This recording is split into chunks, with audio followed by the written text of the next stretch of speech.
100,000 foreign troops arrived at the gate, and all the elite forces in the city died in battle. The general guarding the city advised you to abandon the city and flee to save your life. But you looked at him with a hint of a cold smile. Zhao Wujie went to battle with his father, but now only he returned, even closing his eyes knowing that his father's death is related to him. With his father dead, the elite forces lost, and the foreign troops about to arrive at the gate. Having a traitor by your side is simply a death sentence. Lin Yuan sighed in his heart. Heaven. I would rather go back to being a delivery person earning 20,000 yuan a month than be the doomed young city lord. And at that moment, a voice sounded. Ding. Detected the host of destiny. Activating the divine selection system. Option 1, abandon the city and flee. Reward with marrow cleansing pill. Option 2, kneel and beg for the protection of the traitor Zhao Wuji. Reward with the Yingxiang of the great wilderness. Option 3, kill the traitor Zhao Wuji. Reward with the soul of the overlord Xian Yu. Reward with 100,000 snow dragon cavalry. As the system sound fell, Lin Yuan laughed out loud. Now he has already merged with this body. I ask you, if your father is framed to death, can you let it go? I ask you, if the city defended by your father is slaughtered by foreigners, can you tolerate it? No, absolutely not. I choose 3. Ding. The selection is complete, and the reward will be automatically distributed after completing the selection task. Lin Yuan's laughter abruptly stopped, and an endless sternness appeared in his eyes. Zhao Wuji and the generals present thought that Lin Yuan had been scared silly when they saw him like this. Suddenly, Lin Yuan coldly rebuked, Zhao Wuji, obey. With that, Lin Yuan held the city lord's tiger token and looked directly at Zhao Wuji. Zhao Wuji was stunned, not understanding why Lin Yuan suddenly challenged him. Why doesn't Zhao Wuji kneel when he sees the tiger token? Do you want to rebel? Lin Yuan's tone was icy to the extreme, instantly causing the generals present to tremble. Although these generals advocated abandoning the city and fleeing, they still disdained betrayal and treachery. So when they saw Zhao Wuji not kneeling, some of the generals quietly gripped their sword hilts. Zhao Wuji felt the killing intent, cold sweat streaming down his back. He dared not confront it face to face. Bang! Zhao Wuji knelt down with a bang. Seeing this scene, the other generals finally breathed a sigh of relief. Just as Zhao Wuji was about to ask what orders he wanted to give, a sharp sword suddenly flashed from Lin Yuan's sleeve, and in an instant, a fine bloodline appeared on Zhao Wuji's neck, and then slowly fell to the ground. How dare you kill me? Ding! Congratulations to the host for completing the task. The reward has been sent to the system backpack. The young city lord killed Zhao Wuji. Seeing this scene, the generals present were shocked. The elite troops of Dewei are about to attack, and now the city leader has been killed on the spot. Who will command the battle? The big yellow dog Afu at the city lord's mansion gate? When Lin Yuan was checking the rewards in the system backpack, the sentry outside the door hurriedly reported, urgent military situation. The city gate has been breached by the Great Wei. The defenders inside the city are fighting to the death and not retreating. Please hurry to support. Young city lord. The soldiers of Great Wei are carnivorous and bloodthirsty all year round. Wherever they plunder, there are ruins everywhere. Therefore, when they heard that the soldiers of Great Wei had breached the city gate, all the generals present were terrified. Young city lord, the commander is dead. Facing the army of tigers and wolves from Great Wei, our wind and snow city has no strength to fight anymore. Panic voices kept rising. What's the panic for? A stern reprimand came out of Lin Yuan's mouth. Just because my father, Zhao Wujin, is no longer here, I can't defend this wind and snow city? Lin Yuan snorted coldly. At this moment the soul of the overlord Xian Yu had already merged with him. Lin Yuan was like an ancient overlord in the world, instantly calming down these panicked generals. Young city lord, I know you are eager to defend the city, but there are only 5,000 defenders left in the city. How can you defend it? A white-haired general trembled as he walked out. This man was named Dugu Tuo, a trusted confidant of Lin Yuan's father. Uncle Dugu, if I remember correctly, you have been following my father to battle since you were in your prime. It's been 50 years, right? Dugu Tuo's heart trembled, not expecting that the usually somewhat frivolous young city lord would actually address him as uncle. The war intent on Lin Yuan's body burst forth like a spring, and he drew his waist sword, saying, most of the generals present are my uncles and elders. Faced with the mighty soldiers of Wei, I won't force you to stay or leave, but my father's legacy must be protected by me, his son. As the words fell, Lin Yuan drew his sword and already had the look of one prepared to die. Dugu Tuo looked at Lin Yuan's back in a daze, as if he saw the young figure of Lin Yuan's father many years ago. Suddenly, Dokurotako let out a loud laugh. What a young city lord, truly worthy of being the city lord's own son. Since you've honored me by calling me uncle, I'll accompany you to guard this wind and snow city. Even if you die in battle, What's the harm? As the words fell, Zhuge Tuo carried his own lance and followed Lin Yuan. Seeing this, the generals left behind looked at each other as if they had made some major decision. Since you are all subjects of Xia and eat Xia's salary, how can you sit back and watch Wei kill my people? The old city lord has treated me well, and even if I follow the young city lord to the death today, I will repay the favor of that year. Shall I go with you? Good. It is a rule in the Wei army that whenever a city gate is breached, the sword is not sealed for 3 days. Not sealing the sword does not only mean that the murderer is not guilty, it also includes robbery, seizure, plunder, and rape.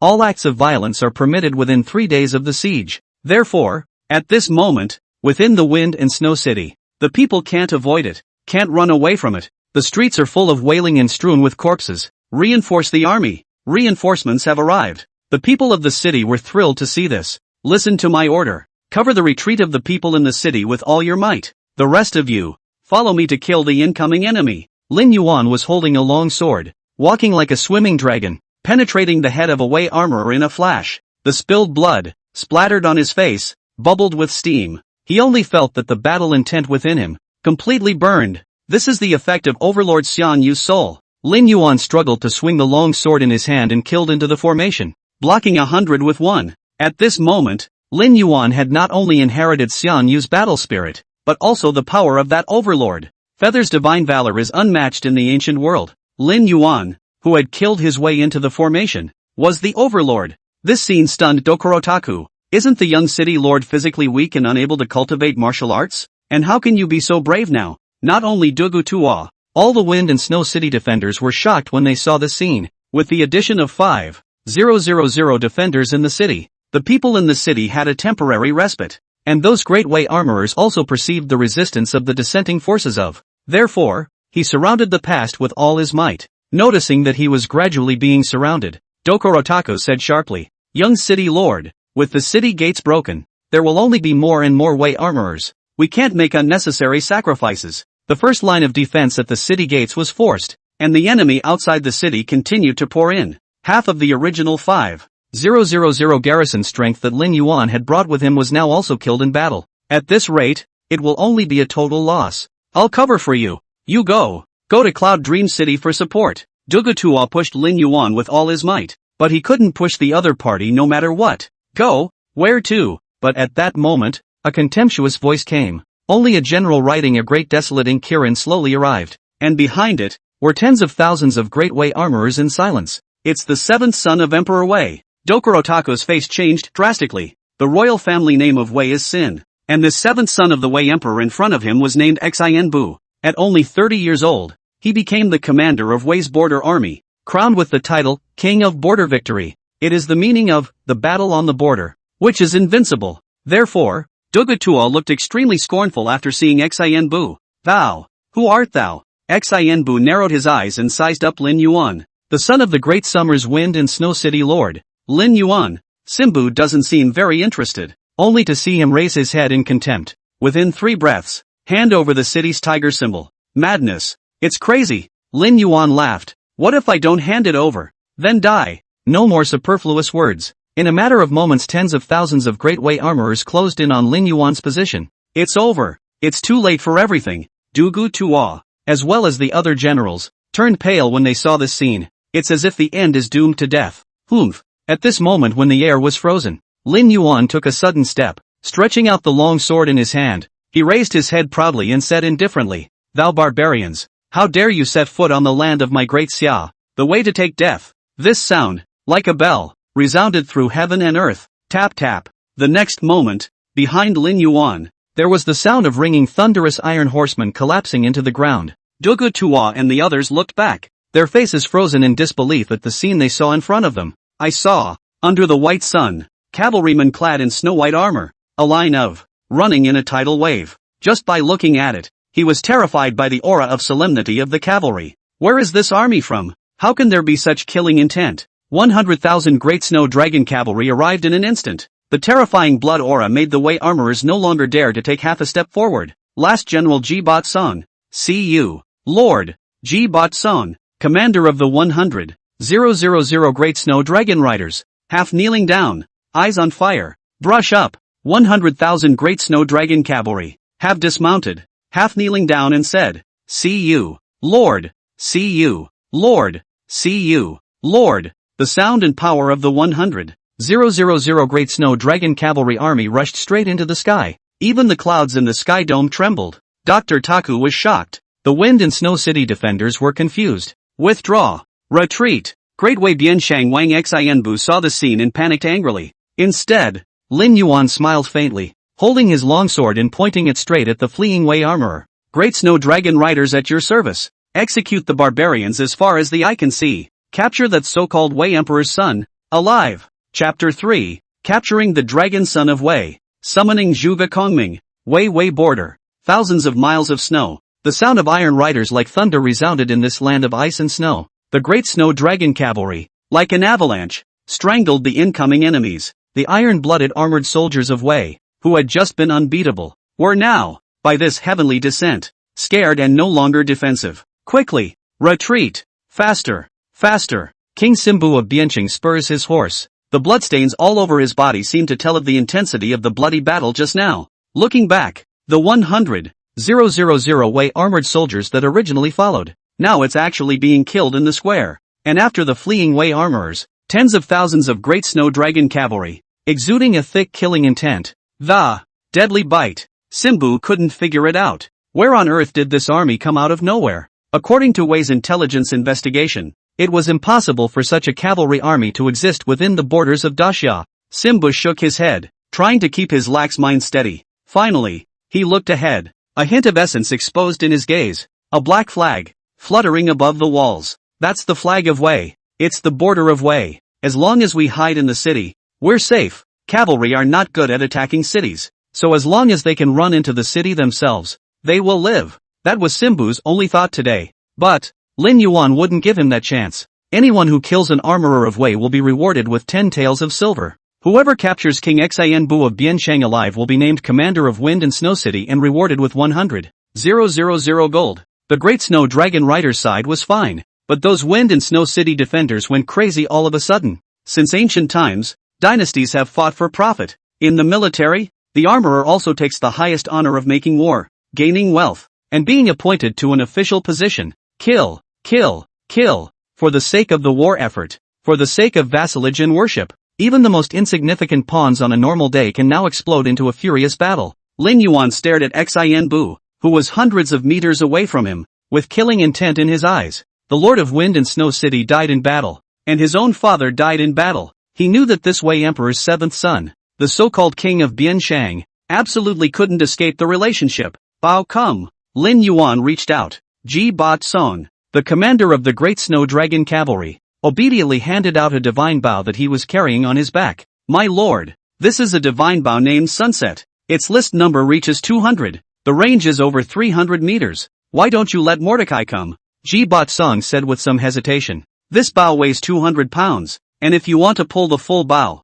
you need a huge force close to 200 pounds. Even Ji Ba Song was only able to 200 meters. But just as Ji Ba Song spoke, it was as if he had seen something incredible. Only to see Lin Yuan drawing his arm and pulling the bow, he actually pulled the full moon. Shoo! A cracking sound rang out. The arrows were like swimming dragons as they sped towards Xianbu under the hegemon's huge power. Bang! A muffled grunt sounded. Simbu's chest was violently penetrated and he rolled over and dismounted. The general fell off his horse. "Protect him!" The following Wei armorers instantly stopped and protected Xianbu. In an instant, the Great Snow Dragon Riders, along with the Wind and Snow City defenders, the fire quickly surrounded these thousands of Great Wei armorers. Lin Yuan came slowly with his horse, and he saw Simbu struggled on the ground, a bloody hole appearing in his chest. Completely gone was the arrogant color from before. Ding! Detected the host besieging the Bianshang king, now issuing a choice mission. Choice 1, angrily behead King Bianshang to avenge his father's death, rewarding the Great Wasteland Fierce Beast Mount Fire Qilin *1. Choice 2, capture the king of Bianshang alive, to strengthen our Great Xia's reputation, rewarding the military counselor, Zhuge Kongming. Choice 3, let the tiger return to the mountain, reward the friendship of King Bianshang, and reward 10,000 quintals of grain and grass. Hearing the system's prompt, Lin Yuan was surprised in his heart. Surprisingly, it's Zhuge Liang? At the mention of Zhuge Liang, a magnificent figure could not help but appear in Lin Yuan's mind. I think of the ancient style of the wise man who entrusted the city of Baidi with his life and bowed down to the end of his life. This world is similar to the ancient times of the previous world, so perhaps a warlord can be activated. Thinking of this, Lin Yuan held his longsword and fiercely pointed it at Xian Bu. Except for King Yingxiang, the rest of them, all of them will be beheaded to console the souls of the war dead in the city. One incense stick later, as Jibat Song put away the sword of bloodbath, the people present, with the exception of the Biansheng king, all of the Wei armorers fell to the ground. Lin Yuan took one step towards Xian Bu, like a god of death. Kid, if you kill me, not only will Wei not be able to spare you, but Great Xia will likewise not be able to spare you. Simbu said angrily. Lin Yuan froze, a little confused in his heart. What does the King of Victory over here mean by that? Why did you behead the son of an enemy emperor for De Xia, but instead De Xia would not forgive yourself? Why do you say that? The sword in Lin Yuan's hand glowed with a cold aura, and it was directly above Xian Bu's neck. A look of fear appeared in Xian Bu's eyes, and his throat wriggled. A great change has taken place in the dynasty of Daxia, and the Daxia emperor, in order to seek peace, has ceded the border's 18 cities to our great Wei. If you kill me, at that time, the great Xia emperor will also raise a national crusade against you for reneging on the covenant. Boom! It was as if a thunderbolt had exploded in Lin Yuan's head. He woke up instantly. Abandon! His own father had fallen victim to it for nothing. Lin Yuan's forehead was rippling with veins, but he forced down his anger because he couldn't behead Xian Bu at the moment. If what he said was true, if he was beheaded, he would definitely offend both Great Wei and Great Xia, and if he were to stay for the time being, it would serve as a check and balance. Thinking of this, Lin Yuan put away the sword in his hand and said indifferently, capture him to Wind and Snow City. Remember to heal his wounds. Jibat Song led the order. Promise. Ding. Mission complete. Reward Zhuge Kongming. Has been placed in the system backpack. Can be summoned at any time. Late at night. The city lord's mansion. The generals deliberated here. My lord. The 100,000 Great Snow Dragon Cavalry has already camped outside the city. Jibat Song half kneeled on the ground and said reverently. Lin Yuan, who was seated high in the city lord's seat, nodded slightly. The Great Snow Dragon Cavalry, with its unparalleled combat prowess, and all of the armorers in the army were men who could fight for 100. Today, Lin Yuan was considered to have truly felt the power of the Great Snow Dragon Riders. In just a single glance, the strongest Wei armored soldiers in the northern realm were shocked as if they were lost dogs. With such a force at his side, Lin Yuan had something to fall back on for the time being. General Jibat Song, in the name of the king of Biansheng, demanded food and provisions from the Wei border gate, to replenish supplies for the Great Snow Dragon Riders. Nah, the Great Snow Dragon Cavalry had a whole 100,000 men, and there weren't enough supplies in Wind and Snow City, but it was possible to use the life of King Biansheng as a blackmail, so as to obtain a temporary replenishment of food and grass. Lin Yuan then said to Dugu Tua, who was at the side, Uncle Dugu, you can also get more involved with General Jibat Song during the week. From there, you can learn how to practice. Dr. Tua instantly comprehended Lin Yuan's meaning. The Great Snow Dragon Cavalry's battle power was strong, and having a good relationship with it could only be beneficial. As Lin Yuan's order was given, the generals present all retreated with respectful faces. In today's battle, whether it's the sudden appearance of the 100,000 Great Snow Dragon Riders, or was it the power of the Overlord that Lin Yuan had displayed that was seen by the generals, it was also today that they truly recognized this 19-year-old young city lord with conviction. The knight, slightly cool as water, a man with a spandex scarf and a bushel fan, a middle-aged man as warm as jade appeared in front of Lin Yuan. I am Zhuge Kongming, and by the favor of the world, I am called Crouching Dragon. Kongming, greetings to the Lord. 3 times, the world's plans were considered, and 2 times, the hearts of the old ministers were opened. Zhuge Kongming, one of the pinnacles of ancient wisdom, now stood tangibly in front of Lin Yuan. Mr. Zhuge, there's no need to be polite. Lin Yuan hurriedly stopped Zhuge Liang, who wanted to salute, then said with an excited face, Mr. Zhuge, now that I have you at my side, it's really a long snowfall. Zhuge Liang looked at Lin Yuan with slight surprise in his eyes. It was clearly a childish face of 19 years old, but the brows were filled with a muddy, overbearing aura. It was as if this son was born to be the master of all beings. This son has the temperament of Emperor Zhou Lai. Emperor Zhou Lai is the posthumous name of Liu Bei of Shu. The fact that Zhuge Liang was able to give Lin Yuan this evaluation in his heart was enough to foresee his extraordinary future. Thinking of this, Zhuge Liang moved a step back and said more reverently, Kongming is at your lord's disposal. Lin Yuan was satisfied with the summoned middle-aged Zhuge Liang. Without the pomp and circumstance of his youth. There was also no sad color in the twilight of his life, there was just endless fighting spirit. Mr. Zhuge, right now there is a matter to discuss with you. Earlier, from the mouth of the Yingxiang king of the Great Wei, I learned that a huge change had occurred in the Great Xia dynasty. It was night, and all was silent. In this hut, however, the lights were on. A modern soul, sitting opposite a wise man of 1,000 years ago. The mysteries of this continent are explored, plotting a way to survive. Chapter 4, Beheading the Dragon, Ming League, and Settling the Interior. The next day, inside the city lord's mansion, Zhuge followed his gaze and saw that all the big and small officials in the city were gathered here at this moment. An atmosphere of stormy weather permeated the entire council chamber. Commander Song, do you know what the young city lord has summoned us here for? Dr. Tua looked to the side and smiled at Song. Since receiving Lin Yuan's gesture, Zhuge had dragged Baoba for several drinks. It instantly brought the two closer together. However, Song shook his head doubtfully at this moment, indicating that he was not aware of it. Immediately, he said with fiery eyes, though I do not know why the Lord has summoned me, but even if he told me to go to my death right now, I wouldn't dare to quit. Zhuge looked at the determination in Song's eyes and was appalled. I really don't know where exactly the young city lord recruited the tiger generals from to be so loyal. Just as the surrounding generals were exchanging pleasantries with each other and speculating on the purpose for which Lin Yuan had summoned them here.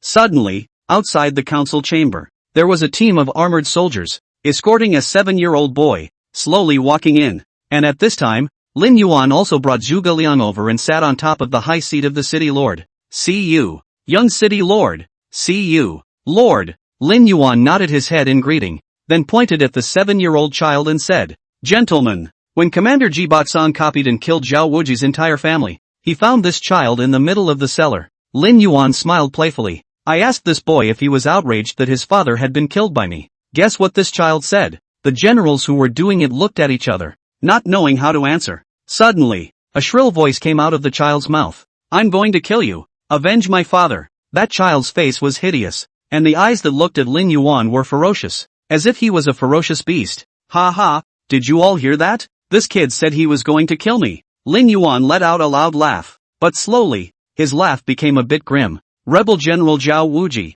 colluded with the Wei and framed my father to die in battle outside the city, causing my Wind and Snow City's 100,000 strong army to perish at the hands of the foreigners. And now his child is even trying to carry on his father's legacy, presuming to kill me. Lin Yuan's face sank, grim and terrifying, just when these generals still wanted to open their mouths to plead for it as a child. Song, who was on the side, received Lin Yuan's eye salutation, and straightaway drew the matching sword on his waist and slashed horizontally. Scarlet flowers bloomed below the eyes of the crowd. The crowd was baffled. They didn't expect the young city lord to even spare a child. Gentlemen, the child of a rebel general is yet to avenge his father's death. Shouldn't I do the same then? The generals were stunned, not knowing what they meant. Lin Yuan bellowed, bring up King Yingxiang. A few moments later, Simbu, dressed in blood, was escorted and was forced to kneel. Lin Yuan, how dare you break the agreement between Wei and Grand Xia, and even decimated 100,000 of my Wei's best soldiers. Xianbu's eyes were covered in blood, and he said in an almost maniacal tone, if you dare to touch me, my father will definitely send troops to attack Great Xia, and the Great Xia dynasty cannot spare you. The generals present, hearing Simbu's words, had some questions. What is the agreement Simbu was talking about? Why was Lin Yuan blamed by the Great Xia for killing 100,000 Wei armored soldiers instead? Simbu snorted when he saw the confused looks on the generals' faces. You stupid asses. The Great Xia Emperor died, and your Xia Crown Prince sold you out without realizing it? As Simbu pontificated, the faces of these generals were suddenly ugly. The Great Xia Emperor suddenly died and the Xia Crown Prince is about to succeed the throne. In order to successfully complete the handover of power, the Xia Crown Prince went so far as to cede 18 cities along the border to Wei, and thus seek a temporary peace? Dimwit! Dokorotako couldn't help but curse. Seeing the reaction of the Wind and Snow City generals, Xianbu said in a rampant and scornful tone, Lin Yuan, do you dare to kill me? Don't send me back to Wei yet. When these words came out, the many generals in the council chamber looked at each other and thought hard for a long time. On the one hand, they wanted to kill King Yingxiang to avenge the old city lord. On the other hand, they were afraid of Wei's retaliation. Ding! Detected that the host is experiencing a difficult situation. Now issuing a choice quest. Choice 1, release Xianbu and commiserate for a reward of 10,000 pairs of military armor. Choice 2, kill Xianbu and avenge your father's death, rewarding the 18 horsemen of Yin Yun. Choice 3, surrender to Xianbu and lead 100,000 Great Snow Dragon Riders to the Great Way. Reward the Great Wasteland Fierce Beast Mount Eyed Unicorn *1. Lin Yuan's eyes narrowed as he saw the three choices. Surrendering to Xianbu and defecting to Wei is categorically impossible. Zhuge Liang, who was on the side, looked at Lin Yuan with some anticipation in his gaze. I wonder what choice the Lord will make. Right now, Lin Yuan had broken the agreement between Prince Xia and Wei. He even killed 100,000 of Wei's best soldiers. Now, the two major dynasties have been offended. How do you break it? Amidst the gazes of the crowd, Lin Yuan held his long sword and walked towards Xianbu step by step. This scene instantly shocked some of the generals. Young city lord, think twice. King Yingxiang is in an extraordinary position. If we kill him, my wind and snow city will certainly bear the brunt of Wei's wrath. Shut up! Lin Yuan angrily rebuked as the overlord aura within him instantly erupted, shocking the entire arena. He looked around the room and spoke angrily. My father was murdered. As a son, how can I not repay this monstrous blood revenge? Dokorotaku couldn't help but take a step forward and said, but the monstrous fury of the Great Wei and the Great Xia is not something we can withstand. In the midst of Simbu's fearful eyes, Lin Yuan faintly said, how can you know I can't bear the wrath when you haven't yet borne it? Click. Swing your sword and spill your blood. The head of the seventh son of the Great Wei Emperor, King Xianbu of Bianshang, was thus separated from his body. This scene shook the hearts and minds of the crowd. They felt a decidedly kingly aura. It was a kind of, I'll do what I want to do in spite of millions of people. Yes, it's only right to avenge your father's death, even if it is 1,000 pans and a mountain of swords. How can it withstand the determination to take revenge? Great Wei or Great Xia? Let them come. I, Lin Yuan, will take them one by one. Zhuge Tuo's pupils shrunk violently, and he was somewhat unable to recognize the present-day young city lord. Arrogant, rejecting, overbearing. This is clearly the ruling consciousness of the emperor, and Lin Yuan's words caused the generals present to fall silent. After all, the main force of Wind and Snow City nowadays is the 100,000 Great Snow Dragon Cavalry, and this army was directly under Lin Yuan's command. What's the point of them opposing it? I declare, effective immediately, the position of Lord of Wind's Now City is officially hereditary. If anyone present is afraid of Great Xia or Great Wei, they can leave. It's monstrous vengeance. I alone bear it. Lin Yuan scanned the group of generals in solitude. Soon, half of the generals present left, because in their opinion, Lin Yuan was undoubtedly looking for death by going to war with the two major dynasties. The half that remained, led by Zhuge Tuo, were all true cronies of Wind and Snow City. Duo Tuo was the first to kneel down and said aloud, "See you, City Lord," with Zhuge Tuo as an example. The rest of the people kneeled down and said, We will do our utmost to live and die together with Wind and Snow City.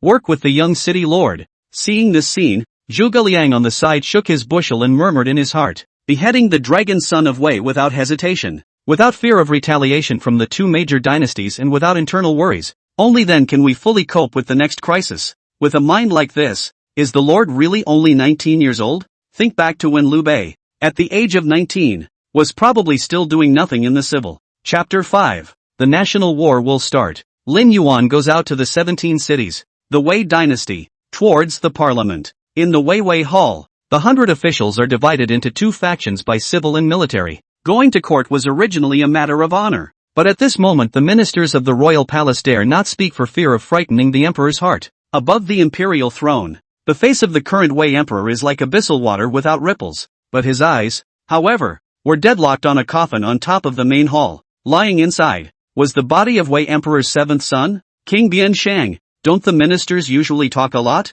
Why are you silent today, and do not utter a word? Wei Emperor's voice was calm, but the princes and ministers present knew it. Wei Emperor was furious, and the bottom of his voice was filled with the fury of the storm. At that moment, an old man walked out from among the first place. Your Majesty, the great summer has broken its covenant, and it is a breach of justice and a breach of faith, and King Bianshang of Wei died in battle. This is a national enemy. I advise you with my death. Send an army to attack Xia. Avenge the emperor's son. This person is the head of the civil officials of the Great Wei, Prime Minister Song Wen Yuan. With Prime Minister Song speaking, officials from the Ministry of Mandarins, Ministry of Revenue and Ministry of Ceremonies, who were among the civil officials, came out one after another. We admonish you with our deaths. I beg your Majesty to send an army to attack and kill Great Xia and avenge the emperor's son. The civil officials were filled with righteous indignation, and they looked as if they were going to fight in person to avenge their country. Not long after, an old man with white hair came out from the line of military officials.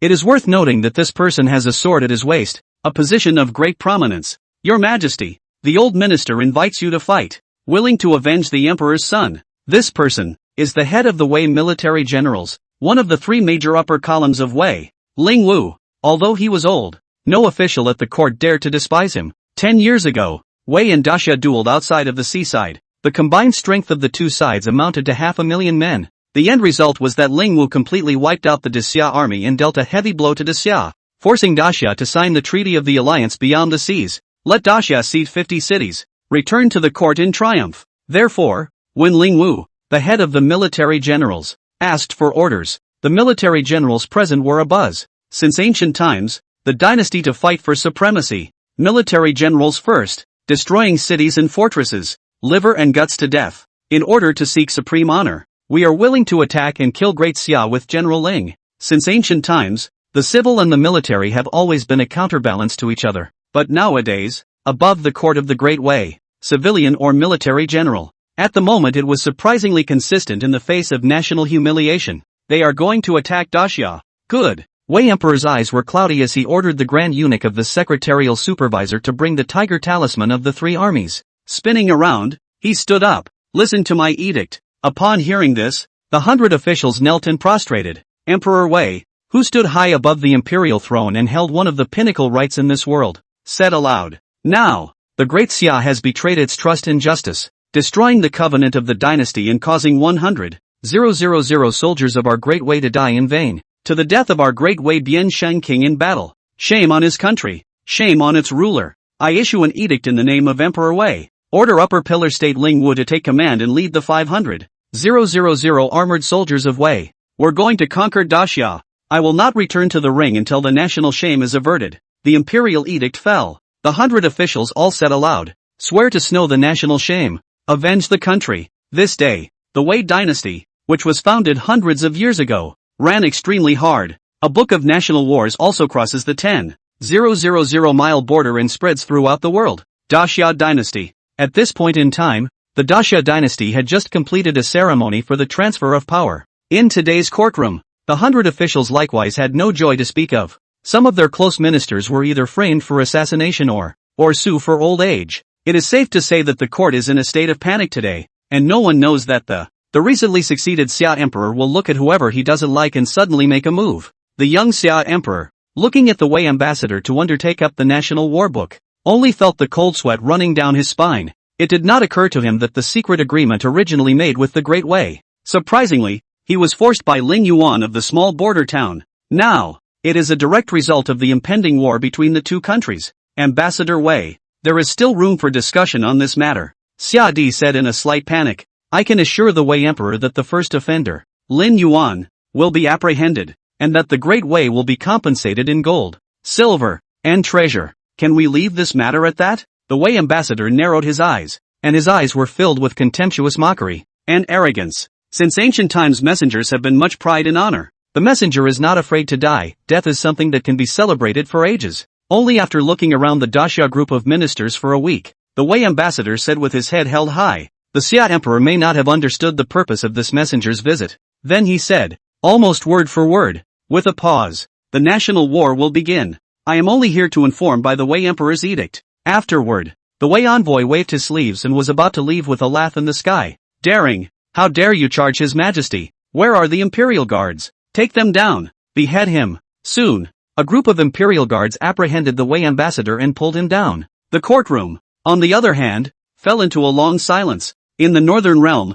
there are three major royal dynasties entrenched. Great Wei, Great Xia, Great Chu. Among them, the Dechu dynasty was weak and was always subject to Xia and Wei. Therefore, the battle for the northern border is actually a war between Xia, Wei, and the two major dynasties. However, the Daxia officials present were incredibly clear in their hearts. If we start a war, Great Xia will definitely not be able to defeat Great Wei. After all, 10 years ago, Wei's upper pillar state Ling Wu pitted and killed 200,000 of Daxia's army. Judas is in the ear. The young Xia Emperor, who was only 28 years old, was now somewhat caught off guard. An old man standing at the head of the civil officials shook his head slightly and sighed. Still walking out, Your Majesty, I have some humble opinions. Emperor Xia rejoiced when he saw the old man walk out. What do you have to say? Chief Wang? Wang Qiwei, the head of the Daxia cabinet, was 80 years old and served 3 generations of monarchs. Loyalty. In my humble opinion, we can have great General Wang Chang prepare his army and defend the enemy outside the country's gates. In addition, to apprehend the chief offender, Lin Yuan, and to bribe the important officials of the Great Wei with a large sum of money. Strive for the Wei Emperor to put away the national war. The Xia Emperor nodded and whirled around. Very well. In this matter, I still hope that head counselor Wang will take full responsibility for it. After the dismissal of the court, all the 100 officials of Daxia were frowning, for they knew that the young Xia Emperor was mentally immature and had difficulty confronting the Wei Emperor. What Daxia will face next will be a battle of destiny. Wind in Snow City. Lin Yuan and Zhuge Liang stood at the top of the city, and the clanging cold wind scraped up the snow, adding a bit more chill. My lord, the Great Wei has sent a national war letter to notify the world. I believe that in half a month at the most, Wei's forward troops will reach Winsnow City, Zhuge Liang said worriedly. Now, though, it is winter, and Wei's marching and siege will be affected. But it can't help that Wei has a large army. It would be very dangerous to hunker down here with no backup supplies. Lin Yuan clenched his fists, knowing that everything he did next was extremely crucial. One wrong step and you will be doomed. Kong Ming, I have decided to visit the 17 cities and I believe there will be a way to break the situation. Lin Yuan spoke the true thoughts in his heart.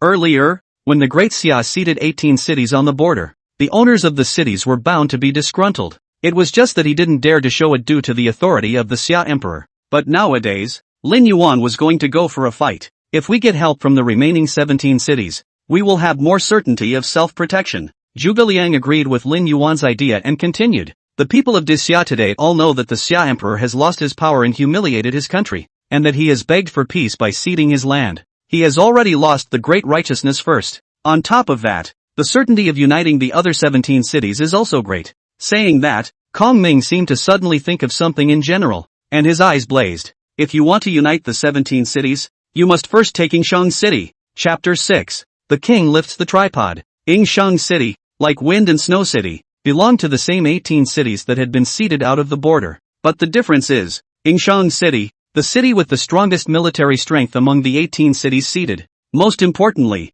Yingxiang City is guarded by the old general Zhu Wu. The Shu family, having received imperial favor for many generations, should have originally developed into a prestigious family in the imperial city. But he was exiled to the border in Yingxiang for offending a villain, and was hereditary. If Lin Yuan wanted to achieve the goal of alliance with the 18 cities, he would never be able to bypass Yingxiang. One day later, outside the city of Yingxiang, 118 men dressed in cold clothes, with scimitars at their waists and black scarves over their heads, cavalrymen with only their eyes exposed arrived slowly, flanked by a nobleman. My lord, Yingxiang City has arrived. The man at the head of the 18 horsemen of Yan Yun said hoarsely. Lin Yuan nodded. He did not bring an army with him on this trip. Instead, he summoned the 18 horsemen of Yan Yun. This Yan Yun 18 horsemen, with their extraordinary aura, each exuding a monstrous killing intent. Also thanks to the unique aura they carry, it made Lin Yuan have less trouble along the way. Just as Lin Yuan was surveying the magnificent city,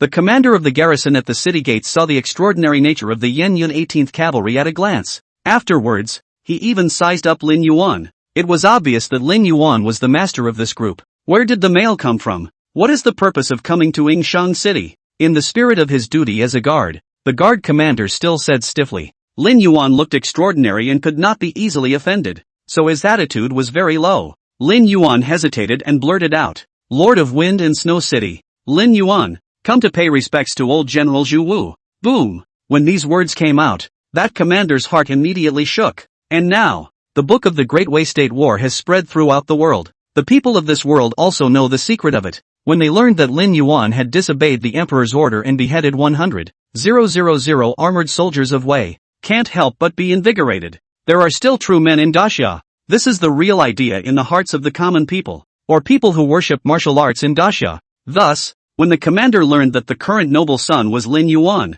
the Lord of Wind and Snow City, couldn't help but look excited and surprised. Lin Yuan wiped out 100,000 elite troops of Wei and beheaded King Xianbu of Bianshang, which is really a model for martial artists in Daxia. But what surprised it even more was that it didn't expect Lin Yuan to be so young. Lord Lin's city, please follow me. My city lord had long guessed that you would come to seek him out. and thus informed me in advance. Afterwards, this commander personally led Lin Yuan and the others towards the city with his horse. Lin Yuan was instead a little surprised up in his heart.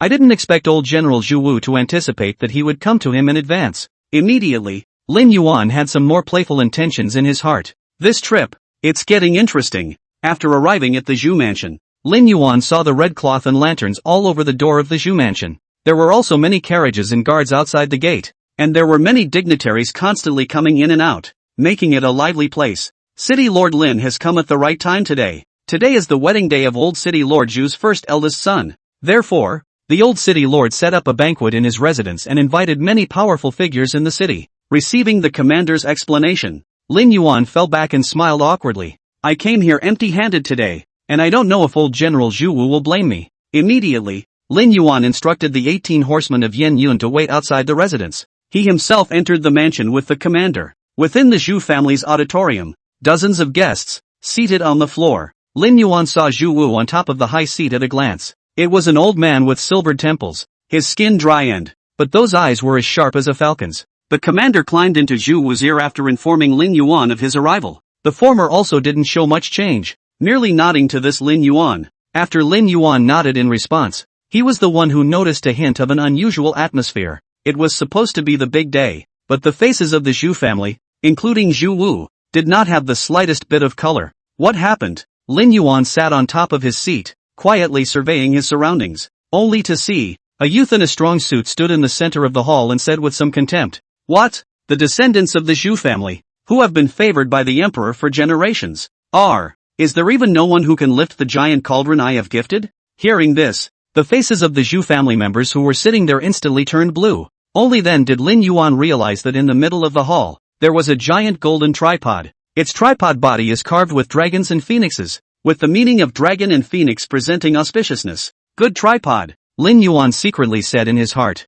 Suddenly, an angry voice came, only to see Zhu Wu's first eldest son, Zhu Heng, who was wearing a red Liang officer's uniform, said angrily, "Mu Ran, your Mu family has been upset ever since you were replaced as city lord by my Zhu family. Could it be that you want to take advantage of the occasion of my wedding today and deliberately add to the chaos?" It turned out that the young man in fancy dress was named Mu Ran, from Yingxiang City, the Mu family. Several years ago, the Shu family was relegated to Yingxiang City and Zhu Wu became the city lord. However, this had invariably offended the Mu family, who had previously inherited the position of lord of Yingxiang City. The Shu family's temperament is nothing more than that. My Mu family is only here to congratulate us today. I didn't expect it to come back to bite you, you wolfish groomsman. Mu Ran let out a cold laugh. Since no one in your Zhu family can lift this giant tripod, doesn't that mean your Zhu family can't stand the blessing of this dragon and phoenix? Lin Yuan could sort of see that this person from the Wood family was indeed deliberately giving the Zhu family a hard time.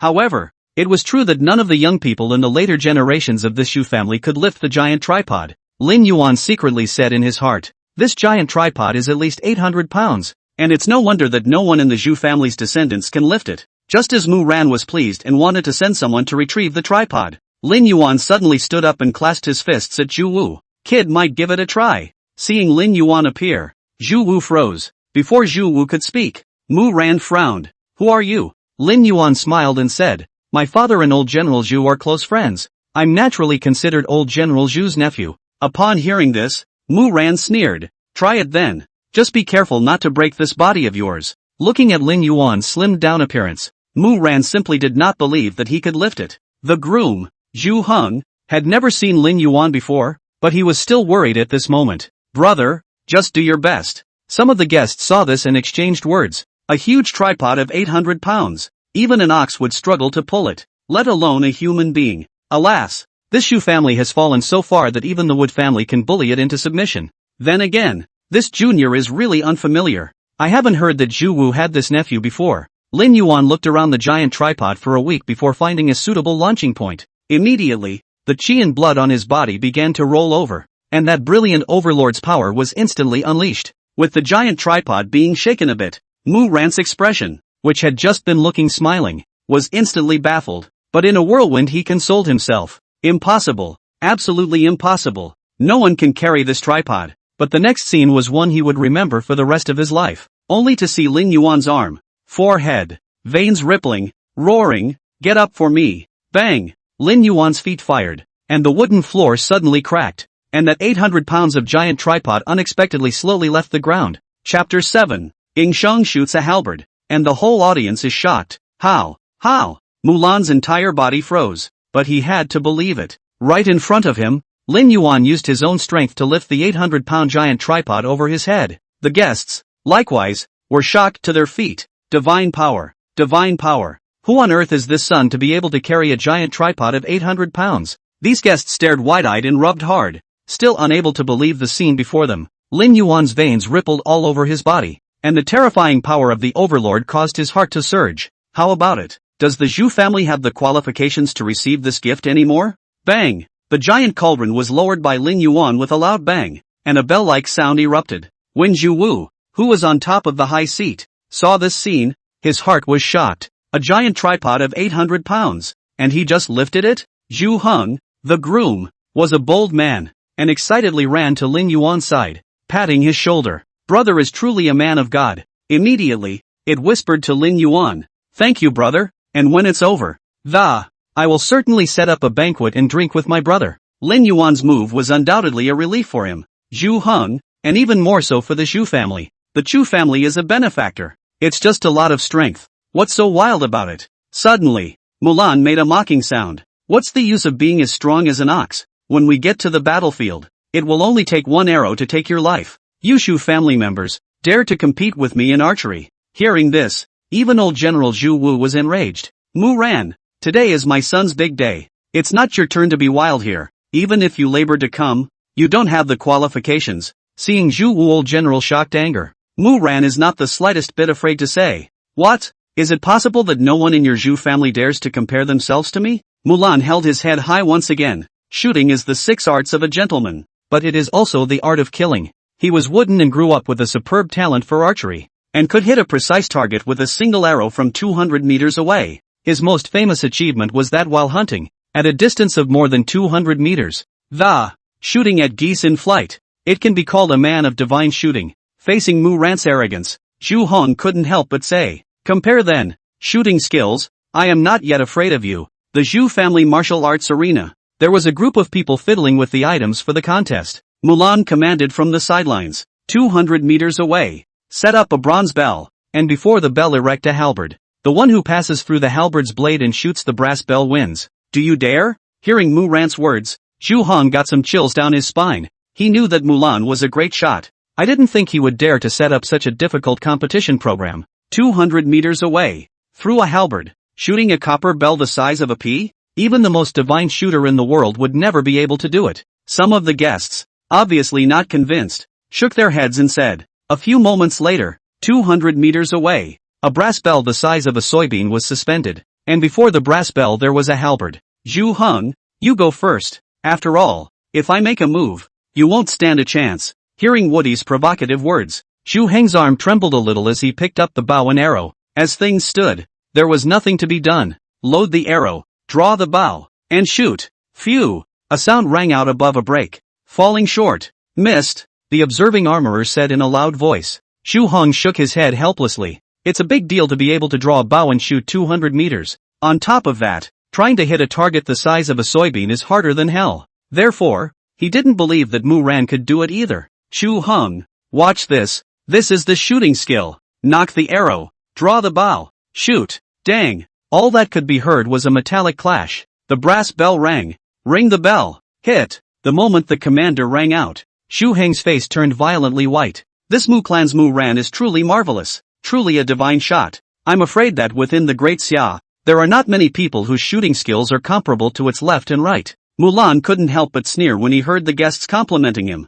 Dang Zhu family, martial artists get up. Shooting skills are so poor. Whoa! Zhu Heng buried his head. For a moment, there were some tears in the eyes of the 7-foot man. Mulan was actually right. They, the old Zhu family, started out as martial artists. Relying on the foundation laid down by our ancestors, we are able to enjoy glory and wealth. However, since his father was counted out, the Zhu family was relegated to the border. With his previous achievements, Zhu Wu was still able to become the head of a city and temporarily snub the Zhu family. But, now that father is alive, the Wood family dares to bully the Zhu family like this. Try. If my father dies one day, will I be able to carry the banner of the Zhu family myself? When Zhu Wu saw Zhu Heng's lost touch, his heart could not help but grieve. He originally wanted to pin his hopes on Zhu Heng, hoping that the Zhu family would rise again, but now that it was open, he didn't have the strength to do that as the firstborn son. The Zhu family, as a family, might have to fall in Zhu Heng's hands. Uncle, can you let my nephew try?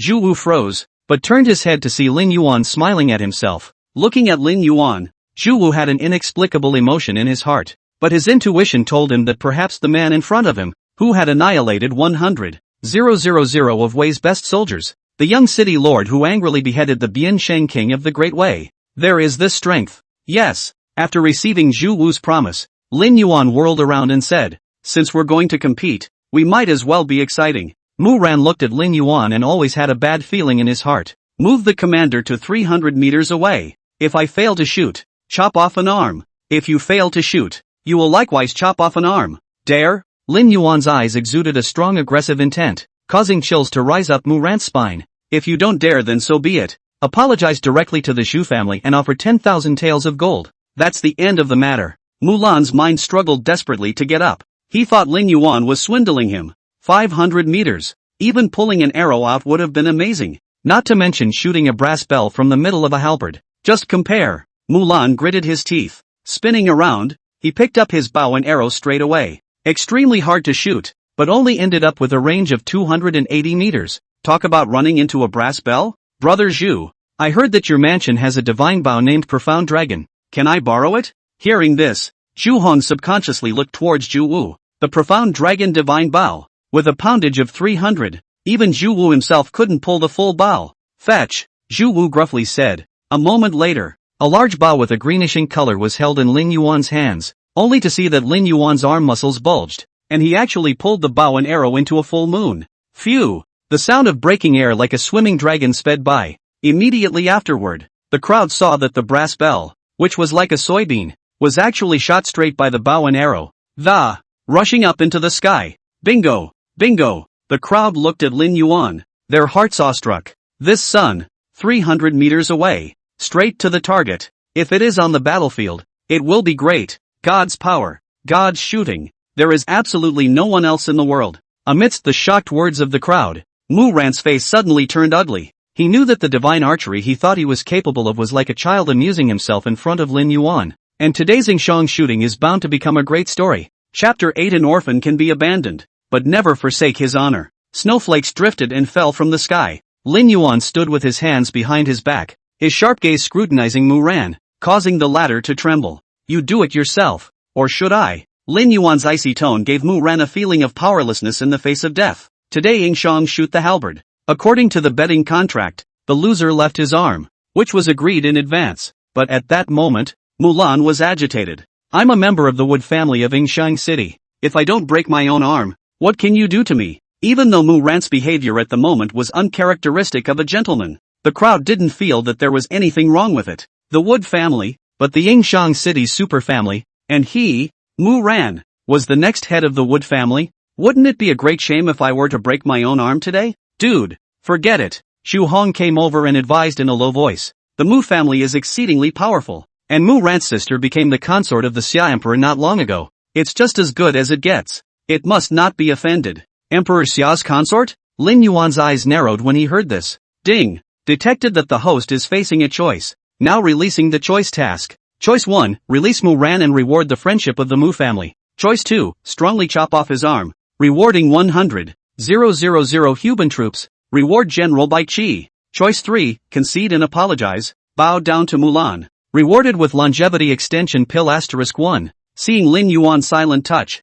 Mulan thought the other party was afraid in general. Spin spoke up. That's just it. Since you beat me today, I won't let you suffer. Tomorrow you may go to the Wood family to receive 5,000 taels of silver as your reward. As the words fell, Mu Ran was about to make a move to leave. Today originally he wanted to take advantage of Zhu Heng's wedding day to cause trouble. He hadn't expected to have his plans disrupted by Lin Yuan, who had come out halfway. Therefore, there would be no need for him to stay here. The crowd looked at the gradually departing wooden back, sighing in their hearts. This teenager, after all, is still afraid of the strength of the Wood family, but it's not bad to get a reward of 5,000 pieces of silver. But just then, Lin Yuan steeply drew the long sword at his waist, and with a stomp of his feet, His figure pounced on Mu Ran like a fierce tiger. Only a click was heard. Ah! A wolf howl came. Those present were in a state of shock. Mulan had his arm chopped off. Ding! Choice complete. Reward 100. 000 Huban Army. Reward General Bai Qi.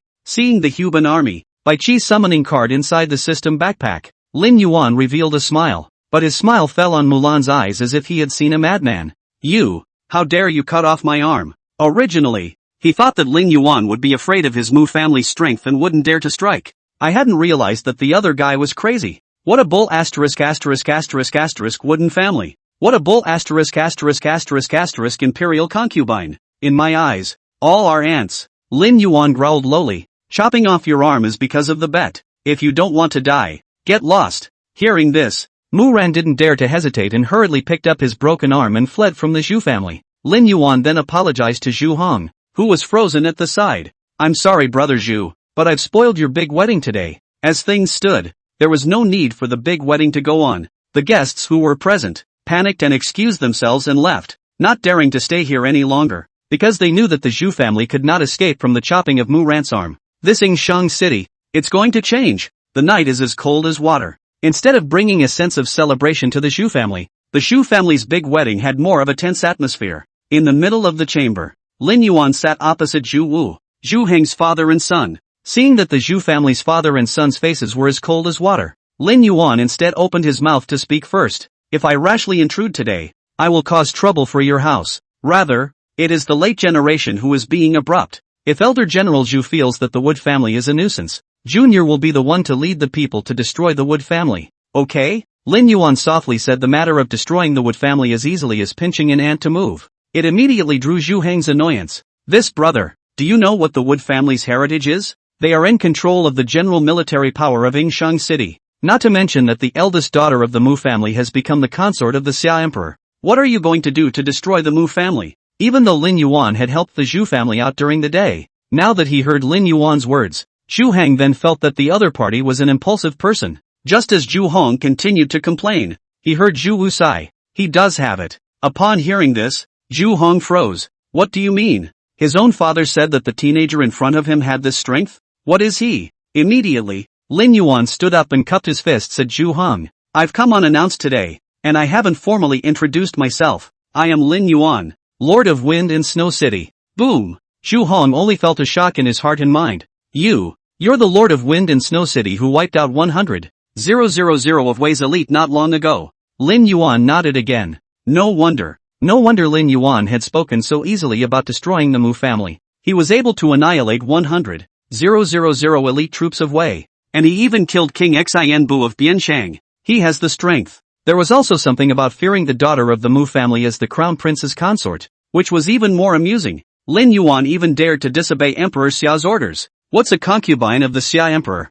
After answering Zhu Heng's question, Lin Yuan began the real purpose of this trip. The Xia Emperor is so dim that he ceded 18 cities along the border to beg for peace and shame. Wasted the land that my ancestors of Daxia spilled their blood to fight for. The real purpose of my coming here is to seek old General Zhu's support against Xia. Anti-summer? Zhu Hong was so frightened that he only gulped. Once the subject was thrown out, it wasn't his place to interject. He looked to his father. Zhu Wu was silent. I don't know what I'm thinking about. The Xia Emperor had just succeeded to the throne and ceded 18 cities on the border, which was already known to the people of the world. The lord of these 18 cities certainly knew that. Therefore, when they heard that Lin Yuan had disobeyed the emperor's orders and resolutely beheaded 100,000 of Wei's elite, the decapitation of King Bianshang, there was a lot of mental clapping, but they are also a little sorry, lamenting the fact that the Xia Emperor treats them as outcasts. Moments can be seated. Lin Yuan waited for Zhu Wu's choice. It would be nice to have such a veteran general in one's league.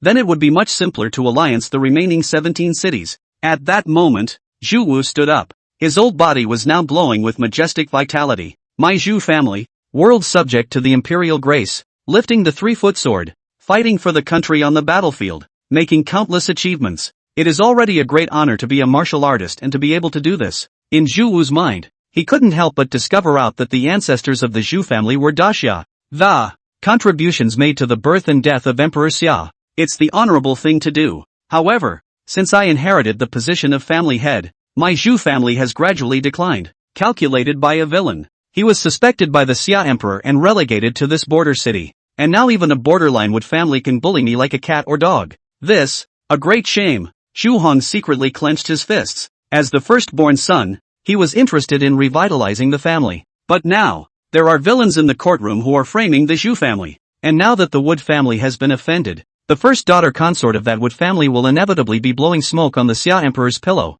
At that time, the Zhu family would be even more devastated. Zhu Wu's eyes glowed with essence as he said with a deadly stare at Lin Yuan, "A lone minister may forsake, but he will never break his honor." Tang Zhu family, countless forefathers went to the frontiers and built war heroes. Now to is Zhu Wu, but fell so. No turnover day. It's a pain in the ass for the Zhu family. If this continued, it would only be a matter of time before the Zhu family was destroyed. If you're going to be destroyed sooner or later, why don't you give it a shot? Since the emperor has abandoned my Zhu family will never again be subjected to this humiliation. My men can mobilize 30,000 troops from Yingxiang city. It's fine to join your alliance, but it's necessary to destroy the Wood family first. Hearing these words, both Zhu Hong and Lin Yuan's hearts were instantly invigorated. That night, Lin Yuan dispatched the Yanyan 18 horsemen to return to Wind and Snow City by starry night, ordered Ji Batsong to lead an army of 50,000 Great Snow Dragon Riders to gallop to the aid of Yingxiang city. Chapter 9.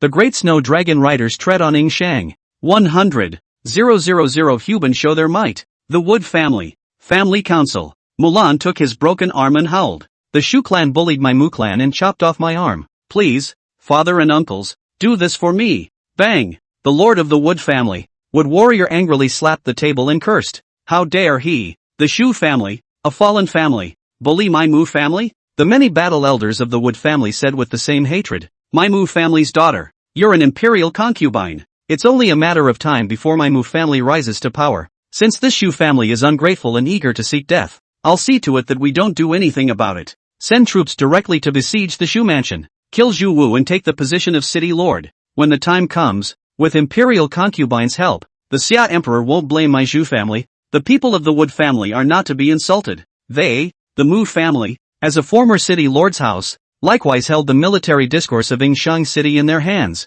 In this city, there were a full 60,000 elite soldiers, the power of their wooden family. There is even the imperial concubine mediating in the dynasty, and she is not afraid of the Zhu family at all. Mu Zhan angrily said, pass on my family master's order, gather the city's army, besiege the Shu mansion immediately, behead Zhu Wu, and seize the city lord's position. The speed of the Mu family was so fast that the entire Yingxiang city was in a state of chaos. Tens of thousands of troops began to gather for action, and these actions naturally fell into the eyes of the Zhu family. Zhu Wu reacted decisively. Mobilize the army in the hands of the Zhu family and fight it. In an instant, the powder keg of the two great clans in Yingxiang city completely exploded. Both sides engaged in a fierce battle with the city of Yingxiang. The battle continued until noon of the second day. Outside of the Zhu mansion, the Shu family's army was surrounded by the Wood family's army. Old General Zhu Wu, despite his age, still wields a sword in battle and is now drenched in blood.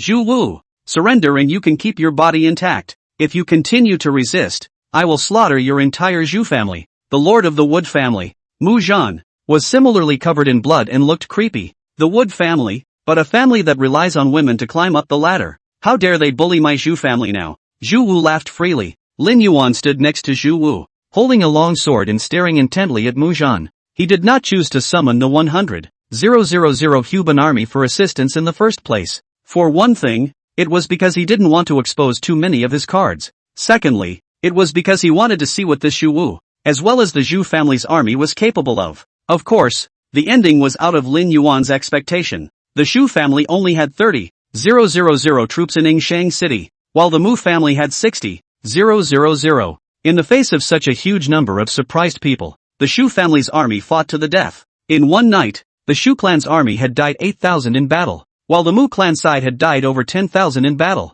It was enough to see the toughness of the Zhu family's army. In the end, it is still the veteran generals who have fought on the battlefield and trained the armorers under them. All of them are capable of carrying a sword to the death. Lin Yuan sighed. But now, the Shu clan's army was completely surrounded by the Wood clan. If this continued, the Wood family would definitely win over the Zhu family by sheer numbers. It can't be delayed. Lin Yuan sighed. He didn't want to see the Shu family's formidable army destroyed. Spinning around, he prepared to summon the 100,000 Huban Army. Urgent military information. a large number of cavalry suddenly appeared outside the city, knocking at the gate and stopped. Suddenly, one of the Wood family's sentries rode up to report loudly. Wood warfare froze at the sound. An army? A large number of cavalry have appeared outside the city? Could it be a Wei invasion? It's not right. Although Yingxiang city is also a border gate. If you want to attack Yingxiang, never bypass the forefront of the wintry city. Could it be that old man Zhu Wu moved in to rescue us? Mu Zhan's eyes steeply turned grim as he looked at Zhu Wu.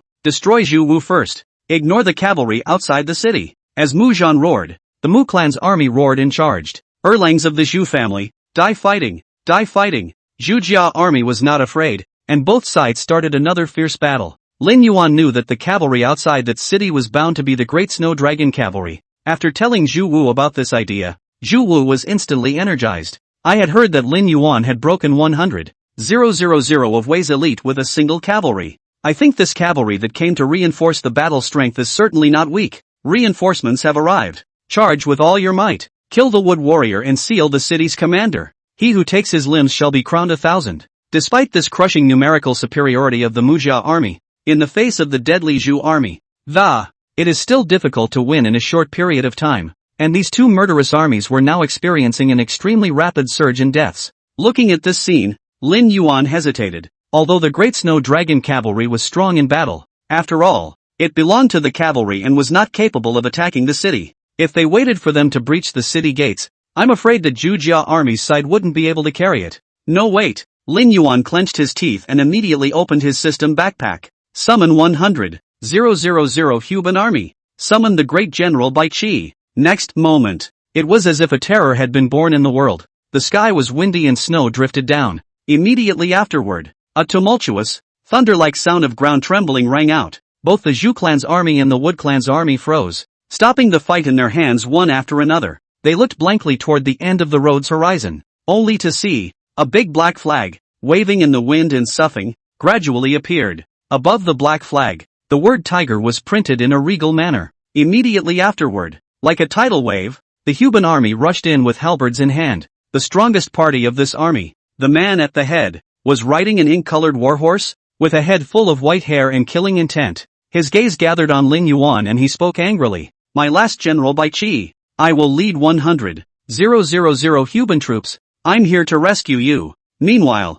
on the other side of the horizon, the sound of clanking iron riders resounded once again, only to see, with a thunderous force, the Great Snow Dragon Cavalry rushed in. The general at the head, Ji Bat Song, roared with the same fury. My last general Ji Bat Song, leading 50,000 Great Snow Dragon Riders. I come to rescue you. Wooden warfare was baffled. Saving the driver? Save what? Where did Zhu Wu get such reinforcements? It was at this moment that Lin Yuan raised his sword to the sky, his voice sounding like a heavenly authority. All generals obey. Eliminate the Wood family army without fail. The Great Snow Dragon Riders. Previously, when fighting against 100,000 Wei elites, he had already demonstrated his strong fighting ability. What Lin Yuan was really looking forward to was this Huban army, which was mainly infantry. The term Huban was first used in the Zhou dynasty, and was originally an honor given to martial artists. It evolved into a military designation, and an army that could be called the Huban army was the top fighting force in all the dynasties. The most famous of these is the Battle of Emperor Wu of the Han dynasty, who led 3,000 Huban troops to defeat the army of 100,000 northern Xiongnu kings. In that battle, the Huns dared not set foot in the Han dynasty for 100 years, and as the battle went on, this army also fully lived up to Lin Yuan's expectations. Almost every Huban army armorer was a 1-for-10 existence. It wasn't until just before Mu Battle's death that he realized that the youth who had stayed by Zhu Wu's side all alone. Surprisingly, it was Lin Yuan, the Lord of Wind and Snow City, who had exterminated 100,000 of Wei's elite. What was ridiculous was that he also presumed to buy Lin Yuan. He also promises to let the imperial consort of the Wood family convince the Xia emperor to forgive Lin Yuan for his treason. But it's too late. This day, Lin Yuan used an unstoppable force to exterminate the Wood family's entire clan. On the same day, all the lords of the cities that were ceded border passes received the invitation of Lin Yuan to make an alliance in Yingxiang. It was agreed that the matter of survival would be discussed in 3 days' time. Chapter 10. 18 cities meeting in Yingxiang. Easy King Snow Knight meeting Lin Yuan. The Battle of Inchcape. The young city Lord of Wind and Snow City teamed up with the Zhu clan's army to exterminate the Wood clan with a thunderous force. It instantly spread to the 18 cities on the border. The world is alarmed. Wasn't it originally said that Lin Yuan was relying on a divine mighty cavalry to defeat 100,000 of Wei's elite? How is it that in the Battle of Yingxiang, another 100,000 Huban's iron-blooded army suddenly appeared? The current Lord of Wind and Snow City, Lin Yuan, even in his capacity as the Lord of One Side Pass City, with 200,000 elite in hand, the news, like snowflakes, gradually spread. 3 days later, outside the city of Yingxiang, there were 16 armies that came outside the city. This is the meeting army of the remaining 16 cities of the border. Under a red flame army flag, Hu Lai, the Lord of Heavenly Axe City, had a face full of gravity. Brother Hu, why does your face look so grave? Could it be that you have a bad feeling about this meeting? At that moment, a youth in green battle armor slowly came to his side with his horse. His person was fair, as if a young prime minister with red lips and white teeth, making him handsome. This person is the general of Green Snake City, Yingxiang. Special brew, how does it make you feel to see these armies? As the words fell, Yingxiang followed Hu Lai's gaze, only to see that, outside of Yingxiang City, the great snow dragon cavalry and the Huban Army were camped here. In its army, the military discipline is strict, the armor is well trained, and the warlike spirit is daunting. Seeing this scene, Yingxiang's face turned odd. It is certain that the cavalrymen in their snow-white armor that it was the great snow dragon cavalry that greatly defeated the 100,000 elite members of the Wei Army, and those soldiers in black armor should be the Huban Army that exterminated the Mu family this time. Since the Battle of Yingxiang and the extermination of the Wood family, Lin Yuan merely left behind 10,000 great snow dragon cavalry, with 10,000 Huban Army. The rest were given to Jibat Song to bring back to Wind and Snow City to guard against a sudden attack from Wei. However, even if only a small number of troops were left behind, the two city lords, Hu Lai and Yingxiang, were still shocked. This cavalry and infantry, just from the momentum, it is a male army without a doubt. The two city lords then entered the city with each other. The difference was that the two who had originally come with pride had coincidentally tightened up a lot. Inside the city of Yingxiang, inviting the moon to the high platform. In the past, Bai Yuega, the great summer poet, wrote the ancient masterpiece inviting the moon here on the occasion of the Mid-Autumn Festival. Therefore, a high platform was built to commemorate the occasion. And at this time, on the inviting moon high platform, the 18 city lords of the border were all present here, and they couldn't help but make the inviting moon high platform have more of an ironic atmosphere. Gentlemen, old General Zhuge stood in the first place and was the most respected person in the 18 cities. Therefore, it was the first to speak. The new emperor is dim and cedes 18 cities on the border to Wei. This is the shame of selling the country for honor. Could it be that the lords of my border cities are playthings that the Xia emperor can use to come and go as he pleases? What Zhuge said was very weighty. Not only did it directly name the reason for the 18 cities meeting here, and it throws up the question of where to go after that. Lin Yuan saw the huffing and puffing on the faces of these generals present, and he immediately rose and said, "All of you city lords are of the same seniority as my father, so I should politely address you all as seniors." Saying that, Lin Yuan's tone suddenly turned cold. My Wind and Snow City, which is the gateway to the great Xia border, was framed to death because of the Xia emperor's mediocrity. To my Wind and Snow City's 100,000 elites, all of them died in battle. This is a father's murder and a national disgrace. When the enemies of the state and the family are together, who is a man of blood that can bear not to report it? The two city lords, Hu Lai and Yingxiang, looked at Lin Yuan and couldn't help but scrutinize him carefully. This 19-year-old boy is the one who is rumored to have broken 100,000 of Wei's elite, and decapitated the newcomer Lord of Wind and Snow City, who had won the side victory over King Shinobu. Too young. This is what was in the minds of the two men, but the two would never belittle Lin Yuan because he was young. Under heaven, those who can are great. Although he was young, he had a 200,000 strong army under his hands. More so, he told the world with the action of annihilating 100,000 of Wei's elite. He may be young, but he has the heart of a tiger. As Lin Yuan's words fell, Zhuge continued, "The Great Wei has sent a letter of state for war, and in a matter of days they will be at the border. Therefore, today, the lords of the 18 cities are summoned to an alliance in Yingxiang. The matter under discussion is not only about Daxia, but also about the lives of all of you." When these words came out, all the city lords in the room were cautious. The young Emperor Xia of today is a mediocre man. Surprisingly, the land under them, the city lords, was secretly ceded to Wei. This is effectively the same as stabbing them with a knife and not allowing them to resist. Instead, you have to call out a good stab. Who can stand the humiliation? that wind and snow city. As the gateway to the great Xia border, the city lord was framed for death in battle, already a living example. If they don't act again, today, we cut 18 cities, and tomorrow, when the Wei army is at the city, is it true that Emperor Xia will have to cut another 18 cities? They all know the truth about lips and teeth. The fate of the old city lord of Wind and Snow City who died in battle was only going to be their turn sooner or later. Hulai snorted coldly. Special brew, the emperor does not give us a chance to live, and give him the life of selling an egg? Reverse, Hulai is incredibly robust and his character is bold and courageous, fearing no one. With Hulai's cry, the rest of the generals, who were somewhat hesitant, opened their mouths. Yingxiang, Lord of Green Snake City, if you don't rebel against wouldn't the Xia Emperor's knife be on my neck sooner or later? Against it, Fengming City, Manhwa City, Weiwu City, and so on all spoke up. Alliance. Against the summer, the many city lords,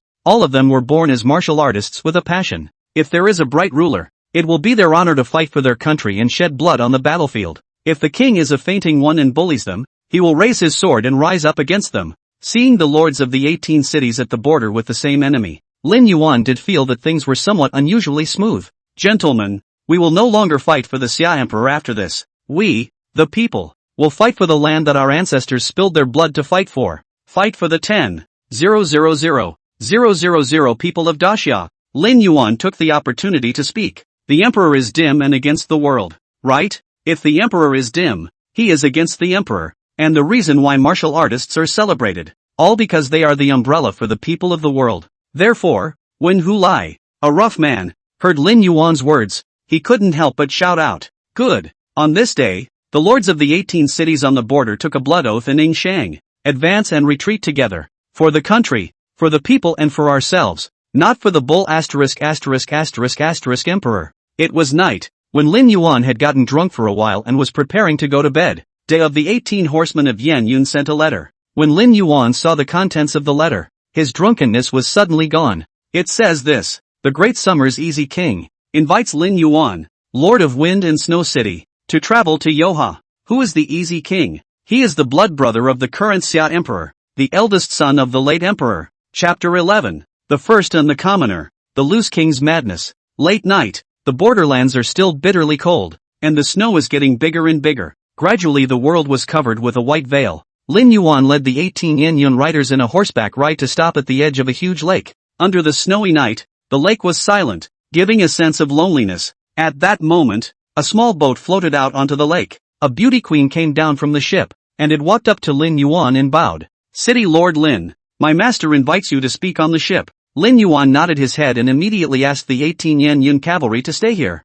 while he himself followed that beauty to the ship. Not long after, the boatman cranked the oars and the boat drifted toward the center of the lake. Inside the boat, it was a warm confined space with a fireplace for warmth. I've long heard that City Lord Lin is a heroic young man, and it's really extraordinary to see him today. There was a handsome man clad in a white fox fur coat who got up and walked towards Lin Yuan. It wasn't hard to guess that this person should be that easy king. Stay seated, Lin Yuan said in a flat voice. I wonder what the easy king called me here late at night for. In the face of Lin Yuan's attitude of opening the windows of heaven, the easy king did not respond. He just poured Lin Yuan a cup of tea that was steaming hot and said, does City Lord Lin know why this lake is called the River of Secrets? Lin Yuan frowned, but still opened his mouth. The territory of Daxia is divided into the 9 states of the world, and this is the territory of Yuzhou. This lake, therefore, is called the River of the Ghosts. The easy king nodded and continued. Then do you know how many cities there are in Yuzhou? Lin Yuan blurted out. There are 36 cities in Yuzhou,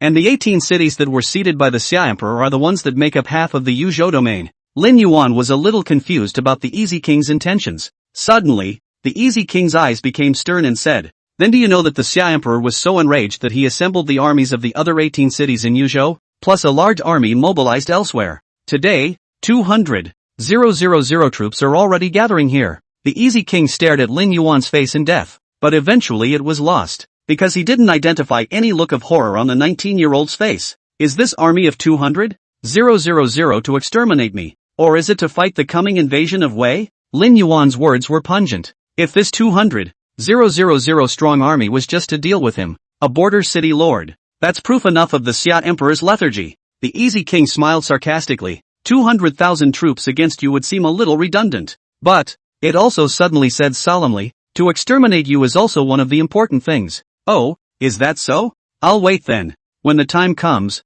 I don't mind digging a bigger pit to bury the corpses of this 200,000 strong army in. In the face of Lin Yuan's wild words, the Easy King couldn't help but be a little surprised. Is this arrogance really something that a 19-year-old can display? Lin Yuan, don't look down too much on this 20 large army. They are Wang Qiwei, the chief of the civil officials of Dixia, and Wang Chang, the head of the military officials, personally leading the troops. Do you really think that you're invincible after you've allied the 18 cities of the border? The Easy King laughed contemptuously. Even if these 200,000 troops are not enough. But you should know that the Xia Emperor sits on the land of the 9 states with millions of mercenaries. Is it hard to believe that an army of 1 million is not enough to exterminate you? Lin Yuan nodded solemnly. That he didn't doubt. And what is it that you invite me here today? The conversation is back to the beginning. The Easy King collected the contempt he had just shown and casually opened the window. The cold wind blew in, clearing one's mind much more instantly. I am the eldest son of the late Emperor's concubine, and have been named King of the Free. The title of Easy King has allowed me to gain a lot, and at the same time, it has also allowed me to lose a lot. Looking at the Easy King with a frustrated look, Lin Yuan's heart was suddenly clear. Since ancient times, the family of emperors especially valued the distinction between the first and the concubine. The firstborn son, the first inheritor of the royal family, can obtain everything that is supreme. The concubine's eldest son, though also the eldest, was the other extreme. He was destined to become only a pampered man, but he could not get his hands on anything about Emperor Chang. He's not convinced. He's not willing. The sassy look on the Easy King dissipated. At the moment, he was like a bloodthirsty wolf. If my brother can sit in that position, why can't I? The loose king stared at Lin Yuan with a death glare, as if he was looking at a treasure, and said greedily, Lin Yuan, you're the key to breaking the game. The key to the breakthrough? Lin Yuan feigned incomprehension, but in his heart, he secretly snickered. Since ancient times, there have been no merciless emperors. If things went on as normal, the position of the current Xia Emperor would only become more and more secure. But it's different now, with Lin Yuan as a destabilizing factor. Lin Yuan was a border gateway and the Lord of Wind and Snow City. He even has a 200,000 strong army in his hands, and now he has allied the 18 cities on the border. This is definitely a force to be reckoned with. But that's not enough if it's against the Xia Emperor. You need my help. The prosperous king's eyes were glowing with greed. I can mediate among the Xia Emperor's army. Let the chief minister Wang Qiwei and the great general Wang Chang take the overall situation into account and refrain from laying hands on you for the time being. After they resolve the Wei invasion, I can provide you with information about the Xia Emperor's army and help you exterminate 200,000 Xia Emperor troops. How? The Easy King looked at Lin Yuan expectantly. But Lin Yuan only felt numb now. This Easy King is a madman. He wanted to use Lin Yuan's hand to destroy the Xia Emperor's 200,000 strong army. In this way, it can be proved that the Xia Emperor's commander-in-chief has made a mistake and is indeed a dim king.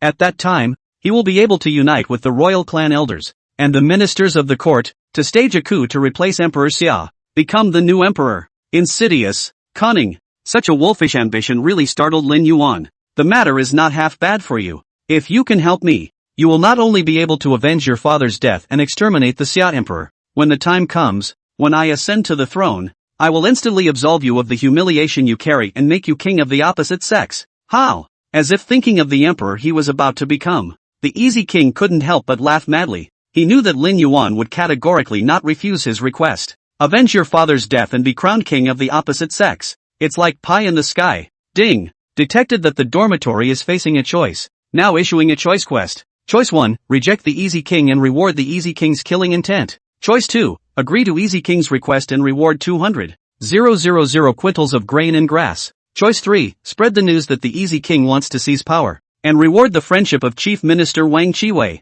Lin Yuan briefly browsed through the selection light screen. Then he raised his glass and addressed the Easy King. Today, when I got to see the Easy King, I was as terrified as if I had seen an immortal in the sky. To be able to work with the Easy King. No, it is truly my honor to work with your majesty. Seeing that Lin Yuan was so knowledgeable, the Easy King became even more excited. The children are teachable. Bang! 2 cups clash and share a drink. On this night, the snow was heavy outside the ship, and the wind howled like a wolf. It was as if it foreshadowed something big was about to happen. Chapter 12, The Lord of the Ming League. Meeting the chief officials of the civil and military departments of Daxia, the Border 18 Cities Alliance was established. The members of the League deliberated on the issue of the Lord of the League. Lin Yuan recommended Zhu Wu as the alliance leader. Firstly, because of its high moral standing, and secondly, because of the strong combat power of Zhu's army. The many city lords also thought deeply, but it was rejected by Zhu Wu. Claim, if the position of alliance leader is based on strength, I am hardly comparable to Lin Yuan. When these words came out, the crowd dishes came to their senses. Because of Lin Yuan's youth, their preconceptions directly ignored the idea of having Lin Yuan elected as the alliance leader. In reality, however, the position of alliance leader should be taken by the most powerful member of the alliance. Although Lin Yuan is young, he has 200,000 troops in his hands. More so, it was preceded by the annihilation of 100,000 of Wei's elite. It would be a bit of a stretch for him not to be the ally. Unable to do so, under the persuasion of the crowd, Lin Yuan was also forced to sit in the position of alliance leader, above the Moonwatch Terrace. This was the first plenary session of the establishment of the alliance. Gentlemen, the ancients once said that there must be a reason for everything, so our alliance should also have a name. Zhu Wu offered. The coalition members nodded their heads in agreement. One of them, Hu Lai, stroked his beard and thought hard for a long time, and then he said with a slap on his head, "How about we call it the Invincible Alliance? There's invincibility, and special brew is awesome to think about." When the crowd heard this, they just blacked out and didn't say a word. And coarse, and vulgar. Wang Yancheng looked at Lin Yuan and said, "The name of the alliance should rightly be decided by the alliance leader. I also hope that the ally will take a name. This can be Lin Yuan." After thinking hard for a long time, Lin Yuan's mind couldn't help but think of the Daming dynasty in his previous life. It was the most clanking dynasty of the Han Chinese. Then Lin Yuan said, "Is it okay to call the Ming League, the Ming League?" Hu Lai scratched his head, not knowing what it meant. "Wherever the sun and moon shine, it is the land of my Ming League. Wherever the sun and the moon go, there is a place where my Ming League can reach. This, for the sake of the bright alliance," Lin Yuan explained. "Wherever the sun and moon shine, it is my Ming Alliance's territory?" Hu Lai only felt his blood spurting, feeling like something had awakened in his heart. The Alliance Master is truly a literal star descending to the heavens. He is just more powerful than these martial artists of mine. Hu Lai smiled somewhat flatteringly. The name Mingle Alliance came up. None of the coalition members present made sense. The crowd then began to fall into a tense atmosphere. "General Zhu Wu, how many troops does my Ming Alliance have available now?" Lin Yuan asked. Now, it was getting closer and closer to the time when Wei would advance. "It's time to make preparations," Zhu Wu replied. "Except for Alliance Masters Wind and Snow City, the remaining 17 cities, excluding the necessary defense forces, have a total of 180,000 troops to mobilize. A full 180,000 troops, together with Lin Yuan Fingshu as city's 200,000 troops, that was a full 380,000 troops. According to the Great Wei War Book, the opposing side has sent in 500,000 armored soldiers this time. 380,000 versus 500,000. Although you can't win, but Wei will never get the advantage either. Pass on the order of my allies," Lin Yuan said in a loud voice. 180,000 troops, head to Wind and Snow City immediately. No mistakes. The alliance leader's order came out. The 17 city lords clasped their fists. Nah, the Ming alliance acted instantly, with an army of over 100,000 troops, all of which marched hastily to Winsnow City, and Lin Yuan was in no hurry to go back. Instead, he took the Yanyan 18 Riders Guards and headed to the Imperial Army's tent under the Easy King's leadership. The Imperial Army tents, stretching for miles and miles, were 200,000 strong, and the military discipline was so strict that instead, it made Lin Yuan look high. "I think that Disxia Chief Minister Wang Qiwei, and General Wang Chang, are by no means mortal." With this thought in mind, the Easy King brought Lin Yuan to the general's tent. On top of the first seat sat a general clad in battle armor, exuding a righteous aura. There was another old civil official with glowing eyes and a Confucian demeanor standing in the tent. In a marching tent, the military general is the leader. I think that the one sitting there should be Wang Chang, and the one standing is the chief minister Wang Qiwei. And the moment Lin Yuan walked into the tent, these two chief civil and military officials of Disxia then stared at him with unblinking eyes. It seemed to be trying to see through something. They couldn't figure out a teenager who had lost his father to rely on. "How did you gather an elite army of 200,000? This son can be feared. It must not remain." A trace of imperceptible killing intent flashed in the eyes of Chief Minister Wang Qiwei. As the first minister of the Great Xia, he naturally had to eliminate all threatening factors for the emperor. And within Wang Chang's gaze, a trace of appreciation flashed. After all, He was a martial artist, and he had heard about Lin Yuan's great defeat of 100,000 of Wei's elite before. Thus, from the point of view of a martial artist, he had some appreciation for Lin Yuan. The chief minister, Wang Qiwei, then spoke first. It's a blessing for my daxia that such a dragon among men can come out of the borderlands. It's still sad. This is a double entendre. On the one hand, it affirmed Lin Yuan's ability. On the other hand, it was sarcastic that Lin Yuan, as a subject of daxia, disrespected the emperor's order and created the Ming League of counterintentions. Lin Yuan narrowed his eyes, pleasantly countering up. If the dragon is a symbol of lethargy, then I would rather be a worm. That way, it won't be scorned by the world. Needlepoint is not a good idea. The dragon, a symbol of the emperor. Lin Yuan directly satirized the present emperor's lethargy, ceded the border 18 cities, and was reviled by the world. If that's what a dragon symbolizes, it might as well be a worm. Harpies, but good guts. Wang Qiwei snorted coldly, but stopped speaking. The easy king, who was on the side, was most tired of the civil official's set of words that cursed people without using dirty words. So he introduced Wang Chang to Lin Yuan.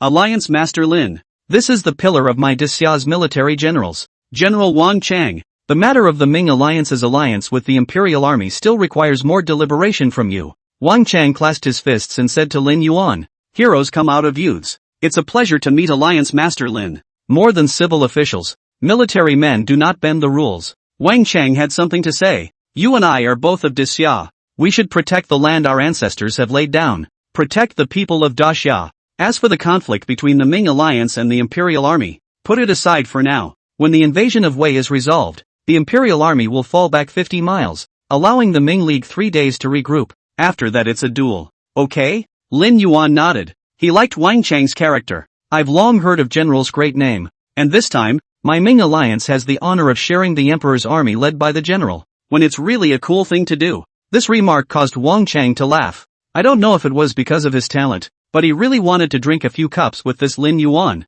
But due to the special nature of Lin Yuan's identity, he couldn't stay here for long. Lin Yuan then took his leave. When General comes to Wind and Snow City, I will make sure to let General taste my Wind and Snow City's wind and snow wine. That's pretty spicy. Upon hearing this, Wang Chang froze and looked at Lin Yuan's departing back, his heart breaking with shock. This kid actually saw through my thoughts. Thinking about it, the corner of Wang Chang's mouth fell into a smile. Since ancient times, heroes have sympathized with each other. Men, gentlemen's friendships are all about words. P.S. Please catch up on your reading data, brothers. Point and click recommendation tickets. Chapter 13. Lin Yuan's merits. Pre-war meeting. Wind and Snow City border. All 180,000 troops from the 18 cities alliance had arrived within 3 days. Another 200,000 troops from the Imperial Army arrived with them, plus Lin Yuan's 200,000 troops. Nowadays, there were nearly 600,000 troops gathered in Wind and Snow City. With the increase in the number of armorers came some trouble. On this day, Lin Yuan was patrolling Wind and Snow City. A clamor of arguing was heard. Little lady, this Grand Master is 1,000 household of the Imperial Army. Follow me and you'll be guaranteed to eat good food and drink hot water. What? Still not willing? Lin Yuan saw that there was a group of armored soldiers belonging to the Imperial Army, and at this moment, they were actually surrounding a chaos stall. The booth is run by a team of fathers and daughters. That old father, in tears, knelt on the ground and begged bitterly. Sir, this is all the property of the little old man. Please spare my daughter. A voice that was almost pleading to the extreme, but at the moment it was annoying as hell to that 1,000 household. As the Imperial Army's 1,000 household, he still had a high status in the army. Coming to this small border town today and looking at its daughter should be an honor for the other party. The other party, however, was so stubborn that it really annoyed him. Brush. Cheeto decisively drew the matching sword at his waist. The long sword that emitted a ghostly cold light immediately made the onlookers fearful. There's no woman that I want to get that I can't get. If you old thing keeps talking, I'll directly let your head fall to the ground. The old father still refused to relent, going so far as to bail out Cheeto's thighs in anger. This is Wind and Snow City within the territory of the Ming Alliance. No longer belongs to daxia. You can't bully us commoners, or City Lord Lin won't forgive you. Mentioning the name of Lin Yuan, the Lord of the Ming Alliance, that 1,000 household was like a barrel of dynamite that had been ignited. Under all the heavens, all is my great Summerland. What a bull ***** bright alliance. Since you seek death, then I will fulfill you. It raised its long sword and slashed downward at the old man. Moment of truth. Only a clang was heard. The other longsword knocked Cheeto's sword to the ground. When the people on the sidelines saw the visitor, their eyes instantly released a fine light. City Lord Lin. It's City Lord. I beg the City Lord to do right by the people of Wind and Snow City. When that old father saw Lin Yuan, he immediately became aggravated. City Lord Lin,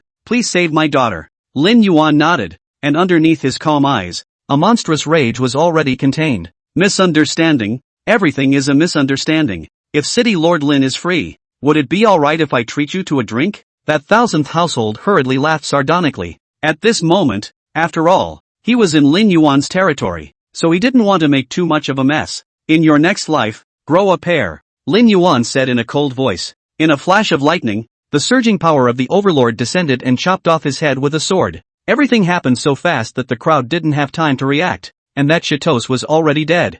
Gentlemen, Lin Yuan said after looking around the week, wherever there exists in the city of the Ming League the bullying of the people by public men, you may come directly to me at the City Lord's mansion. Find the main culprit, and I will bring his head to the ground. The people are not to be insulted, and a gentleman loves his people. This was a rule that Lin Yuan had set once he became the city lord. The guards and civil officials of Winsnow City have been following it well. Only, today, this Imperial Army's 1000 husband was not long-sighted and crashed into Lin Yuan's hands, losing his life. And today's event was immediately spread throughout Wind and Snow City, especially when it landed in the middle of the Imperial Army's camp. That chief counselor Wang Qiwei exchanged anger. What qualifications does that Lin Yuan have to behead 1,000 of our troops? Shame. This is a great shame. With that, Wang Qiwei was about to take his men to the city lord's mansion to demand a statement. Slow down. The great general Wang Chang chided. For this behavior to come out of the army has already caused our Imperial Army to lose face in front of the Ming League. I'm afraid that if Lord Chief Minister were to seek Lin Yuan today, he would only be humiliated. Wang Chang blackened his face and shouted to the deputy general in the tent. Pass my order. No one in the Imperial Army shall do anything to oppress the people, and if they do, no matter how big or small the official position is, direct decapitation. Nah. Looking at Wang Chang's handling of the situation, Wang Qiwei arrived much calmer. After they came to Wind and Snow City, they saw that the people were peaceful and living in contentment. Genuine smiles spread across the faces of both adults and children. Politics and people. This is what Chief Minister Wang Qiwei had in mind. After some investigation, Wang Qiwei was shocked. Ever since Lin Yuan became the lord of the city, he issued an order to distribute as much of the fields as possible to the farmers without fields. The landed gentry were exterminated and their property plundered. The entire Wind and Snow City, whether it be finance, government, or military, is completely in Lin Yuan's hands. Being able to do all of these, so that the people are free from the oppression of the higher powers and the pressure of hunger and cold. The people of the city enthusiastically produced and enlisted in the army, and the whole city was full of warlike spirit and admiration for the lord of the city. I've heard that all of this scheming came from Lin Yuan's military division. I do not know what kind of a man that warlord is, and if such a man serves his majesty, it will make my daxia prosper. Wang Qiwei sighed. At that moment, a sentry came in and reported. General, Chief Counselor, Alliance Leader Lin invites the two of you to discuss the defense of the city in front of the city lord's mansion. Upon hearing this, the two of them packed up and headed off immediately. Especially Wang Qiwei was a bit impatient. The main reason was that he wanted to see just what kind of person Lin Yuan's military advisor was. City Lord's mansion. Wang Chang and Wang Qi weighed in. Then they detected a hostile gaze falling on them. Hu Lai said with a big grin. Yell. I said, why are the magpies chirping this day? So it's the great general of the Imperial Army and the current first minister who have arrived. Wang Qiwei sneered. Pitbull. It's winter. Where do magpies come from? Hu Lai froze and his face instantly flushed. Just when Hu Lai wanted to open his mouth to directly curse, he was stopped by Zhu Wu. Hu Lai shut up and listened to the alliance leader's words. Thus, Hu Lai had no choice but to sit down resentfully. Lin Yuan made Wang Chang sit with himself in the upper seat, and the rest of them sat on the sides. Gentlemen, the Wei Army has now gathered 300,000 troops at its border gate, locked Demon City. In less than 2 days, its 500,000 strong army will be fully assembled. You have come here today in a hurry to discuss a plan. As the words fell, the crowd began to think hard. Wang Qiwei was the first to speak. In my opinion, we can wait until their armies are assembled, and then the two sides can directly start a big battle. After all, the number of allied forces between the Imperial Army and the Ming Alliance is much more than the Wei Army. The Ming League and Imperial Army Alliance Army, nearly 600,000 people. Wei, on the other hand, has only 500,000 this time. In terms of troop strength, Daxia has the advantage. Just when Wang Qiwei was complacent, Zhuge Liang, who was shaking a bushel fan beside Lin Yuan, however, spoke up. My lord, in my opinion, we can take advantage of the night and attack Demon Lock City today. Chapter 14 Array in Front. Change in the Imperial Army. Seeing that his suggestion was refuted, Chief Minister Wang Qiwei immediately became a bit annoyed. Spin said, "Who are you? You're still shaking a bushel fan on a cold day. You're really pretending to be a god." Zhuge Liang frowned, but still maintained his poise. "I am Zhuge Kongming, nothing more than a small military advisor. On the contrary, I have long heard of the name of the Chief Minister, Lord Wang Qiwei, and today I have seen it but a real disappointment. The man in front of you is Zhuge Liang?" Wang Qiwei's eyes instantly blazed. Previously, Lin Yuan beheaded the Imperial Army's 1,000 households, so he could tell that Lin Yuan's policy of loving the people came from this person. Ruling a city still has this effect, and if he were to be brought into the Daxia court, definitely send out this person's ability. Shine for Daxia. So it is Mr. Zhuge. I have also heard about Mr. Zhuge for a long time. I wonder what Mr. Zhuge said about disappointment? For talents, Wang Qiwei's posture was still very respectful. However, who expected Zhuge Liang to say, "Disappointed that the first minister of the Great Summer is such a foolish man"? Bang! Wang Qiwei was instantly enraged. On the side of the Hulai but has long been unable to hold back the release of laughter. The military master is worthy of being a man of culture. That is, he is more subtle in his cursing than these brown men like me. Ever since Lin Yuan had become the alliance leader, Zhuge Liang had naturally become the alliance's military advisor as well. No matter what others think of this warlord, but in Hulai's eyes, just by virtue of the fact that Zhuge Liang is looking out for him today, he can be convinced. Wang Qi slightly snorted. "Thou sayest I am foolish. Is it a good idea to attack the locked city on a starry night? As thou sayest? Locked Demon City. The walls are high and fortified. How to attack? Tell me? So what if the city is tall and strong? Locked Demon City, being the border gateway of the Great Way. Its city establishment is generally the same as Wind and Snow City. It has the main north gate, and the east and west gates." Hearing Zhuge Liang give such a nod, Lin Yuan's eyes were shining brightly. Does the warlord mean to feign an attack on the main gate and actually attack the east and west portals? Nowadays, in the Demon Lock City, 300,000 Great Way armorers have already gathered. If there were 3 more days, its 500,000 strong army would have been assembled. What exactly is the initiative to take advantage of the fact that the other side is not yet assembled now? Or do we stick to the rules and wait for the opposing army to gather and then start a decisive battle? Wang Chang, the most powerful general of the Imperial Army, naturally understood this. However, Wang Qiwei bellowed, "Thou shalt not. A national war about the national prestige of Daxia. If we don't wait for the Wei army to gather before we attack, wouldn't the world spit on my Daxia for being shameless? Shameless? The people in the Ming Alliance only found it funny." Zhu Wu sneered. "If we talk about shamelessness, is it not the greatest shamelessness to cede land and give up without a fight?" In Zhu Wu's opinion, this Wang Qiwei was simply pedantic to the extreme. With a great opportunity to fight in front of us, instead of doing it, we are concerned about the false prestige of the country. It's just stupid. Ahem. At this point, Wang Chang, who was on the side, saw that Wang Qiwei was a bit embarrassed on his face and even pretended to cough. After all, Wang Qiwei was the chief minister of Daxia, and he was in the same dynasty as himself. It's still a matter of taking the other side's face off. Wang Chang turned his gaze to Zhuge Liang again, unable to stop marveling in his heart. He was a martial artist, and a martial artist's battle intent was absolutely overriding. But because the civil officials in the Daxia dynasty, led by Wang Qiwei, monopolized the government, so much so that the military officials have been suppressed and have no chance to show their talents. And this time after he heard Zhuge Liang's plan, the heart couldn't help but cry out.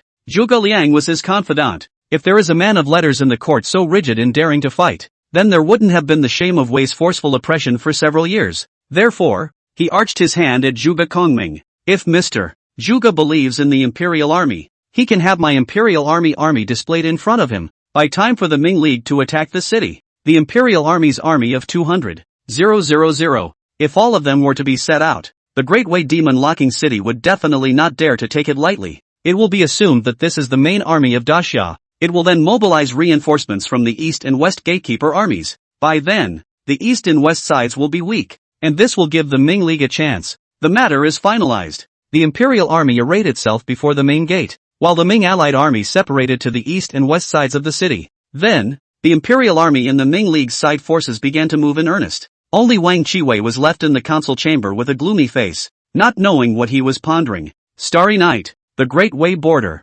before the demon-locking city. 200,000 Imperial Army generals lined up 1,000 meters away from the city gates. After a horn sound that sounded like it came from the desolate ancient times was blown, 200,000 Imperial Army armorers attacked towards the demon-locked city with a heavenly momentum. This sight immediately caused a panic in demon-locked city. The main force of Daxia attacks. Call for reinforcements. The demon-locked city lord hurriedly said. In his opinion, a full 200,000 Imperial Army armors were definitely the main force of Great Xia. At this point, the front door is the key. It wasn't long before the defenders on the east and west sides of Demon Lock City began to dwindle. No need to think about its inevitable support in the direction of the main gate. See this scene. Yingxiang smiled knowingly and secretly said in his heart, Lin Yuan, the purpose has been achieved. Let me see the fighting strength of your so-called Ming alliance. At this moment, at the gates on both sides of the Demon Lock City, Lin Yuan personally led 100,000 Huban troops, along with 50,000 Ming League allied troops,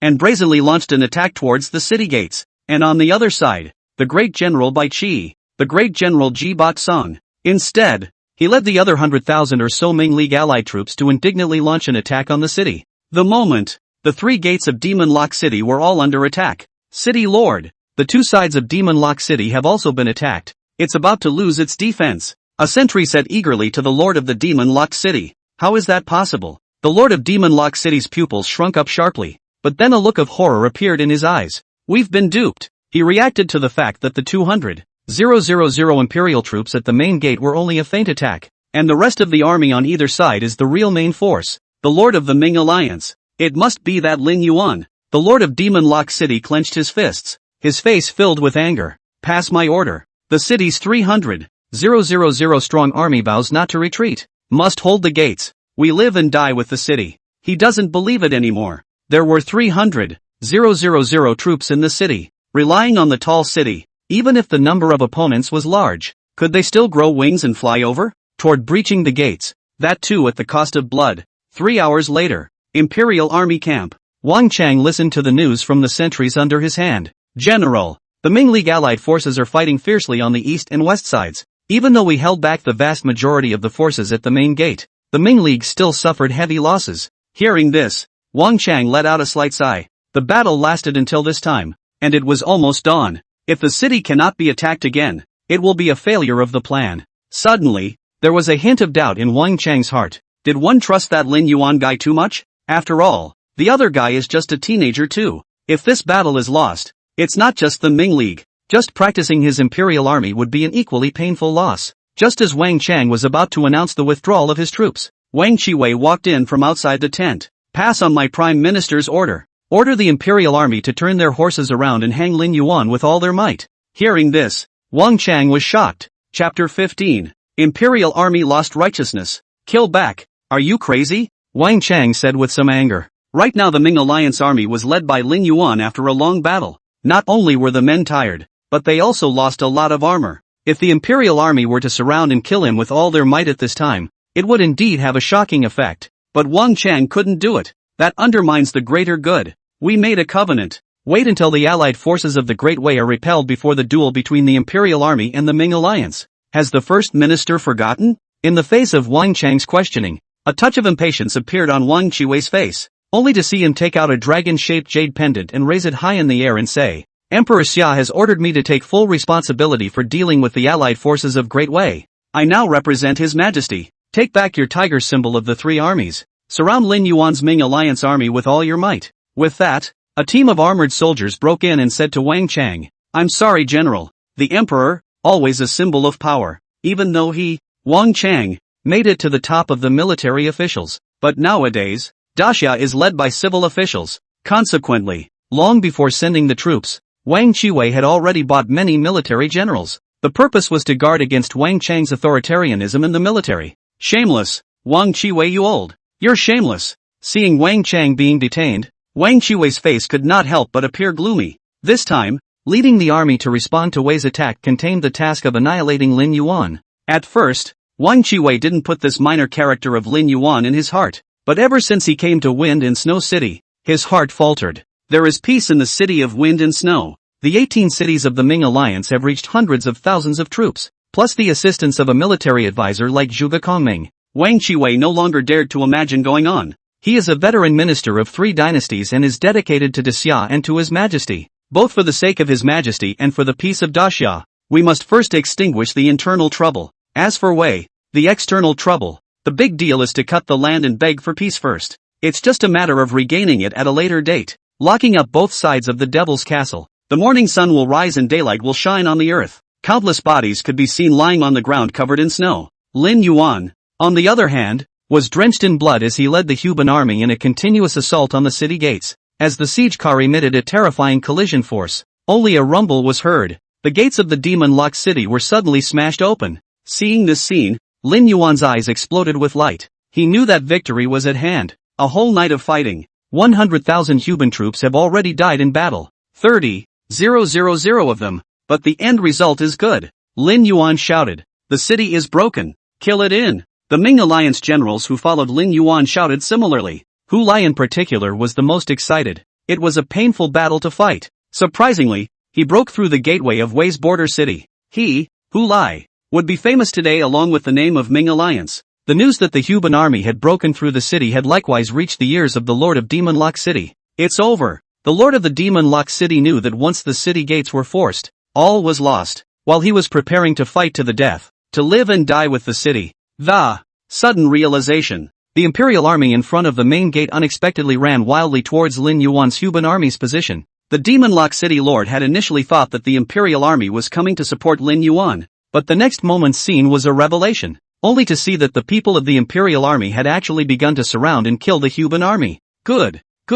Yes. The Lord of Demon Lock City was overjoyed and hurriedly turned the city's main force over to similarly surround the Huban army with the Imperial army. When Lin Yuan realized that the Imperial army was coming over, he was originally still happy, thinking that Wang Chang had led people to support him, but it wasn't until he saw that the visitor wasn't Wang Chang, but Wang Qiwei that the mind snapped to bad thoughts. As it turned out, it wasn't what he expected. Wang Qiwei exclaimed, "By order of His Majesty, whoever kills Lin Yuan will be crowned Marquis of 10,000 households." Not good. The Imperial army has reneged on the covenant. Hu Lai pointed at Wang Qiwei's face and cursed angrily. "Special bruise old piker. I'll kill your ancestors." Surrounded by the Emperor's army, the main force of the demon-locked city rallied again. Lin Yuan knew that he couldn't wait any longer. Must retreat. Kill out with all your might. Lin Yuan was a bit distracted. He should have thought of that. The human heart is unpredictable, let alone in this ancient world. After all, I was too young. Seeing the Huban army armorers that kept falling down in front of his brightening, Lin Yuan only felt blood dripping from his heart. Just then, there was a sound of horses' hooves stamping on the snow in the distance. "My lord, we have come to the rescue." As far as the eye can see, Bai Qi, Ji Ba Chang, Zhuge Liang, with 100,000 great snow dragon riders behind them.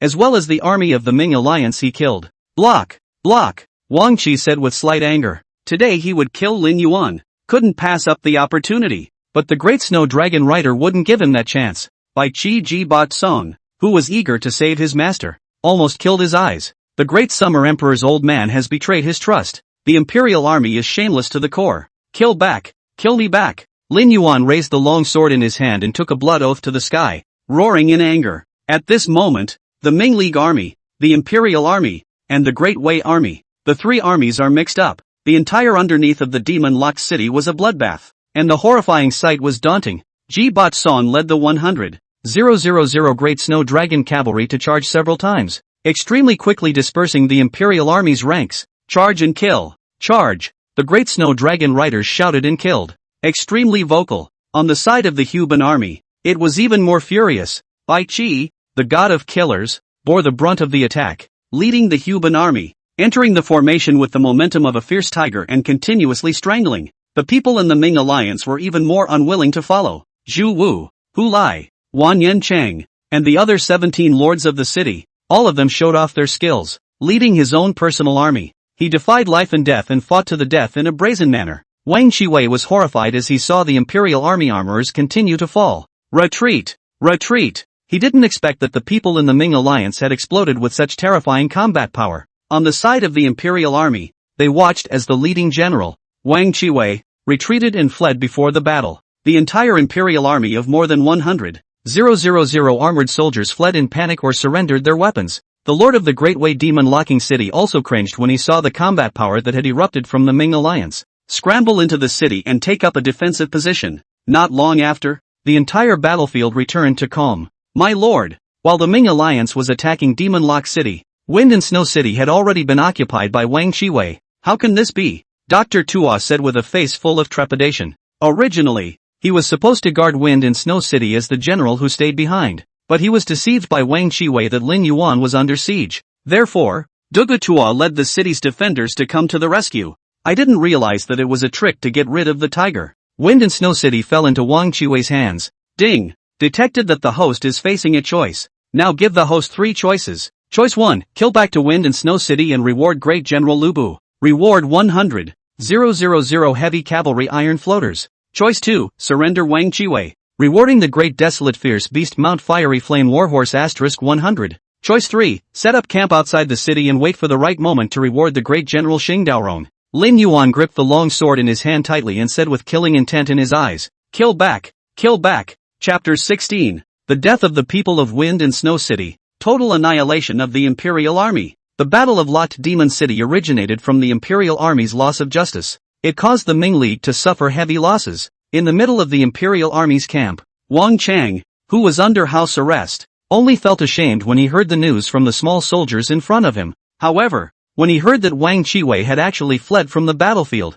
causing the Imperial Army to suffer heavy losses, 2 different thoughts welled up inside him. For one thing, it's a sadness for the Imperial Army's generals who died in vain. The second was the monstrous hatred for that Wang Shiwei. Not good general. The Ming Alliance's people have arrived outside of Wind and Snow City. What can we do? Another junior soldier rushed to report and said. When Wang Chang heard this news, he only felt thunderstorms. The Ming League is furious at this time. If we let Wang Shiwei command the Imperial Army again, the consequences would certainly be devastating. What are you waiting for? Untie me now. The 2 skirmishers looked at each other, and then with a general determination to go forward and loosen the bindings on Wang Chang's body. After relieving himself, Wang Chang quickly walked towards the head of Wind and Snow City. At this point in time, the Ming League army was doing its best to attack the city, and Wang Shiwei, who was standing on top of the city wall, snorted. Junior Lin Yuan, thank you for building Wind and Snow City high and strong. Rather convenient for the defense of our Imperial Army. Oh, I forgot to tell you that His Majesty has mobilized another 200,000 troops to support him. If you're smart, why don't you kneel down and surrender? Hearing this, Lin Yuan gritted his teeth. Ever since he took over Wind and Snow City, he had reinforced the walls of Wind and Snow City to guard against future attacks by the Wei army. I never thought that today I would lift a stone and smash my own foot. Just as Lin Yuan was thinking hard about what to do, Zhuge Liang exclaimed, my lord, look at the top of the city wall. The crowd's eyes were drawn. I saw, on top of the walls, the people of Wind and Snow City holding farming implements, big axes that. He rushed towards those Imperial Army armorers. For the sake of the allies, for our home, fathers and mothers, fight them. These people, favored by Lin Yuan, it makes them live in a brand new state where they are not oppressed by anyone. It's something they didn't dare to think about in the past. But now, someone is trying to extinguish their good life. Can they take it? Of course you can't. Even at the risk of certain death, we must help the Ming League. It is also a fight for themselves. Wang Shiwei did not expect that the people of Wind and Snow City would be so bloodthirsty, and was immediately shocked. Kill them all, Wang Shiwei said with an angry voice. Yes, sir. Those Imperial Army armorers turned their swords on the people. Gradually, a steady stream of people fell in a pool of blood. Lin Yuan's eyes turned red when he saw this scene. The killing intent in his heart was austere. The people of Wind and Snow City, this is taking their own lives to spread the fire for themselves. This was taking his own life to help Lin Yuan. At all costs, break through the gates for me. Kill me. Lin Yuan took the lead, and as the head of the Ming Alliance surprisingly rushed to the front, he was irritated. He was really irritated. There are people who are willing to die for him. Lin Yuan, then what reason is there for him to fear death? For the sake of the Ming League, charge, die for the Ming League. The great general Bai Qi. Ji Batsong raised his arms and rushed along with Lin Yuan. On top of the windy and snowy city walls,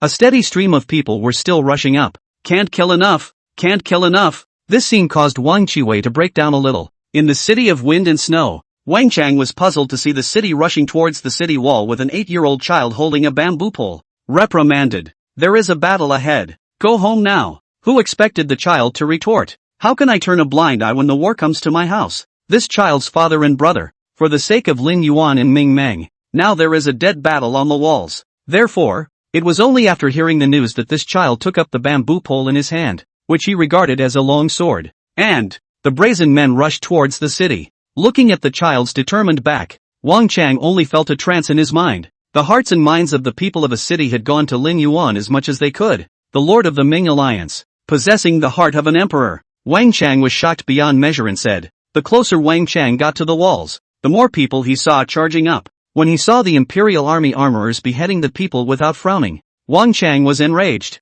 Stop it! Stop it! All of you! These are my people of Daxia! How dare you! Wang Chang felt a deep wave of sadness and powerlessness. Even if we occupy the right place at the right time, facing Lin Yuan, who has won the hearts of the people to such an extent, and how can you fight? With a small glimpse of the big one. In the future, if the Ming League expands further, wouldn't the foundation of Daxia also be affected? Wang Chang didn't dare to imagine anymore. The only thing he had right now was a firm idea. That's charging up to the top of the city and grabbing back the military power. Wang Chang, how dare you? Wang Qiwei's face instantly reddened when he saw the great general Wang Chang gunning for the tiger talisman. The chief minister, swinging his sword at his own people. This is not something my Daxia armorers can do. If I have offended you or your majesty, I plead guilty. One death is all it takes. Wang Chang, who snatched the tiger talisman back, raised his arms and shouted, Generals of the Imperial Army, do not hurt one more of the people. Withdraw from windswept city. The Imperial Army, after withdrawing from Wind and Snow City, didn't quell Lin Yuan's anger.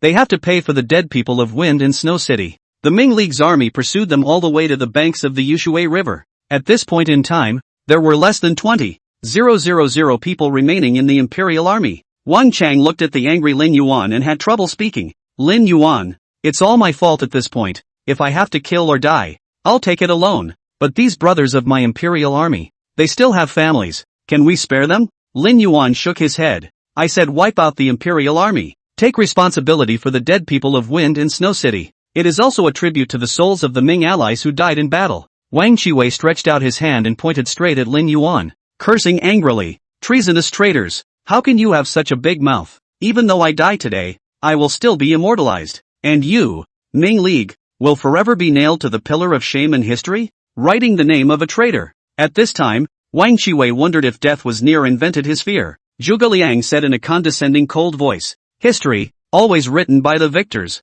In other days, if my allies become the emperor, history will write that the Holy Lord revolted, led the heavenly army, and fought against the tyrannical Xia. Get rid of the dim king, and you, Wang Qiwei, will be booked forever on the pillar of shame in history as a mediocre minister. Hear this. Wang Qiwei sprayed out a mouthful of old blood. Lin Yuan no longer gave them the chance to waste their words. Spinning around, he waved his big hand. The great snow dragon riders, the Huban Army and the Ming Alliance army were all holding cold blades, like bloodthirsty tigers, pounced on it. On this day, at sunset, the river Yu was dyed red with blood, like scarlet armor for the emperor. Horrified beyond belief. Chapter 17. The world shakes to meet the onslaught of Great Wei. The Ming Alliance today, on the banks of the Yushui River, completely wiped out 200,000 Imperial troops. Kill Wang Qiwei, the chief minister of Daxia, in order to shock the world. The night is cool as water. Wind and Snow City, City Lord's mansion. Lin Yuan couldn't sleep for a long time. This battle could be said to be a complete break with Daxia. From now on, the Ming League will be endlessly in the middle of the two dynasties, the Great Wei and the Great Xia, caught in the crossfire. My lord, Wang Chang wants to see you, Zhuge Liang said in an aside. In today's battle, Lin Yuan didn't behead Wang Chang, but captured him alive in Wind and Snow City. General Wang Chang is an able minister, but for the trend of the Xia Emperor, the good steel is not being utilized for its true purpose. Lin Yuan sighed. Then he asked Zhuge Liang to bring Wang Chang. Wang Chang is in a very bad state of mind today. The Xia Emperor appointed him as the great general, and today, all 200,000 troops were wiped out. The chief minister, Wang Qiwei, was also beheaded. It can be a big defeat. Why don't you kill me? Could it be that alliance leader Lin is trying to humiliate me? Wang Chang hissed. In his opinion, it was a shame for a vanguard general to not be able to live and die with the armor of the army. Lin Yuan sized up Wang Chang meaningfully. A soft voice followed. Wang Chang, tell me, what is your ideal? Ideal? Being asked this question, Wang Chang was a bit confused. Originally, He thought that Lin Yuan would humiliate him or use heavy money to humiliate him. I didn't expect him to talk about ideals. Yingxiang was stunned. For a moment he actually did not think of what his ideal was. A position of honor? A vassal and a prime minister? Yingxiang denied the idea from the bottom of his heart. Without realizing it, his thoughts went back to his childhood. He was 12 years old, and his father was teaching him swordplay in the middle of the courtyard. Intelligent since childhood, Yingxiang quickly became a little-known prodigy under his father's tutelage. One day, Yingxiang went out to have fun. He happens to come across a begging old man being humiliated by the sons of princes and nobles. Yingxiang couldn't stand it and brought his sword up to the front to argue. That nobleman's son sent his evil slaves to attack Yingxiang, but they were beaten down one by Yingxiang. In the end, that nobleman's son fled and went home to ask the elders of his family to go to the royal residence. Yingxiang's father was punished for his son and took 10 lashes hard. Yingxiang had some regrets, regretting the act of chivalry. But the father told him, Chang since ancient times, heroes come out of youths. For you to be able to help the weak today, my father is very happy. But, as you have seen today, when you are not sufficiently able to protect the weaker, instead, you'll make yourself a target. I hope that in the future you will have a tiger in your heart, and that when you are strong enough to speak up for the people of the world. That year, Yingxiang was 12 years old and took his father's words to heart, but as he was later made a great general, my father's earnest teachings were gradually erased by prosperity and wealth. It was only in recent days, after coming to the city of wind and snow, that Yingxiang began to recall the words left by his father back then. As a minister, I should worry about the world first and be happy afterward. Lin Yuan said gruffly, if you live in the temple, you worry about your people, and if you are in the jungle, you worry about your king. Now, the emperor of Daxia is a mediocrity, and he violently levies taxes, so the people are not happy with their lives. And as a courtier, how could Yingxiang not think about people's livelihood? He thought about it, but he was too weak to do it. Yingxiang's own senate on the meaning of Lin Yuan's words, yet it always feels like it can be comprehended at the doorstep. Seeing this, Lin Yuan then said, as ministers, we should set our hearts for heaven and earth, our lives for the people, and succeed the saints of the past, peace for the ages. Bang! Yingxiang only felt a huge shock in his heart and mind. Lin Yuan's words brought him back to the year he was 12 years old. Although Yingxiang was a teenager that year, his heart was set on the world, and he held a long sword that, then you can be chivalrous without fearing the mighty. And now he has become a great general, but he is too timid to let go of his hand. His ideals, too, were put on hold. What Ming League, seek at birth is peace in the world. Lin Yuan stood up. If the emperor is dim, I will destroy his emperor. If the dynasty is dim, I will subvert it. Even if the sun and moon are dim, I will make them change to a new day. Yingxiang only felt his heart pounding, too excited to say a word. Now that's teenage spirit. Looking at Lin Yuan's touch, Yingxiang seemed to have truly touched himself as a teenager. Join my Ming alliance. Smooth out the injustices of the world and build a peaceful world. Okay? Lin Yuan issued an invitation. And don't you be burdened. I will declare to the public that you have died in battle. At that time, the Xia Emperor will not turn on your family in the Imperial capital. Lin Yuan was very thoughtful. Yingxiang immediately knelt down on one leg and said, Wang Yiming, Yingxiang, character Yiming, pays his respects to the Lord. Lin Yuan nodded his head and immediately helped him up. The people in the Ming alliance, who had just gone through a great battle, hadn't had time to recuperate. And then the tension was once again raised to a 12th degree. I only saw that, outside the wind and snow city, 500,000 great Wei armorers, like crouching tigers, lie still. Ling Wu, one of Wei's top 3 generals, is leading the army this time, riding a great desolate fierce beast, the Ink Jade Kirin. He appeared to be particularly noteworthy. 10 years have passed, and I am here again today. 10 years ago, Ling Wu led the Iron Cavalry of Wei and broke the Xia Kingdom. It was only by making him cede 20 cities, almost half of his state, to Wei that Wei withdrew his troops. And 10 years later, he, Ling Wu, was here again. This time, he was much older though, but still had the ambition to once again lead the Iron Horsemen of Wei to trample on Daxia, to wipe out the shame of the nation. Ling Wu narrowed his eyes and surveyed Lin Yuan on the city wall. This person, is the Lord of the Ming Alliance? The ruthless character who completely annihilated 200,000 men of the Imperial Army yesterday is so young. Ling Wu was a bit surprised. Lin Yuan similarly saw Ling Wu. His gaze surveyed the 500,000 troops behind him, his heart apprehensive. The Ming League's army had just gone through a big battle, and now it was the time when people were tired. If they were to face this war like 500,000 Wei armorers, they basically had no chance of winning. Pass my order. No one is allowed to go out of the city to meet the battle and defend it to the death. Now, we can only defend the city first and wait for the army to recuperate for some time before we can go out of the city to fight with them. Ling Wu naturally knew this. Therefore, he immediately drew his sword and pointed at Lin Yuan on the city wall. Whoever avenges King Yingxiang shall be crowned. Whoever beheads Lin Yuan's arm shall be crowned 1,000 households. Wu! A horn blew in the Great Wei Army. Subsequently, the tidal wave of troops instantly crushed towards Wind and Snow City. Chapter 18: A Great Change in the Great Xia Dynasty and the Rise of the Free Emperor's Power. The Great Xia Dynasty Hall. A letter from the border. 800-mile expedited. Was sent here. The 200,000 Imperial troops of Great Xia were completely annihilated by the Ming alliance. Imperial Army General Wang Chang was killed in battle. De Xia's chief minister Wang Qiwei was beheaded. 500,000 of Wei's elite have not did Wind in Snow City. For a moment, the whole dynasty, all of them are terrified and uneasy. The 200,000 elite members of the Imperial Army have been wiped out. General Wang Chang and Chief Minister Wang Qiwei have all been killed. Your Majesty, my De Xia has now reached a moment of life and death. Chen Liang, the minister of the household, cried. The young Xia Emperor, sitting high above the dragon chair, couldn't help but twitch his face. He had originally thought that 200,000 Imperial troops would be able to annihilate Lin Yuan's Ming alliance, but I didn't expect that. Instead of the Imperial Army being destroyed, even the vanguard general and the chief minister Wang Qiwei were beheaded. It's a lost cause. Moreover, and now the 500,000 elite of the Great Wei have already knocked at Wind and Snow City. If there is a slight move that is not well made, then the Great Xia will be heading for destruction. Emperor Xia panicked and looked at the civil and military officials in the courtroom. Nowadays, Daxia is facing a crisis. Do you all have a good plan? Some of the old ministers sighed in their hearts when they saw how alarmed Emperor Xia was. With the border in turmoil and the dynasty unsettled, the young Xia Emperor today has no control at all.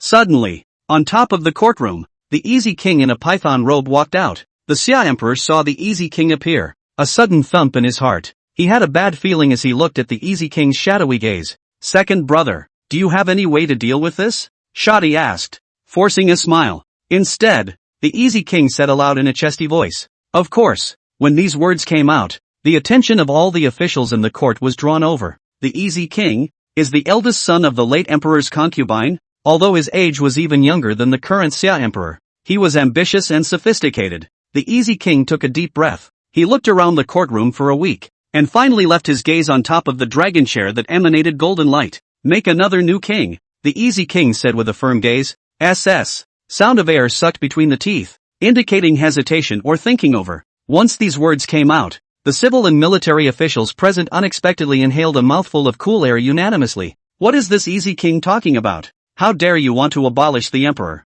Is he going to take the throne? Chen Liang, the minister of the household, pointed at the Easy King and cursed angrily. High treason! High treason! Who sits on the imperial throne is determined by the firstborn son succession system that has been in place in the royal family since ancient times. How dare you speak of another new ruler? What treason? Spinning around, he pleaded with the Xia Emperor. Please, your majesty, punish the Easy King for disrespect. Emperor Xia likewise rose up in anger. He had known for a long time that this brother of his had thoughts about the imperial throne. I just didn't realize that the Easy King was so bold. Surprisingly, he exposed his ambitions above the court. Where are the Kingsguard? Emperor Xia angrily rebuked. However, he called out to the Kingsguard 3 times, and still no armorer walked in. The Easy King sneered and then said, since I proposed another new ruler, wouldn't I have made enough preparations in advance? Only, he clapped his hands. In an instant, hundreds of armored men in black battle armor walked in, carrying swords. It instantly surrounded the 100 officials in the courtroom.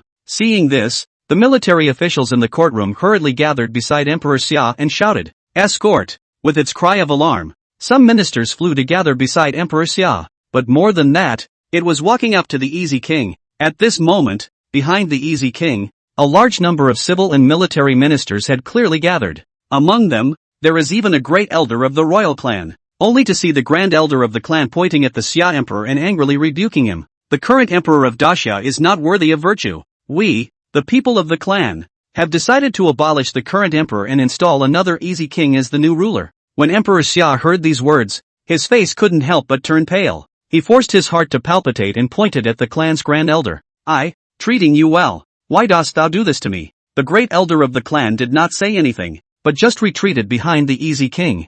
And the Easy King raised his arms and shouted, "Today's Xia Emperor is dim-witted. He has no way of governing the world." The battle at the border caused 200,000 Imperial troops to go up in smoke, and the loss of the great General Wang Chang, Chief Minister Wang Qiwei. This matter is all due to the Emperor's folly. Saying that, the Easy King took a step forward and said, "I, the Easy King, I am the eldest son of the late Emperor. Seeing that the great Xia is about to fall, I had to come out, solve the problems for your country. Therefore today, I am here to mutiny. Only for the strength of the great Xia. Anyone who chooses to follow me will retain their official position and double their food and salary. Those who do not recognize me may also stay away from the court and return to their homes to retire." When the Easy King's words reached this point, it was like saying an edict of enthronement. He has to sit on this throne, and if he is not allowed to sit on it, he will sit on it. Traitor! Traitor! What are you all waiting for? The execution of the rebels is today. Chen Lingjin, the minister of the household,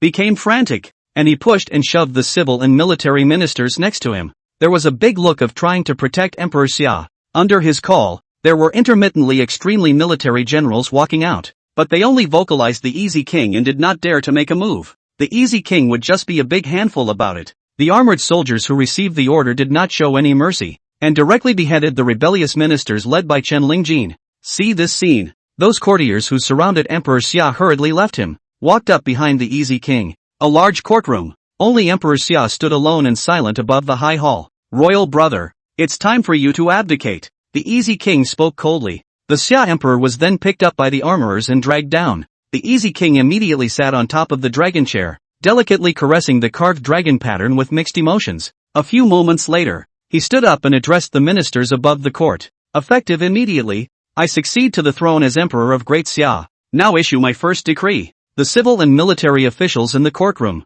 seeing this scene, had 5 flavors. In the courtroom, the corpses of Chen Lingjin and other ministers lay with bloodstains that had not yet dried. There were even hundreds of armorers standing, and the Easy King couldn't wait to sit on the throne and proclaim his first decree. Pass the order. All the states of Daxia to gather their armies in the millions. Mobilize all the forces of Great Xia. Resist the invasion of Wei and defend the national prestige of my Great Xia. Also, said the Easy King, pondering for a moment, seal the Lord of Wind and Snow City, the Lord of the Ming Alliance, Lin Yuan, as the Wind and Snow King, the power to rule over Yuzhou. This day, the Great Xia dynasty has changed drastically, and the Xia Emperor has been abolished. The Easy King mutinied and ascended the throne, changing his imperial title to Easy and calling himself the Easy Emperor of Daxia. P.S. You can cast a vote of recommendation. Oh, every chapter punch card can also. Chapter 19. Lin Yuan, King of Wind and Snow. There was more than just an uproar within the Great Summer. With Emperor Easy's command,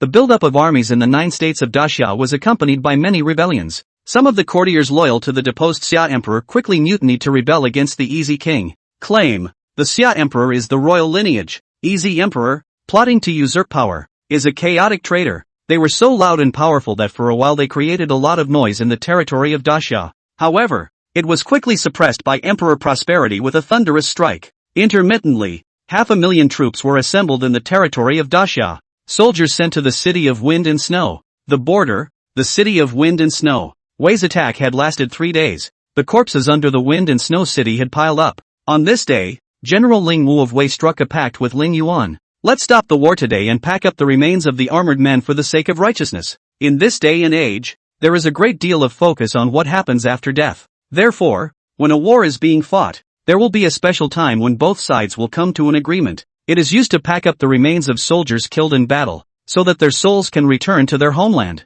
In the city lord's mansion, the Ming League generals met here. Zhuge Liang read out the tallied casualty report. The Huban Army, with the heaviest losses, now has only 30,000 armorers left. The Great Snow Dragon Riders suffered 30,000 casualties, and 70,000 remain. The Ming Alliance Coalition Army, now there are only 100,000 armored soldiers left as well. In addition, the lords of the 2 cities of the Ming Alliance have died in battle, and my Ming Alliance has suffered a great loss of vitality in the midst of the battle to defend the city. As the casualty tally is uttered, the generals present were dumbfounded for a moment. The war is going on to such an extent that the appearance of injuries is a very important thing. However, when important generals among the Ming League were killed in battle, they developed a sense of urgency. It was a sense of urgency, of struggling to survive from death. The entire garrison of Winsnow City, plus the cavalry was only 200,000 armored soldiers, and the Wei armorers outside the city,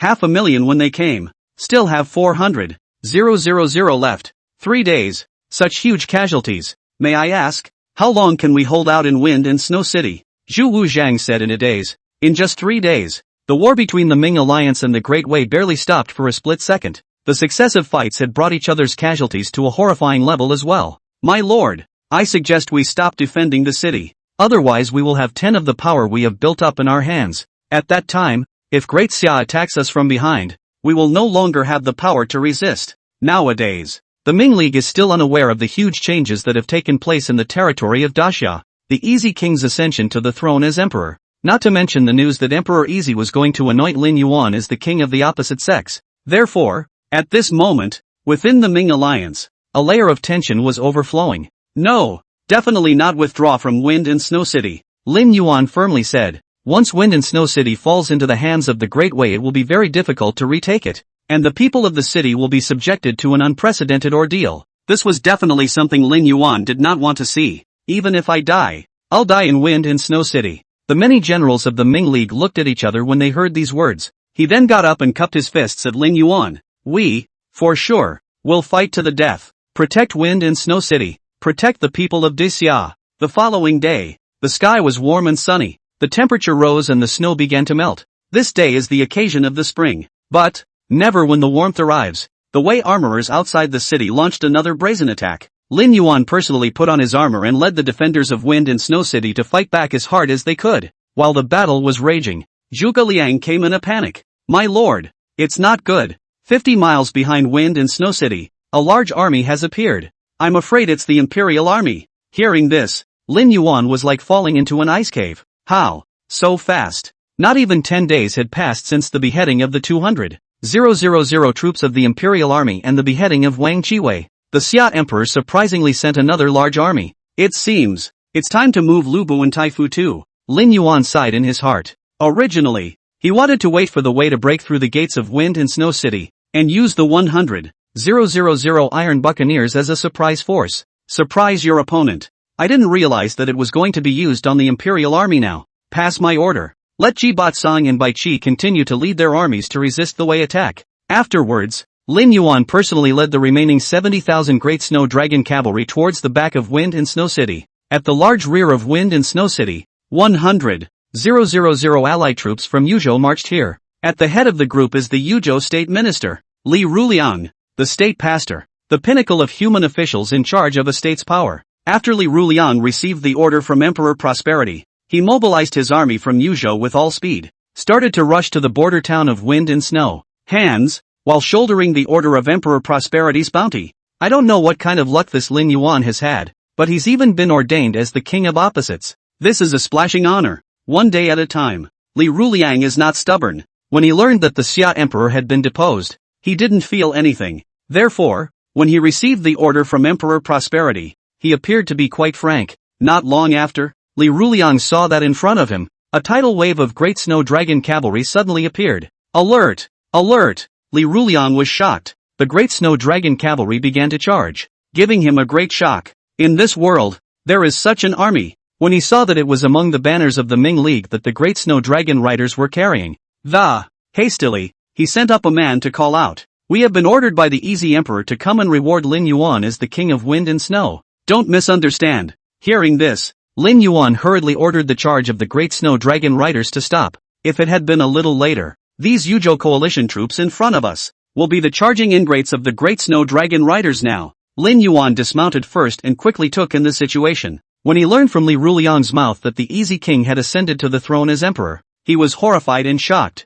I didn't expect this person to act so decisively. Back then, the Easy King had made a secret pact with Lin Yuan, allowing Lin Yuan to decimate 200,000 Imperial troops. At that time, the Easy King would be able to use this to unite the royal clans and subvert the Xia Emperor. I didn't expect that it would actually be made for him. Immediately afterward, Li Ruliang took out the Imperial Edict and said to Lin Yuan, "Lord of Wind and Snow City, the Lord of the Ming Alliance, whose virtues and talents, who serves the country and the people, and who has a broad mind, therefore, be crowned the King of Wind and Snow." Chin up, Li Ruliang said to Lin Yuan with a smile. King of Wind and Snow, Now you have not only become the king of the opposite sex of our Grand Xia, but you are also in charge of the power of Yuzhou. Saying that, Li Ruliang suddenly knelt down and piously said, "My humble servant, Li Ruliang, pays his respects to the Wind and Snow King. My humble servant will definitely assist King Fengxue properly and repel the Great Wei Army in order to shock my Great Xia's national prestige." Looking at how mercenary Li Ruliang was, Lin Yuan couldn't get angry in his heart. He looked towards the 100,000 Yuzhou coalition troops in front of him, and his heart was overjoyed. Right now, it's time to use people. King Fengxue need not worry. His Majesty has called upon the 9 states of the world to gather 1,000,000 troops to come to the border to support you. These 100,000 troops are also only the vanguard. Hearing this, the essence in Lin Yuan's eyes flourished as he looked towards the location of Wind and Snow City and gritted his teeth. Wei, Lingwu, it's time for you to pay the price. Chapter 20. In the name of the King's division, wash away the 10-year shame of Daxia. After Lin Yuan led the great snow dragon riders away, Lingwu, the veteran general of Wei, seemed to be keenly aware of this. Attack the city with all your might. Don't give the other side time to breathe. In a moment, the stone throwers blasted stones poured with kerosene into the Wind and Snow City. Under the light of the fire, the great Wei elites braved death and went forward.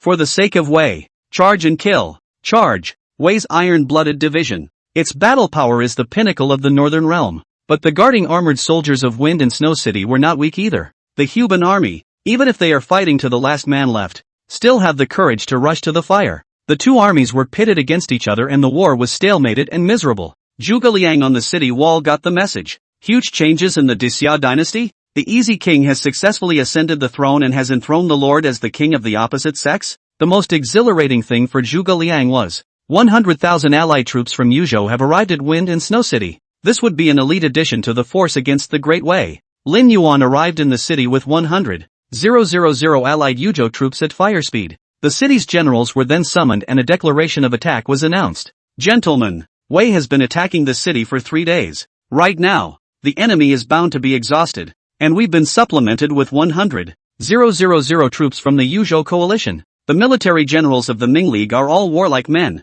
He immediately understood Lin Yuan's thoughts. One of them, Hu Lai, beat his chest and shouted, "Allied Lord, let me be the vanguard of the counterattack. I won't disgrace you." Shu Wu snorted coldly. "Junior, I'm still here. When is it your turn to talk?" Shu Wu took a step forward and cupped his fists to Lin Yuan. Although Shu Wu is old, he still has the power to fight. The battle of the vanguard. It's better to leave it to me. Zhu Wu, all warlike. Lin Yuan was silent and undecided. Instead he looked around the room and the final gaze gathered on Wang Chang. Wang Chang slowly walked out and said under his breath, "I am a general of Daxia, and I have been in the Imperial court for a long time. But still, I dare not forget the shame brought by Wei 10 years ago. 10 years ago, it was the same Lingwu who led the Iron Cavalry of Wei and defeated Great Xia, and forced Daxia to sign a covenant to compensate 20 cities, almost half the state as reparations for defeat. Today," Wang Chang said indignantly, I have been honored by the Emperor to be the head of the military officials of the Grand Xia,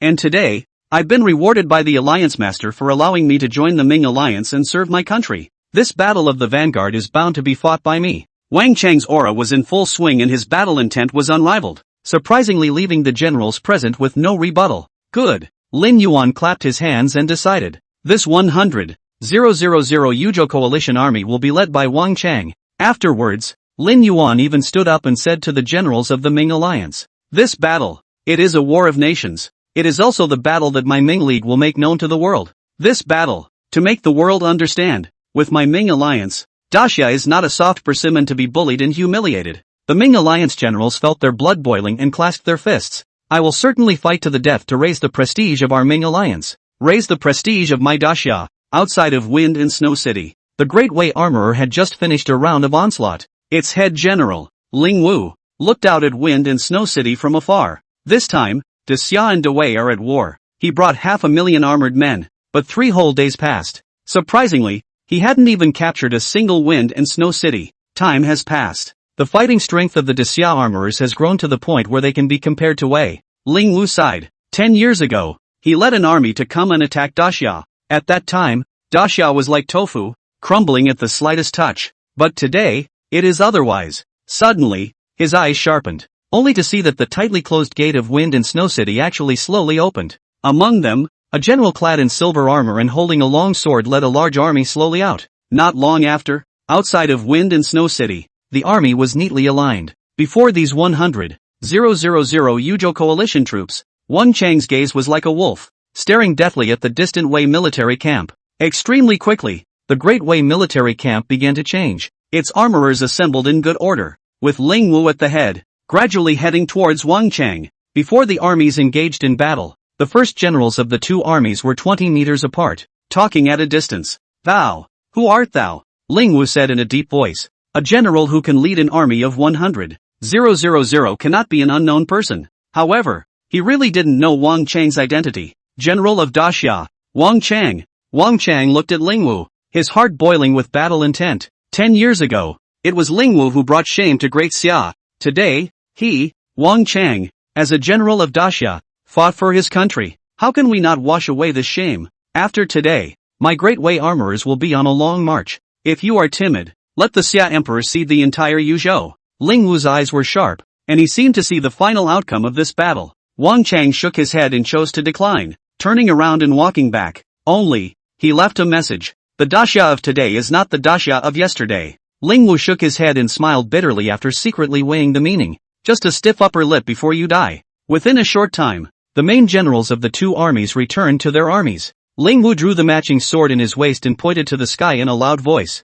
"This is the sword given by the Wei Emperor, and today the glory of my Great Wei will surely shine once again. If you break the enemy city, you will not seal your sword for 3 days. All troops, charge!" Neck feathers of a bird, old. A dull horn sounded as the main Wei army began to charge, and on the Daxia side, Wang Chang looked at the army of iron blood of the Great Wei that was charging towards his side. There was no fear in his heart at all. This battle, to make the enemy understand. Daxia, not to be dishonored. Wang Chang drew his sword and cried out, "In the name of the king's division, wash away the shame of the great summer." Today, with a wave of his hand, he took the lead in the charge. Behind them, 100,000 allied troops from Yuzhou followed closely behind. If the general is brave, how can the soldiers lag behind? Today's battle is a border duel. Today's battle is a battle of shame. It's him or me. That's all. Above Wind and Snow City, the many generals led by Lin Yuan looked out over the battlefield. Great Wei and Great Xia, two armies of iron blood,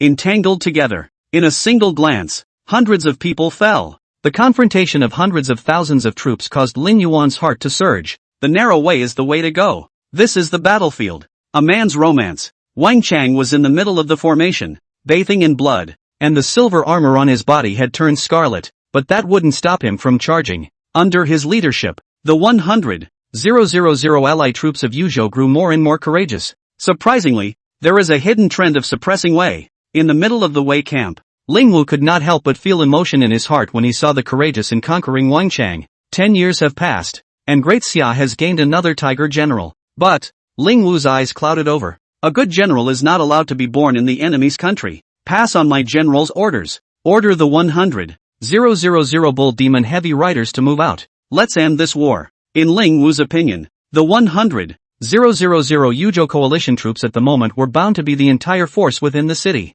If the heavy cavalry was used at this time, it would certainly flush out the Yuzhou coalition. Victory belongs to Wei. Chapter 21, Demon General Lu Bu led 100,000 iron floaters to return to their positions. Wang Chang swung his sword angrily. He had lost track of how many enemy heads he had decapitated. He just felt that every time he swung his sword, it would make the shame of the Great Xia a little bit lighter. 10 years of shame will be snowed today. Under the leadership of Wang Chang, 100,000 allied Yuzhou troops killed with a monstrous wariness, steadily advancing forward. Right at this moment, the sound of a low trumpet rang out from where the Great Wei camp was. Next moment, the Great Wei's armor, surprisingly, spread out in unison, revealing a long gaping hole. Immediately afterward, the earth shook as if a demonic creature was about to come out. Wang Chang gripped the long sword in his hand tightly, feeling a hint of bad luck in his heart. Immediately afterward, his eyes snapped shut, only to see that there were countless heavily armored cavalry, charging towards the Yuzhou coalition army.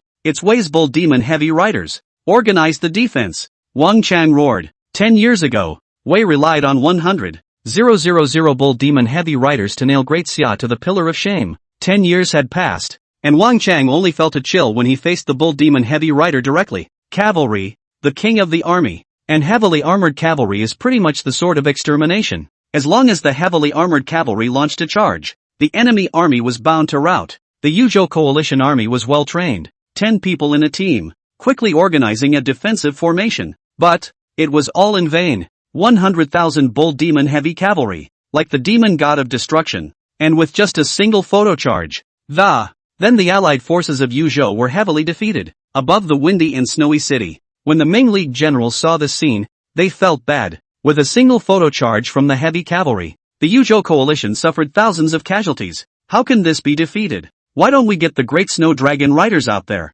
Out what? The Great Snow Dragon cavalry may be brave, but they're light cavalry. After all, how is it possible to fight against heavy horsemen? The Ming League generals were in disarray. Eventually they suggested Lin Yuan Dao, allied lord, it's better to sound the retreat. Otherwise, the 100,000 Yuzhou coalition army will all be wiped out. At this moment, Lin Yuan, instead of panicking, was excited. He had long heard that Wei had made a name for itself with a heavily armored cavalry. Today, he was waiting for this bull demon heavy rider. System, summon the great general Lubu. Summon 100,000 iron floaters. With Lin Yuan's call, between heaven and earth, a sudden cloudy wind rose. The earth trembled and the snowflakes throbbed. What's going on? Hu Lai was surprised. Could it be an earthquake? The crowd ignored his words. All because at this moment, the gaze of the Ming Alliance's generals was dull. Follow their gaze. On the other side of the battlefield, a great general of divine might, wearing a purple and gold crown and a robe of 100 flowers, lazily slinging a square sky painting halberd over his shoulder.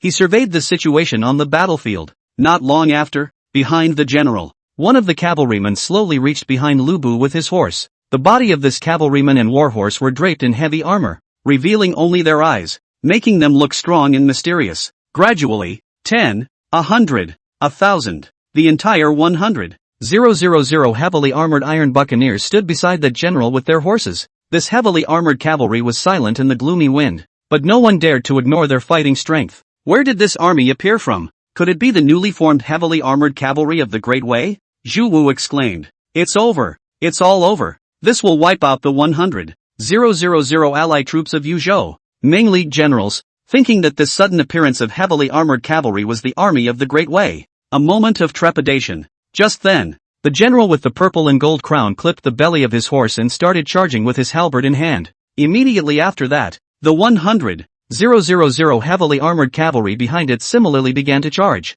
This formation is like a divine army. Yingxiang was shocked at the sight. He likewise assumed that the heavy cavalry belonged to the Great Wei. But he was wrong. This heavy cavalry surprisingly charged towards the bull demon heavy cavalry. Between just one photo, that bull demon heavy rider lost thousands of people. While Wang Chang was in a daze, the heavy cavalry general with a purple and gold crown on his head walked up to Wang Chang. Seek down Lubu. Thou art counted a hero. Saying that, Lubu patted Wang Chang's shoulder and said, Thou hast taken the armor, and hast yet retired to one side. The next battle is not for you to participate in. Saying that, Lubu turned his horse's head and spoke aloud from afar to Lin Yuan, who was above wind and snow city. Men with armor do not kneel. My lord Lubu, leading 100,000 iron floaters, return to your position. In this voice, there is some dashing style, but also has the bottom of the world can be rivaled with the world to call the battle. Lin Yuan, who was far above the wind and snow city, was not only sighing when he saw this flirtation of Lubu. Magnificent Lubu, truly an unrivaled general in the world. The crowd of the Ming Alliance was dumbfounded for a moment when they saw this scene. This heavily armored cavalry, it's actually loyal to the allied lord? Ha ha. Within minutes, the crowd was laughing like crazy. They seemed to be aware that everything was about to change. The battlefield will be rewritten, only to see that Lubu led 100,000 iron floaters to turn their horses around. There are no extra words. It's just to launch a charge. Ling Wu was the head general of the Great Wei, and on this occasion, he came to the front of the formation with his horse. He had to take it seriously. This 100,000 iron buccaneers actually belongs to Great Xia, and now the plan is not to back down. Heavy cavalry against heavy cavalry. Whoever retreats first will fall first. Charge. With Ling Wu's order, the bull demon heavy riders similarly charged their horses and took on Iron Faust. Heavily armored cavalry against each other. No fancy rackets. Whoever is faster and has heavier armor is the winner. So, a charge down. Both sides are back in the lineup. Only, in the center of the battlefield, there were many more corpses. Among the corpses, there were more people from the bull demon heavy riders. The casualty ratio, which reached 1:5. The cost of one death in the Iron Faust was the loss of 5 of the Bull Demon heavy riders. Ling Wu, who had been fighting for decades, had a wealth of battlefield experience. He knows, it's over. It's all over. With the participation of Iron Faust, the trajectory of this war would be rewritten. The rear army becomes the front army. Full retreat, Ling Wu said with a sullen face. Right now, the situation is settled. In order to retain viable forces, he had to keep as many of the Great Wei armorers alive as possible. The heavily armored cavalry on both sides were still charging at each other, while the casualties of the Bull Demon heavy cavalry were getting bigger and bigger. The allied forces of Great Wei also started to make preparations for retreat. But at this moment, Lin Yuan gave an order. Order! All armorers in the city to attack. Do not break the enemy army. I will not return. In an instant, the 70,000 Great Snow Dragon Cavalry inside the city took the lead and began charging towards the Great Wei camp. The Huban Army and the Ming League army followed close behind. Summer history records. On this day, the Wind and Snow King was at the border and annihilated the 100,000 heavily armored Bull Demon riders that Wei was so proud of. Captured Ling Wu, one of the 3 top pillars of Wei, in a triumphant victory. Chapter 22, The Spirit of Valor Throughout the Ages, Eternal and Immortal. 3 days later, outside of Wind and Snow City. In this early spring, the snow and ice have not yet completely melted, so there is some coldness. Bai Qi, Ji Bat Song, Lu Bu, Zhu Wu, Hu Lai and other Ming League generals led the Ming League armored soldiers to stand by. Not much longer. Dressed in a bright silver armor, Lin Yuan walked slowly in the company of Zhuge Liang. At that moment, he stopped in front of a young armorer of the Yuzhou Union Army. Your name is Zhao Amao. The young armorer visibly froze and responded with some trepidation. Lord Wind and Snow King, how do you know me, Lu? Zhao Amao scratched his head with some urgency. In his opinion, the Lin Yuan in front of him, although young, had been ordained as the king of the opposite sex. He was even the lord of the Ming Alliance, the pinnacle of the hundreds of thousands of troops in his hands. How do you know him? A pawn in the barracks? Lin Yuan said with a smile. Zhao Amao, a native of Yingxiang City, Yuzhou, joined the army at the age of 16. If I remember correctly, in the midst of the duel with Wei, you have 5 enemy heads to your name, don't you? Hearing this, Zhao Amao instantly became serious and said solemnly, reporting to the King of Wind and Snow, I did personally kill 5 armored soldiers of the Great Wei. No lies whatsoever. Lin Yuan nodded. Then he walked over to a middle-aged armorer. Your name is Wang de Liang, a native of Green Snake City in Yuzhou, and you have performed bravely in this battle. Kill the left general of Wei's partial army. A great military honor. Compared to Zhao Amao, Wang Dudong looked quite mature, but he still blushed a little red and said, if the thieves of Wei want to brutalize my compatriots in Daxia, they will have to ask the sword in my hand if it agrees. Lin Yuan nodded and patted his shoulder. Afterwards, Lin Yuan consoled several people one after another. Lin Yuan's action instantly won the favor of these armorers. Under the eyes of the many generals, Lin Yuan stepped on top of the high platform that had been cast long ago. He looked out over the mountains and rivers in the distance, and the long wind whipped his face, calming his mind. After a long time, his gaze fell back on the generals of the Ming Alliance. The heart is full of emotions. In just 1 month, from the very beginning, when he was faced with seizing power and beheading the rebel Zhao Wuji, to the later extermination of Xin Bu, the Biansheng king of the Wei dynasty, famous, and then it offended the 2 major dynasties of Wei and Xia, forced to unite the 18 cities at the border. He created the Ming League to protect himself. Then he conspired with the Easy King to overthrow the Xia Emperor and make him the new ruler. And today, he managed to wipe out 500,000 of Wei's allied forces, breaking Wei's grand plan for a national war, and was crowned king of the wind and snow. How quickly everything happened, as if it were a lifetime ago. However, Lin Yuan couldn't be happy in any way. Today, I cast a high platform here, with the intention of remembering the achievements of the generals. But, when I am truly standing on top of the high platform, I cannot help but feel sad in my heart. Lin Yuan's voice seemed small amidst the cacophony of the wind, but Lin Yuan's voice was loud again, so loud that every sentence fell into the hearts of the Ming Alliance generals. Lin Yuan took out a booklet. It records the number of casualties of the battle. In this battle, my Ming Alliance lost 221,230 armorers. The Union Army of Yuzhou lost 60,000 armorers in battle. In total, my Great Xia has lost over 280,000 armorers in this national war. The whole 28 lives, all of them were buried in this national war. Lin Yuan's words moved the generals present. More than anything else, these armored men were moved to cry out in unison. For the sake of Daxia, 9 deaths without regret. An endless stream of shouts. like loud thunder, rose and fell. Lin Yuan's gaze landed on the grains that were set up on the side. The valley, born of the earth. Man, return to the yellow earth. Everything in the world revolves around the land. Therefore, people have a special affection for the land. Lin Yuan grabbed the grains and sprinkled them on the ground. Shouted, "May the souls of those who died in battle be immortalized. May the glory of my great summer be eternal." On this day, Lin Yuan was casting his Yingling terrace outside of Wind and Snow City, at the Great Xia border, to honor the memory of those who died in the national war. And this move immediately caused the generals and armorers to admire it. Throughout the ages, although they have fought for their country, only generals have been celebrated for their achievements. And those armored men, even if they died in battle, no one asked for them. And today is different. Lin Yuan, the king of Daxia with a different surname. Surprisingly, he cast the inferno himself. Sing the praises of the fallen armorer and marvel at the heroic spirit. Why doesn't that get the blood pumping? Even some of the army armorers said, even if they die, they're not afraid, and after they die, they'll have the Wind and Snow King to see them off. Wouldn't that be pleasant? Although this statement was a joke, it was enough to witness the status of Lin Yuan's move among the martial artists. After the Great War came to an end, there will be peace and tranquility on the border for a long time.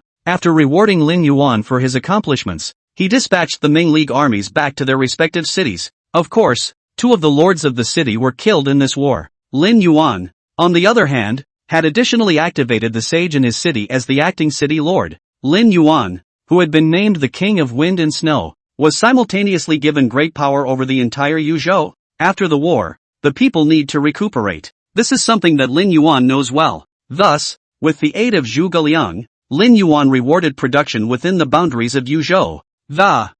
Reinforcement of agriculture and business. Even more so, it pushed for the land measures that were implemented in the Wind and Snow City. Distribute the excess land of the landlords, with the powerful, to the people who have no land. This move, in turn, caused some powerful people to rebel against it. But it was suppressed by Lin Yuan with a thunderous force. After all, Lin Yuan had countless tigers and generals under his hand, and was able to exterminate the powerful army of the Great Wei. And will they be afraid of those powerful people who are afraid of the weak and fearful? Therefore, once the measure of dividing the land was released, it immediately won the hearts of the people of the entire Yuzhou. 10 days later, in the city lord's mansion, Bai Qi, Lu Bu, Ji Bat Song, Zhuge Liang, were all summoned here. My lord, what is the reason for calling us here? Could it be that another powerful family is causing trouble? Bai Qi said with his eyes shining brightly. Leave the matter to me. I'm so familiar with it. I'll make sure it's handled cleanly. Since the end of the war, Bai Qi was full of wariness and had no place to release it. Therefore, it fell to him to combat the rebellion of the powerful. Therefore, when he heard this news, he could not help but be energized. Zhuge Liang laughed like a spring breeze. General Bai Qi has misunderstood. The Lord has summoned you all here today for something more important. Hearing this, several generals looked at Lin Yuan expectantly. Lin Yuan no longer hid it and said directly, received a decree from Emperor Prosperity. I am asked to travel to the Imperial capital to attend the court. A few days ago, Lin Yuan received a message from Emperor Prosperity, asking Lin Yuan to travel to the Imperial capital and attend a court meeting. After all, Lin Yuan had been made a king of a different name, and if he didn't show up at the court, it doesn't make sense how. Thus, the reason Lin Yuan had gathered the crowd together today was, I will lead a general to the Imperial capital. Hearing this, a few people's eyes were shining brightly as they clamored for Lin Yuan to follow them to the Imperial capital. Chapter 23, Great Chu's Emissary. Changing python robes outside the Imperial capital. After much deliberation, Lin Yuan still chose to let Lu Bu follow him there. Bai Qi's killing heart is too heavy. If he goes to the Imperial capital and someone provokes him, he will easily be impulsive and get into trouble. Ji Bakhang is an unrivaled general, but he's too stable and doesn't know how to adapt. Nor was Lin Yuan's first choice. This trip to the Imperial city, for one thing, was to show the border generals that the good image and temperament are required. Secondly, it has to be over the top. Lu Bu, on the other hand, precisely met Lin Yuan's expectations. You too, don't slack off either. I have more important things for you to do, Lin Yuan said in a deep voice. In this national war, the Ming alliance suffered heavy losses, including tens of thousands of losses in the Great Snow Dragon Cavalry. The Huban Army is even less than 1 in 10. Within the boundaries of Yuzhou, select men of elite warfare to be inducted into the Great Snow Dragon Cavalry and the Huban Army. Before I come back, I want to see both armies, both restored to the formation of 100,000 men. Can it be done? the great snow dragon riders. As the first army Lin Yuan had gotten, he had a unique affection for it, and the great snow dragon cavalry, with its extremely powerful mobility, was a great killing weapon for him to conduct war, and the Huban Army, always good at fighting, and good at dying. The Huban armored soldiers among them were each the best at holding off 10 with 1. Therefore, it is a challenge to restore these two armies to full formation. Bai Qi and Jibat Song naturally knew how heavy the burden on their shoulders was. The two men clasped their fists in unison. Reporting back to my lord, I will do my best to do so. After settling things together in Wind and Snow City and Yuzhou, Lin Yuan took Lubu and led only 10,000 Great Snow Dragon Cavalry towards the Imperial City. It's worth noting that Wang Chang followed suit. After all, Wang Chang was originally the mainstay of the military generals in the Daxia dynasty, and his family is still in the imperial capital. Lin Yuan then brought it on. 15 days later, outside the imperial capital, there was a line of carts and horses, slowly traveling toward the city gates. Looking closely, the caravan had the flag of Great Chu planted on top of it. A teenager inside the carriage sedan chair lifted the curtain to take a look, and was instantly dumbstruck. Senior sister, there are so many great Xia subjects gathered outside the imperial capital outside. Could it be that they have come to welcome our Chu emissaries? The teenager said with some excitement. In the same sedan chair, there was another woman, whose skin was fair, whose figure was tall, whose face was lightly veiled, and whose, it gives a feeling of nobility and elegance. The woman lifted the curtain and looked, vermilion lips slightly parted, but remained composed. It seems that my father was right. This time when we travel to Daxia, we, De Chu, will definitely be treated with courtesy, the teenager said spiritedly. He was the third prince of the Great Chu dynasty. Su Yuan, the woman who was called senior sister, was the Great Chu talent lady. Xue Qing'er. Every year in the spring, De Chu sends envoys to pay tribute to Daxia, to preserve the tranquility of his country.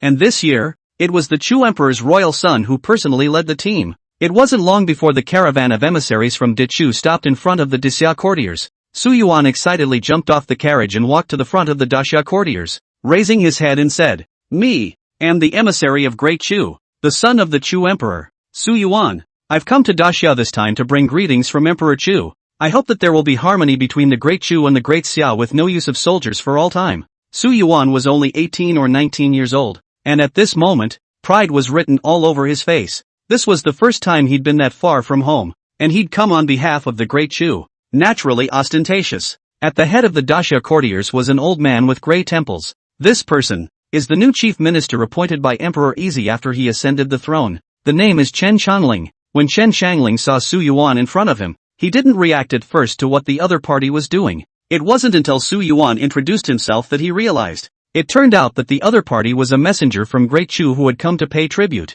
Aha! Chen Changling simply nodded his head and did not make any extra movements. He simply instructed the ceremonial officials on the sidelines to settle him down. Wait! Su Yuan frowned when he saw this. I am an emissary of the Great Chu. Why are you so perfunctory this time? When you have traveled thousands of miles to come to your Daxia for fellowship? Su Yuan was disgruntled. The messenger, the face of the dynasty. Su Yuan treated these standing Daxia courtiers as a welcoming party, but the behavior of these welcoming parties was too cold and perfunctory. It caused him displeasure. Chief Minister Chen Changling's eyes snapped into a glare. The aura on his body rose steeply, and the pressure became grave and extraordinary. Noisy. Seeing Chen Changling's anger, that Xue Qing'er hurriedly pulled Su Yuan behind her and said in a deep voice, "Are the subjects of Daxia so ignorant of etiquette?" Turning on the ambassadors, could it be that they want to start a national war? Xue Qing'er's tone was a bit huffy as she said, "In recent years, the territory of De Chu had been resting and recuperating. In Xue Qing'er's opinion, today's De Chu was no longer weaker than Daxia. Therefore, he placed the position of strength of De Chu on the same level as Daxia, which once thought that Chen Changling snorted when he heard this. A brat, a ninny, so arrogant and cocky. How dare they arrogantly say they want to start a national war? As soon as these words came out, the Daxia courtiers standing around them similarly burst into laughter. War of nations? Those two words sound so familiar. Oh, right. Just a short while ago, Great Wei started a national war with Great Xia, still not defeated by Daxia, and that Great Wei doesn't know how many times more powerful than Great Chu. Thus, when Xue Qing'er said that she wanted to start a national war, the civil and military officials of Daxia only found it amusing. Just as Chen Changling was about to order the guarding generals to teach Su Yuan and Xue Qing'er some lessons, the earth suddenly trembled. Chen Changling shrunk his eyes violently, his gaze filled with excitement. The surrounding Daxia courtiers, likewise, only to see in the distance, there is a young man, accompanied by the fierce General Lu Bu, Wang Chang, steering his horse to run wildly. Behind him, there were 10,000 great snow dragon cavalry troops following closely behind. The cavalry galloped wildly, stirring up dust and sand. Within a short time, that teenager led the army to stop before the gates of the imperial capital. Who art thou? What is the meaning of what is called here? This teenager was none other than Lin Yuan. Facing Lin Yuan, who was the same age as Su Yuan, Chief Minister Chen Chongling did not dare to be slow, and quickly bent down and arched his hand and said, Chen Chongling, the Chief Minister of Great Xia, leads the civil and military officials here to await the arrival of the Wind and Snow King. As his words fell, the daxia courtiers behind them all bent over and arched their hands in unison. Greetings, my great summer Wind and Snow King. That great Wei's emissary Su Yuan and Xue Qinger were now stunned by the sight before them. He's that Lord of Wind and Snow City, the Wind and Snow King who exterminated 500,000 of Wei's allied forces? If I am given the chance, I can certainly do better than him. Su Yuan looked at Lin Yuan with fire in his gaze. At the same time, he understood why this Dixia civil and military officials were waiting in front of the city gates. They are not welcoming the great Chu emissary. Rather, he was waiting for this Lin Yuan who, at the age of 19, had been crowned king of the opposite sex. The senior eunuch of the secretarial supervisor cautiously walked over to Lin Yuan and said, His Majesty commanded that the Wind and Snow King should enter the court directly after dressing. Lin Yuan's eyes trembled slightly as he looked towards the object held up in his hands. It's actually a python robe. On this day, the civil and military officials of Dixia greeted the King of Wind and Snow outside the imperial capital and changed his python robe for him. Go to the court for an audience. Chapter 24, Wearing a sword to the court, there is no second in ancient times. Requesting a follow-up reading, the imperial capital, bustling beyond compare. Lin Yuan settled 10,000 great snow dragon riders outside the city. He himself, on the other hand, was headed to the imperial palace under the leadership of Chief Minister Chen Chongling. Before the majestic imperial palace, Lin Yuan stood for a long time, sighing. To the court, the council. This was a great honor for the ancient civil and military people. In this majestic imperial palace, I don't know how many people are crowding their heads and, just to gain a foothold here. King of Wind and Snow, please. Chen Changling's tone was also somewhat excited as he made a gesture of invitation. Throughout the ages, those who were able to be crowned as the king of a different surname at the age of 19. Except for him, Lin Yuan, there are no two ancient times. Throughout the ages, the person who could wear a sword to the court, other than him, Lin Yuan, no other martial artist has this honor. And today, he, Chen Chongling, was going to witness this history. Lin Yuan, dressed in a red four-clawed python robe, was bright and colorful and flashy. He gripped the matching sword at his waist tightly, raised his head, and walked step by step on top of the 100 steps to the court. His every step was taken with great composure, carefully observing the rituals of the court. As he walked through the 100 steps and crossed the threshold of the imperial palace's court hall, the civil and military officials of the Daxia dynasty had gathered their gazes on him. At this moment, Lin Yuan stepped into the highest ruling center of Great Xia. Lin Yuan saw the prosperous emperor sitting high above the dragon chair. Emperor Prosperity likewise saw Lin Yuan. The two looked at each other and smiled, as if they were friends who hadn't seen each other for a long time. The Wind and Snow King has traveled a long way. There is no need to perform the rituals of a ruler and a minister. Emperor Prosperity was the first to speak. He knew that although Lin Yuan was not very old, he was an extremely arrogant person in his heart. Lin Yuan opened his mouth. I have a gift I wish to present to your majesty. A gift? Bringing a gift to the free emperor on your first visit to the court? Numerous ministers cast curious glances. Lin Yuan then clapped his hands, only to see that Lu Bu walked in with an old man. Only the old man's body was in chains, and it was pitiful. This person, could it be Ling Wu, one of the three upper pillars of the Great Wei? Chief Minister Chen Chongling said in surprise. Lin Yuan nodded and said to Emperor Easy, Your Majesty, the national war has ended, and I,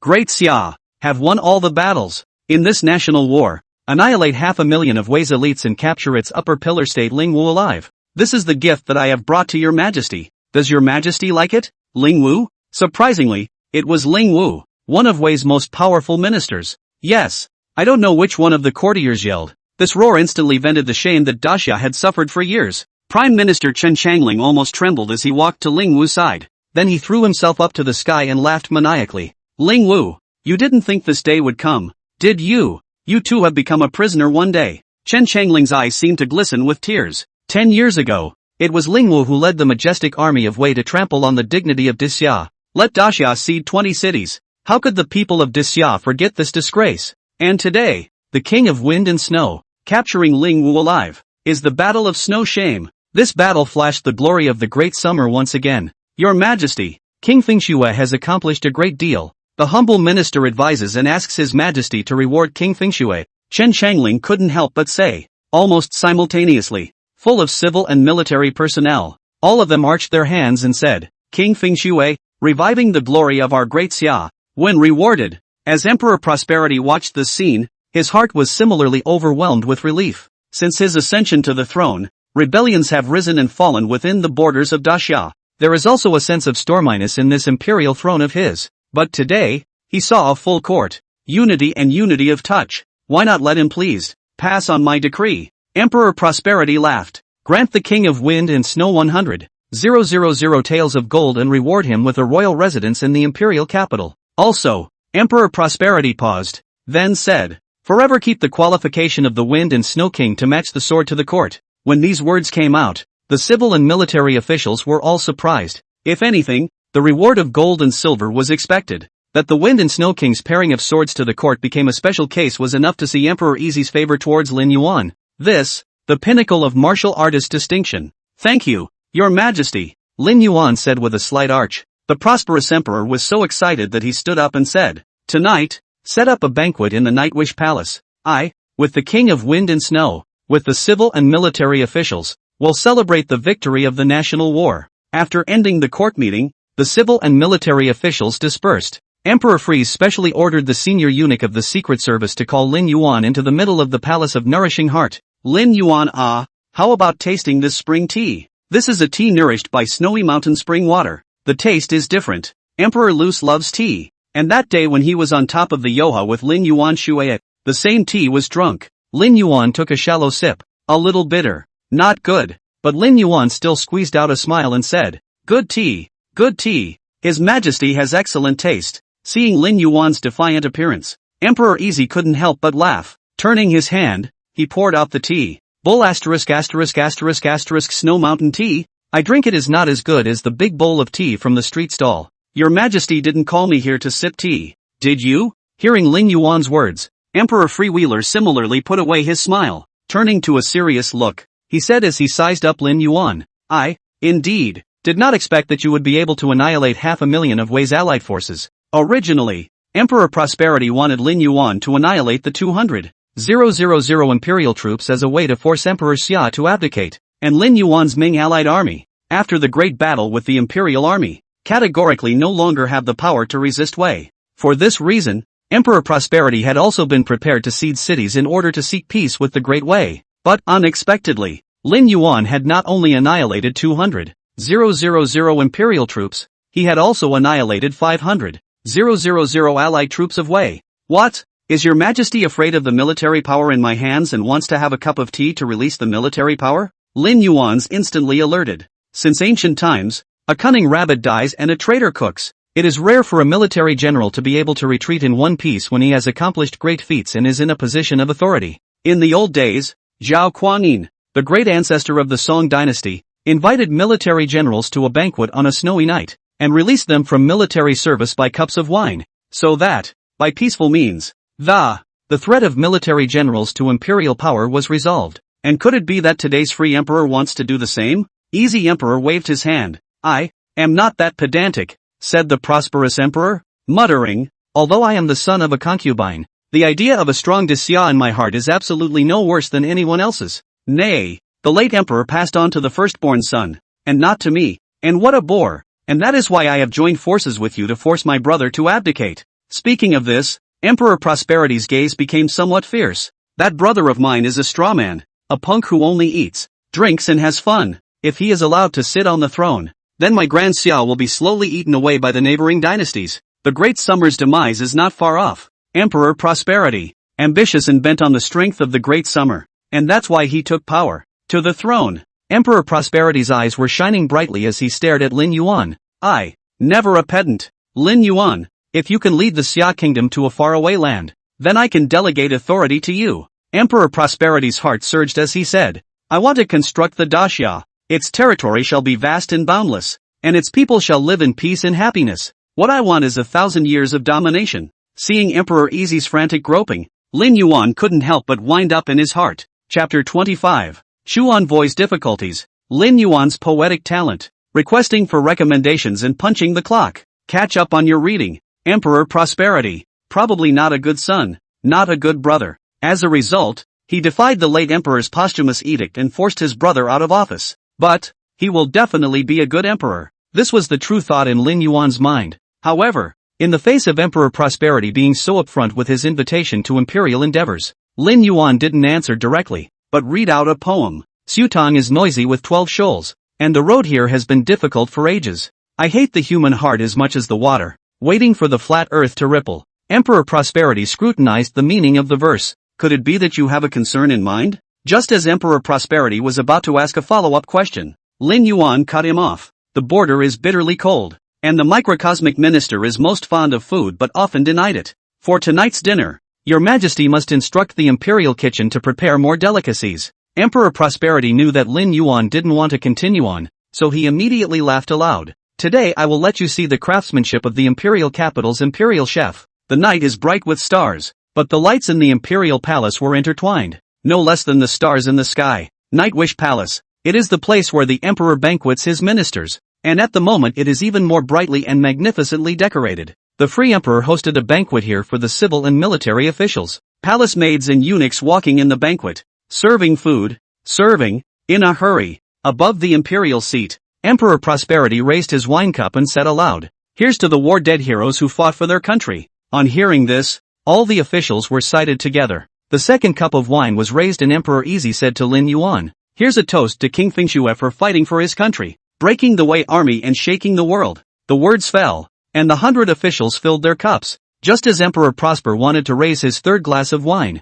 in the seat of the great Chu envoys, Xue Qinger stood out. Today, it coincides with the feast of the great summer triumph, my daughter, and with a poem for His Majesty. Xue Qinger was extremely handsome and had an amazing figure. Therefore, when she offered to read a poem to cheer her up, Emperor Prosper readily agreed, and the civil and military officials, likewise, rose in anticipation. The Feast of Triumph, together with the ambassadors of Great Chu, helped to make it a great success. Why is it not inspiring to look like a heavenly dynasty? A hint of cunning flashed within the light of Xue Qinger's eyebrows, and her vermilion lips slightly opened. The sea and the sky are wide in the Shang dynasty, and the mighty voice wraps the blue sky. Who says the song of literature is silent in all the heavens? In the first two lines, the military power of the Daxia dynasty is written, which shakes the world. Let the civil and military officials of Daxia listen to the intoxication. But when the next two sentences came out, the faces of those civil officials immediately darkened. Daring, how dare you mock the weakness of my Daxia literary world? Ambassador Chu is arrogant. Who says that the song of literature is silent in all the heavens? Directly satirizing Daxia for only knowing martial arts and not knowing literature. This was a direct slap in the face of the entire Daxia civil officials. Displeasure was similarly written all over Emperor Prosperity's face. Great Chu Emperor Su Yuan stood up and taunted. Senior sister Xue Qinger is the #1 talented girl in my Great Chu. Could it be that there is no one within the Great Xia who can fight with one? At this moment, Su Yuan only felt pain. Earlier, when he was left out in the cold outside the imperial city, he had a grudge in his heart. Thus, he discussed with Xue Qinger, and today, at the banquet, he properly destroyed the prestige of the Great Xia. Your Majesty, I am willing to fight with the text. A middle-aged, elegant man walked out and arched his hand at Emperor Prosperity. This person, named Huban, is the priest of the State Scholarship Academy of Daxia, the chief official of education in Daxia. Good. Emperor Prosperity nodded his head. Huban walked up to Xue Qinger and snorted coldly. Junior, a literary fight is a poem on a theme. Thou art rampant, but still a junior, so the theme will come from thee. And don't say I bullied thee. Huban the Jinshur at the age of 25, was in the imperial court for 10 years and was promoted to the position of priest of the State Scholarship Academy. His literary talent is already at the top of the literary world in Daxia. With him out of the way, all the civil and military officials present were waiting to see Xue Qinger humiliate herself. Yes, Xue Qinger's spiritual eyes moved as she said, if the force of Daxia prospers, the title will be martial arts. Huban sneered. He knew that Xue Qinger had hit his strong point. A cup of wine in the peach and plum breeze, and a clear breeze to send off the swordsman who carries the sword. The flowers will be floating in the years to come, and one sword will cut down all the sorrows of the Jianghu. This poem, written in the style of chivalry, Yeah. The 100 officials of Daxia marveled. It was Xue Qing'er's turn to speak. The white horse adorned with golden goads, the frosty blade untried. Today, I will show you, and when the sword comes out, it will seal your throat. Sound of air sucked between the teeth, indicating hesitation or thinking over. As soon as this poem came out, a murderous intent filled the room. It is enough to see which is stronger and which is weaker. Huban frowned as a trace of incredulity surfaced in his gaze towards Xue Qing'er. Such a perfect line full of killing intent comes from the hand of a ninny. It's incredible. In the first round, he lost. In the second round, Huban came out with the theme of love. This time, it was Xue Qing'er's turn to speak first. The love and hate is long and flowing, and the new rain on the empty mountain is a beautiful death. I don't miss the fact that you haven't returned. I just hate that my love for you is so strong. In the midst of the green mountains and the drizzling rain, there is a beautiful woman in an empty pavilion pining for her beloved. Time passes. Thoughts pile up as heavy as a mountain, and one does not blame one's beloved for not returning. Blame it on just the depth of your own thoughts. Sadness, endless thoughts and sorrows seeped out of the poetry. After Huban had slowed down from the poetry he had just experienced, he was momentarily flustered. It was because this poem written by Xue Qing'er was just too good. So good that, at all, he couldn't write words with that kind of intent. I concede. The minister of the state council, surprisingly, conceded defeat. Huban staggered back to his seat, not daring to look up at Emperor Prosperity. Much less dare to look around at his ministerial buddies, disgraceful in the extreme. Seeing this, Zhu Yuan encircled the Daxia courtiers for a week and snorted with laughter. None of the subjects of Daxia can even compare to my talented daughter of Dachu. I don't blame you guys either. I only blame my great Chu talent daughter is too demonic. His single strength can suppress the literary world of Daxia. Arrogant to the core. The Daxia courtiers present were all indignant, but they did not dare to come forward to fight with their civilizations. Because Huban had lost, they had even less chance of winning. The free emperor looked at the many ministers and raised his eyes, but there was no one who could fight with that Xue Qing'er one. How sad. Emperor Prosperity glanced at Lin Yuan again. At this moment, Lin Yuan was gnawing on a pig's trotter. Lovingly, that Xue Qing'er's gaze similarly gathered on Lin Yuan's body. The great summer wind and snow king, the battle at the border. The mighty addition to the sea, shocks the world. I just don't know how literate the Wind and Snow King is. Invitation to battle. This was an invitation for the Wind and Snow King to engage in a civil fight with him. Xue Qing'er knew that today's feast was set up for Lin Yuan. If we humiliate him in front of the civil and military officials of Daxia, it will definitely deter Daxia. To proclaim the name of the great Chu, Ding, detected that the host is facing a dilemma, now giving the host 3 choices. Choice 1, refuse to fight in literature and admit that you don't have any literary talent. Rewarded with 1,000 tons of pork. Choice 2, accept the civil fight and extinguish its majesty. Rewarding the Blue Star Poetry Collection with a full pass. Choice 3, silence and disregard. Rewarded with 10 taels of gold. Looking at the panel's prompts, Lin Yuan was inwardly speechless to the extreme. He just wants to have a good meal. Why does this Xue Qing'er want to make a fool of herself? Lin Yuan wiped his greasy hands at this time and rose straight up, said to the prosperous emperor, I have been familiar with the literature and history of several countries since I was a young child, and I would like to compete with a talented woman from Great Chu. Hearing this, Emperor Easy thought that Lin Yuan was up for fun and said, the Wind and Snow King will go ahead and try. Lin Yuan then walked over to Xue Qing'er and said the same. Only one poem will be compared. If you can defeat me, I will personally give you 100,000 taels of gold. Oh, Xue Qing'er's brows blossomed into a fine light. 100,000 taels of gold. This is definitely not a small amount. Since the Wind and Snow King is willing to give away money, then naturally, my daughter is happy to take it. Xue Qing'er giggled. With the war as a theme, might it be made? War? Lin Yuan thought for a moment and smiled. I suppose that Ambassador Chu is aware that I am a martial artist, and therefore the title of war is a sign of humility? Suddenly, Lin Yuan put away his playfulness, and his brows gazed up as he said, the city is about to be destroyed by black clouds, and the light of the armor opens to the sun with golden scales. The horns sound in the full autumn colors, and the swallow's fat on the stuffing congeals the purple of the night. To repay you for your intentions on the golden stage, and to carry the jade dragon to die for you. The poem is complete and the words fall. A solemn battlefield atmosphere immediately enveloped the entire field.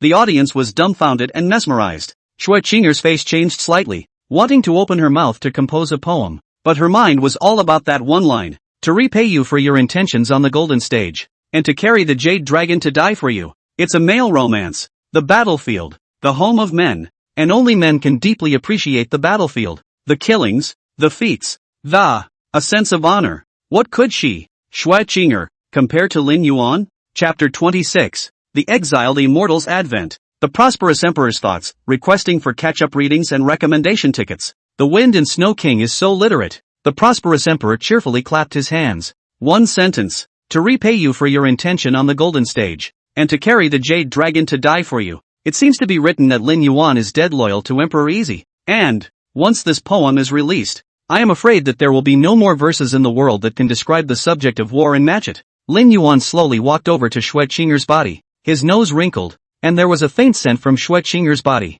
It smells like the scent of a scented capsule made from the pollen of osmanthus flowers. If a regular person asked about the scent, they would be in a good mood. But Lin Yuan was different. He just took a few steps backwards in disgust. Because he's allergic to pollen. What? Isn't Ambassador Chu a talented woman who is famous all over the world? A poem casually composed by a martial artist of mine has stumped you? That's so embarrassing. Lin Yuan scratched his head and said with a somewhat difficult face, the truth is that he was so happy in his heart. This poem was written by Li He, a poet in the Tang dynasty. In those days, when this poem came out, it immediately suppressed the subsequent generations for 1,000 years. It would be difficult to find another poem that describes the battlefield with such realism and delicacy. Xue Qing'er lightly bit her vermilion lips and stubbornly said, let's compete again. And this time I'll come up with the questions. Xue Qing'er was unconvinced. She could read and write at the age of 3 and produced her first representative poem at the age of 8. And then at the age of 18, he became famous in the capital of Great Chu. To this day, she is the #1 talented woman in Dechu. But today, she had come across a verse here that she had not had the courage to face herself. She's not convinced. She's going to fight again? If you want to make a fool of yourself, then this king will accompany you. Lin Yuan didn't have the slightest bit of compassion. Xue Qing'er opened her mouth. With wine. I'll go first. Xue Qing'er recited a line from a poem about wine that she had written several years earlier. She believed that once this poem was released, the Daxia literary world would be completely shrouded under her shadow. The water on the Kang River flows for a long time, and the moon is brighter when we raise our cups to it. One's drunken heart is not in wine. One's joy is in one's heart. Stacking techniques. The Daxia civil ministers carefully scrutinized the context of this poem. Spinning their faces up, they sighed darkly. The talent of this woman is truly stunning. Obviously, the Daxia civil ministers, it seems that they have no hope for Lin Yuan. Lin Yuan was similarly stunned. After possessing the Blue Star verse all access, he naturally had the ability to appreciate it. He knew that Xue Qing'er's poem was indeed enough to suppress today's Daxia literary world. Only, blame it on your bad luck to have met me. Lin Yuan raised a glass of wine and drank it full down his throat. Through the wine, Lin Yuan's thoughts seemed to drift to the 9 heavens. Don't you see? The waters of the Yellow River come from the sky and flow to the sea without return. Don't you see? The mirror in the high hall is grieving for gray hair, which becomes snow in the morning as green silk becomes snow in the evening. The Daxia civil ministers froze. These 2 lines of Lin Yuan's poem were majestic and boundless in meaning, and were infinitely more atmospheric than the verses made by Xue Qing'er. Anticipation rekindled in their gaze. Lin Yuan continued to read. Life must be happy. Don't let the golden bottle be empty to the moon. Born to be wild. 1,000 golds are scattered. Bang! When these 2 lines came out, they were like the water of a great river, rushing out and shocking the people. Bells and drums are not precious enough, but I wish to be drunk for a long time. 5 flower horses, 1,000 furs of gold, and a call for wine. With you all the sorrows of the ages. As the words fell, the continuous mood wandered away. At this moment, Lin Yuan, holding a wine cup, was like an exiled immortal on earth. Some drunkenness surfaced on his face as he looked at Xue Qing'er's marvelous figure and said, sighs, I'm not as good as you. Write poetry. You're not as good as me. When these words came out, Xue Qing'er's petite body trembled slightly, as if she had been struck by lightning. As soon as this song will be near the wine, Xue Qing'er no longer had the courage to stand on the stage, panicked and left the table. The high pride of her great Chu talent girl was, at this moment, shattered by Lin Yuan. Su Yuan snorted coldly and similarly slammed his sleeves and left. Lin Yuan, who had returned to his seat, immediately caused a flurry of pursuit from the surrounding Daxia courtiers. The Wind and Snow King's literary skills are truly astonishing. That Chu envoy even provoked the King of Wind and Snow without a care in the world. He's really making a fool of himself. On top of the banquet, Lin Yuan drank a lot of wine and was just as happy as he could be. After the banquet dispersed, Emperor Prosperity once again left Lin Yuan alone. Am I to bestow upon you the name of Poetry Fairy again? Hearing the easy emperor's snickering words, Lin Yuan also laughed. I wouldn't dare to take the name of poetry fairy. Realize that there are people outside of people and people outside of people. Take Chu made Xueqinger as an example. She thought she was famous for her literary talent, so she dared to insult the literary world of Dixia at the banquet today. But he didn't know that Lin Yuan's literary talent was above him, though it's by extras. Since ancient times, there is no first in literature and no second in martial arts. Modesty leads to progress. Lin Yuan dared not be arrogant. Before, I heard that you have concerns. I think it is because the great revenge has not been avenged, right? Emperor Prosperity's face got serious and said, earlier, inside the nurturing heart hall, in the face of such a direct imperial invitation from Emperor Prosperity, Lin Yuan, however, chose to evade and didn't answer directly. The prosperous emperor realized it with hindsight. Lin Yuan must have died because his father was framed by the original Xia emperor. And to the royal family, to the emperor's heart, as it is, Emperor Easy said as he pulled out a set of keys from within his sleeves. This is the key to the Kun Candle Palace. The Imperial Guards don't patrol there at 3 o'clock this evening. After patting Lin Yuan's shoulder, Emperor Easy stretched his back and left straight away. I am tired. And go to sleep. As he watched Emperor Prosperity leave, Lin Yuan's drunkenness all but dissipated. His breath caught in his throat as he gripped the set of keys in his hand. What is the Kun Candle Palace? That's the place for house arresting the Shati. Little by little the time passed until the 3rd hour of the night. Lin Yuan walked straight towards the Kun Candle Palace. It was just as Emperor Prosperity had said. There were no patrols or guards from the Imperial Guards. Lin Yuan was in no man's land, opening the large locks one by one. After walking in, Lin Yuan saw a room lit up with a candle flame,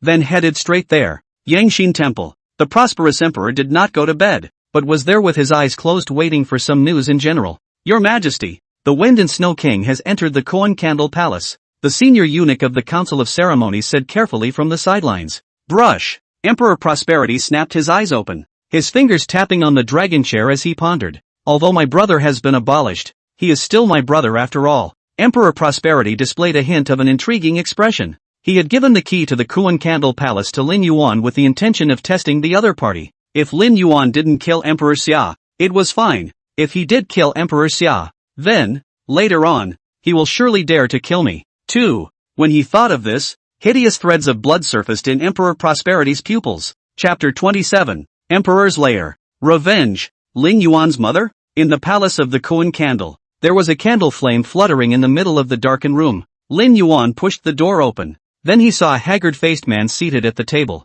Has my brother finally made up his mind after all? A bitter smile appeared at the corner of the man's mouth. Self-deprecation evident. This person is the deposed emperor of Daxia, while also ceding 18 cities on the border for peace. And to the sinner of Lin Yuan's father who died in vain in battle. Why don't you sit down? Drink a glass of wine with me. Emperor Xia gestured for Lin Yuan to sit down. 2 cups of wine were poured, but Lin Yuan had no intention of wanting to drink it. The cession of 18 cities on the border was so great that the lord of the border Wind and Snow City died in battle. Are you sorry for this matter? Hearing Lin Yuan's words, Emperor Xia was visibly stunned and asked cautiously, who are you? The son of the Wind and Snow City lord, now crowned as the Wind and Snow King by Emperor Easy. Hearing this, the Xia emperor revealed a sudden realization. After being imprisoned inside the Kun Candle Palace, he never heard from the outside again. Therefore, he spent the whole day thinking about the causes and consequences of Emperor Easy's forcing him to abdicate. Now that he saw Lin Yuan, he had truly figured it out.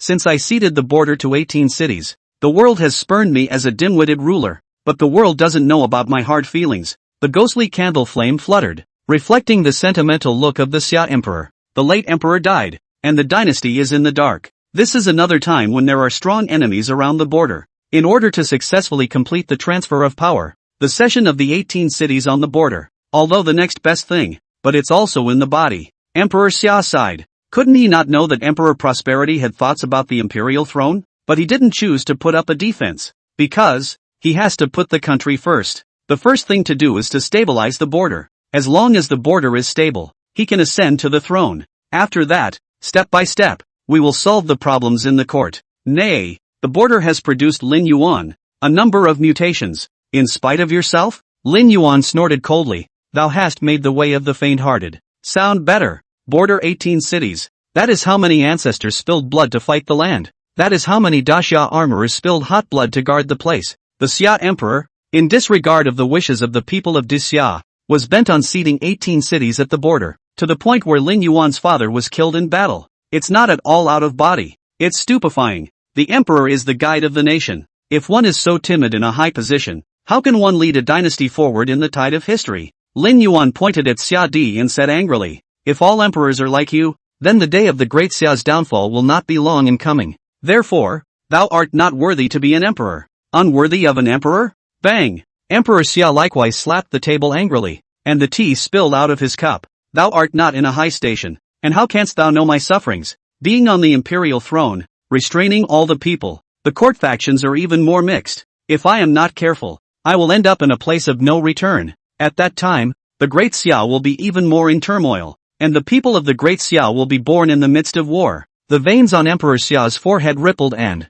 it was as if he was trying to tell all the grievances of recent days. It's okay for the world to say he's dim. It's okay for the world to say he's not worthy of being an emperor. But only he knew that he was walking on thin ice while on this imperial throne. While, in his heart, however, he was always loaded with the people of Daxia. Every decision he made was actually for the people of Daxia, for the sake of national security. But with the chaos of the court and the division of power, there are times when he must make immature and even the dim look. In this way, in order to confuse the dynasty factions in power, which is all out of control. Finished? Lin Yuan coldly said, killing intent once again appearing on his body. Immediately, his cuffs shook and a dagger that showed a cold light stuck out. Seeing this scene, Emperor Xia sighed deeply. It has been more than 580 years since Emperor Gaozu of Xia founded the great Xia. I, too, have become the first emperor to be abolished in the history of Daxia. How sad. With that, Xia Di closed his eyes, as if he was waiting for death. Just as Lin Yuan wanted to make a move,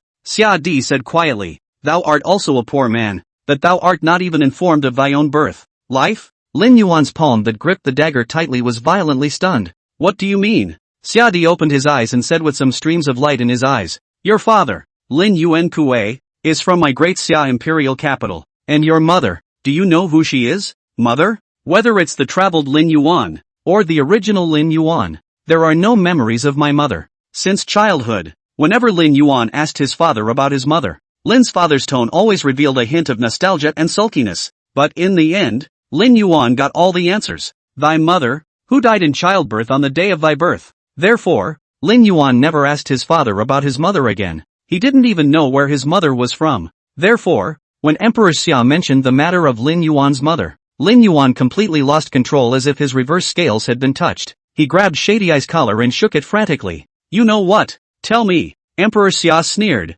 Tell you? Why? Aren't you going to kill me? Saying these words, Xia Di's heart instantly pinched up a sweat. He doesn't want to die, so he's using information about Lin Yuan's mother as leverage. Hopefully, we can wrestle our way out of this. If you don't tell me, you can die now. Lin Yuan pressed the daggers on top of Xia Di's neck. Dense blood marks immediately appeared on top of his skin. On the matter of the mother, Lin Yuan was as crazy as a demon. Xia Di believed that if he didn't speak up, the other party would really kill him. Thy mother is a princess of the great Tang dynasty, within the boundaries of Jiangnan. Only after hearing this did Lin Yuan slowly put the dagger down. Xia Di let out a sigh of relief, then told Lin Yuan, the secret between thy parents is known to me alone. If you kill me, you will never know the secrets again in this life. Xia Di explained to Lin Yuan. It turned out that Lin's father had previously been an official in the imperial capital, and then he met Lin's mother, who had come to the north to travel in the clouds. The two fell in love at first sight, had a secret love affair, and gave birth to Lin Yuan. But before that, Lin's mother had already been promised by the emperor of the great Tang dynasty to an imperial son of another country. Therefore, when the great Tang emperor knew about this, he was shocked beyond measure. The great Tang emperor held the opening of the war hostage and asked Daxia to go all out to capture Lin's father and mother. In the end, Lin's mother returned to the great Tang in order to protect Lin's father and the newborn Lin Yuan. This is an imperial secret.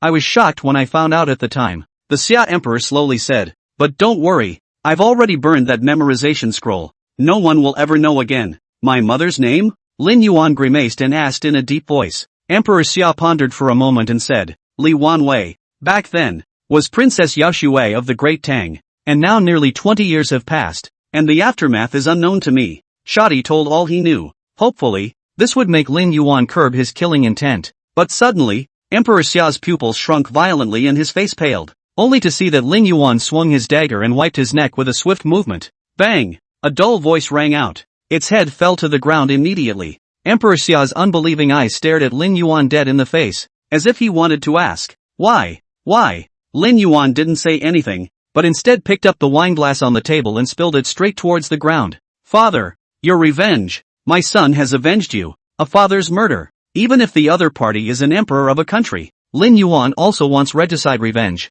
Not to mention him, a deposed emperor. Bang! Bang! Right at this moment, outside the Koan Candle Palace, there came a sound of hurried footsteps. It turned out to be Emperor Easy rushing over with a group of Imperial guards. A hint of horror appeared on Emperor Prosperity's face when he saw the Xia Emperor with his human head separated from his body. But more. Rapture. Chapter 28. Seeking the skin of the tiger. The pleasure of the flower boat on the river Hui. Everyone, exit. Emperor Prosperity let out a cold snort. Soon, in the Koan Candle Palace, only Emperor Easy and Lin Yuan were left. There was a sense of playfulness in Emperor Easy's eyes as he looked towards Lin Yuan. Is your majesty going to condemn me? If so, why don't you do it? Lin Yuan just stood there, his face so calm that he couldn't tell if he was happy or angry. Instead of answering directly, Emperor Prosperity walked over to Emperor Xia's body and, the end of the line was carefully scrutinized. He even kicked Xia Di's corpse with his foot in excitement. I can't believe it's really dead. At this moment,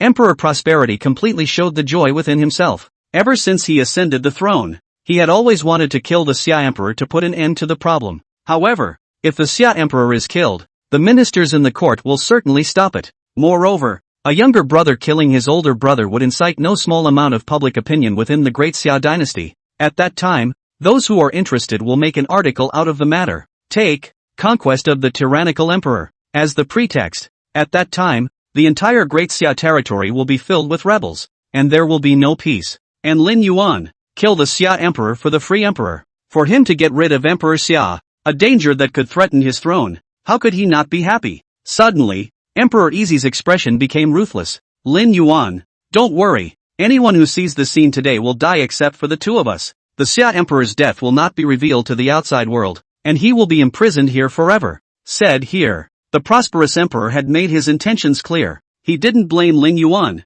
but there was no thanks to Lin Yuan. Now that you have been avenged, then the question I discussed with you before, is it time to reconsider? The Easy Emperor looked straight at Lin Yuan, his tone filled with a chilling feeling. Emperor Prosperity felt that the reason Lin Yuan had shown concern before, it's because the murder of my father has not yet been avenged. And today, he killed the Xia Emperor. The great revenge has been avenged. What reason could he have for refusing? Lin Yuan was stared at with some chills down his spine. At this moment, he actually had a trace of fear of the Easy Emperor. To be able to treat one's blood relatives, as if they were chips, ready to be discarded at any time. This Easy Emperor, he's also a madman. The free emperor used his own brother as a bargaining chip to recruit Lin Yuan. How many people in today's world have this kind of crazy vigor? Lin Yuan thought carefully. He knew well that when dealing with a madman, then he couldn't disobey the other side in plain sight. Immediately, Lin Yuan cupped his fists and said, "Hereafter, I am only looking up to your majesty." Hearing this,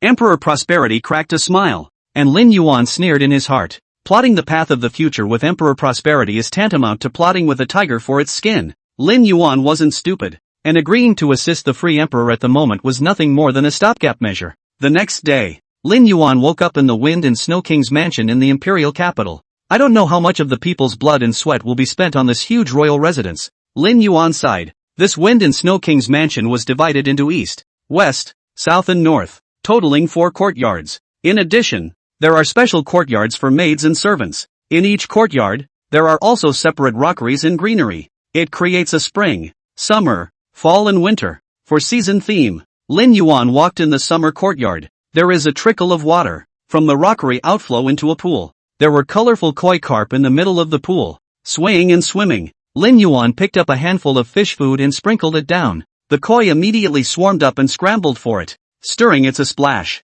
My lord, outside the mansion, Chief Minister Chen Changling is seeking an audience. Chief Counselor Chen Changling? What's he doing here? After careful thought, Lin Yuan still said, "Tell him to wait in the waiting room." A few moments later, Lin Yuan changed into a loose robe and arrived at the waiting room. Greetings to the Wind and Snow King. Chen Changling arched his hand respectfully. Lin Yuan nodded. What is the reason for the visit of the chief counselor today? Chen Changling didn't expect Lin Yuan to speak so directly. Stiffly, he held back some of his unspoken pleasantries. After careful deliberation, Chen Changling carefully asked, After the banquet dispersed yesterday, I heard that something seemed to have happened in the Imperial Palace. I wonder if the Wind and Snow King can tell us a thing or two." Hearing this, Lin Yuan immediately changed his face. Yesterday's incident at the Imperial Palace? Wouldn't that be the same thing as killing Shadi himself? After Emperor Prosperity pitted all of those great eunuchs of the Imperial eunuchs and Imperial guards who had seen the Xia Emperor's corpse, how could there be gossip reaching the ears of this chief minister?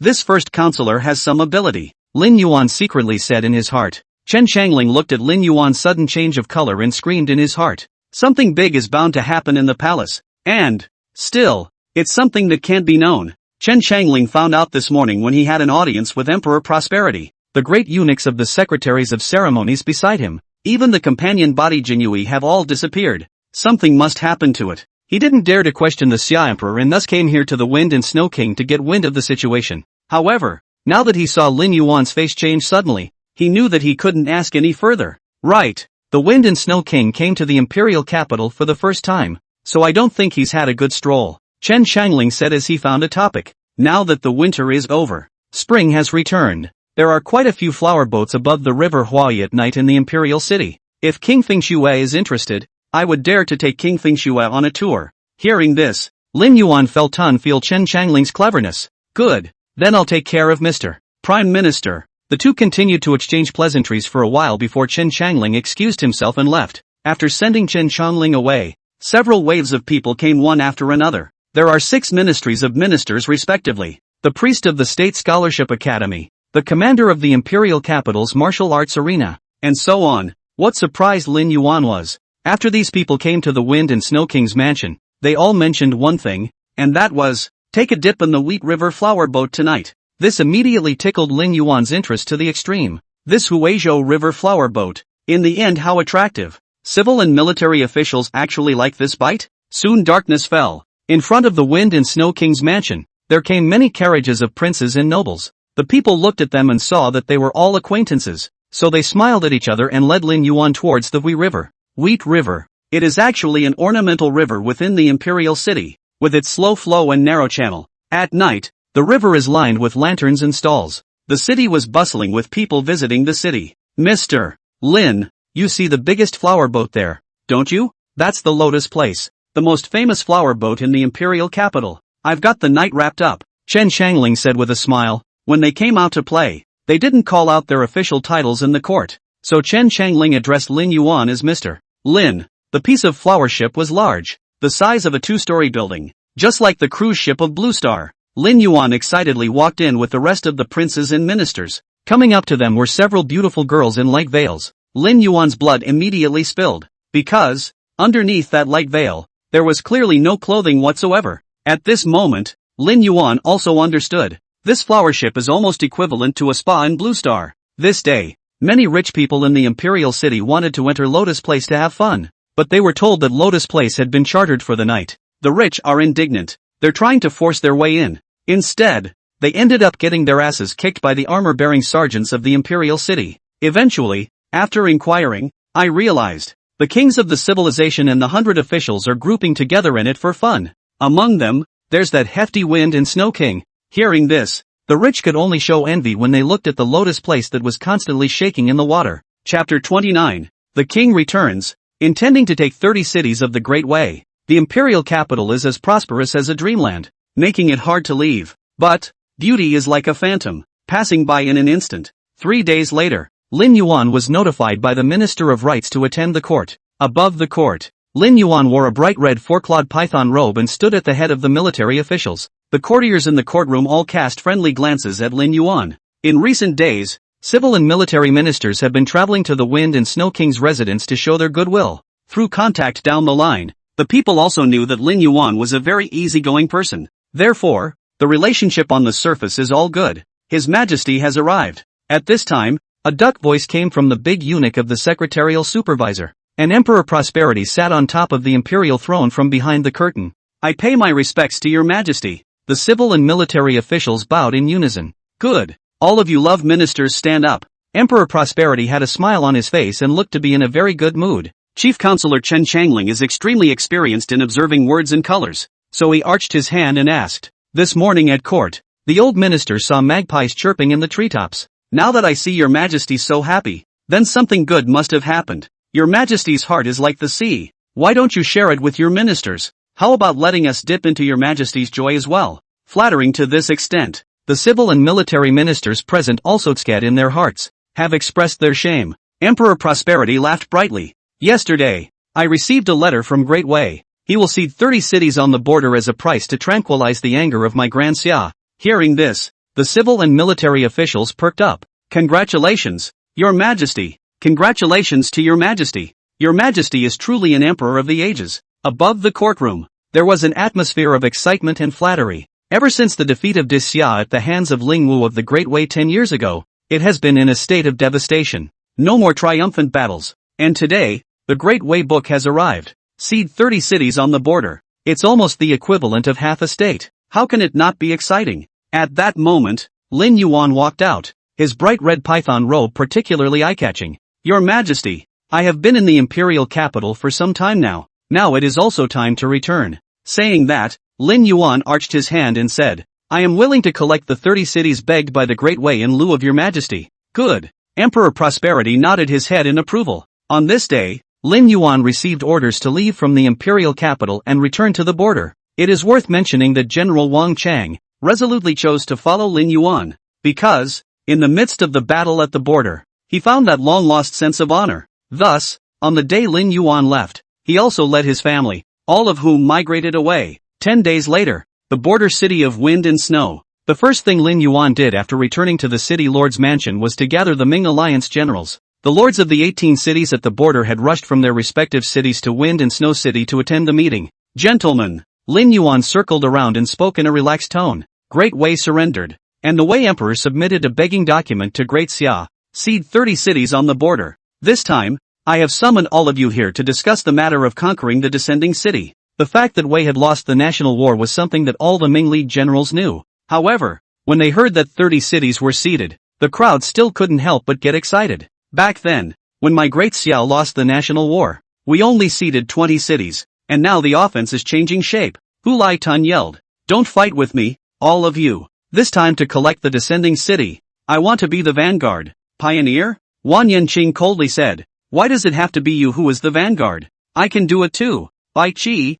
Lu Bu, and Ji Bat Song were equally unwilling to show weakness and said, my lord, we have reorganized the Great Snow Dragon Riders and the Huban Army's establishment. Let us be the vanguard in this battle. Soon, over the matter of collecting the city's vanguard, the Ming League generals quarreled, and I don't blame them for being excited. After all, from time immemorial, the vanguard generals who won national battles and collected the descending city, both will go down in history. That was why, within the always amicable Ming League, quarrels arose. It's a matter of honor and fame for the ages. It's bound to be a fight. Lin Yuan said in a deep voice, Vanguard General, I already have a candidate. Hearing this, the many generals all looked at Lin Yuan with fiery eyes. General Zhu Wu should be able to shoulder this responsibility. Zhu Wu, who was silent on the side, couldn't help but be stunned when he heard Lin Yuan pointing to him. He was old enough to have wanted to leave this enough to be famous for the ages to the younger generation present. What he didn't expect was that Lin Yuan had arranged for it to be given to him. For a moment, Zhu Wu was actually somewhat moved. He knew that he was Lin Yuan's first ally in forming the Ming alliance. Therefore, it was a reward for Zhu Wu himself. Minister, I will not dishonor you. Zhu Wu clasped his fists and said gratefully. Late at night, in the city lord's mansion, Lin Yuan called Zhuge Liang over with a heavy face. Kong Ming, do you know about the Great Tang dynasty? The Great Tang? Zhuge Liang frowned. That's a super dynasty on one side of the Jiangnan realm. How did the lord remember to ask about it? Zhuge Liang has familiarized himself with the history books of this continent since he was summoned to. Therefore, he had some knowledge of the Jiangnan realm. The Jiangnan realm is located south of the northern realm. In the middle of the two, there is a 1,000-mile-long river called the Shaojiang River. Therefore, the north of the Xiaoshan River is called the north. The south of the Shaojiang River is called Jiangnan. The Jiangnan realm is several times stronger than the northern realm. It has two major dynasties entrenched. One is the Great Tang, the other is the Great Wu. Each of the two major dynasties occupies the Jiangnan realm in general. With a deep heritage, Lin Yuan nodded, and the expression on his face became even more grave. Lin Yuan then told Zhuge Liang what had happened to him in the imperial capital. After hearing that Lin Yuan had beheaded Emperor Xia, Zhuge Liang's face changed greatly. However, upon hearing that Lin Yuan's mother was actually a princess of the Great Tang dynasty, Zhuge Liang also instantly realized Lin Yuan's reason for inquiring about the Great Tang. AI. Even though the hatred of killing one's father is not shared by all, the Lord should not be in such a hurry to kill the Xia Emperor. This will give the Lord a handle to fall into the hands of the prosperous emperor and be subject to constraints. Zhuge Liang sighed in his heart, but he didn't dare to say it. After all, what's the point of preaching when you've already killed? As a subject, it is natural for me to help my lord with his problems. That's what a courtier is supposed to do. Therefore, when Zhuge Liang heard that Lin Yuan's mother was still alive and was a princess of the Great Tang dynasty, he knew at once in his heart that this matter was very important. Kong Ming, I demand that you quickly send someone to Jiangnan to find out news about the Great Tang, and try to find out the whereabouts of my mother, Princess Yao Shui. Zhuge Liang nodded. He knew the importance of this matter to Lin Yuan, so he said, please don't worry, Lord. I've just trained a group of scouts. It's just in time to be activated today. 3 days later, Zhu Wu was the vanguard general, leading 30,000 allied troops of the Ming League to the border of Wei. Open the collection of the city. P.S. The author writes very carefully for quality assurance. Often I can't sleep in the middle of the night because of plot ideas. Guys, for the sake of the author being so serious, throw in a recommendation, please. And then there's the request for a catch-up read. Catch-up reading is important. Catch-up reading. Catch up on your reading. Say it 3 times. Chapter 30. Zhu Wu dies. Lin Yuan is furious. Ming alliance moves. Wei surrendered and ceded 30 cities on the border in order to calm the anger of Xia. Those who surrendered, however, had already died of their warlike spirit and did not resist anymore. Therefore, Zhu Wu, leading 30,000 soldiers and horses,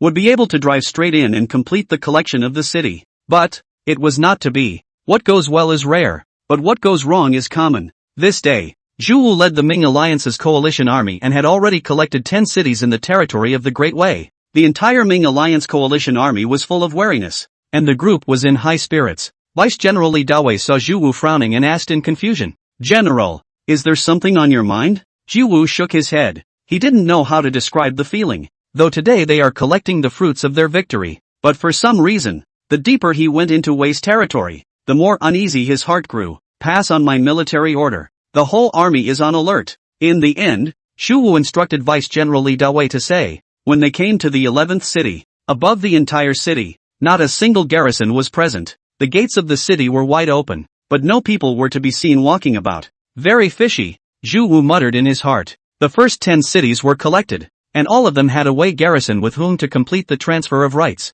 But after arriving at the city, it became fishy and weird. Dispatch a scout and go forth to reconnoiter, Zhu Wu said. Then, a scouting infantry of 30 men quietly marched towards the city. Zhu Wu's eyes were dead set on this infantry. Stepping into the city gates, suddenly, there were countless cold arrows that killed all of the scout infantry. Immediately after, a large number of Wei armorers poured out of the city. Large numbers of Wei cavalry were also present in the vast lands outside the city. Ambush! Form up to meet the enemy, Zhu Wu roared. He knew that the Wei had violated the begging of the state. Soon the Wei cavalry outside the city, in conjunction with the infantry inside. Quickly, the armorers of the Ming League were surrounded. A nation of rats. Shameless to the core. Zhu Wu rose up in a rage. The great Wei cavalry and infantry attacked fiercely, while the Ming League's side was beaten unexpectedly and retreated. My men of the Ming League, hold the weapons in your hands. Cut down these rats. Zhu Wu led the way, and at the age of a handful of old men, he actually charged to the strongest party.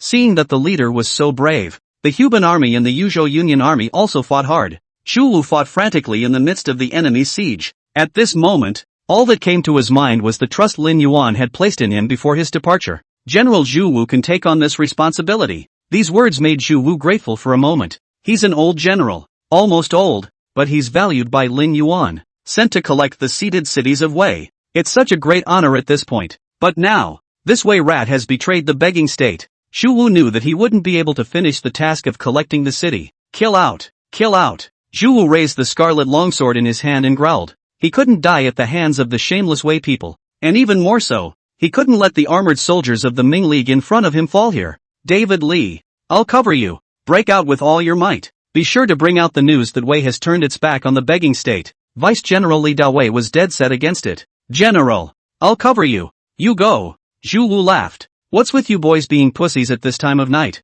Saying that, Zhu Wu got serious and said, it's your honor that Raoul covers you. Don't blame me for kicking you if you can't punch your way out. David Li gritted his teeth, then led an army that Quickly and furiously, he ran toward the enemy's weak spot. "General, take care!" David Li turned back with a cry of pathos. Zhu Wu didn't respond. He just led the Ming Alliance army in doing his best to attract the enemy's attention, to reduce the pressure on David Li to break out. After a long time, Li Dawei finally broke out with a dozen lone riders. Looking at that brat's back as he ran wildly and fled, a pleased smile appeared at the corner of Zhu Wu's mouth. "It's not in vain that the old man fought for you with all his might. He's old. What's the point of fighting his way out? To give the living to the younger descendants?" This was Zhu Wu's ardent hope. Since following Lin Yuan's uprising, the 18 cities at the border have practiced benevolent rule. The people live and work in peace and happiness, and he sees it all. It's a pity that we won't see the day when the Alliance Master will claim the title of Emperor. Zhu Wu sighed.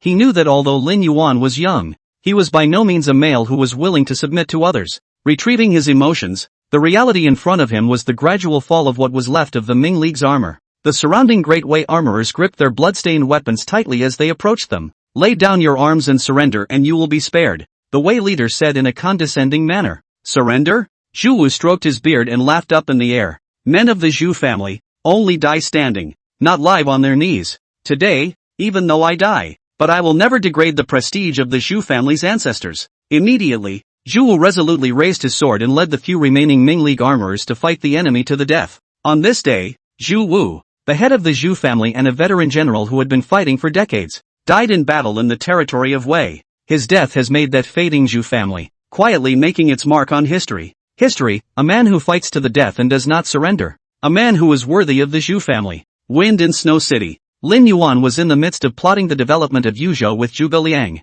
Outside the city lord's mansion, there was a sudden sound of grief. Urgent military information. The Great Wei has gone back on its word. General Zhu Wu was surrounded and killed by Wei. Bang! This news was like a thunderbolt in the daytime, giving Wind and Snow City and the entire Yuzhou a huge shock. "Bring me in the man who sent the message." Lin Yuan's eyes were glazed over. Hist! Soon, a man who had lost half his eye and arm. The bloody general crawled in a near collapse. "Allies! The Great Wei has gone back on its word." General Zhu Wu was ambushed by his elite troops after recovering 10 cities. 30,000 Ming Alliance troops, all wiped out. General Zhu Wu, killed in battle too. The general shed tears of blood and hatred. He was clearly the vice-general in Zhu Wu's vanguard army. This person was none other than Zhu Wu's vice-general, Li Dawei, who preferred to die there to help him break out. In this battle, in the end, he was the only one who broke out. The cost was, however, the loss of an eye and an arm. "Give me the details," Lin Yuan said angrily.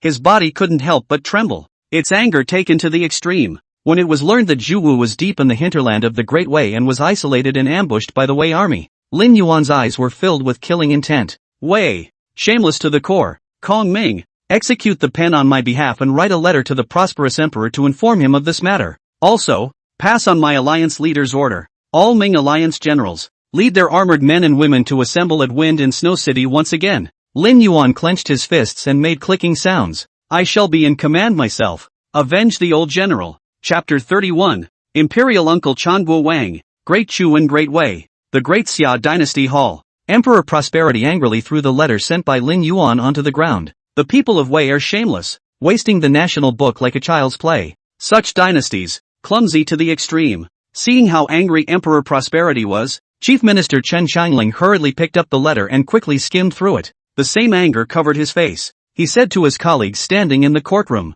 "Zhu Wu, a great general under the Wind and Snow King, traveled to Wei to collect the ceded cities, surprisingly ambushed by the Wei army, causing the death of the great general Zhu Wu in battle, and the accompanying army of 30,000 men, all killed in battle." Hearing this, the civil and military officials could not help but be shocked. The state book, that's a representative of a dynasty's credit. And now, Wei has broken the covenant and reneged on the begging for surrender. Chief Counselor Chen Qianling said archly, "Your Majesty, please also send troops to raise another national war. I will not rest until I destroy the Great Wei." How could Daxia stop being teased like this? "Your Majesty, never." Suddenly, an opposing voice rang out, only to see, an elegant middle-aged man came forward and said, "Wei is, after all, a majestic party. If we push the other side to the brink, they will definitely fight to the death with my Grand Xia at that time. At that time, the people within Daxia will be burdened with higher labor and taxes." This person, named Fang Xian,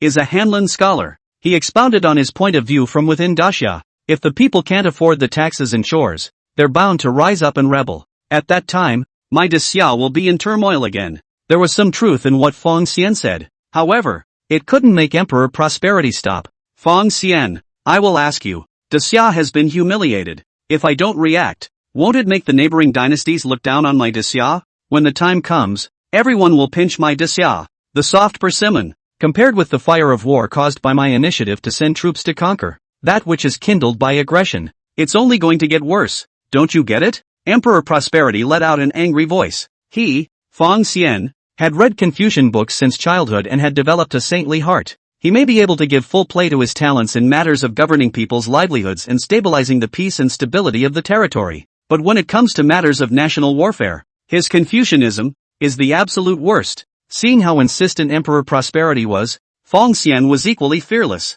Only his voice hardened as he fell to his knees with a loud thud. Nowadays, Chu is growing stronger and stronger and surrounds the neighborhood. The heart to claim the throne has long been gone. Has your majesty not realized this? Feng Xian said. If we start another national war with Great Wei at this time, when the country loses its strength, and if Great Chu raises an army to return to its borders, and what? In recent years, although Chu has been paying tribute to Xia and De Wei every year, claiming the title of minister and seeking peace, but at the same time, Chu is recuperating. So many years have passed, and the territory of Chu is humbly prosperous. If the two dynasties, the Great Xia and the Great Wei, lose both, then Chu can reap the benefits. A leap to the top of the north. But today's prosperous emperor can't listen to anything. All he knew was that for a dynasty to be strong, it could not allow others to bully. Men, press Feng Xian down and imprison him in the heavenly prison for introspection. Soon, a group of imperial guards brought it down. Emperor Prosper said again to the group of ministers, pass on my decree to mobilize the power of the 9 states of the world,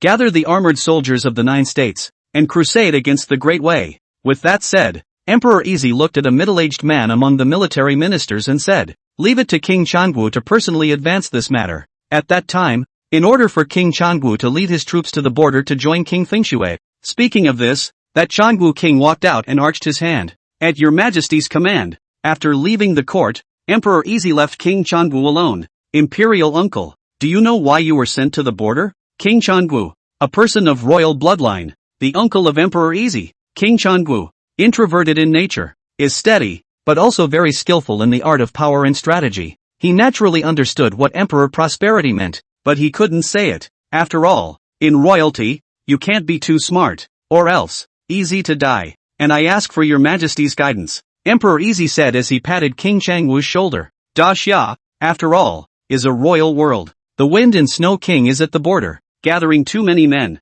Imperial uncle is going this time to turn some people in the dark and to get hold of some cities. King Changwu feigned a dawning realization and hastily assured, Minister, I will not dishonor my mission. Great Wei, in the middle of some city, 2 males are playing here. Upon closer inspection, it could be discovered that one of them was, surprisingly, Chu's Imperial Prince Su Yuan. The person who was playing against Su Yuan was the 3rd son of the Great Wei Emperor, named Xian Li. Su Yuan landed his son and said with a smile, Your Highness's actions today will surely draw the applause and support of the people of Wei. At that time, when the Wei Emperor collapses, the throne of the Emperor, too, will surely belong to you. Ever since Wei lost the national war, the aging Wei Emperor has been in a state of despair. He didn't go to court for 3 days in a row. The 4th Prince Xian Li went to visit, found that the Wei Emperor's face is floating. Think its lifespan is not much. If the choice was made according to the firstborn son inheritance system, the throne would never be his turn. But he wasn't convinced. He wanted to fight for something.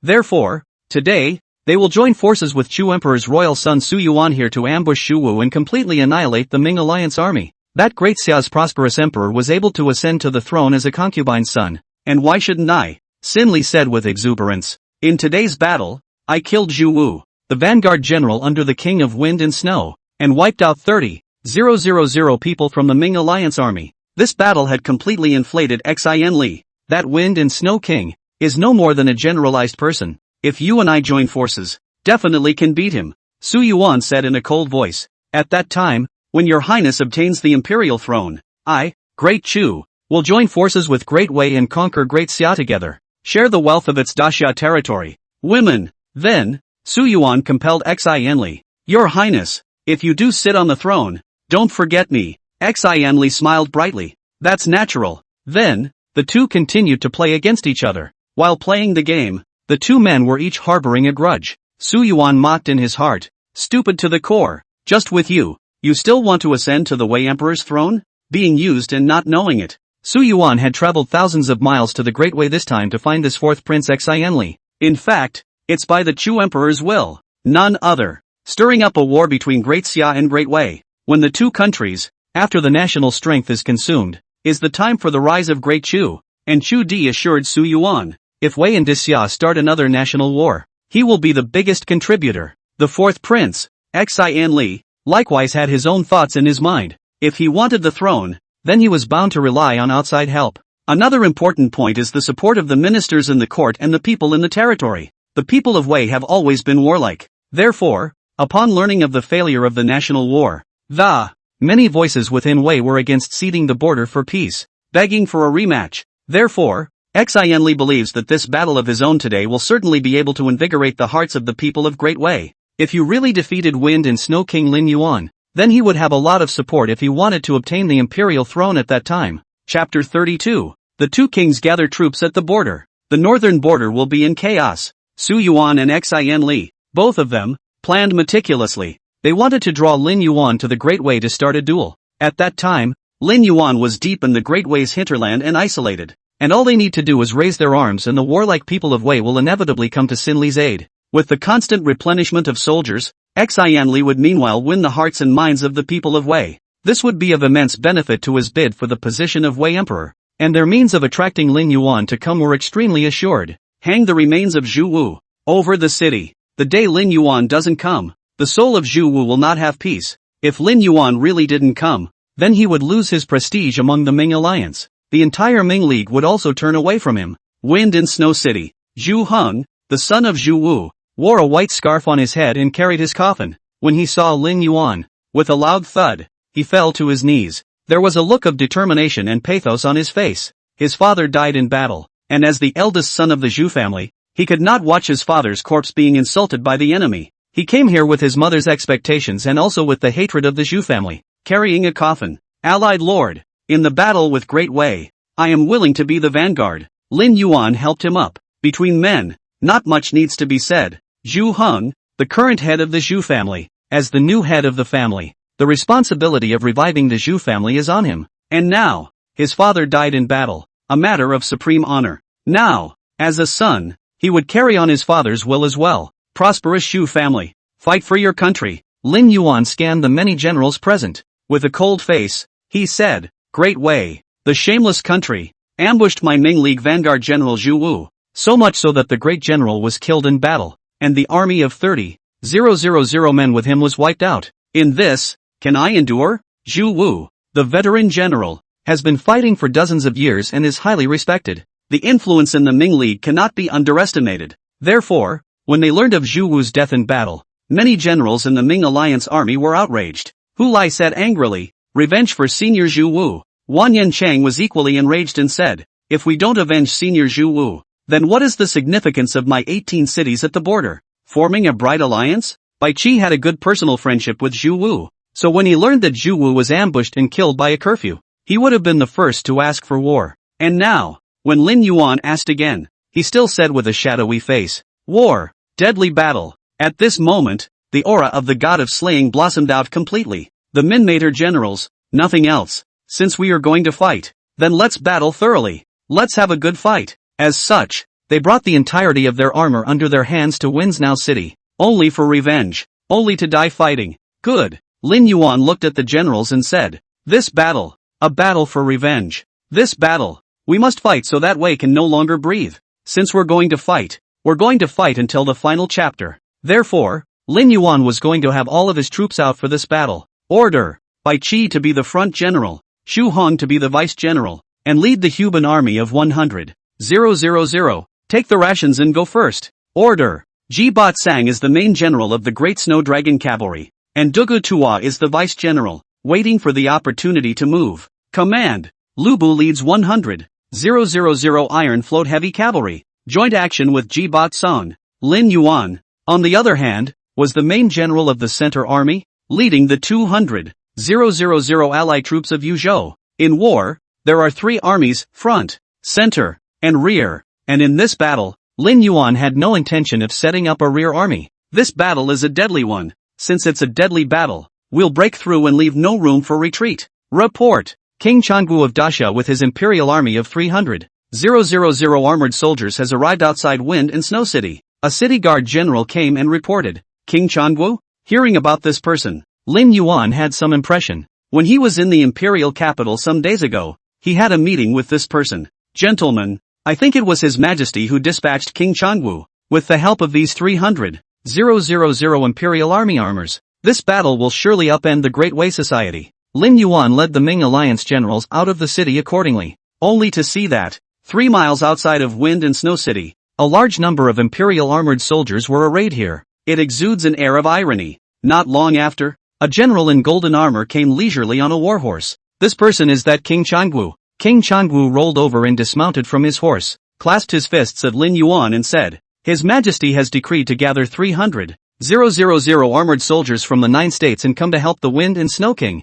Lin Yuan similarly clasped his fists and returned the greeting. In this battle, with King Changwu arriving, if it's like a tiger adding wings. On this day, in Wind and Snow City, the two kings met and gathered hundreds of thousands of troops. What it seeks to do is to start the national war again, to destabilize the Wei dynasty. Great Wei, Imperial Palace. The aged Wei Emperor, who was lying on the dragon couch, quietly sat up with a playful expression on his face. The two kings of Daxia have gathered their troops at the border to fight another national war. It seems that my scheming is about to come to fruition. Song Wan Yuan, the Prime Minister of Great Wei who was waiting at the side, smiled as he stroked his beard. That Chu Emperor's mind is too obvious. And now, we are just the right place to take the trick. Hearing Song Wan Yuan's words, a hint of a smile appeared on Emperor Wei's sickly face. That Chu Emperor had his son Su Yuan come to the Great Wei to join forces with the 4th Prince Xianli. How could it escape the eyes of the Wei Emperor? At first, when he learned that Xianli was so audacious as to destroy the state letter,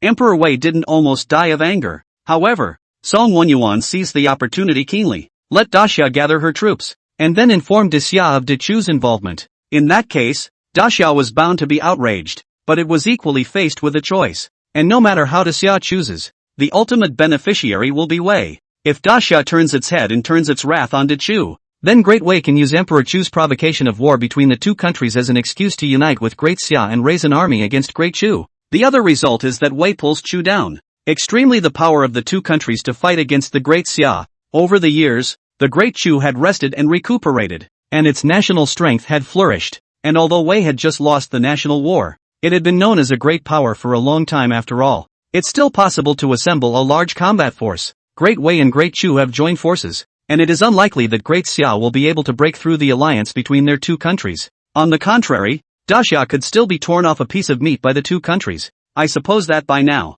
Emperor Prosperity has received my state letter on his desk. Wei Di closed his eyes and beat his fingers rhythmically. He knows, whatever happens, there is only one end result. That is, the long quiet north. It's going to be a mess. P.S. Thanks to brother 0819AE for the monthly ticket. This is the first time I've ever received one. Very pleasantly surprised and touched. And thanks to the brothers who voted for me as a recommendation. And as a thank you to the brothers, the only way I can do right by you is to write carefully and thoughtfully. On a side note, this book, now in its strong push period. I know that the brothers who read my books are very subtle and not very good with words, so there's not a lot of messages in the comments section, but I still want my brothers to keep catching up on their reading, to come and flip through it every day, to clock in and vote for recommendations. 2. Add some heat to the book. Bye-bye. Chapter 33, Lin Yuan resists the decree. Temujin summoning card. The night is like water, and the sorrow is more intense. After receiving the summons from Emperor Prosperity, Chief Minister Chen Changling hurried towards the Imperial Palace, to the Foster's Palace, only to see that Emperor Prosperity's face was full of gravity as he handed a state letter to Chen Changling and said, Ginger, after all, is still old. There seems to be no breakage to speak of in Wei Emperor's move. Chen Changling carefully skimmed through the state letter, his brows similarly locked up. How dare Dachu get involved? As a person in the center of power of the empire, Chen Changling, since the last time the Chu envoy came to pay tribute, then he realized that something was wrong. Therefore, he immediately sent scouts to Dachu to probe for news. In the end, the news he got was appalling. Throughout the entire territory of Chu, gather grain and grass and build weapons. Huma looks like a mobilization for war. And the Great Chu has been resting and recuperating for almost 10 years. The empire's depths have accumulated to an almost terrifying degree. Now, when Chen Changling saw this letter of state, he knew that the worst had happened. Chen Changling wiped the sweat from his forehead and arched his hand at Emperor Prosperity. Your Majesty, with De Chu involved, the situation is instantly different. With that, he paused, then snapped to his knees and said, Chen, I dare to speak up and withdraw the decree. Do not conquer the Great Wei again. The prosperous emperor was silent. He himself knew the seriousness of the matter. If you are bent on conquering Wei with the power of your country again, then, if De Chu raises an army to invade at that time, what should De Xia do? The main forces are all conquering Wei, and there's no time to return to the rescue. But, I'm not willing to do it. Emperor Prosperity had some feelings of sadness.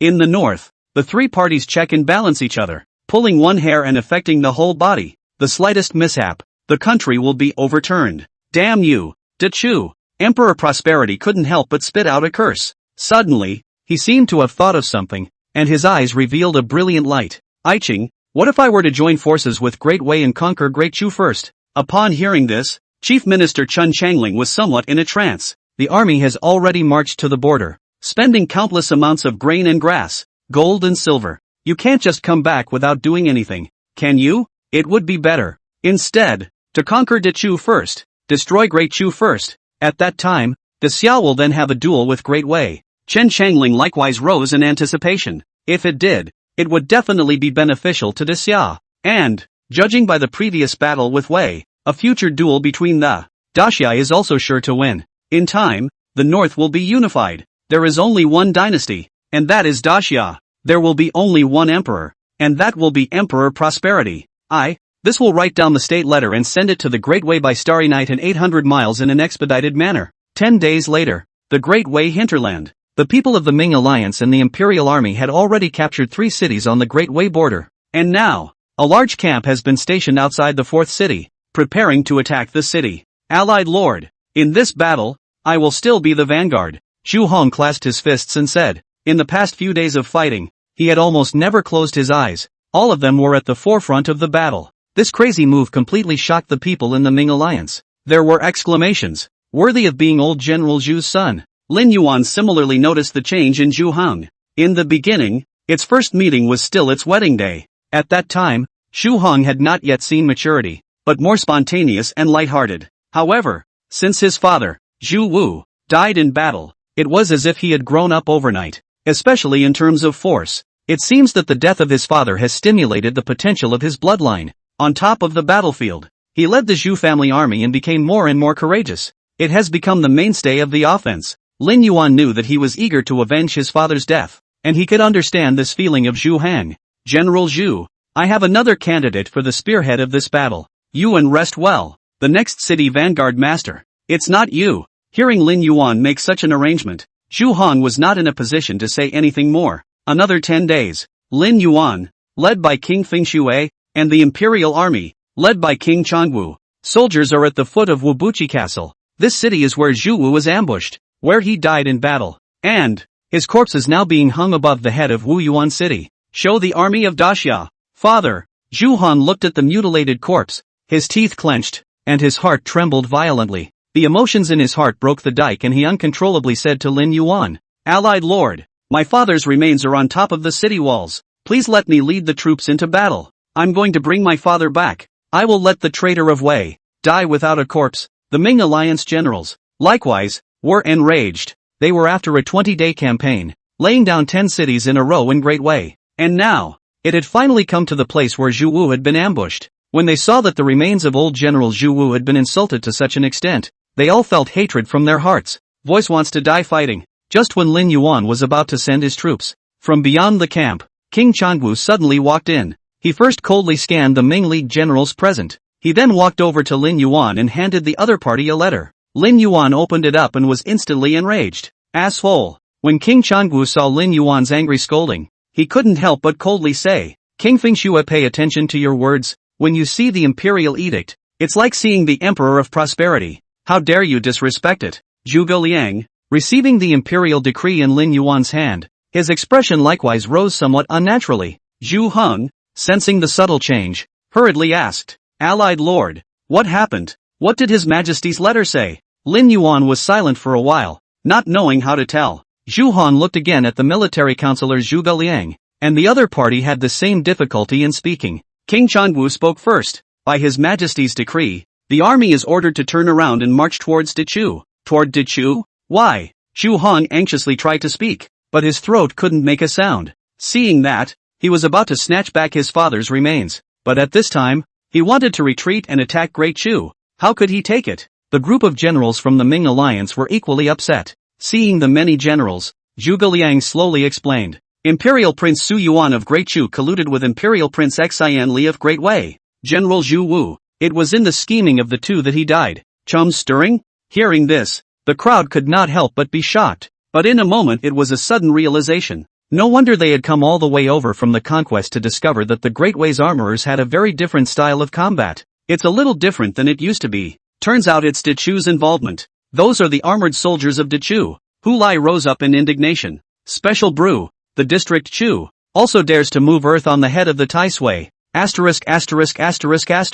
King Changwu said in a deep voice. Gentlemen, His Majesty plans to unite with Great Wei to destroy Great Chu first, followed by a duel with Wei. Although there was an interlude in the war with Wei, the final decisive battle between the two sides would still be between Dixia and Wei. Allies. Zhu Han got up in a hurry when he heard this and boomed down on his knees. Please let me recapture my father's corpse before I send an army to Great Chu. The men of the Zhu family are bloodthirsty. And now Zhu hung. But he knelt down directly in front of the crowd. The scene was so painful to watch that the Ming League generals couldn't help but deplore it. Humph. The great plan of the country. Will it be because of your one person's power to change the whole scheme of things? King Changwu said in a cold voice. One body, in his opinion, was not enough to shake the whole picture. As for Zhu Hang, the gazes with the Ming alliance generals were all gathered on Lin Yuan's body. Lin Yuan was the alliance master. And whatever he said, the crowd would do. The decision rested entirely with Lin Yuanji. Ding! Detected that the host is facing a dilemma. Now giving the host three choices. Choice 1, accept the Emperor's order and give up attacking Wei. Rewarded with healing pill *100. Choice 2, defy the Emperor's order and recapture Zhu Wu's remains. Rewarding the peerless god general. Temujin. Reward 10,000 Mongolian Iron Horsemen. Choice 3, withdraw the army and run to Dichu. Reward the beautiful concubine Diaochan. Lin Yuan's eyes were glowing as he looked at King Changwu and said, the general is out. The king is out. Pass on the order of my allies. Ming allied forces. Send out your troops immediately and attack the city with all your might. Retrieve the remains of General Zhu Wu. Hearing this, the Ming alliance generals were ecstatic. King Changwu, on the other hand, pointed at Lin Yuan with some anger. You, how dare you disobey the decree? Chapter 34, Child Ungratefulness. Zhu Hang's bloodlust. When the general is outside, the king's orders are not to be taken. The city is to be attacked, and the land is to be fought over. A general, who is out on a campaign, should change with the times. The city that is at your fingertips shall be taken. The land of the imperative shall be taken. Lin Yuan didn't care about King Changwu's indignation. Instead, he helped Zhu Heng, who was kneeling on the ground. Up, General Zhu Wu is a member of my Ming alliance. His vengeance is the vengeance of the entire Ming League. I am the lord of the league. If I don't report it, who else will I speak to? Zhu Heng's eyes glistened with tears. His Zhu family, after being rejected by the Imperial family, had never again encountered such an honor that Lin Yuan could give. For the sake of the Zhu family, Lin Yuan would rather disobey the emperor's order. How could this not make the Zhu family men grateful? After this, the Zhu family is at the disposal of the alliance to demolish it. To death and honor. The battle against Wu Yuan City. With Bai Qi and Zhu Hang as the vanguard generals, Lin Yuan led the Ming alliance's allied army of 100,000 to begin the offensive. The first battle is the decisive battle. This is a dead order from Lin Yuan. Therefore, on top of Wu Yuan City, when Su Yuan and Xian Li looked at the army outside the city, not without some trepidation, Xian Li nervously asked Su Yuan, isn't Emperor Chu going to send an army to help me? Why is it that the armored soldiers of Dixia are already at the city's doorstep, and no armored soldiers of Dichu are seen coming to help? As he faced the press of the Great Xia army, Xian Li could not help but turn his gaze for help to Su Yuan. Earlier, the Great Wei armored soldiers that annihilated Zhu Wu were actually the 100,000 Great Chu elites brought by Su Yuan. But now, facing these hundreds of thousands of Dixia coalition troops,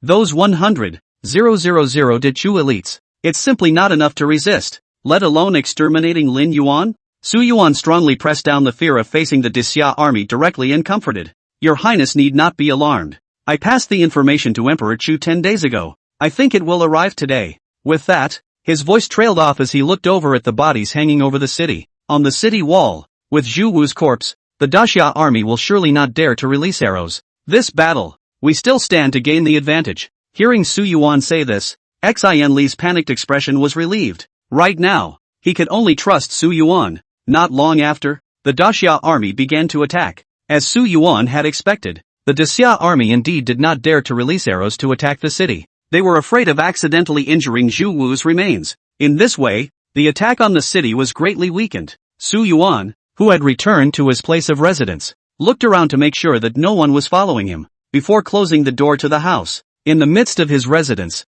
a band of armor-bearers waited. Your Highness, that general saw Su Yuan arrive and scrambled his luggage. General Chen went on. According to your judgment, how long can Wu Yuan City hold out? This general was the vanguard general brought by Su Yuan. Chen went on, thought carefully and gritted his teeth. 3 days at the most. 3 days? Su Yuan deliberated for a moment. Enough. He then came to Chen Wenton's ear and whispered. Within 3 days, gradually and methodically remove all of my sharp warriors from Dechu. Watch out. Be careful not to get caught by Xinli. Hearing this, Chen Wenton instantly understood what Su Yuan meant. As a matter of fact, the Chu Emperor would not send any more armor to help Xin Li at all. That Xin Li is the prop man in Dechu's plan to trigger a national war between Great Wei and Great Xia. Now that the plan has succeeded, the War of Nations has begun. He, Su Yuan, had completed his mission perfectly, so there was no need to waste any more time with Xin Li. I will obey. Chen Wenton led the order to leave and began to prepare for this matter. The battlefield ahead. Xin Li was personally sitting on top of the city in his armor. At his call, however, many of Wei's children came to help. As a result, there were also many people among the armored soldiers guarding the city. If my Wei people are so brave, will they lose to the hands of Great Xia? Sinclair perked up. In the past, Yingxiang Wang Xianbu, who was beheaded by Lin Yuan, was rumored to be in the Great Wei, causing a flurry of vibrations. And today, Xin Li thought to himself that he could annihilate Lin Yuan's army. And even more so, he could personally kill Lin Yuan with his own hands. Avenge King Bianshang's death. It's just that the help of Dechu is still needed. Xin Li looked away into the distance, not seeing the figure of Dechu in the slightest. He vented this eagerness on the Daxia armorers attacking the city. On top of the city, looking down on it, he saw a young general clad in vermilion battle armor, strategizing and methodically directing the siege. Quite some sense of divine authority. Arrogant and bossy. I'm going to kill you. Xin Li took out his longbow, guided the arrow on the string, opened his arm to the full moon, and snapped his fingers to shoot. Phew! A popping sound rang out. The arrows were like dragons, shooting straight at the vermilion general. Bang! A dull sound rang out. This time, it actually hit the general right in the arm. Ha ha! I am truly a divine shot. Xin Li laughed wildly from the city. The general clad in vermilion battle armor rubbed his injured shoulder and looked angrily at Xin Li. This general was none other than the vanguard general Zhu Heng. Damn it! Zhu Heng let out a pained cry and unexpectedly pulled out the arrow that had not entered his arm directly. Throughout the battlefield, the sounds of killing shook the sky, and countless Daxia armored soldiers rushed forward and backward to the city wall. Armored men who were alive one moment were shot with arrows or hit by rocks the next, or they were burned by kerosene and fell to the ground forever. Zhu Heng's heart ached beyond measure. He knows that these armorers are all for his Zhu family. He died in battle to retrieve the body of his father. Zhu Wu, if I can release arrows to love you and cover my Daxia armored soldiers to attack the city, the casualties will surely be reduced. The efficiency of the siege will also increase. Zhu Heng knew this deeply. However, today's Daxia armorers chose not to release arrows in order not to injure Zhu Wu's corpse. Straighten up, take the flesh and blood and charge forward. Suddenly, Zhu Wu fell to his knees as if he had made a sinking decision. Toward the corpse of Zhu Wu on the city wall, he bowed and bowed again. Father, my child is unfilial. He then roared at the army and said, the whole army is at your service. Take the longbows, draw the arrows on the strings, and cover the robes to attack the city. Upon hearing these orders, the Daxia armorers all perked up. They picked up their longbows and shot arrows with vigor, as if they wanted to shoot out all the grievances they were holding in their hearts. Bai Chi's face was calm when he saw Zhu Heng's decision. However, when his gaze looked at Zhu Wu, his heart could not help but move. Go in peace, old chap. Your son, Zhu Wu, has grown up. He has grown into a qualified general. I believe he can carry the responsibility of the Zhu family. Daxia armorers,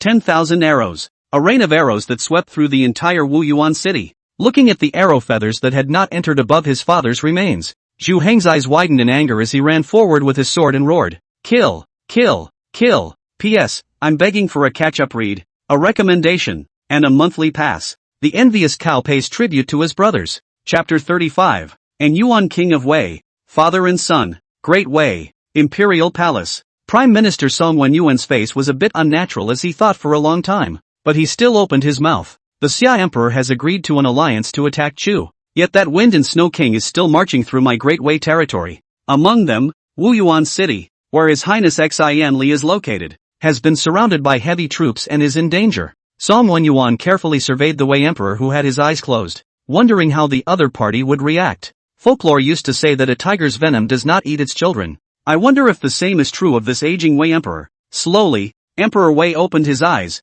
and with some playfulness in his eyes, he murmured, "I look back on this life and come to have been more than 70 years. My harem consorts, more than 1,000 answers." Thinking of this, Wei Di couldn't help but smile. Despite taking so many concubines, most of them are only favored for one night. But, it's just for one night only. This Wei Emperor, however, gave birth to more than 100 dragon sons through his huge harem. How would I care about a Sinli child? Wei Di's expression became somewhat vicious. Xian Li's little child, with great ambition but worrisome intelligence, can be utilized by Dechu, foolish to the extreme. Such a son, the Wei Emperor regarded as a disgrace. Counting the days, King in Yuan should have already arrived at Yuanwu City. He'll know how to do it himself. After saying that, Wei Di once again closed his eyes and recuperated. Prime Minister Song Wenyuan, on the other hand, quietly retreated. He knew that Emperor Xian Li had been abandoned by the Wei Emperor. On the city of Yanwu, Emperor Xian Li of Wei hissed,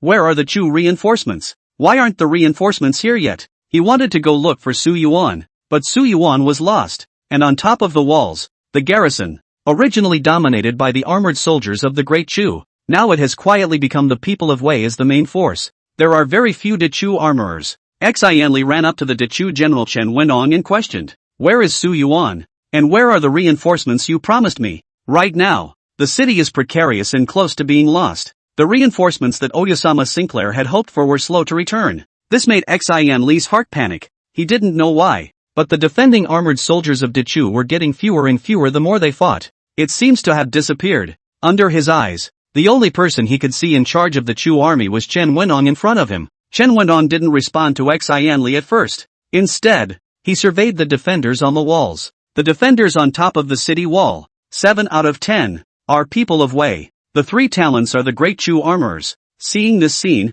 Chen Wenong secretly said in his heart, "It's time to close the net." Immediately, he violently pushed Xian Li away and raised his arms. "Your Highness has ordered. All troops evacuate this place and return to Dechu." Chen Wenong was about to leave as soon as the words left his mouth. Xian Li, who heard this, also finally reacted. "I chow you big too. He's being lied to very thoroughly." Brush. Xian Li drew his waist-matched sword and violently stabbed at Chen Wenong. But how could he, a royal son, compare to the long-experienced Chen Wenong? Chen Wenong threw his opponent away with a mere backward step with the momentum of a 4,2000 caddy. "Stupid." Chen Wenong snorted and then did not stay here. For a moment, the Chu armorers on top of the city walls all followed Chen Wenong as he left. Due to the departure of the Dechu armorers, the strength of the defenders on Profound Martial City was instantly weakened. The people of Wei who defended the city, though warlike, had no experience in combat. Therefore, they were hit by Daxia arrows one after another and fell down. "Your Highness,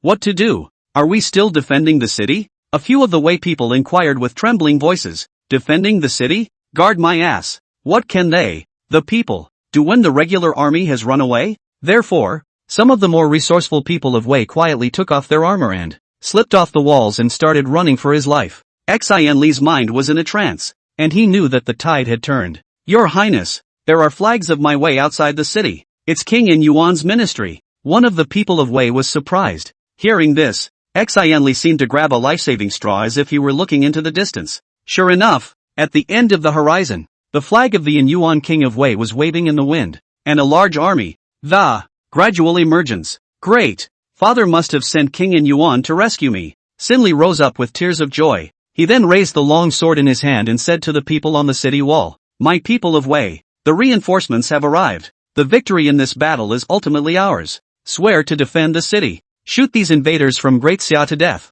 seeing the arrival of the army of the Lin Yuan king of Wei, some of the fleeing people of Wei have returned to the city walls. Put on your armor, draw your bow and arrows, and be invigorated. The tent of the Ming League. Lin Yuan had naturally gotten the news of the arrival of Wei's Lin Yuan king. However, he did not take any measures, because, in front of him, stood a messenger from the Lin Yuan king. The Wei Emperor has decreed that the fourth son of the emperor, Xinli, has colluded with the great Chu to usurp power, punished for treason. But remembering that he is the son of an emperor, he will be relegated to the status of a commoner, stripped of his imperial title. The Wei Emperor has given up on Xinli, and this, too, was the sincerity of the Lin Yuan king's dispatch of the envoy. The meaning was to tell Lin Yuan, Daxia beheads Xinli doesn't care. I don't care if Daxia takes Wu Yuan city, because the Wei Emperor recognized the regulations of ceding 30 cities on the border above the begging document, and the Wei Emperor's ultimate goal in sending King Lin Yuan to the border was,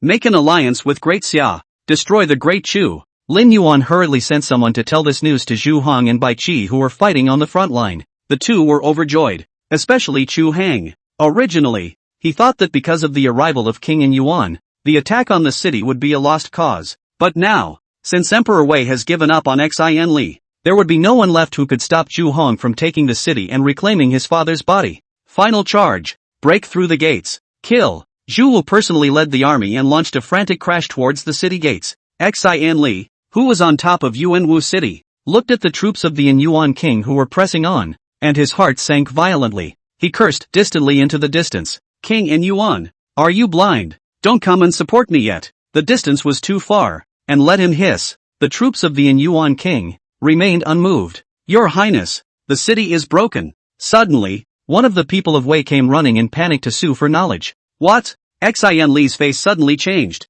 Urgently, he then heard that the sounds of the killing sound of the great summer armor came one after another. The city is really broken. Xinli panicked and tried to run downtown to escape, but it was just in time to meet Zhu Hong, who was climbing up the city wall in a murderous rage. When Zhu Hong saw Xinli, his eyes were instantly covered in blood. Without a glance, he raised his sword and slashed. No, don't kill me. I am the son of Emperor Wei. You can't kill me. Xinli panicked and dodged in every direction. At this moment, what about the great Wei Emperor's son? Zhu Hong saw the right moment and swung down his machete, hitting Xinli squarely on the back of his spine. Sound of air sucked between the teeth, indicating hesitation or thinking over. Xinli ate the pain and slumped on top of the city wall, unable to move. He reached out and pointed his hand remotely at the unmoved Lin Yuan Wang troop, puzzled in his heart. Why? Why didn't you save me? Poor Xinli didn't understand exactly why he died until he died.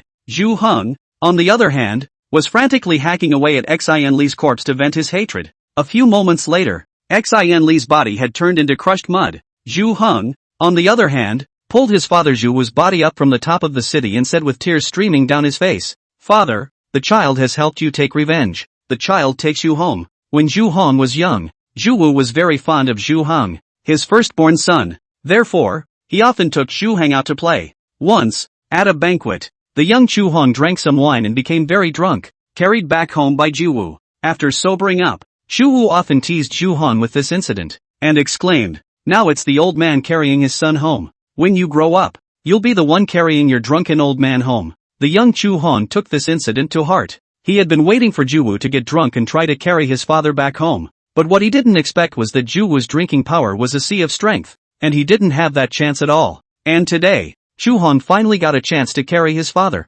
Only, the father had turned into a cold corpse. Chapter 36. King Lin Yuan's Temptation. Chu Realm's Panic. The emotion between a father and a son is special. When a son is young, a father's love can be expressed openly. When my son was older, my father's love was subconscious care with distance. And the son, who in his infancy would not express love, in its youth and embarrassed to express love, with the passage of time, when the bond between father and son, once again, presents itself, that necessarily leaves only two possibilities. For one thing, my father is dying and sick in bed. The second is that when my father died, he went to the ground. It is when a child wants to be raised but his or her parents are not, that the emotions are most sincere and regrettable. Therefore, there are strange folk who say, lose, only know how to cherish. The city of Yuanwu was broken, and the Daxia army moved into it. That night, in the tent of Daxia, a big banquet was held to celebrate the victory of capturing the city. The Ming Alliance army led by Lin Yuan and the Imperial army led by King Wuchang were gathered in the big tent,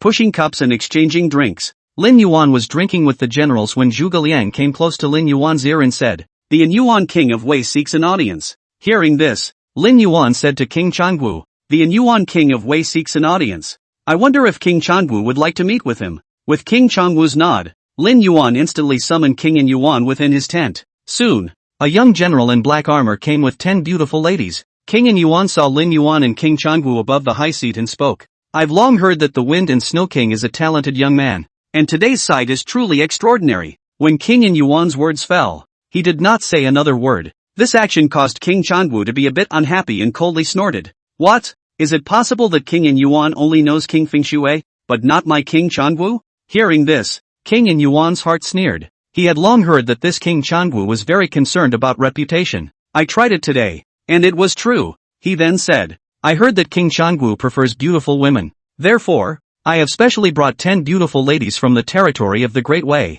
Consider it a meeting gift to King Changwu." Only then did King Changwu look at the 10 beautiful ladies beside King Yuan. I have to say, these 10 beauties, each of them of great color and beauty, not a hint of rouge in the slightest. King Yuan hastily gave those 10 beauty queens a wink. Immediately, 10 beautiful ladies, at once, greeted them and surrounded King Changwu and Lin Yuan. For a moment, King Changwu was greatly pleased and said to King Yuan, "A visitor is a guest, and besides, Emperor Prosperity signed an alliance with Emperor Wei. There is no need for King Yuan to be courteous. We will just refer to each other as brothers." King Yuan gave a thank you, and immediately found a seat. It wasn't that Lin Yuan didn't like the feeling of being surrounded by beauties. Only, the eyes of many pairs of military generals in the tent were on the beautiful concubine beside him. The harumphs were coming out. It made Lin Yuan uncomfortable. Spin said, "You don't have to wait on me. Go below and give the generals a relaxing massage." Hearing this, the many beauty queens gave Lin Yuan a grudging look. Compared to Lin Yuan's handsome touch, they didn't want to be with those brown men.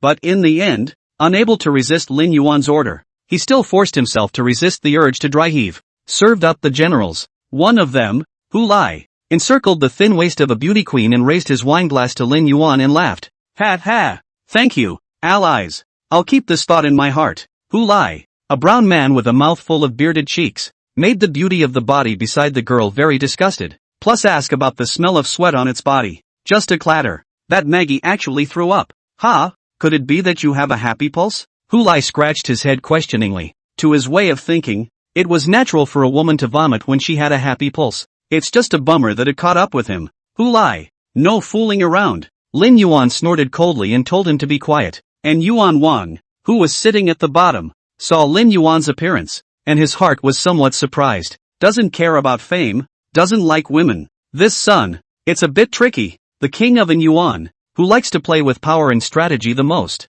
But today's test made him feel that although Lin Yuan was young, he had an extremely deep city. It seems that we can only find a way to get rid of this son later. Otherwise it's going to be a big problem for Wei. Then, King Yuan said to Lin Yuan, "Earlier, the Wei Emperor presented the Daxia begging for surrender state letter, which was genuine. It is also my Wei Emperor's order to cede 30 cities on the border. Nay, there is a villain of the Great Chu who is making trouble out of this, compelling Xian Li, the son of the Wei Emperor, to make a move to frame General Zhu Wu. For this, Xian Li has paid the price, and next, it will be De Chu's turn." With that, King Yuan raised his wine cup and said to Lin Yuan, "I hope we can make a common cause to attack Chu and destroy its clan, to vent their anger." Lin Yuan raised his glass and said, "Good, this alliance between the two countries will surely destroy their country." A drink followed. On this day, the Great Wei led by King Yuan led 300,000 armored soldiers and gathered with the two kings of Great Xia at Wu Yuan,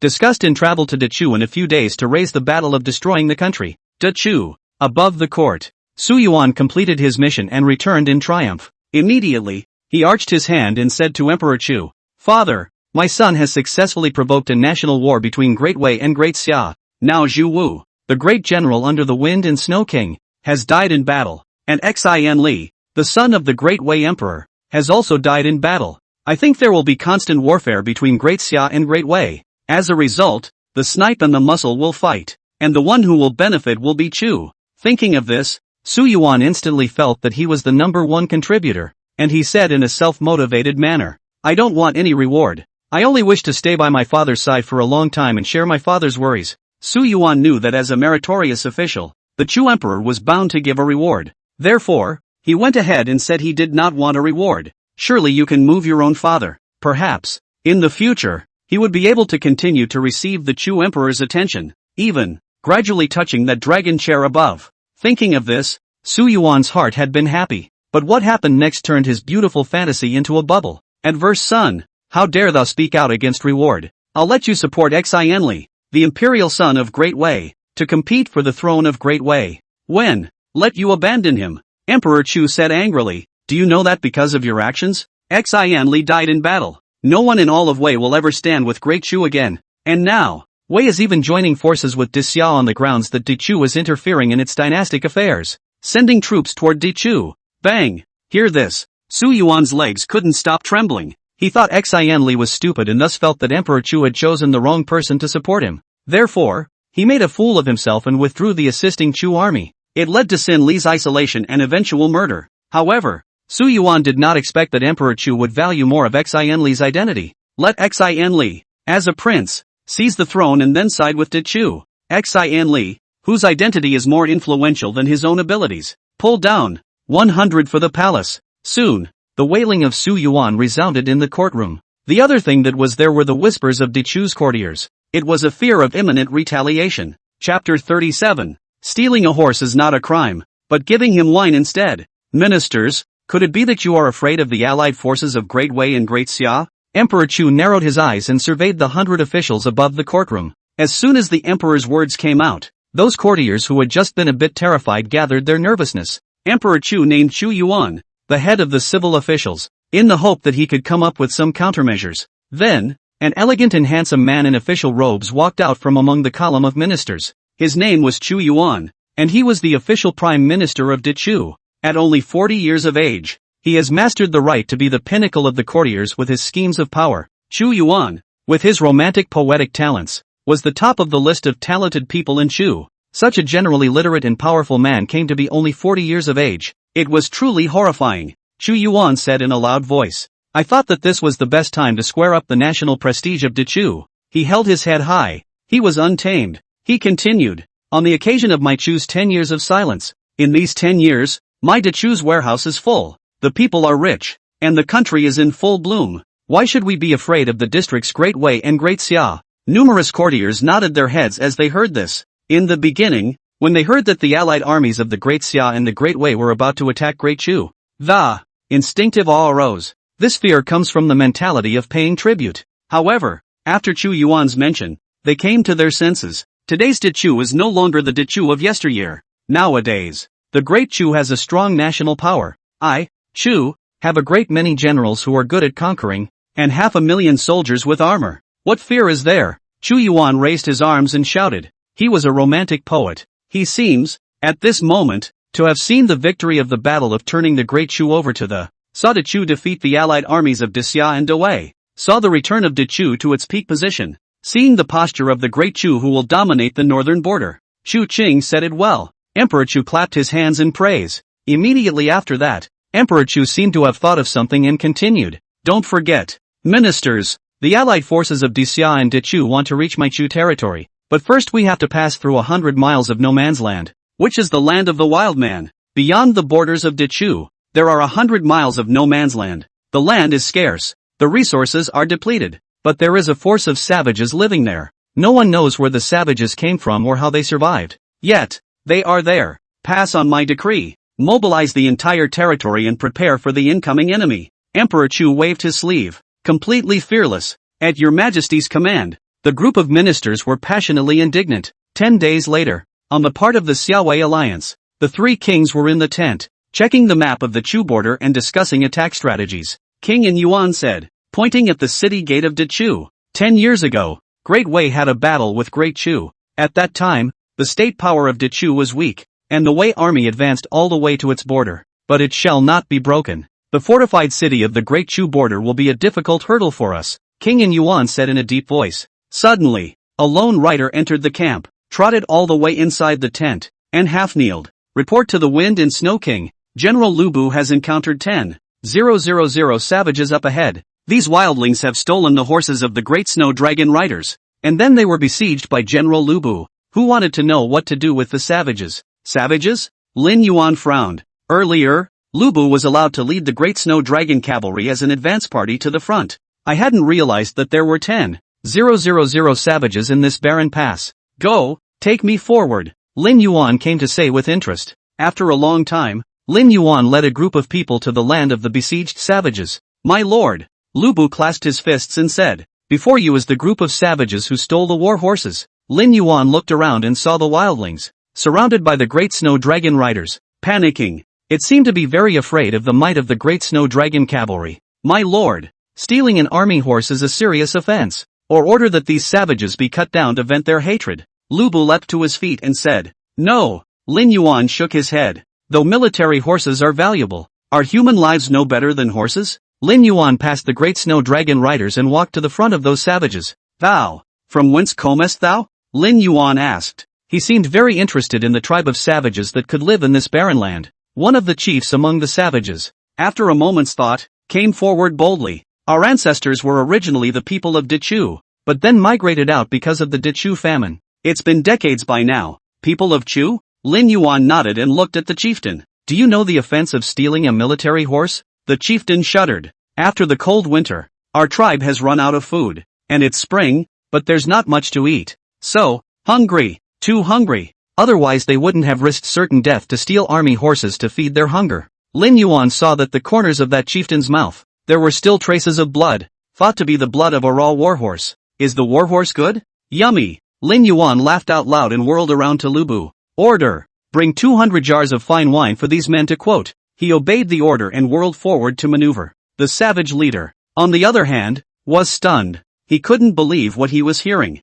His own tribe stole and ate the others' horses, and instead of blaming them, Lin Yuan had to grant them 200 jars of fine wine. Thanks, the chieftain said excitedly. Then, 10,000 of his people behind him, likewise knelt down. Thank you, my lord. Thank you, my lord. After taking care of these things, Lin Yuan steered his horse away. That chieftain watched Lin Yuan leave, then inquired to the great snow dragon rider armorer next to him. Dare I ask who that lord was just now? The great snow dragon rider armorer said with a fiery gaze. Da Xia, king of wind and snow. The snow king. The chief murmured up, and he made a mental note of the favor. On this day, the king of wind and snow encountered wild men stealing and eating horses in no man's land. Instead of blaming it, they bestowed a wine citation. Therefore, the history books recorded, the wild man stole the horse. The king is not guilty, but give wine. Great goodness! After passing through 100 miles of no man's land, Lin Yuan finally saw the silhouette of the great Chu border city. At this time, that Chu border outside the sand and dust swept, but no people walking. On top of the city wall, the Chu soldiers were ready to fire their bows. A stormy situation. King of wind and snow, king of Changgu, and king of Yuan. 3 men and 3 horses, located before the allied forces. The 3 kings drew their swords in unison and swung them forward, speaking aloud. Attack! Then, the army behind him, rushed forward. P.S. Clock in or out, vote or not. Brothers, recommendation, punch card, monthly ticket, 1-click trifecta OK. And most importantly, definitely a catch-up read. Catch up on your reading. Catch up on your reading. Envy the cow and pay your respects. Chapter 38. The Chu people are no longer the Chu people of the past, and the Chu people dare to fight to the death. The first city on the border of Great Chu is called Shanghai. One Long Hate, inspired by the poem Long Hate Song by Chu Yuan, Prime Minister of Chu. In the past, Great Chu claimed vassalage to both Great Wei and Great Xia. At that time, Chu Yuan had not yet ascended to a higher level, and as a traveling poet, he left a long-hated song in this border city, lamenting the shame of the Great Chu's claim to the throne. Therefore, when today the Great Xia and the Great Wei, the 2 great powers given tribute by the Great Chu, when the coalition forces come, the entire Chu army armor of Changhate City was full of wariness. It is only because the Emperor of Great Chu has ordered it. This battle, it shall be the battle of the snow, even though the 2 dynasties are strong and powerful. But today's Dichu is not the Dichu of yesterday. This was something that Lin Yuan and the others could practically feel, only to see that in the middle of Long Hate City, from time to time, a group of about several hundred men would rush out, hundreds of Dichu armorers, brazenly charging into the midst of the Wei and Xia coalition army. To the crowd's surprise, these battle armorers of Dichu who went out of the city surprisingly did not even think about returning to the city. they simply rushed into the well-organized queue of the Wei and Xia coalition forces. Then they break up their ranks and start fighting.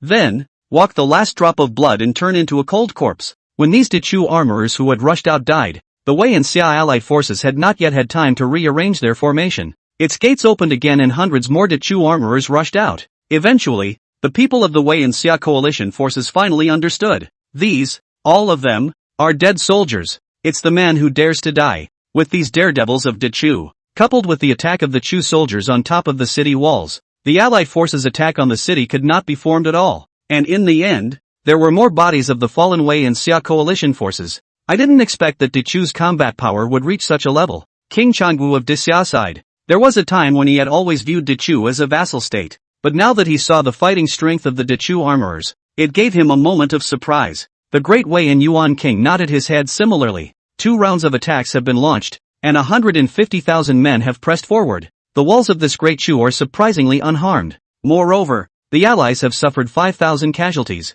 In the first round of the battle, the combat power shown by Dechu made the second king TSK up, but they know in their hearts, this is definitely not good. The stronger Dechu was, the greater the casualties would only be for the allied forces. Lin Yuan looked at the continuously falling allied forces, his face similarly sullen as water. If it goes on like this, the allied forces will have to lose at least 50,000 men in battle to breach the gates. 50,000 people was definitely not something Lin Yuan could accept. Immediately, he said to that in Yuan king of the Great Wei. Great Wei once attacked Great Chu a few years ago. I wonder if King in Yuan has any plans? King in Yuan raised his eyebrows, not expecting Lin Yuan to ask him for help. Still, for the sake of the whole picture, he said, there is indeed a way, but I have not tried it. A few years ago, Wei conquered Chu, but it was also difficult to break through its border gates. Consequently, King in Yuan repeatedly stared at the map of the Great Chu border pass and thought. Finally get a thought. The entire territory of Dechu,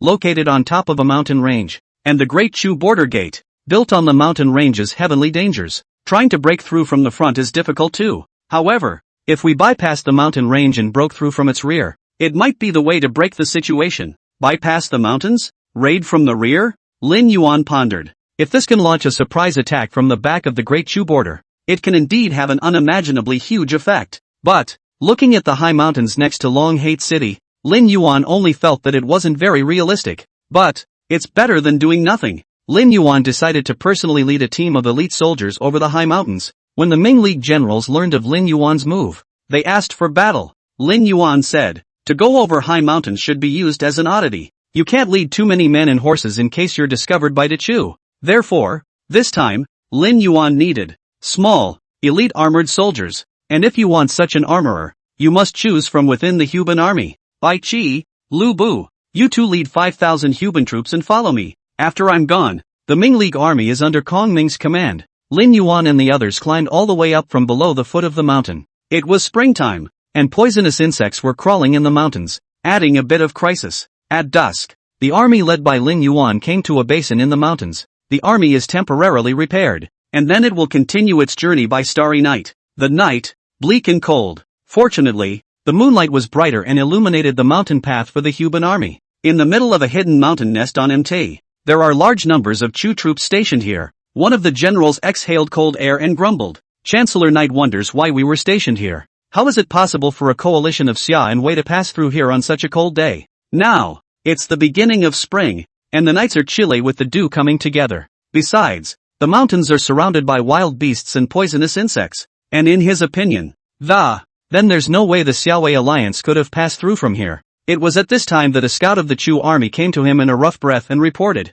General, 10 miles ahead, thousands of armorers are coming in the dark. What? The general instantly sat up straight. Is that true? Can you see it? Then the scout assured, no falsehoods at all. Upon hearing this, the general instantly burst into laughter. The prime minister is truly a man of God. Surprisingly, there really is a Xiaowei allied army groping its way through the mountains. He then gave the order in flames. All troops take cover, and when that group of troops arrives, close in and wipe them out. This time, he was ordered by the prime minister to lead a full 50,000 troops to wait in the mountain nest. And now, at last, there is a use for it. As long as this group of troops was annihilated, this Chu general would surely receive a heavenly reward. Therefore, he did not dare to slacken off and personally commanded the hidden matters. After Lin Yuan led his army to this mountain nest, he instantly sensed something was wrong, because there are spring bugs chirping all the way down here. But when we get to this nest of hills, which should be a warm place, it's awfully quiet.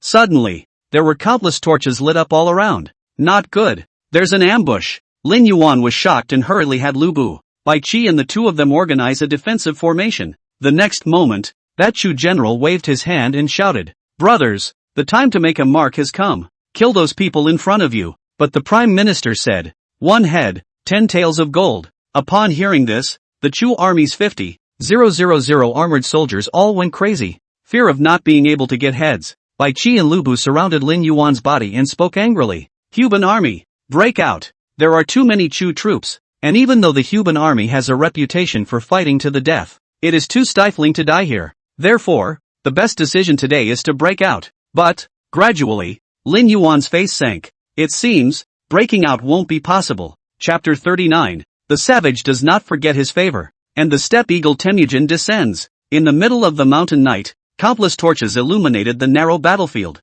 50,000 armored soldiers of the Great Chu against 5,000 Huban troops. The armored soldiers of De Chu, with an overwhelming advantage, surrounded and killed the armored soldiers of the Huban army. But Huban is brave and good at fighting to the death. Now this beast is trapped. It gave the Chu generals a great visual impact. "Release the arrows," the Great Chu general issued an order. Not long after, with dozens of Huban falling under a wave of arrows, hundreds more Huban were injured. What's the use of being brave? Today, as all will be buried here, the Chu army pressed on with another round of charge, and Huban continued to meet the battle with bravery. "Break out! Break out!" Lu Bu reddened his eyes. He must not let the Lord fall here. But, right now there are too many Chu troops surrounding them. The Chu army of 50,000 men could not be seen in the darkness of the night. Lin Yuan's palms pinched out a cold sweat. He didn't expect it. There's a man of such ability in Chu, to be able to think that they would sneak up from the rear over the mountains. Now in this cold spring season, the mountains are bleak and cold, and infested with poisonous insects. These 50,000 Chu troops were like nails, waiting here in death for Lin Yuan to deliver them. Is it possible to summon Temujin? Lin Yuan hesitated. Temujin is Genghis Khan. The great Yuan Empire could not have been born without the conquests of Genghis Khan. This, the tribal leader of almost general imperial status, is extremely capable. But the 10,000 Mongol iron horsemen attached to Genghis Khan, after all, it is not adapted to fighting in the middle of mountains and forests. If he summoned it out, he might plant it here instead. Lin Yuan's gaze was like a wolf's, hesitant. Suddenly, several arrows came from the darkness of the night, hitting those charging Chu armorers squarely. "What a guy!" the Chu general exclaimed. "Alert!" Immediately afterward, in the midst of the darkness, a shadow of a tree shifted. A man wearing a tiger skin and a necklace of bones in the middle of his neck appeared on top of the hill. He seemed a little flustered, looking for something in the Huban army. And then,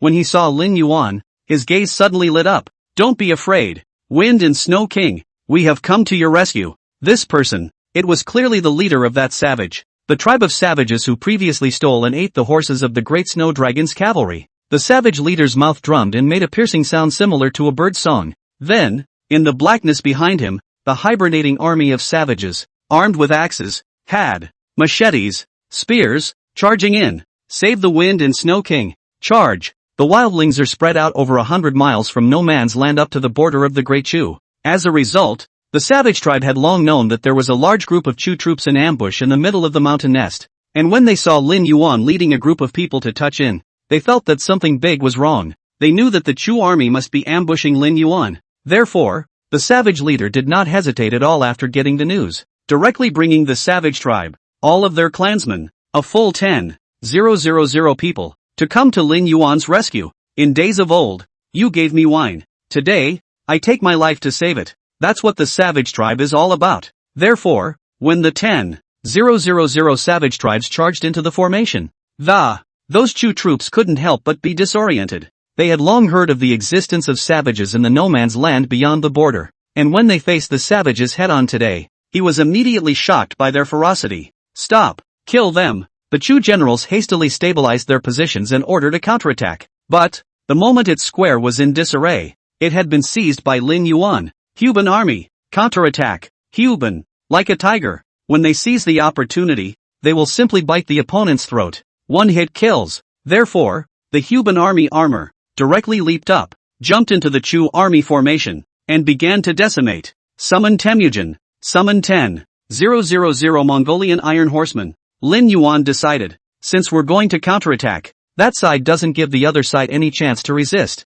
Then, only a sound of shaking mountains could be heard from the other side of the hillside. Only a general clad in wolfskin was seen, radiating a stern color. Behind him, the same 10,000 men of iron in wolfskins. The handheld bend is a close second. After figuring out the situation, the general raised the bend against the Chow. Only one word was uttered in a cold voice. Kill. The word kill seemed to have completely galvanized the wildness of those 10,000 men of iron blood. When the Chu army faces these people, they must face the savages with more fear. It was as if they were facing 10,000 wild wolves. The general, clad in wolf skin, killed all the way to Lin Yuan's side, then said in a deep voice, "My lord Temujin, no obeisance, just introductions. This is the condescension belonging to the steppe eagle Genghis Khan. Well, will it be possible to wipe out all these Chu troops?" Lin Yuan words Chu. Temujin just nodded, and then killed into the battlefield, commanding up Mongolian warriors to fight. These were originally 10,000 Mongolian Iron Horsemen, but as it was inconvenient to fight on horseback in the mountains, they dismounted, took up their curved swords, and killed as if they were in a formation. 10,000 wildlings, 10,000 Mongol warriors, thousands of other Huban soldiers. The horn of the charge has been blown. Under the night, the originally dazzling moon all seemed to be covered with a layer of blood air color. Less than 30,000 troops against 50,000 of Chu's finest. Who is stronger and who is weaker? Anyway, above the number of people, Lin Yuan's side didn't seem to have the advantage. But the form of the battlefield says it all. Those Chu armorers, under the stranglehold of Lin Yuan's army, completely collapsed, panicked and fled. In the mountains and forests, savages are especially warlike. It would be a disgrace to the savages if any of the Chu army were allowed to escape from under their noses. And Mongolian warriors are fierce, especially when faced with a fleeing enemy. It only stirs the blood in their bones. It's a contempt for the weak. The weak have no business existing in this world. The Huban Army, needless to say, even when confronted with an enemy several times their size, they still dare to die. Now, with support, they are even more prim and proper than one another. The Chu generals panicked. He didn't know what kind of army he was facing. He had never felt so afraid. This night, the 50,000 armored soldiers of Chu sat in a beautiful dream ambushed in the middle of the hillside, but it was broken by Lin Yuan in a big way. Among them, the savage tribe was extremely favorable to Lin Yuan, as if it was like a heaven-sent army, giving divine assistance. In addition, the savage tribe gave Lin Yuan a feeling, their temperament and manner of fighting, in common with the Mongol warriors. All have an air of wildness and ferocity. Therefore, Lin Yuan extended an invitation to the savage leader. Invite them to join the Ming League, and was directly under the authority of Genghis Khan Temujin. The savage leader hesitated and finally said, "We can join the Ming League." But the savages refused to submit to anyone else. A tribe of savages, ruled by the savages themselves. To this, Lin Yuan readily agreed. Chapter 40. Long Hate City breaks. Panic of the Chu people. The sky was just coming up with a splash of fish belly white. A large number of armored soldiers led by Lin Yuan hunkered down at the foot of the mountain. Not far away, a city sat. Alliance Master. This is the rear gate of Long Hate City. Magi, the leader of the wildlings, said, "Look around. The back door of this Long Hate City. The number of guards is not large, and because it is the dawn of the morning, it's with sleepy. There were a number of armorers standing guard on the walls dozing off. It's no wonder they're so lax and careless. After all, according to their ideas, there are still 50,000 troops lying dormant in the mountains. How could there be a Xiaowei allied army that bypassed those 50,000 men to come and raid the back door of the city?" But that's exactly what happened. Lin Yuan drew the matching sword in his waist and said in a deep voice, "Take care of these guarding armorers as fast as you can." The words just fell. Savage tribes, Mongol warriors, and Huban's army, one after the other. Those Chu army armorers who were guarding the city and patrolling the city were in a state of confusion when they saw the sudden appearance of the foreigners. "Close the gates! Close the gates!" Before the city gates were closed, the armored soldiers patrolling outside the city were rounded up and killed. Those Chu troops who desperately wanted to close the gates could not push the heavy gates in time to. It was then barreled in by Mongolian warriors. Mongolian warriors, armed with curved swords, led by Temujin, like a ghost that reaps heads. Cold, savage, even without uttering a word. Heads will fall wherever they pass. Not half an hour. The entire Chu army at the back gate of Long Hate City was all exterminated cleanly. Lin Yuan took out a cloud-piercing arrow from his bosom, pulled the pull ring, and aimed it at the sky. Bang! A brilliant firework blossomed in the middle of the gray sky. All troops, advance to the front gates. With the Allied forces at the front gates, the city will be broken. Only today, before Long Hate City, the Wei and Xia coalition forces had originally been holding their ground, because according to Lin Yuan's agreement with them, if it could get over the Chongshan mountain, then its dawn would reach the back of the Long Hate City. Therefore, although King Changwu and King An Yuan had assembled a large army, however, the attack has not yet been launched. Bang! Suddenly, in the great rear of Long Hate City, a bright firework blossomed. King Changwu laughed out loud. That kid has succeeded. King An Yuan likewise perked up. Since the rear of Long Hate City has been won, at this point, it's only necessary to attack the city with all our might. Plus Lin Yuan's inside-outside cooperation. The city breaks down. Close at hand, the two kings hissed in a joint voice. Attack the city. The vast Xiaowei coalition army, like a wild horse that has taken off its reins, a charge was launched towards Long Hate City. Zhuge Liang likewise ordered Ji Baksong and Hu Lai and other important generals to send troops to attack the city. By now, hundreds of thousands of Xia and Wei allied forces were swarming. On top of the wall of Chang Hate City, the city lord Xia Tsonglong saw fireworks being set off from the big rear. Immediately afterward, a sentry came to report. The rear gates are failing. There are tens of thousands of Xia and Wei allied troops killing their way through the middle of the rear city gates. Upon hearing this, Xia Tsonglong was shocked and furious. The enemy army has actually come over the mountains. Are those 50,000 Chu troops eating their words? As a general, he actually probably guessed the outcome. Those 50,000 Chu troops would never let the Xiaowei alliance break through. Then there's only one possibility. All 50,000 Chu troops have been destroyed. Xia Tsonglong gritted his teeth. Now that the rear city gate was lost, the back gate is broken,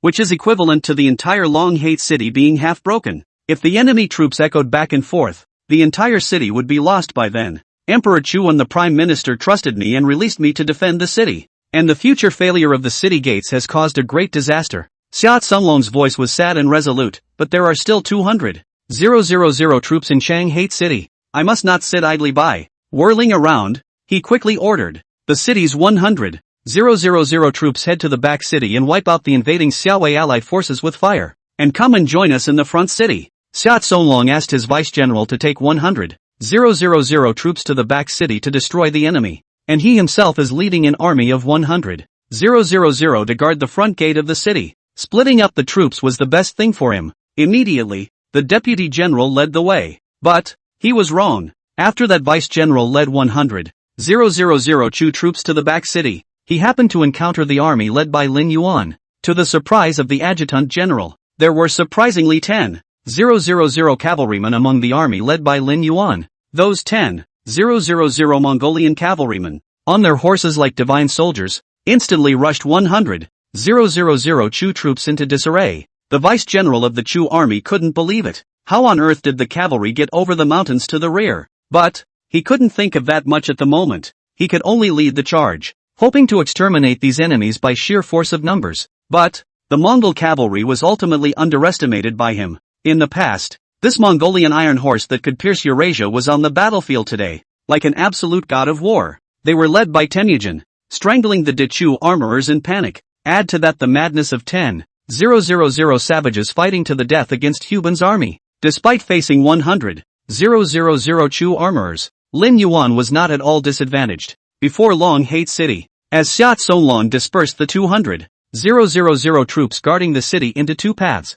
it caused the guard force above the city walls to decrease, directly leading to the frantic attack of the Xiaowei allied forces. Right now, those Xia and Wei allied forces had already begun to hit the city gates with huge logs. Kerosene! Pour the kerosene! Xia Tsonglong panicked and commanded. With the support of the fiery fire oil, it did slow down the Xiaowei allied army's efforts to crash the city. But, countless ladders had already been erected on the city walls. The densely packed allied forces were climbing on top of the ladder like ants. Finally, an armorer from the Xiaowei alliance rushed up to the city gates. Immediately after that, more armorers rushed up. Another rumble was heard. The front gates were smashed open. King Changwu and King An Yuan were overjoyed at the sight and roared, "Into the city! Into the city! The gates are broken!" The hundreds of thousands of allied Xia and Wei forces no longer had anything to stop them. Xia Zonglong saw the scene and sat down on the ground as if paralyzed. He knew that the jig was up. Long Hate City, broken. Above the Great Chu Dynasty Hall, the civil and military officials heard the battle report from the front line and their jaws dropped.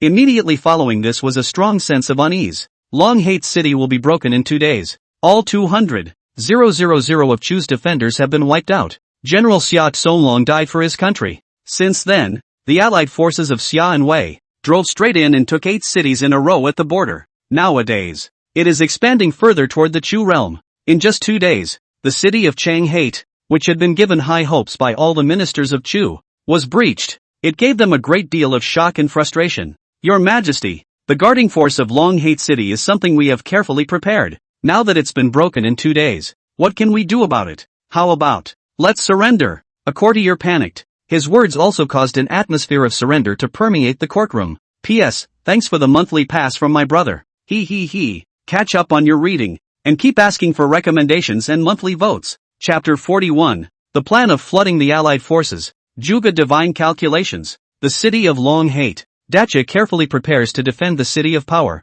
and now it's been broken in 2 days. How ridiculous. How ironic. Now, the Xiaowei coalition army is driving in. If things go on like this, the capital of Chu will be in danger. Your Majesty, this is a matter of Chu's survival. This alarmist talk of surrender really shouldn't be there. I suggest that this man be beheaded. Prime Minister Chu Yuan said in a deep voice. And the courtier who had just said that he surrendered, his face turned blue. He pointed at Chu Yuan and cursed angrily. Chu Yuan, I am His Majesty's appointed third-ranking minister. It is not for you to kill at the drop of a hat. Immediately, he burst into tears again and cried out to Emperor Chu. Your Majesty, I am single-mindedly only thinking of Great Chu. Right now, the Xiaowei coalition is fierce. Although I, De Chu, have been resting for 10 years. But if we face 2 major dynasties at the same time, we can't resist with them yet. It would be better to surrender first, cede some cities, and then take revenge in the coming day. In this minister's opinion, it is unwise to carry on with 2 major dynasties at the same time.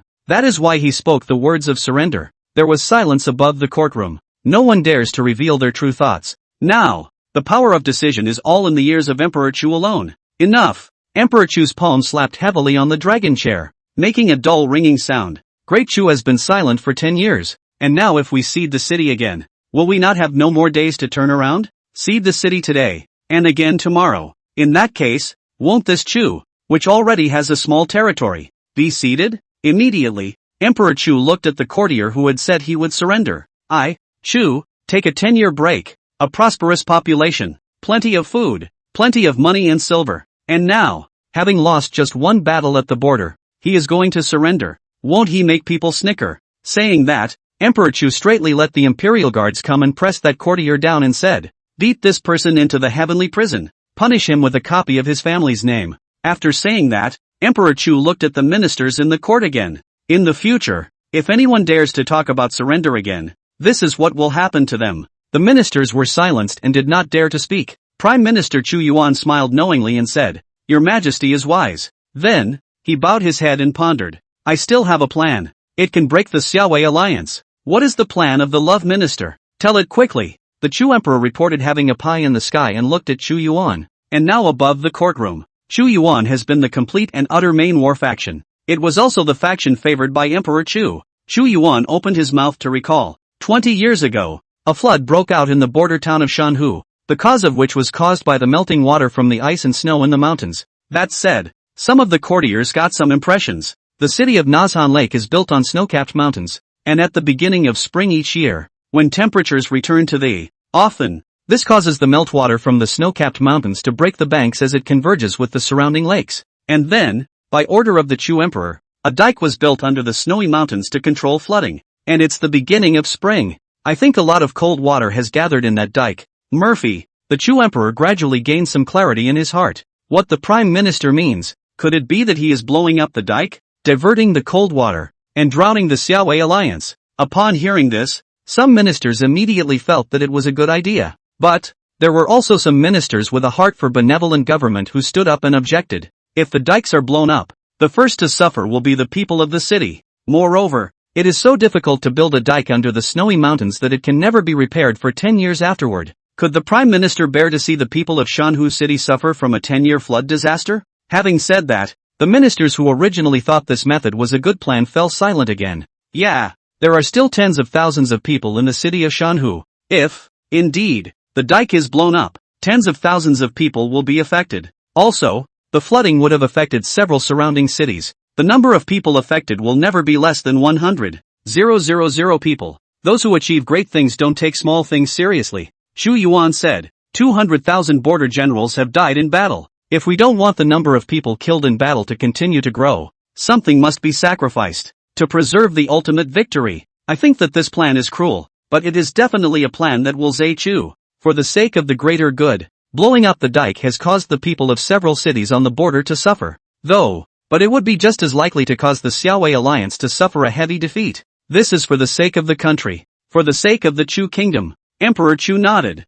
At this moment his mind was set. He stood up, waved a sleeve of his dragon robe, and said with some emotion, "It has been more than 400 years since Emperor Taizu of Chu founded the state of Chu. Since my royal grandfather, Chu has declined for a time. To this day, more than 20 years since I inherited the throne, Chu has even been submitting to the two major dynasties for 10 years. It wasn't something that Emperor Chu could tolerate. The emperor will not be willing to be left behind, will not live under people for long, sacrifice the people of a city for the sake of the 10,000 years of Chu. Worth it." Once the emperor's words came out, all the ministers knew the Chu emperor's choice. As vassals of the Great Chu, they also naturally had to plan for the future of the Great Chu. Immediately, he bowed and said, "At your majesty's will, 10,000 years of Great Chu, 10,000 years, 10,000 years." It's night. The Xiaowei allied army, which had just captured 8 cities, was camping and recuperating. Zhuge Liang stood under the night and watched the stars align. But the more he looked, the more his brow furrowed. "Why Kong Ming, could it be that you've calculated something?" Lin Yuan squared up and asked seriously. Zhuge Liang, who knows astronomy from above and geography from below, is a strange man. And there is historical confirmation that Zhuge Liang was not invited out of the mountain by Liu Bei in the middle of the hut before then the future of the 3 divisions has been calculated. Therefore, Lin Yuan valued Zhuge Liang's way of prying into the heavens. Zhuge Liang repeatedly pondered the celestial signs, then pinched up his fingers and paced back and forth. "I don't know what I'm thinking." Suddenly, he quickly returned within the tent and took out the map of Dechu and began to analyze it. When his eyes fell on the several large snowy mountains marked on the map, his eyes revealed a brilliant light. Immediately afterward, he saw the Great Chu city under the snowy mountains. "Shanhu City. My lord, please quickly send scouts to check out the situation in Shanhu City, especially the city building next to those snowy mountains." Seeing Kong Ming being so serious, Lin Yuan didn't dare to slack off. A scouting squad was sent out in a hurry. Seeing Lin Yuan's incomprehension, Kong Ming explained, "I have just observed the heavenly signs at night, and I see that the Wenxiu star is weak and the Wu star is strong. So I think this is a time of great strife. It also corresponds to the Xiaowei alliance to conquer Chu." But suddenly, the 4 elephants dimmed, and the momentum of the war suffered a great setback. My humble servant rubbed it carefully and found that Mercury, which represents the Ziwei Do Shu, is strong. Therefore, it is speculated that the alliance will lose to the water system. Just now Zhuge Liang viewed the map of Dechu and focused on finding something related to water. Eventually, a few large snowy mountains next to Mountain Lake City were locked down, and now is the beginning of the spring season. The high mountains will have ice and snow melt water. Therefore, Zhuge Liang decisively proposed to send scouts forward to investigate. Chapter 42. Both the Source and the Light. Floods flooded the Great Chu realm. Mountain Lake City. A few lofty snow-capped mountains, bathed in the spring light, and gradually rising in temperature. Melt the snow of the mountains. The snow water meandered down the mountain, and then merged into a large river called the Cold River. The water of the Cold River was choppy and piercingly cold. It's hard to imagine that at the foot of Mt. Surprisingly, there was such a raging river brewing with stinging snow moving in tides. Super dikes can be seen cast up around the Cold River. Instead, the side of the dike was now occupied by the armored soldiers of the Chu army. These armorers carried gunpowder to fill in the pillared structure of the dike. It was predictable that if these pillars were blown off, then the entire dike would come crashing down. The water of the Cold River will no longer be bound, flowing down the mountain all the way to Mountain Lake City. By then, the entire Mountain Lake City would be flooded by the raging, bone-chilling cold water. The few scouts that Lin Yuan had sent here only felt chills when they saw the scene. Quickly go back and report to the Alliance Master. Crazy. What a bunch of crazies this Chunin is. Lin Yuan heard the news from the scouts and shuddered. Zhuge Liang also nodded. If we follow the Allied advancement plan, it will advance to Mountain Lake City in a day or so. And once the army camps and recuperates in Mountain Lake City, it's going to be a nightmare. It was hard to imagine if the Xiaowei army really camped and practiced next to Mountain Lake City. How much heavier the pounding, raging floodwaters will hit the Union army then. Kong Ming, truly a divine calculator. Lin Yuan returned to his senses and expressed his admiration for Zhuge Liang. My lord, right now we should find a way to resolve the Shanhu city crisis first. That's right, right now. This is a really tricky one. I do have a plan. It's just a little sinister, Zhuge Liang said worriedly. Kong Ming, but say no harm. Immediately afterward, Zhuge Liang said, why don't we have the Xiaowei alliance retreat 50 miles, and we, for our part, can be the first to break the dikes and flood the city of Mountain Lake. When the time comes, this city can be conquered without much effort. Just, Zhuge Liang worriedly said, this plan is injurious to peace. So mammoth floods in this cold weather at the start of spring. Once it was released, it would be devastating to Mountain Lake City. Since ancient times,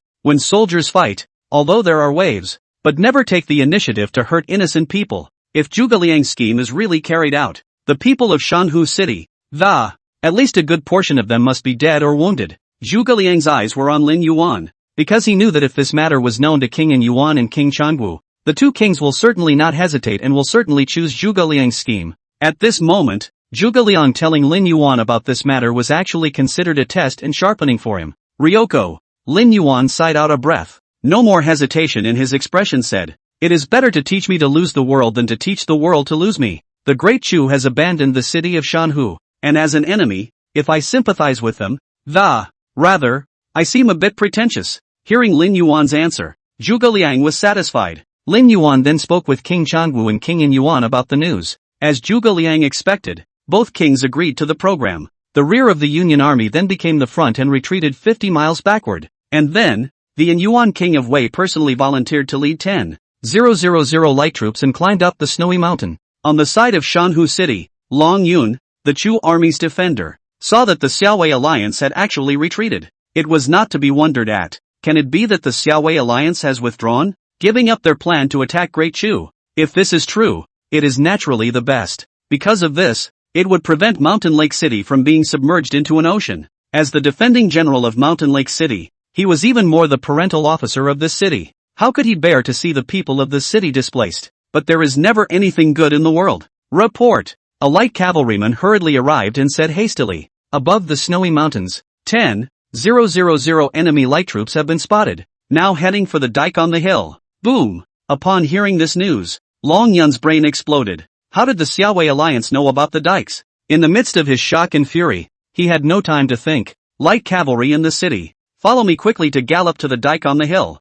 At the moment of 1,000 emergencies, Liang Yun personally led the city's 10,000 light cavalry to rush towards the embankment. On the way there, Liang Yun only felt a huge tremor in his heart. He shuddered to think. The dike that was supposed to be used to ambush the Xiaowei allied forces would have flooded the city of Shanhu if it had been utilized by the enemy. How suffocating that would be. Come on, faster. Liang Yun spurred his horse and swung his whip. He only wished to be faster at the moment. Hopefully, I'll be able to get there before the other side gets it. But, it was too late. Boom, boom, boom, bang, bang, bang, only to hear the continuous sound of explosions, like the hissing of deserted beasts echoed in the mountains. The earth trembled with tremors. It's over. Liang Yun's face instantly sank. Immediately afterward, on top of the high mountain, raging cold water rolled down. Retreat! Liang Yun was alarmed and hurriedly had 10,000 light cavalry turn their horses around and run towards the side. Finally, they were spared from this flood as they ascended a hillside. However, Liang Yun, including the 10,000 light cavalry behind him, were all in agony, because this raging current was heading towards Mountain Lake City. In almost as long as it took to burn incense, the majestic cold water poured into the city. People throughout the city have been ascending to the roofs of their houses with their household belongings. But the flood was too fast. Too much. Many people were swept away by the cold water without having time to flee. It's over. It's all over, Liang Yun said sadly. He, as well as the families of the 10,000 light cavalry, were in the city. Now, this dike was destroyed, and the flood water, instead of playing a role in crushing the Xiaowei alliance, instead, they flooded their Mountain Lake City. This day, with the dike destroyed, the water of the cold river was no longer bound, following the mountains and flooding the city of Shanhu. The people of the city and the armorers defending the city have suffered more than half of the casualties. The flooding, it even spread to several cities in a radius. So far, floods have swept across the borders of the Great Chu. The allied forces of Xia and Wei won without a fight and took their city, which is called a great victory. Above the courtroom of Chu, hearing these news, Prime Minister Chu Yuan suddenly spurted out a mouthful of old blood. Then his body went limp and collapsed on top of the court. How could there be such a strange man among the Xiaowei alliance? He knew that his schemes, all of them, had been broken. Instead, they were put on the spot. From now on, the borders of Chu will no longer have any soldiers to fight, much less the heart to fight. Chu Di hissed madly. No, it's not over. I haven't lost yet. Afterward, Emperor Chu shaded his face and said to the Minister of Rights, summon the emissary of the Great Tang. I want to see him. To see him. P.S. Brothers, please catch up on your reading. Catch up reading. Chapter 43, The Chu Emperor claims the Kingdom of Children. Li Zong goes on a mission to the Grand Tent of Xiaowei. The border gate, Changhae City, was broken, and the entire 200,000 strong army was wiped out. The border town of Shanhu broke down, and half of the 200,000 troops defending it were flooded. Half were exterminated by the Xiaowei alliance. Between just half a month, Chu then buried the strength that had been saved by 10 years of rest and recuperation. And now, the Xiaowei alliance is attacking the imperial capital with a bang. It is believed that before long, troops will be under the imperial capital. At that time, the hundreds of years of Chu's history will be subverted in the hands of the Xia and Wei dynasties. This was not what Emperor Chu wanted to see. He's scared now, desperately seeking a way to break the ice. Finally, it occurred to him that in the imperial city of Great Chu, there was Princess Li Xinyui of the Great Tang studying poetry and music here. Accompanying them were emissaries from the Great Tang. Therefore, Emperor Chu believed that the key to breaking the situation was in Datong. Chu. In the palace's hall of nourishing heart, Emperor Chu sat on an equal footing with another elegant man. That's right, it's an equalizer. That elegant man is the emissary of the Great Tang. Your Majesty, what is the purported meaning of this summoning of this envoy? This Tang envoy, named Li Zong, actually knew in his heart why Emperor Chu had summoned him, but he still had to make a stand of not knowing. Seeing Li Zong's lethargic touch, instead of getting angry, Chu Emperor, instead, they will feel that this is the proper demeanor for an emissary of a great nation. Earlier, the request made by the Tang ambassador was granted by me. I wonder when the Great Tang will be able to send troops, Chu Di said with some urgency. Long before the Xiaowei coalition attacked Chu, Tang envoy Li Zong saw with one eye that Chu was absolutely no match for him. Therefore, it is proposed, Chu cedes 3 states of land and calls himself a son to Tang. The Great Tang may shelter it. However, at that time, it was rejected by the high-minded Chu Emperor. And now, the defeat of Chu is finalized.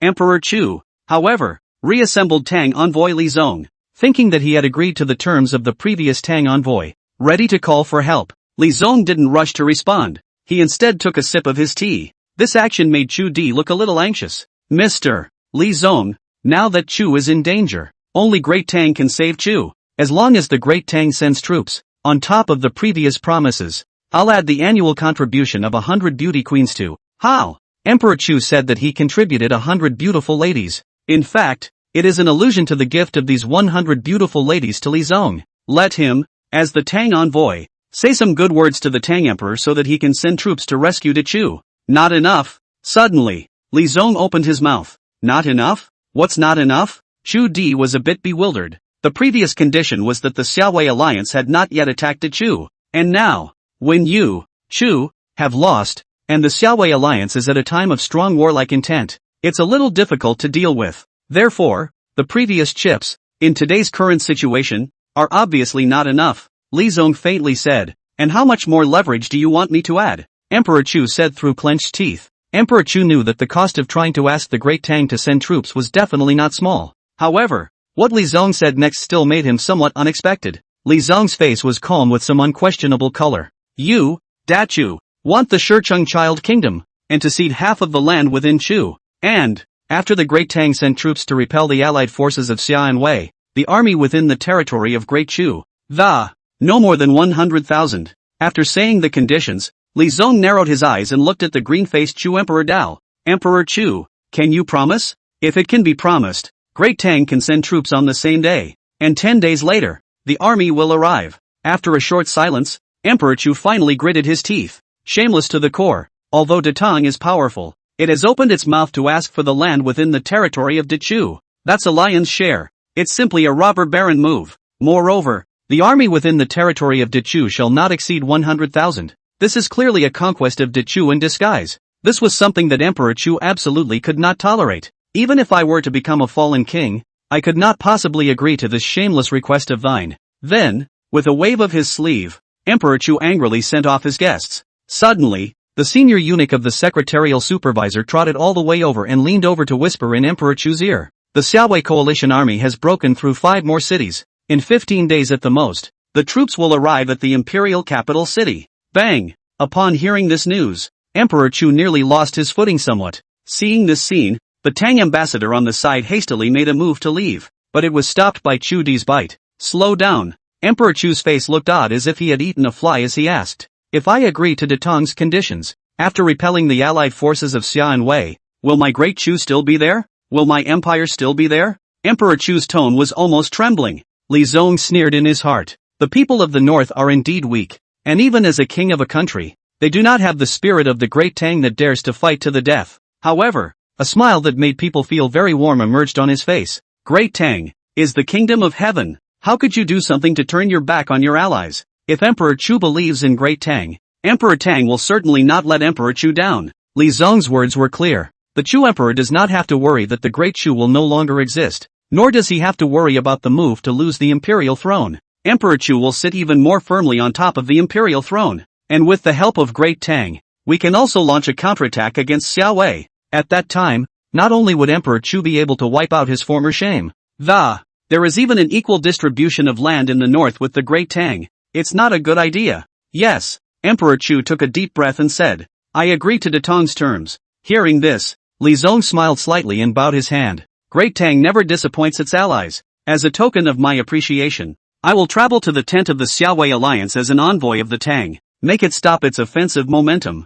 Hearing this, Emperor Chu rejoiced. This is very good. Thank you, Ambassador Tang. On this day, Emperor Chu secretly made an alliance with the Great Tang. In exchange for ceding half of the territory of Chu and the country of the children of Shurchang as a bargaining chip, the Great Tang sent troops to the north, help Great Chu to break the crisis of the Xiaowei alliance. On the same day, the Tang envoy, Li Zong, steered his horse to the tent of the Xiaowei alliance. Xiaowei's tent. These days, with the overthrow of the Great Chu border army, Dechu had nothing left to resist. Therefore, the Xiaowei alliance army drove all the way and broke several cities in a row. In acquiring nearly a state in Dechu, the 3 kings issued orders to feast and celebrate wildly in the middle of their tents. In their view, the Great Chu rivers and mountains are at their fingertips. Report. There is a messenger outside the tent who claims to be from Great Tang seeking an audience. Just when the 3 kings were drinking with the tent, Li Zong, an emissary of the Great Tang, seeks an audience. Detong? Lin Yuan's heart thumped when he heard those 2 words.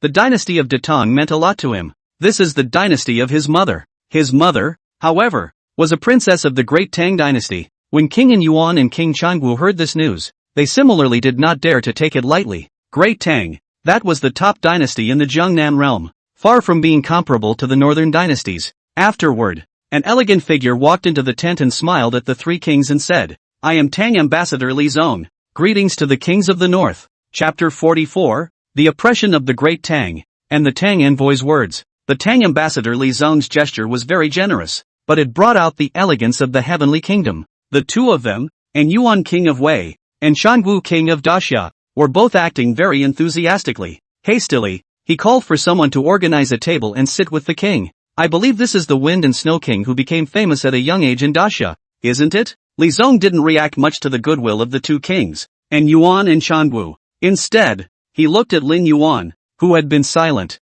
Lin Yuan was very young. Therefore, Li Zong guessed that this person was that great Xia heterosexual king. Lin Yuan, I am somewhat honored to have Ambassador Tang know my name, Lin Yuan said in an unassuming manner. There was actually a hint of goodwill in his eyes as he looked at Tang Ambassador Li Zong. After all, the other party came from his own mother dynasty. Li Zong then exchanged pleasantries with the 3 kings in succession, and it did not take the lead in expressing the purpose of coming here. In the end, it was King Changwu of Daxia who sidestepped and got what its purpose was. I have come here to represent Emperor Tang. I hope the Xiaowei alliance will retreat. Li Zong said seriously. Dechu has already claimed vassalage to Detang and ceded half of its territory, taking favors from people and giving them work. Therefore, Li Zong came here. However, after hearing Li Zong's purpose, King Lin Yuan, King Changgu and Lin Yuan looked at each other one after another, a hard look on his face. King Lin Yuan said, "The Chu Emperor has sent people to interfere in my Great Wei's dynastic affairs,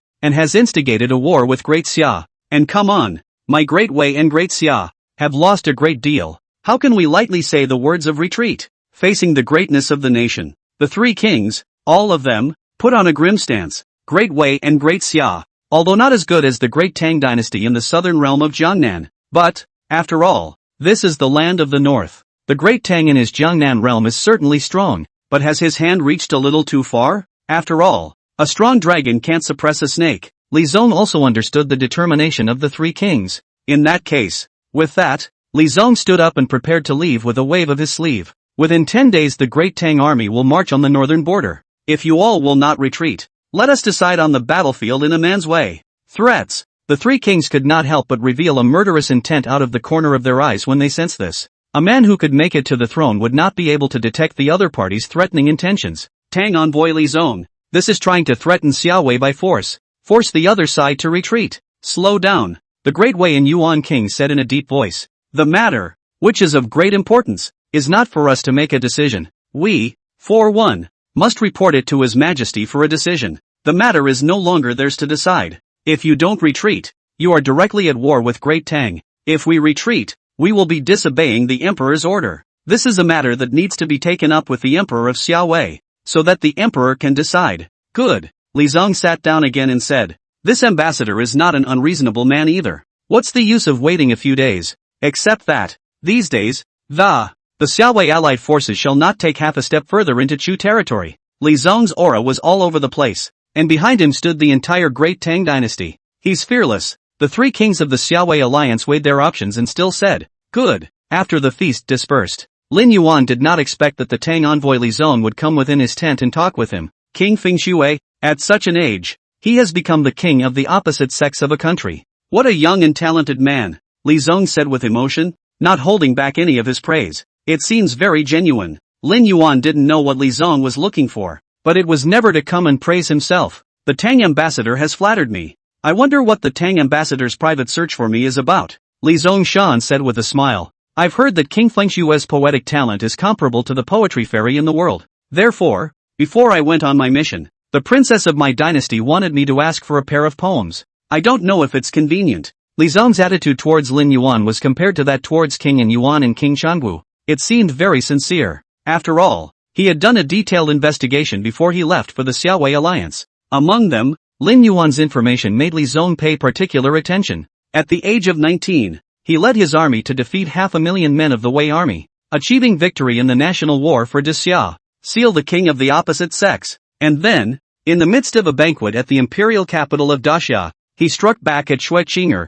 a talented woman from Dachu, with his poetic talent, leaving behind the name of the poetry fairy in the world. And now, it's even with King Changgu representing Daxia, leading hundreds of thousands of troops to conquer Great Chu. This information, which is really hard to believe, describes a 19-year-old boy. But, in fact, that's the way it is. Therefore, Li Zong really did show appreciation for the Lin Yuan in front of him. Lin Yuan's talent, even among the Great Tang dynasty, it is also difficult to find someone to compare with him. It's just a song, a small thing. Lin Yuan whirled around, took out his bills, and after a moment of contemplation, wrote out a piece called The Case of the Green Jade, New Year's Eve. Li Zong picked up the paper and scrutinized it. He wanted to see if this Lin Yuan was really as literary as the legends said. In the east, 1,000 flowers bloom at night, and even more are blown down, and the stars are like rain. This sentence alone caused Li Zong to tremble. Then looking down until the last sentence, it was even more astonishing.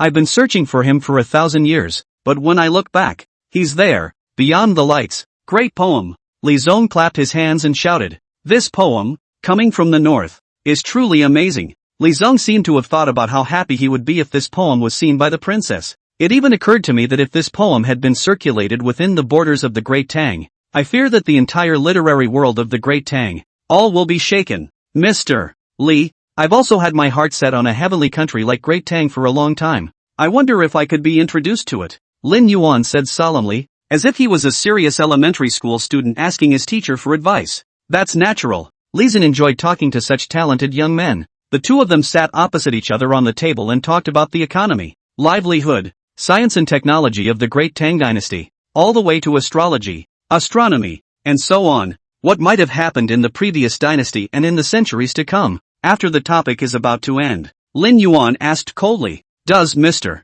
Li know about Princess Yao Shui of the Great Tang?" Upon hearing the name Princess Yao Shui, Li Zong's just now talkative demeanor was suddenly stunned. Intuition told him something was wrong. There were countless princesses in the Great Tang, but Lin Yuan had mentioned Princess Yao Shui. There must be a reason for this. Li Zong carefully observed Lin Yuan's expression and explained. Princess Yao Shui, named Li Wanwei, is a princess that Emperor Tang likes very much. Only later, the Tang Emperor expanded his power in order to check the expansion of the Great Wu dynasty, which is also in the Jiangnan realm. Sent Princess Yao Shui forward to join the marriage. Only, Princess Yao Shui later fled to the northern realm. Something unpleasant happened. At this point, Li Zong's words came to an abrupt end. His expression suddenly became grave as he questioned Lin Yuan. Why is the Wind and Snow King questioning Princess Yao Shui of my Great Tang? Murphy, you recognize? Chapter 45. Tang Yong Wang Li Kue. Retreat rhetoric? Ambassador Tang is joking. I have only read some of Princess Yao Shui's poems, so I just inquired. Lin Yuan pretended to be relaxed and said, I see. Princess Yao Shui is indeed highly accomplished in poetry. Therefore, he has developed a temperament that likes to roam, and he has just escaped. Saying that, Li Zong suddenly closed his mouth as if he recalled something. He naturally knew that Princess Yao Shui had traveled to the northern realm in order to escape her marriage in the first place, and he fell in love with a man from the north and even gave birth to a son. This matter, being a royal secret, Li Zong also learned of it by chance. He knew that this matter was a royal scandal, and if it leaked out, he would be doomed. I wonder, where is Princess Yao Shui nowadays? If I am fortunate, I would really like to discuss the way of Samadhi with him. Lin Yuan showed a very yearning look, as if he was admiring his teacher. Li Zong shook his head and laughed. Princess Yao Shui has been betrothed by the Chu Emperor to the third son of the Great Wu Emperor as his consort. Only, I've heard that the third prince is violent in nature, and has a taste for alcohol and color. But rest assured, after all, she is a princess of the Great Tang. Then the third prince would certainly not dare to do anything untoward to him. Hear this. The veins on Lin Yuan's forehead suddenly popped out, as if he was very angry in general. But soon, he forced down this anger, because, in the middle of the conversation with Li Zong just now, known, the two major dynasties of the Jiangnan realm, both the Great Tang and the Great Wu, both, millions of men with armor. Moreover, the reason why the two major dynasties were able to dominate the Jiangnan realm was through the use of firearms. Firearms, it's like an outlier in the Cold War era. A dynasty that possessed firearms was almost able to dominate an era. But, the Great Tang and the Great Wu, both possessed firearms. Moreover, the two have utilized firearms on a large scale in their armies, establishing the Shinji Battalion, and, with a corps of red-coated cannons, artillery, firearms, the use of both. It directly laid the foundation for the position of the hegemony of the Jiangnan realm of Great Tang and Great Wu, even if Lin Yuan wanted to instantly save his mother.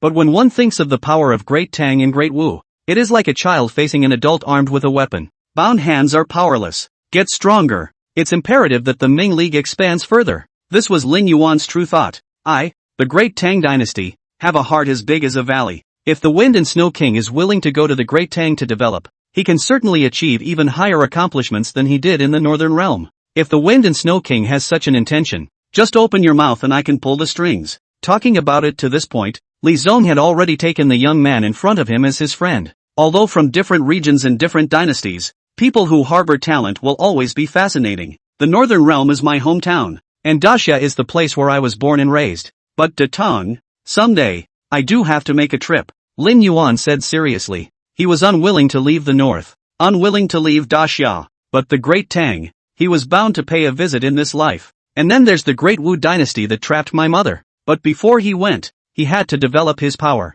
Afterwards, Li Zong excused himself and left. The night is brilliant. After Lin Yuan sent Li Zong away, it was a long time before he could sleep. Talking with Li Zong tonight had made him acutely aware of his insignificance. There is no such thing as a man outside of a man. And there is no such thing as a man outside of a man. And there is no such thing as a man outside of a man. Under Li Zong's portrayal, the Great Tang Army, like divine soldiers, was invincible in battle. Lin Yuan was looking forward to seeing what the Great Tang Army looked like. At the same time there was some disbelief in his heart. His own Huban Army, the Great Snow Dragon Riders, the Iron Floaters, and the Mongolian Iron Horsemen. All of them are the undefeated Iron Blood Army of the previous life. How can we be left behind? Not as good as the Great Tang? At the same time, Emperor Prosperity and Emperor Wei received a message from Tang envoy Li Zong. The two emperors could not have expected the sudden stirring up of the situation by Datong. But now that it has come up, something must be done about it. Press on, but never just retreat.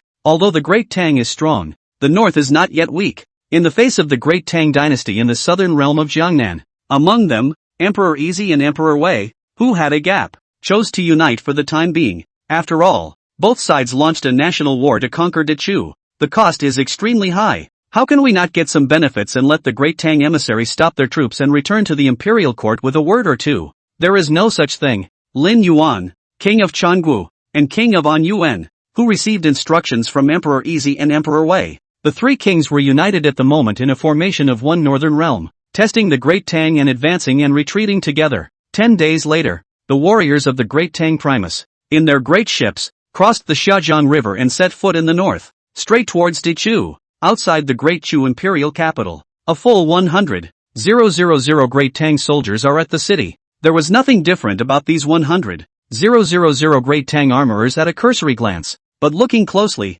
one could only realize that there were surprisingly some armored men carrying firearms on their backs. There are also tents with special jurisdiction over artillery. I guess this is the Divine Mechanism Battalion and the Red Cannon. The three kings of the Xiaowei alliance were likewise invited to the gates of the imperial capital. I have come here to discuss the retreat. The Great Tang armorer, the leader of the army, is the second son of the Tang Emperor, King Yong of Tang, Li Kuwei. Li Kuwei, the king of Tang Yong, is tall, and extraordinary martial arts, but his character is rude and untamed. This time he was dispatched by the Tang Emperor to come to the northern realm. He was naturally very unhappy. To him, having him come to the north was rather a big deal. Moreover, the northern border is barren and not at all as prosperous as the Great Tang. He just wanted to hurry up and finish the matter in the north and return to the court. Where are the generals of the Xiaowei alliance? King Tang Yong gave an angry rebuke and asked with some impatience. Afterwards, Lin Yuan walked forward with King Changwu and King In Yuan. Tang Yong King Li Kuwei swept a glance at the three,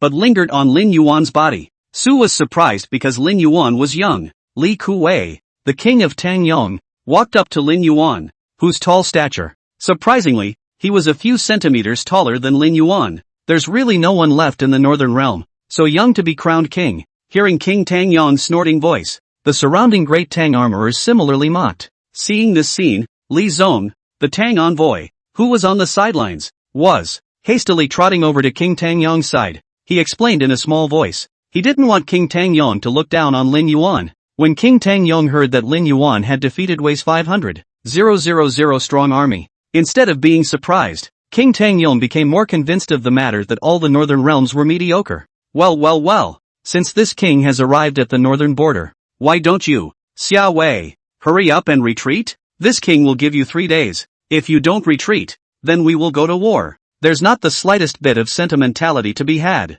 It's just so overbearing. If you don't retreat, you fight. This move immediately upset King In Yuan and King Changwu, Great Xia and Great Wei, the great northern powers. How can they easily retreat? Doesn't King Tang Yong give a statement? King Changwu's words were euphemistic, but they also showed his attitude. Retreat? It's negotiable, but let Great Xia and Great Wei get the benefit of the doubt. Otherwise, exempt. Chapter 46. Battle. The might of Great Tang firearms. Thou, threaten me? The corners of King Tang Yong's eyes crinkled as he violently grabbed King In Yuan's collar. The north, the barren lands. A king of a barren land dares to threaten the king of Great Tang? You, looking for death? The anomaly had arisen suddenly, and no one had anticipated that this king of Tang Yong would be so irascible. Just one sentence from King In Yuan made this Li Kuwei so angry, and Yuan Wang was able to become a feudal general of Wei, so he naturally had his own arrogance. He shook off Kuwei Li's powerful fist violently and said grimly, Great Tang, is that so rude? As the words fell, King Changwu and King Fengxue both stood beside King In Yuan, the three kings of the north, side by side, relative to Li Kuwei, the king of Tang Yong. Seeing this stance of the three kings, Tang Yong King Li Kuwei licked his tongue and said, If you are unwilling to retreat, I will fight until you do. A barren land, a group of kings with no eyesight, dared to play horizontal with him, King Tang Yong. As it is, then he, King Tang Yong, will crush the self-righteous confidence of these northern territories on the battlefield. Inside the Xiaowei camp, with the negotiations collapsing, the three kings were also converging within the tent to discuss countermeasures. Untamed, Does he really think he can turn the situation around by bringing in 100,000 great Tang armorers? King Lin Yuan said angrily. This time, when he met with Datong, he was humiliated to the fullest extent. Why is King Lin Yuan so indignant? The big thing is to compete with the Tang army on the battlefield. King Changwu comforted. Originally, Emperor Prosperity and Emperor Wei's instructions were that the army could be retreated, but only if some favor must be claimed. However, as the negotiation proceeded, King Lin Yuan and King Changwu could not have expected it at all. King Tang Yong turned out to be so arrogant, not giving the slightest bit of face. He also threatened to meet him on the battlefield if he did not retreat. So much so that negotiations broke down and a retreat was out of the question. Moreover, not only will the Xiaowei allied forces not retreat, but they will also meet this Tang army on the battlefield. After days of fighting, there are still 150,000 capable warriors in my Wei army, King Lin Yuan told the bottom of his family. Right now, the Xiaowei alliance is completely tied together, and can no longer keep any backhanders in the face of Datong. King Changwu also told the situation of the Imperial Army. The Imperial Army also has 130,000 troops, totaling 280,000 troops. Lin Yuan also said, my great snow dragon cavalry army of 100,000 is unharmed. The other 100,000 heavily armored iron buccaneers have yet to be moved. Another 10,000 Mongolian iron horsemen and 10,000 wildling tribes, 30,000 Huban troops, 100,000 Ming League troops. Under Lin Yuan, there were 130,000 infantry and light and heavy cavalry, adding up to 110,000 men, a full 240,000 men. The coalition adds up to a total of 520,000 men and women. It's not too much to claim 600,000 troops against Great Tang. When King Changwu said this, it was as if he had a bottom line. Even if he, Datong, is strong enough to face an army of 600,000 with 100,000 troops, and there is categorically no possibility of winning. The humiliation I have suffered today will be returned on the battlefield. The Lin Yuan king of Wei took over and said, the allied forces of Xia and Wei, and the Tang and Chu coalition forces, met for a duel on the outskirts of the Great Chu imperial capital. The two armies are facing each other, and a duel is imminent. The two armies took up their respective positions. On the side of the Xiaowei alliance, there were nearly 600,000 troops, lined up in a line, and the momentum was enormous. On the side of the Tang and Chu allied armies, they totaled no more than 300,000 men, but they were equally divine and incomparable. The Chu emperor was wearing a dragon robe and personally sitting in the town, and the great Chu armorers were full of wariness and excitement. The emperor is at the front line, and at this time, even a silent armorer is looking forward to going to the battlefield and charging. After all, on top of the battlefield, if you perform valor, you can be directly rewarded by the emperor. This is the chance to go straight to the sky. On the part of the Xiaowei alliance, with the sound of the trumpet, the 50,000 Wei troops, led by De Wei, with 50,000 Imperial troops, launched a charge. Charging, it was the momentum of 100,000 people, a scene that made Chu Di's heart palpitate a little. But, when he saw the Tang army behind him, there was no more fear. With the Tang army, Great Chu is at peace. Afterward, Emperor Chu drew the sword at his waist and softly said, Great Chu's sharp warriors, kill. Emperor Chu had previously discussed this with King Tangyong. The Battle of the Vanguard was handed over to the Chu army. The main purpose was for the Tang army to master the combat style of the Xiaowei alliance. When the time comes, 100,000 Tang troops will press up and disintegrate the other side in an instant. As the 100,000 armored soldiers of Great Chu rushed onto the battlefield, after only half an hour of charging and killing, the Great Chu suffered 10,000 casualties, and the Xiaowei alliance likewise suffered 10,000 casualties. King Tangyong, it's time for the Great Tang sharpshooters to charge, isn't it? After a round of charging down, King Tangyong looked furtively at the way the Xiaowei coalition army was laying down their troops. But, King Tangyong was saying, just now, I did not see the situation clearly, so I would like to ask the Chu army to launch another wave of charge. Hearing this, Emperor Chu frowned, but there was no way to refute it. Another wave of charges was then unleashed. This time, both sides unleashed their rear crossbowmen and fought until dusk. 3 whole hours passed. The previous 100,000 Xia and Wei allied forces were now down to just over 20,000 men, and the Chu army, less than 10,000 left, almost didn't make it back. King Tangyong, if you don't move out at this time, when will you wait? Chu Di hissed. The entire 100,000 armored soldiers of the Chu army were lost in half a day. This scene caused Chu Di's heart to ache. King Tangyang did not say anything, but sank his face and said, "Why is your majesty so anxious? As I see it, the Chu army still has 100,000 troops left. It may be well to launch another charge, while my Tang army will be following close behind. Kill the enemy by surprise. Let the remaining 100,000 armored soldiers of Dechu continue the attack." The 100,000 armored soldiers of the Tang army then followed, to play the role of a divine weapon. Hearing King Tangyang's suggestion, Emperor Chu mentally scolded him. King Tangyang's move was nothing more than wanting to deplete his Chu's national strength, in order to leave Chu without a defense force. When that happens, Dechu, which has no defense force, will have to be 100% dependent on Dechu, although the heart doesn't want to do that. But Emperor Chu was now caught in a dilemma. He had to agree to it. Then, the last 100,000 remaining Chu armored soldiers launched an attack in a brazen manner. At this time, it was already nighttime, and the bowmen of both armies shot rockets into the middle of the battlefield. The entire battlefield was ablaze with fire. On Xiaowei's side, the same 100,000 armored soldiers were sent to meet the enemy. Just as the two armies were glued to the conquest, King Tangyang's face was suddenly covered in a crazy smile. The time has come, only to see that the Tang army, which had pressed on behind Dechu, suddenly moved. Chu Ti thought that the Tang army was going to press on to the battlefield. But, next, the scene that made his heart ache appeared. The Shinji Battalion and the Red Cannon Battalion among the Tang army flew into action. 10 red-coated cannons, loaded with explosives. Boom! Heaven and earth were silent. Only a violent explosion was seen above the battlefield. Among them, the armored men of the Xiaowei alliance, who were engaged in battle with the armored men of the Chu army. All of them fell under the explosion of the bomb. "You! How dare you!" Emperor Chu was shocked and hurriedly stopped King Tangyang. But King Tangyang was unmoved,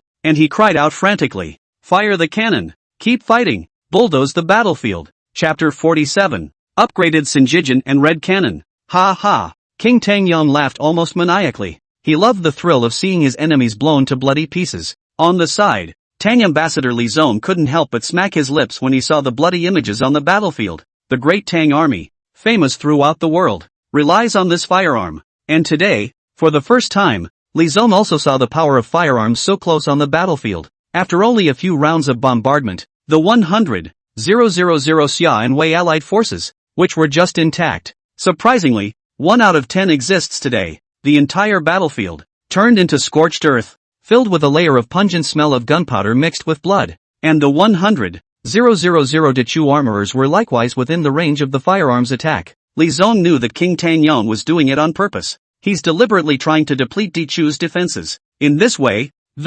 Chapter 48, Shattering the Fantasy of the Great Tang Dynasty Kingdom. 100,000 Great Snow Dragon Cavalry, led by Lu Bu, in an avalanche charged up towards the Great Tang armorer. The Chu Emperor forced himself to hold back the grief and anger within his heart and still opened his mouth to remind him, "King Tangyang, don't take this lightly. This Great Snow Dragon Cavalry is a light cavalry under the Wind and Snow King Lin Yuan, and its battle power is extremely strong. The King of Wind and Snow, and light horsemen?" King Tangyang only felt ridiculous. A 20-year-old brat who led the king? The North Realm. The North Realm. It's a barren land after all. It's surprising that there aren't even any talents. At the age of 20, you can also be called a king? King Tangyang didn't put Lin Yuan in his eyes in the slightest. Even less did they put the 100,000 Great Snow Dragon Cavalry in their eyes. Because of what was in his mind, the Tang army is the supreme heavenly army. Chapter 49. The Northland is no longer the Northland of the past, and the Great Chu River and mountains have collapsed.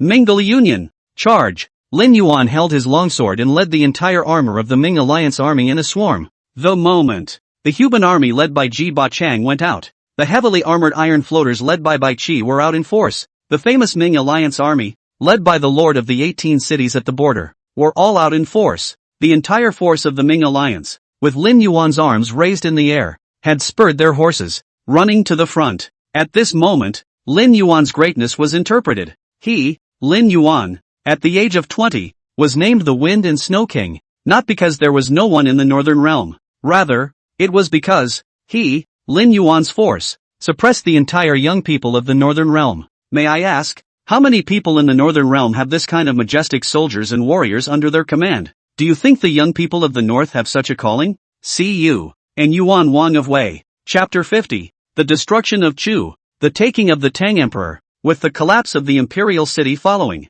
the Xiaowei coalition army surrounded all the princes and ministers in the city, and in the forefront of these fallen ministers stood the first fallen king the north has ever known. The Chu emperor now had a bushy head and hair, exuding a strong sense of sadness. Great Chu. The founding of the dynasty is now 382 years old. The great cause started by my ancestors has been destroyed in my hands today. Hate, regret, shame, a mixture of emotions, unavoidably bleak. Prime Minister Chu Yuan was equally sad and tearful. Woe is me! The great Chu dies today. The moment his words came out, the surrounding Chu ministers immediately glared angrily at each other. If not for Chu Yuan's strength from the main war, how would they have ended up with a broken country? Chapter 51. Building 1,000 ships and returning in triumph. The great Chu has been destroyed. The Chu emperor and all of Chu's ministers were all imprisoned in Hundred Flower City. Imprisoned by Lin Yuan, who had dispatched heavy troops. And then, Lin Yuan spent a month, sent a large army to clear out all the defenders of the cities and towns throughout Great Chu. Now, there is no more resistance in the entire Chu territory. Perhaps it can be said that nowadays, Chu, when a piece of 100 waste to be a diamond in the rough. Pass my order. With the territory of Great Chu, administer benevolent rule. Lin Yuan's way of ruling the world was to collect all the wealth of the landlords and the powerful, give it to the poor people. In this way, although those landowners and powerful people were not convinced and launched an uprising of resistance forces, but Lin Yuan didn't care at all, and what he reaped was an abundance that the people of Chu had never gotten before. Therefore, even the people of Chu took the initiative to. Chapter 52. A reward never seen in 1,000 years. Da Xia, the Wind and Snow King and the Changwu King, leading a vast army, slowly marched. The people of the cities and towns it passed through were all lined up and cheering, especially when it comes to the outskirts of the imperial city. Almost the entire city swarmed with thousands of people, only because, the great victory of the War of Extermination, the North, with its 3 kingdoms, and coming hundreds of years has, and now, Chu was destroyed by Xia. How can we not be excited about this battle to destroy our country? How not to let people revel? Long live the Wind and Snow King, long live King Changwu, greeted the people, hissing, who, as indirect beneficiaries of the extermination of the, knowing deep down that the battle of extermination brings more than just glory, it's money, it's supplies. This time, after destroying Great Chu, Emperor Easy gave the world a great amnesty and a great gift. Moreover, Lin Yuan also got the chance to get the best out of the. Chapter 53. The name of the country is Ming. Honor the King of Ming. Lin Yuan didn't think about it. It was surprising that Emperor Prosperity would put so much trust in him, give him all the troops in the country. For a moment, Lin Yuan was somewhat grateful to Emperor Easy. After staying in the imperial capital for some days, Emperor Easy suddenly informed Lin Yuan that an envoy from the Great Tang has arrived. The meaning was that Lin Yuan should make a trip there. It was not easy to push back the emperor's order, so Lin Yuan had no choice but to go. However, he brought King Tang Yong with him. That Tang ambassador, seeing the king of Tang Yong, was astonished. King Yong, you're actually fine? King Tang Yong nodded his head then said, what instructions did my father ask you to bring? Emperor Prosperity on the side stared wide-eyed. He had never heard Lin Yuan mention it before. He actually brought King Tang Yong here. Moreover, looking at the situation, King Tang Yong seemed to have defected to Lin Yuan. Ambassador Tang said aloud, Emperor Tang has specially asked me to bring a heavy gift to make a covenant with Great Xia. What Emperor Tang means is that he is sorry for starting the war before. Its behavior compelled by villainy. For the sake of peace on the border, I bring a great number of gifts, and would like to establish an alliance with Xia. Never violate each other's borders. And, in addition to the heavy gifts, Tang also brought some advanced farming and gunpowder technology. Emperor Prosperity looked at Lin Yuan's face, and with the latter's nod, he laughed aloud. Xia is willing to be allied with Great Tang for generations. It was only natural that a state banquet should be held when a noble envoy from Great Tang came all the way here. But Lin Yuan did not attend, and King Tang Yong was not present. It was all left to Emperor Prosperity to deal with. Lin Yuan, on the other hand, left the imperial city with his men. In the battle to destroy the country, the Great Xia Emperor of Prosperity appointed King Changwu as the Duke of the country, which didn't cause much of a ripple. After all, the other party was a member of the royal family, and getting these seals was to be expected. Completely unexpected by the people of Xia, Lin Yuan surprisingly had the right to establish his own vassal state. For a moment, this topic quickly spread by word of mouth and a prairie fire among the people of Xia. With the fermentation of time, Many of the people of Daxia were astonished to learn of the benevolent measures that Lin Yuan had implemented on the boundaries of the Ming League. What? The Wind and Snow King has actually wiped out the entire landlord magnates of the Ming League's land boundary, and gave their wealth and land to the common people. What is even more surprising is that the people in the Ming League's jurisdiction are all well-clothed and well-fed. There is no servitude. Indeed, it does. Wherever the forces of the Ming League loom large, benevolence is omnipresent. Therefore, the status of the people has risen. Some of the military generals knew that Lin Yuan loved the people like a son, and they didn't even dare to offend the common people, claiming, "The Allied Lord loves the people, and we deserve no less." Under this series of measures, the people in the territory of the Ming League have embraced Lin Yuan. Even if they were not burdened with labor, they would donate their food and possessions to help the Ming League expand. After leaving from the Imperial capital and returning to Wind and Snow City, Lin Yuan immediately gathered up the entirety of the Ming Alliance's generals. Lin Yuan realized that the many generals were in high spirits. After all, they had accomplished the feat of destroying the country, and Emperor Easy had rewarded them, and they themselves have made a name for themselves back home. His family even prospered with them. "Gentlemen," Lin Yuan said softly, "a brief victory must not blow our minds." Lin Yuan reminded, "We have more important things to do." Hearing this, these generals pricked up their ears to listen. Hulai said with a big grin,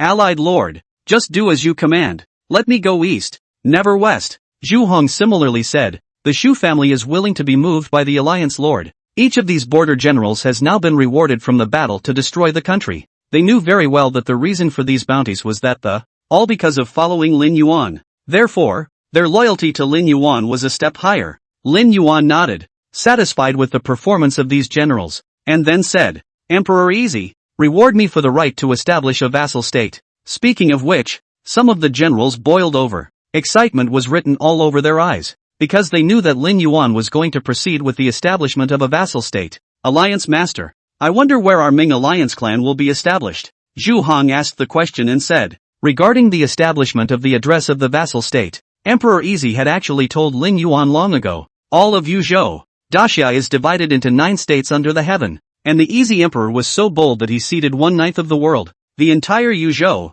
to Lin Yuan. Let him establish a vassal state. From now on, within the territory of Yuzhou, Lin Yuan was the absolute master. Upon hearing this, these generals couldn't help but cheer up. What shall be the name of the vassal state? When a vassal state is established, it is necessary to have a number. At this point, Emperor Easy let Lin Yuan decide for himself. Lin Yuan turned to these generals and said the names he had long thought of. The name of the clan is Daming, Ming Dynasty. Wherever the sun and the moon shine, there is bright earth, and wherever the sun and the moon shine, all of them are places where Damien can go. Besides, Lin Yuan said in a deep voice, there is one more thing that needs to be told to all of you. This matter, which has nothing to do with you all, is actually my own. Hearing this, these generals revealed questioning expressions. What about yourself? In their minds, they believed that Lin Yuan's matters were their matters. Just say it, Alliance Master. Whatever you want us to do, we'll follow you. That's it. Whether it's a mountain of daggers or a sea of flames, we'll go with the Alliance Master. Lin Yuan said, I will cross the Shaojiang River and go to Great Wu in the southern realm of the river. Welcome back, my mother. Lin Yuan briefly talked about what happened. These generals, then, rose up in anger. Special brew. What kind of bull ******* Great Wu dares to imprison the Alliance Master's mother? **********. Allied Lord. You must not say anything. On the day the army starts, we will certainly follow the Allied Lord and cross the river. The Ming League of today was no longer the Ming League of the past. Today, the Ming Alliance has been able to defeat the Great Tang, and already possesses cannons and red-coated cannons. Today's Ming League is not afraid of even the Heavenly Kingdom. Therefore, when Lin Yuan made his exit, these Ming Alliance generals already had their decision. That is to follow Lin Yuan and cross the Shaojiang River. Yes, Lin Yuan exclaimed. 3 months later, the army sets sail for the realm of Chu, where Kong Ming has forged the ships, and from there we will depart. The Great Chu realm, which is close to the Shaojiang River. Therefore, Lin Yuan left the handyman Lin Yuan in Chu to build ships that, only for 3 months later, the army started to cross the Shaojiang River. On this day, Lin Yuan issued an order, founded the country Daming in Yuzhou. Lin Yuan changed the honorific title of the Wind and Snow King to King Ming. On the same day, Lin Yuan recruited troops from within the entire territory of Daxia, replacement of lost Huban and Isetsa Dragon Cavalry soldiers, preparing for crossing the Shaojiang River. fighting a fierce battle against Great Wu and welcoming back his mother. Chapter 54. Dechu Pavilion Master, angrily reprimanding Lin Yuan. The way to be a king is to be introspective and not paranoid. The way to be a king is to judge the situation and make the best use of it. Lin Yuan established the Ming kingdom and claimed the honorific title of King Ming. Afterwards, throughout the territory of Ming, he practiced benevolent rule, simply because the people are like water and the king is like a boat. Water can carry a boat and it can also overturn a boat. Therefore, if you want to accomplish something, you must first give the people in your territory a stable life. Great things can be accomplished by eliminating internal instability and going out in full force. 3 months. The entire territory of Ming was a scene of peace and happiness, singing and dancing. Even, there are quite a number of people of the Great Summer Dynasty who come here from other states and regions, become a part of the Ming kingdom. To this, Lin Yuan was happy to see. And these people can just make up for the shortage of soldiers in the Huban Army and other large armies. 3 months under a series of measures, Lin Yuan had hardened his heart and selected many brave men from the territory of Daxia, replenished the lost Huban Army and Daisetsu Dragon Cavalry formations in their entirety. This day, Lin Yuan built a high platform at the border of the Wind and Snow City and ordered the ministers and subjects of the Ming kingdom. This battle crossed the Dash River, only for the king's honor. The king's mother, the mother of the king, is now suffering in the southern realm of the kingdom of Ming. This is not what the people of Ming want to see.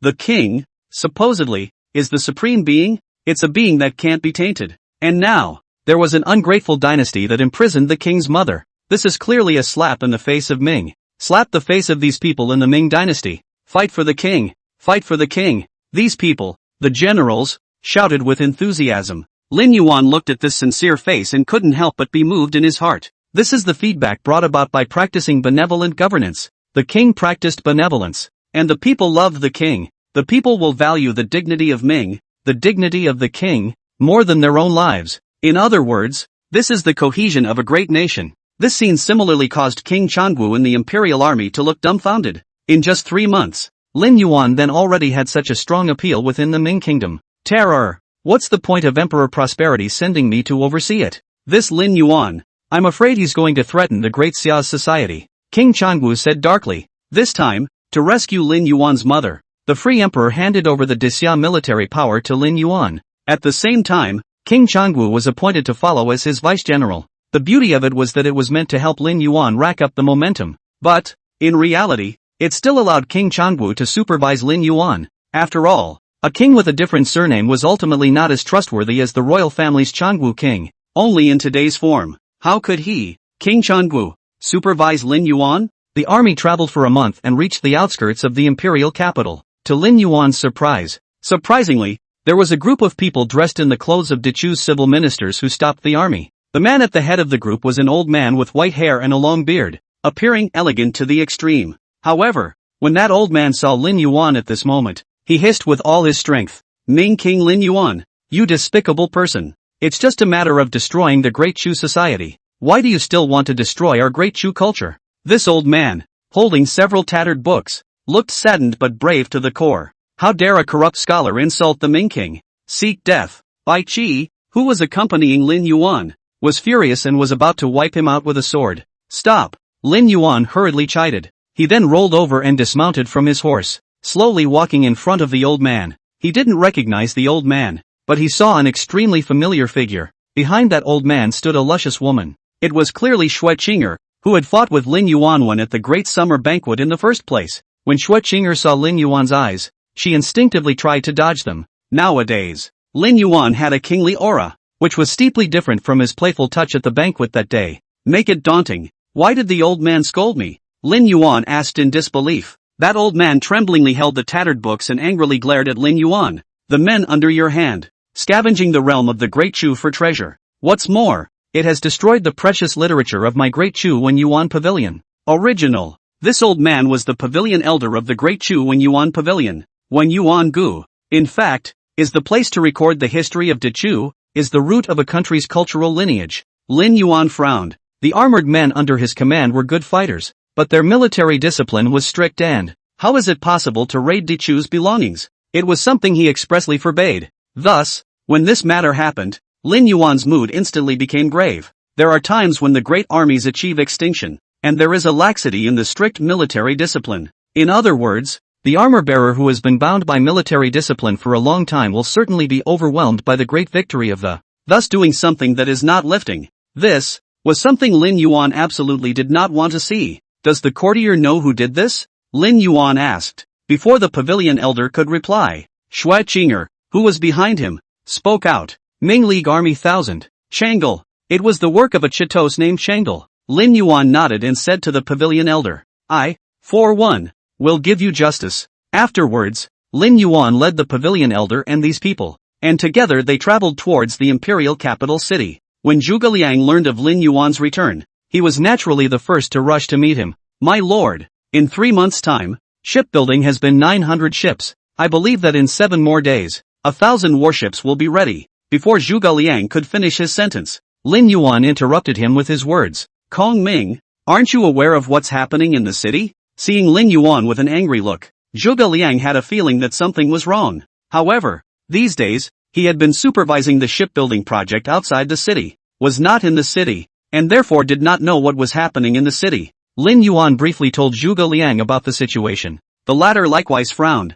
Zhuge Liang said to Lu Bu, Bong Xian, where is that Qianhu named Changlo? Bring him here quickly. Lu Bu led the way. In less than an incense burner's time, he returned with a chitos named Chang'e. When Chang'e Qianhu saw that Lin Yuan, Zhuge Liang, and a group of generals were there, he felt that something bad was going to happen. He kowtowed in panic and begged for mercy. Forgive me, allied lord. Allied lord, spare my life. Chang'e thought he knew what he had done, so he kept begging for mercy in an attempt to save a life. Before I left, I repeatedly declared that I would practice benevolent rule in Dechu. They shall not affect the lives of the people of Dechu, and they shall not rob the people of Dechu of their possessions. Lin Yuan looked at Chang'e with eyes full of disappointment and said, Thou, who dares to break into the Wenchang Pavilion and destroy Great Chu's literature, do you realize that that is where the cultural lineage of a dynasty lies? Lin Yuan might not be a good person, so he was able to lead a large army in the battle to destroy the country, but he was definitely a benevolent ruler. Even if it is the culture of an enemy country,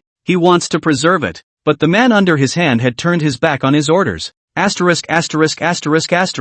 Lin Yuan angrily rebuked. Lu Bu then drew his longsword and cut him down with a single stroke. That Wen Yuan pavilion elder who was watching from the side had his heart palpitating when he saw this scene. Lin Yuan walked to the pavilion elder and smiled. Pavilion elder, are you satisfied with this? P.S. Keep catching up on your reading. I'll pop in more when I get the chance. Also, I have noticed that some of my brothers have been giving me daily referrals, which is really appreciated. Having your support is my greatest motivation. Chapter 55. Reorganizing the 3 armies. Soldiers crossing the Shaojiang River. When Yuanga Pavilion Elder swallowed a mouthful of saliva and looked a little flustered. He didn't expect that Lin Yuan would be so murderous at his age. Therefore, when he thought of the time when he had angrily rebuked Lin Yuan outside the imperial capital city, instant chills ran up his spine. He felt a bit of a death wish. But Lin Yuan wouldn't see it that way. On the contrary, he respected such people who were willing to lay down their lives to protect the cultural lineage. He said as he shook the courtier's hand, although Great Chu is dead,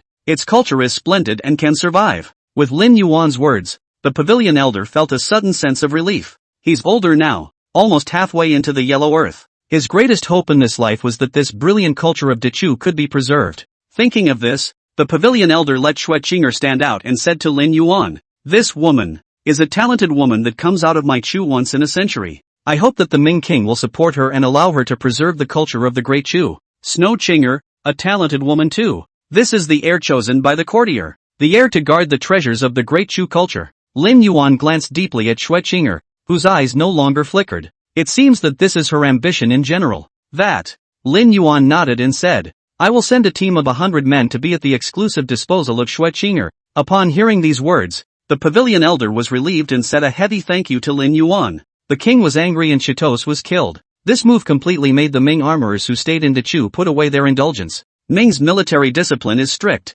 and if you violate it, you will be beheaded even if you are 1,000 household. After settling the large army he brought with him, Lin Yuan was led by Zhuge Liang to a harbor. This place is called Chulong Harbor. This place, according to legend, is where the dragon vein of the Chu people flourished. In the middle of Churan Harbor, several large ships, floating in the wind, creaked and squeaked. My lord, these large ships were all built by the most elite craftsmen in Chu. Each large ship, enough to carry 500 armorers. Lin Yuan walked up on top of a large ship that had been repaired. Instantly, the wind from the river hit. giving a steep chill. Each large ship carries 500 armorers. 1,000 ships will be able to transport 500,000 troops. It's still enough, I guess. This time, the Ming army led by Lin Yuan, not counting the 100,000 Huban and 100,000 Great Snow Dragon Riders, 10,000 Mongol cavalry, 10,000 wildling hordes. Just the Ming army alone was a full 200,000 men,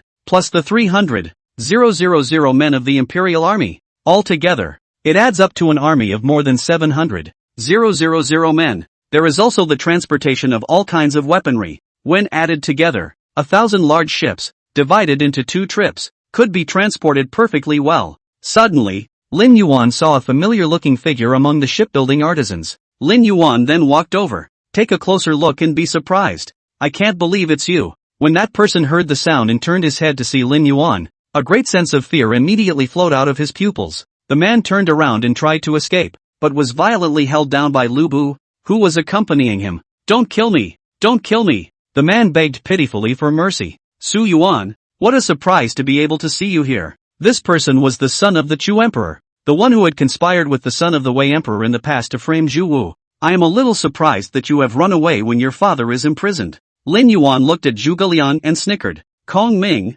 you're doing a bit of a bad job. How did you leave Emperor Su Yuan behind? Zhuge Liang likewise did not expect that among the shipbuilding craftsmen, Su Yuan was mixed in. Without much ado, Lu Bu ruthless slammed his fist on top of Su Yuan's stomach. It caused the latter to roll around in pain. Tell me why you're here, or you will be killed. Hearing Lu Bu's threatening words, Su Yuan did not dare to doubt them in the slightest. Afterwards, Su Yuan told the causes and consequences of his being here. It turned out that this Su Yuan, seeing that the great power of Chu was gone, before the imperial capital was broken, then he escaped with the treasure. Only, the entire outside of the imperial capital was filled with Xia Wei's alliance army. Where could he escape to? Moreover, under the call of Lin Yuan's benevolent government, the armored soldiers under his command did not disturb the people's lives. Therefore, Su Yuan found a family to live in. Finally, as Lin Yuan left the Great Chu imperial capital and headed to Great Xia to resume his duties, he seized the opportunity keenly and fled with his belongings and entourage in the night. Who knows, but he was caught by the patrolling armorer, as Su Yuan could not say what he was doing out of town. Plus a large amount of belongings were seized from him. The patrolling armorer had a keen sense that this person was definitely not a good person. He was then sent to Churan harbor for hard labor and shipbuilding. My lord, should we kill this man? Lu Bu said in a cold voice. No, don't kill me, please, please. Su Yuan was like a lost dog, kowtowing bitterly and pleading. Lin Yuan looked at this person's actions and just laughed coldly. In the past, Zhu Heng, the son of Zhu Wu, killed Xian Li, the emperor of Wei, to avenge his father's death. But there's a so one missing. Send it to Zhu Heng's residence. Leave it to him. After Lu Bu heard this, a bad smile appeared at the corner of his mouth. Promise. Lu Bu knew that this son would never end up well. That night, Zhu Heng met Su Yuan at his residence. And then, Zhu Heng tied this person up tightly and placed him on top of a wooden stake. After that, Zhu Heng took out his small knife, bow and arrow, and said to Su Yuan in a sinister manner, in the past, it was your idea that my father's body was strewn across the city, wasn't it? It's all because of you that my father was hit by thousands of arrows. Today, I'm going to give you a taste of what it feels like to be lynched. Let's make you feel what it's like to be shot by an arrow 1,000,000 times. I'll be very careful to keep you in pain, struggling and dying slowly. It was night, and Zhu Heng was like a demon possessed. The next few days of waiting for the boat to be built, Lin Yuan seized the opportunity to straighten out the 3 armies. And he got some artisans from the north too. The upgraded version of the cannon was copied with the red-coated cannon. It was disappointing that the northern craftsmen simply could not imitate such a subtle weapon. However, hundreds of copies of the ordinary version of the cannon were still made. As for the redcoat cannon, there is no possibility of imitation. 7 days later, on Churan harbor, a whole 1,000 large ships raised their sails and spread them against the wind, making a scuffling, wind-driven clatter. And in the land of Churan harbor, hundreds of thousands of Daxia's troops were in strict array, waiting to board the ship. Finally, under Lin Yuan's call, the Daxia army, in droves, boarded the ship. On the raging waters of the dashing river, 1,000 great ships, riding the setting sun, gradually heading off into the distance. At this moment, in the southern realm of Jiangnan, in the Great Wu, seemingly unaware of the kind of army that would await him. P.S. Catch up on reading, brothers. Chapter 56. Imperial Discussion. Datong and Great Wu's reaction. Above the Xiaoxiang River, the flags were strong and waved in the wind. Thousands of large ships, carrying hundreds of thousands of troops, headed straight for the Jiangnan realm. Night. In the middle of the cabin, Lin Yuan talks to Zhuge Liang at night. The faces of the two men looked grave under the swaying light. Only because, just now, Zhuge Liang talked about a topic. Tai. In the old days, those who made great achievements not only had extraordinary talents, but also had to be persevering and unshakable.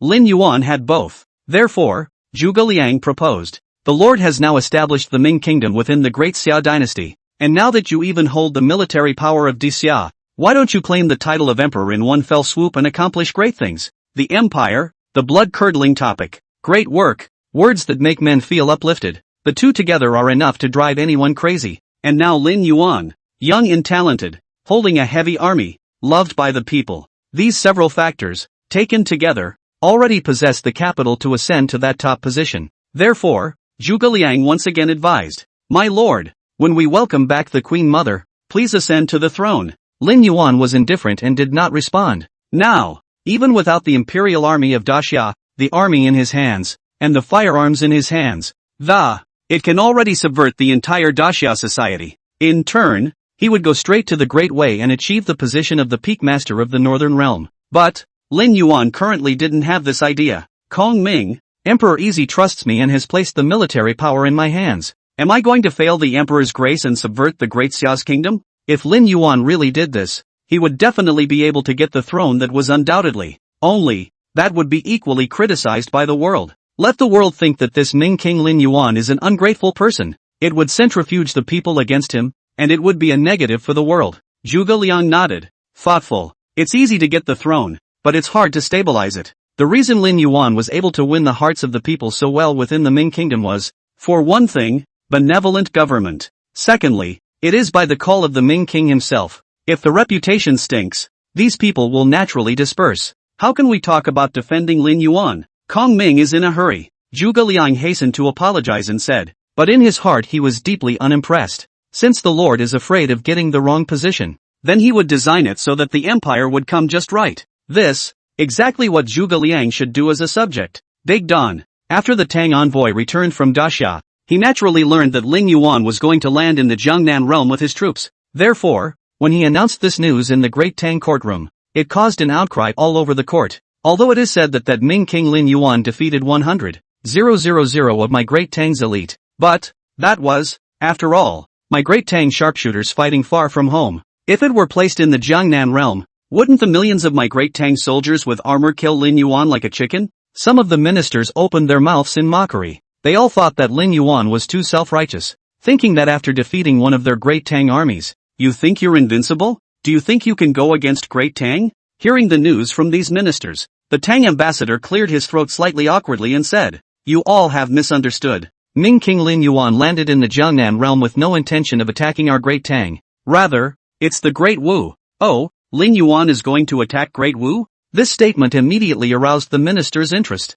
Afterward, that Tang envoy looked at the Tang emperor and said respectfully, "The Ming King, Lin Yuan, is actually the son of Princess Yao Shui from years past. He came to the Jiangnan realm this time to bring Princess Yao Shui. That is, his mother picked him up from Di Wu." Bang! When these words came out, the whole court was shocked. What a joke! When did my Great Tang Princess Yao Shui have a son like Lin Yuan? Ridiculous! Envoy Tang should not believe what he says, in case he meets with murder. Your Majesty, this Tang ambassador must have been turned by the north and is already full of nonsense. The civil and military ministers pointed at the Tang ambassador's nose and cursed angrily. But Emperor Tang was serious to the core. The news that Princess Yao Shui had given birth to a son in the northern realm was a royal secret. It's understandable that these ministers don't know that. However, after this Tang ambassador returned from the north, he even knew about this news. Could it be that, then Lin Yuan is really Princess Yao Shui's son? Emperor Tang was a bit non-committal up. He had already believed a large part of it now,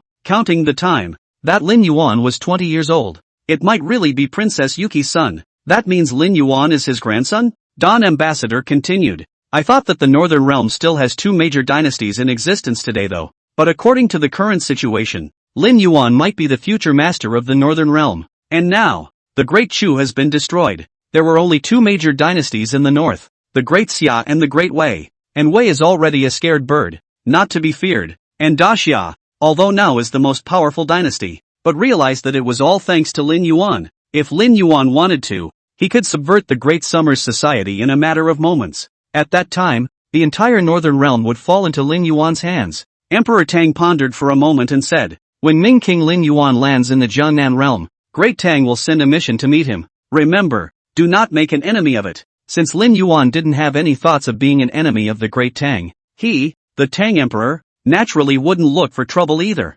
After all, Lin Yuan did indeed annihilate 100,000 Great Tang sharpshooters. This proved that Lin Yuan wasn't a soft touch, and that he had the strength to fight the Celestial Kingdom, the Great Wu Dynasty. In the Great Wu courtroom today, there was an equally overwhelming outcry. It was only because the spies had told the news of the North in the courtroom. When he heard that the Northern Realm's outstanding Lin Yuan annihilated 100,000 of Great Tang's elite, the ministers had thought that the Great Tang had gone downhill and its war power was not as good as before. But when the crowd heard, again, that the North had mastered firearms and red-coated cannons, the crowd gasped. After all, the technology of firearms is something that can only be possessed by the Heavenly Kingdom, the background of that barren land.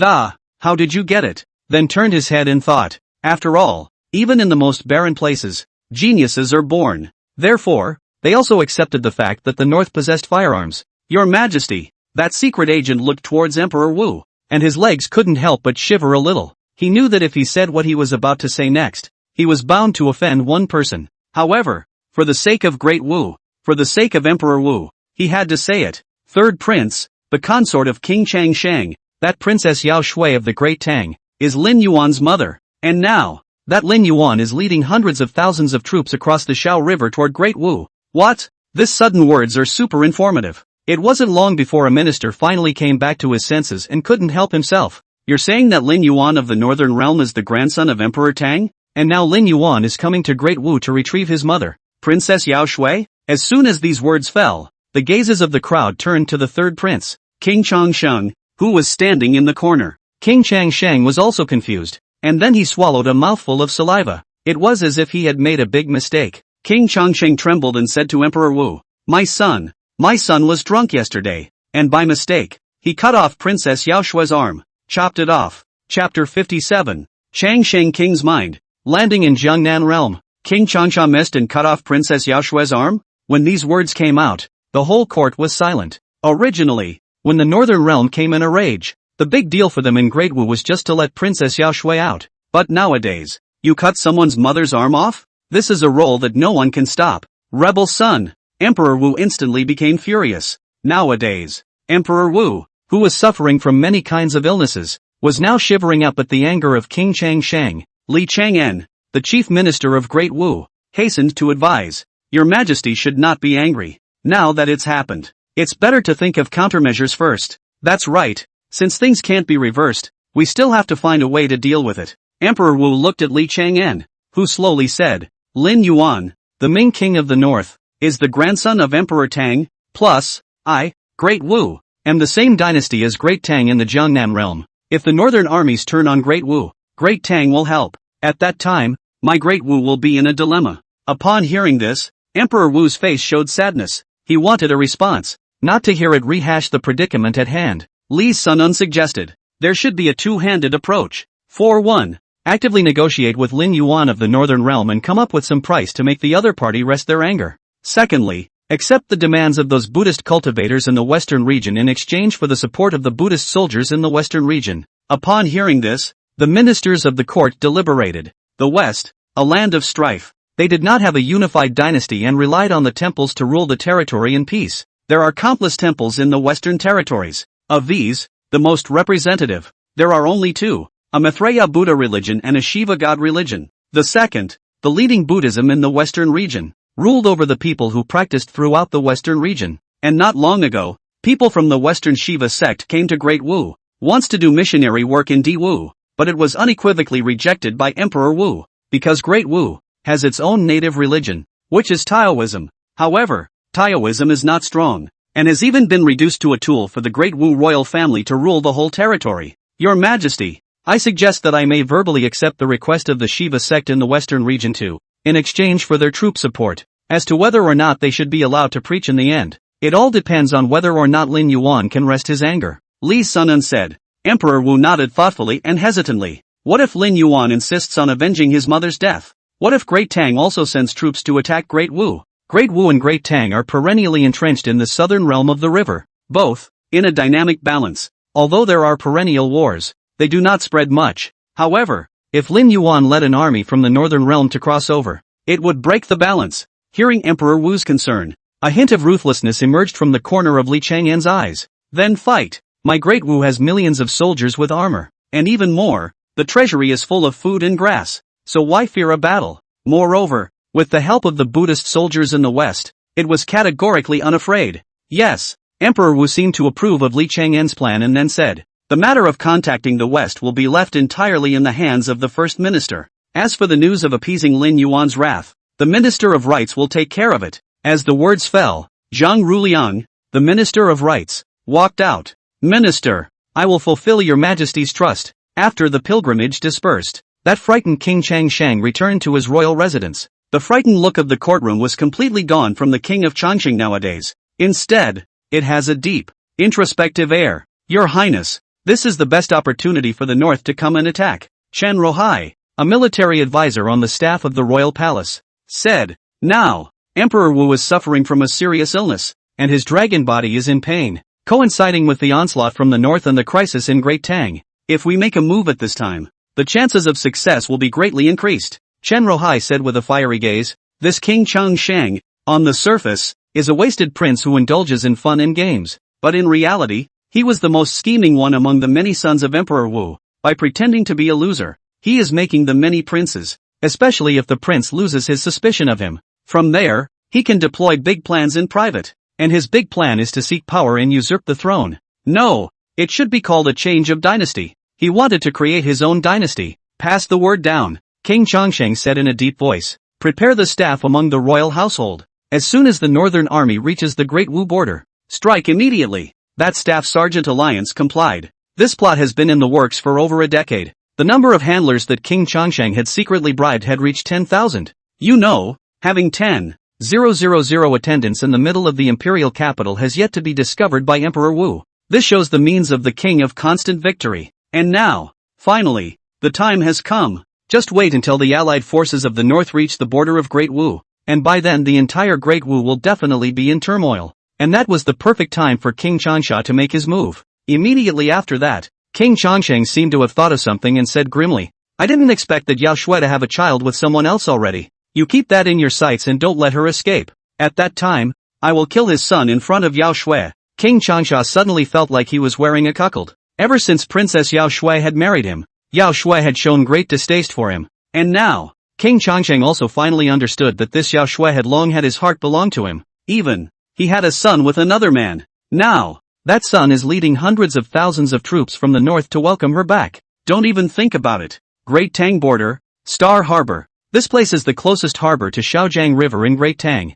It is also the first choice for Shaojiang ships to land in the southern realm of the river. And in this place, it is now guarded by the heavy forces of the Great Tang. Only the armored men, dressed in red ceremonial garb, seemed to have no desire to fight. Instead, it was the feeling of welcoming a friend who had traveled thousands of miles. At the head of the group was an old acquaintance of Lin Yuan's, Tang envoy Li Zong. In the past, when Li Zong saw that King Yong of Tang had decreed to go to war with Lin Yuan, he felt powerless to return to heaven, spinning back to the Great Tang. And of course when he heard that Lin Yuan was leading the Northern Realm's army to the Jiangnan realm, he even volunteered to come and receive Lin Yuan. After learning of Li Zong's friendship with Lin Yuan, Emperor Tang readily agreed. Therefore, Li Zong, as the representative of the Ministry of Ceremony, led thousands of armored soldiers of the Ministry of Ceremony to wait here. At this time, it was already dusk, and the sliver of sunset hung above the sky, shining a blood-red halo of light into the water of the Dash River. Gradually, a large ship, stepping over the reflection of the setting sun, came slowly. It was followed by more large ships, traveling from a distance. On this day, Lin Yuan led hundreds of thousands of troops from Great Xia and landed in the Jiangnan realm. Stepping into the realm of the Great Tang. Chapter 58. The soldiers of the north are also brave. The road meets with twists and turns. Two kings came from the north, King Ming and King Changu. The troops coming from the north, more than 700,000. The vast army of the north, with the arrangements made by the Tang envoy Li Zong. It was stationed in one of the military towns on the border of the Great Tang Dynasty. King Ming, Emperor Tang has an invitation for you to visit the imperial capital. Is that possible? Li Zong said to Lin Yuan rather politely. And when Li Zong's gaze fell on King Tang Yong next to Lin Yuan, he sighed inwardly. A few months ago, the world was looking down on him. Lin Yuan, the king of Tang Yong, however, did not care that Lin Yuan was able to defeat the great Tang sharpshooters, but the truth was that Lin Yuan had defeated 100,000 of Great Tang's elite, and had even shown off his muscles. In that battle, Great Tang was shaken. Emperor Tang was well aware that the northern realm was no longer the barren land it once was. Lin Yuan alone, who was born out of the northern realm, could change the status of the northern realm. If Lin Yuan were to unify the north again and march into Jiangnan, what would happen then? Emperor Tang spoke greatly of Lin Yuan. Therefore, when Emperor Tang learned that Lin Yuan was actually his royal grandson, that scorn instantly turned into candor, and he exclaimed, "Indeed, they are the children and grandchildren of the Li family of the Great Tang Dynasty." Therefore, this time, when Lin Yuan led his army to come to the Jiangnan realm, the Tang Emperor immediately ordered that he should send someone to meet him, and also show enough attention. Therefore, the entire armor of the Ministry of Rites followed Li Zong to come to the harbor to greet Lin Yuan as a sign of respect. "I deserve to see the Dawn Emperor." Lin Yuan nodded and said. Subsequently, Lin Yuan had the military commander lead hundreds of thousands of troops and, taking King Tang Yong and 10,000 great snow dragon riders towards the imperial capital city, the border town, which was still not far from the imperial capital city, but it also took Lin Yuan 10 days. In these 10 days, Lin Yuan saw the affluence of the Jiangnan realm, saw the affluence of the people of Datong. Jiangnan realm, it really is a piece of precious land. Just the crops are cooked 3 times a year. How many rations will this give birth to? Once the people were able to feed themselves, they would find ways to entertain themselves. Therefore, the territory of the Great Tang is full of songs and dances, and even the folk have many ways to have fun. It was a scene of song and dance, and those people of the Great Tang, as well as the lords of the cities along the way, also saw the aura of the great snow dragon riders. They couldn't believe that such an army had come from the north. The great snow dragon riders, which are light cavalry, are extremely maneuverable, but on their armor, born with an aura of killing. This is something that other armies hardly have, and only soldiers of 100 battles can have it. From a small glimpse of the big, these people of the Great Tang Dynasty have marveled at the war power of the north. Similarly, they had also learned of the news that hundreds of thousands of troops from the northern realm had come to the Jiangnan realm. Once these news spread, they quickly caused an uproar within the Great Tang. Judging from the direction in which the Great Snow Dragon Cavalry is walking, it shouldn't be an enemy to the Great Tang. Could it be that the Great Tang is going to unite with the north to attack Great Wu? Various speculations, stirring up in the civil. Great Tang, the imperial capital city, named Chang'an. When Lin Yuan arrived, it was already late at night, but even though it's late at night, the city of Chang'an at the moment is ablaze with lights and splendor. Small stall drenching, fireworks are prevalent. This realm, once again, caused Lin Yuan to feel a shock. If you put it in the middle of the night in the north, even if there was a lively place, it would be a very small area. The city of Chang'an, on the other hand, is almost all night and day, playing iron flowers, riddles at the light party. All sorts of lively scenes made Lin Yuan deeply feel the prosperous scene of the Great Tang. At the same time, Lin Yuan secretly decided in his heart, after welcoming his mother back to the north, it was time to develop the economy of Ming as well. Nowadays, although the Ming state, under the implementation of Lin Yuan's benevolent government, the people live in peace and work happily, but when compared to the Great Tang, it pales in comparison. Lin Yuan arranged the 10,000 Great Snow Dragon Cavalry outside Chang'an City, accompanied by only the king of Tang Yong, and the Tang ambassador Li Zong, 2 people. As the trio traveled through the bustling downtown, suddenly you realize that the road ahead is blocked. Li Zong frowned. He had sent someone to notify the city lord of Chang'an City beforehand. Have someone clear a passageway so that Lin Yuan could pass through. But in today's busy streets, yet there were large groups of people who seemed to be arguing over something, only to see, in the middle of that crowd, a dude, grabbing a woman's arm and not letting go, and the corners of his mouth chanted, "My son is the son of King Tang Yong. It's a prince who can be hereditary in the future. Don't be ungrateful, you woman. Obediently return with me to serve me. Otherwise, I'll beat you to death right now." That woman was a flower girl in a greenhouse, and now it was a pathetic plea for mercy. The pimp of the greenhouse was full of sorrow. He didn't dare to offend this son of the king of Tang Yong. However, that woman is the flower girl of the greenhouse, and the greenhouse is counting on this woman to make money. The woman is the head of the house, and the house is counting on the woman to make money. Lin Yuan glanced his gaze to King Tangyong beside him. It seems to be saying, "You've taught your son good character." When King Tangyong saw this scene, his face was equally blue. That dude is, indeed, his firstborn son. He did not think that the firstborn son, who usually looked very sensible and dutiful, privately it's this. In a split second, King Tangyong then leapt forward and violently kicked his firstborn son over onto the ground. The few hawks and dogs following the firstborn son were startled, and were just about to return the favor, but after seeing who was coming, he fell to his knees with a chill down his spine. Who dares to make a move against this lord? The firstborn staggered up and screamed and cursed at the. Suddenly his eyes gathered on King Tangyong. Father, rebel son. King Tangyong was furious and immediately punched his fist to the flesh, teaching him a lesson on the street. For King Tangyong, today was a big loss of face. His name of King Tangyong had not only lost its prestige among the people of Great Tang, and now, he had even lost face in front of his own nephew, the great Xiaoming King Lin Yuan's eyes. Not long after, the people from the city lord's mansion finally arrived. The city lord at the head heard that there was a disturbance in the downtown area and flew over. He understood very well the importance of the mission sent by the Tang envoy Li Zong. Therefore, they have been patrolling the city. But a carelessness led to an incident in the middle of the downtown area. When the Lord of Chang'an arrived, he saw that the King of Tangyong was fighting against his own son. Afterwards, it even saw Tang Ambassador Li Zong looking at himself with a face full of shade,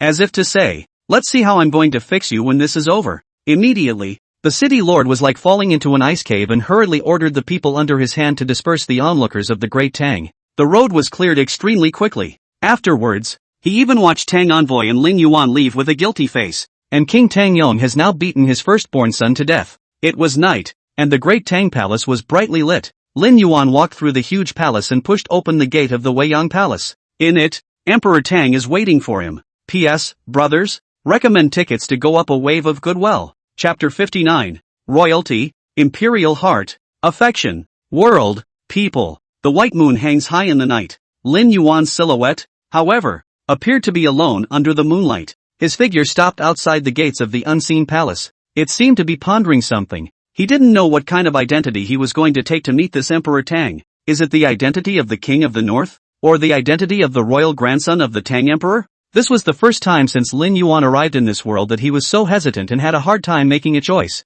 Shortly after he came to this world, his father was framed and killed in battle by the North, and his own mother has never met. Now, after learning about his birth, Lin Yuan was in a trance. Push open the door in front of you and meet your grandfather, that Tang Emperor who holds the Great Tang Empire. Lin Yuan stopped thinking and pushed the door in. As the door creaked, Lin Yuan stepped in. He saw that inside the unseen palace, the lights were brightly lit, and the yellowish fire appeared to have some warmth to it. And on top of a large table, a delicious feast was laid out. Among them, there was an old man with a kind face sitting with his eyes closed. At the sound of the door being pushed open, that old man opened his eyes with anticipation in his gaze. He said with a slight smile, "Coming." 2 ordinary words, said in the simplest of tones, but it made Lin Yuan's soul tremble. This was the first time Lin Yuan had heard someone connected by blood calling out to him. Aha! Lin Yuan didn't know what to do. He simply nodded and then sat on top of the banquet table. Sit down with that old man. This old man is the current emperor of the Great Tang Empire, but the Tang Emperor at this moment did not have the aura of a superior. Instead, it has the kindly feeling of an elderly neighbor caring for his offspring. This feeling made Lin Yuan feel very comfortable. The north is bitterly cold, so I don't think you've seen any of these delicacies before. Taste it, grandson. Lin Yuan picked up his chopsticks and was about to clip the food, but he was suddenly stunned. He heard one of Emperor Tang's grandchildren. Those 2 words are filled with compassionate love. Lin Yuan sat up, no longer bothering to turn over the food. Instead, a pair of gazes like electricity were directed right at that Tang Emperor, and he said in a deep voice, "The Emperor's mind technique. Emperor Tang has become a great success. I just didn't realize that your majesty could even fiddle with the kinship of a royal person at will. It really surprised me." As soon as these words came out, a ripple flashed across the bottom of that Tang Emperor's kind eyes. Emperor Tang, however, was puzzled up and still said in kind words, "Lin Yuan, my grandson, why do you say that?" Lin Yuan shook his head. "Your majesty does not need to sympathize anymore. Being an emperor, how could one care about kinship? If he cared about kinship, His Majesty wouldn't have made my mother a sacrifice for the Union." The moment Lin Yuan said these words, he completely broke the superficial bond of kinship. Emperor Tang sighed, his expression becoming progressively more intense. An imperial aura of unruffled authority gradually rose. But Lin Yuan was undaunted as well. He was endowed with the power of a hegemon and possessed the aura of a hegemon. So how could he be afraid of Emperor Tang? Just because Emperor Tang is his grandfather? Joke. Lin Yuan never believed that imperial families possessed affection, let alone to him, a royal grandson who was meeting him for the first time. The emperor's family, but there is no affection. These are truths that you recognize well, Emperor Tang said as he looked at Lin Yuan with slight admiration. He was very interested in this unseen royal grandson. That is why the feast was set up this night. And just now the two of them were looking down at each other. This royal grandson, with his aura, and his insights, it was completely not comparable to the other royal sons and grandsons of Emperor Tang. Even the crown prince of Great Tang didn't have this kind of aura. Therefore, when Emperor Tang thought again that Lin Yuan, at such a young age, was, then, when they have hundreds of thousands of troops in their hands, the shock and awe in his eyes was even harder to hide. May I ask if he, Emperor Tang, could reach Lin Yuan's current achievements at this time of Lin Yuan's life? The answer is a resounding no. I had intended to travel directly to the Great Wu, but remembering that Datang has some affinity with me, I have come here to see your majesty. Lin Yuan, you said with words in your mouth. If your majesty has no other business, I will leave. And, in the future, the North will certainly not be merciful in light of my relationship with the Great Tang. The corner of Tang Di's eyes sank. Threatening, it was a proper threatening intent. According to what Lin Yuan said, he, Lin Yuan, had the idea of attacking the Great Tang. Believe it or not, I'll make it impossible for you to walk out today. Emperor Tang and his pinpoints exchanged blows without retreating in the slightest. Faith. Of course I believe it. Lin Yuan snorted. But the hundreds of thousands of troops that I have led here, it will also retaliate against Great Tang in a matter of moments. Not to mention whether or not Datang can bear the burden of repaying the army in the north, but the threat of Great Wu alone. Datang just can't turn a blind eye. So, Lin Yuan didn't budge at all and said, do you dare to make a move on me? This time, Lin Yuan did not address his majesty, because in the grand scheme of things, he, Lin Yuan, was at the absolute check and balance high point. If you dare to touch him, Lin Yuan. In a matter of moments, the northern armies invaded the Great Tang. At that time, Great Wu, which stood shoulder to shoulder with Great Tang in the Jiangnan realm, would surely take advantage of the situation. The centuries-old foundation of the Great Tang is likely to be destroyed overnight. Therefore, Lin Yuan no longer placed Emperor Tang in the position of his elder. Rather, they are viewed as peers in power. Lin Yuan was trying to tell Emperor Tang he wasn't afraid. Even, Datang is not qualified enough to make a move against me. Instead of answering Lin Yuan directly, Emperor Tang changed the topic and asked, what are your plans after you get your mother back? Obviously, Emperor Tang thought that Lin Yuan would definitely be able to pick up Princess Yao Shui back. Lin Yuan said with little hesitation, rule the country, secure the state, and comfort the people. I, for one, will let the people within the boundaries of Ming have peace, so that the people may be loved, the aged may be cared for, and widows and widowers, orphans, invalids, and the sick may be comforted. I will make a world without bullying. To summarize, what Lin Yuan wants is, the world is one. When Emperor Tang looked at the spirited Lin Yuan, it was as if he had seen an ancient great emperor. It was a kind of imperial ambition that added might to the sea and grace to the world. As a matter of fact, Lin Yuan did this all the time. He practiced benevolent government, opposed corruption, and put the people first. Any oppression of the people in the territory, even if the other party is 1,000 households, will be beheaded. Therefore, the entire territory of the Ming kingdom was in love with Lin Yuan, the king of Ming. Lin Yuan was confident that it would develop as he thought. The world, it will be a commonwealth. The people, who will surely walk with the times, will bathe in its bounty and in his grace. However, in response, the corners of Tang Di's mouth revealed a mocking expression. Throughout the ages, do you think you're the only one who wants the world to be one? When Emperor Tang was young, he certainly thought that way. But of course it is only when one achieves a high position that one realizes how ridiculous one once thought. The princes and ministers, they only exploit the people. The people were oppressed and took revenge on the dynasty by starting an uprising. The revolt was suppressed and the princes and nobles continued to exploit them. Or, the revolt succeeds, and those people who revolted become the new exploiters of become the new royal family. Cosmos, nothing but a joke. Emperor Tang snorted coldly. Ironic in the extreme. Chapter 60, A Clash of Ideas, Soldiering to Great Wu. True, the kings of all dynasties had an ambition to govern the world. These emperors, of course, understood the importance of the people. They have understood since childhood that a ruler is like a boat and the people are like water. But, Through the growth of experience and the learning of the imperial mind, emperors will find that the stability of a governing dynasty must be the rule of a small group of people over a large group of people. The real cosmos are the princes and nobles, the military generals, and the scholarly gentry, and those below, the powerful landowners, the common people, all serve the upper class. Subjects ruled by one world, just a beautiful imagination. As long as there are people around, it will never materialize, Tang Di said decisively. Lin Yuan naturally understood this, but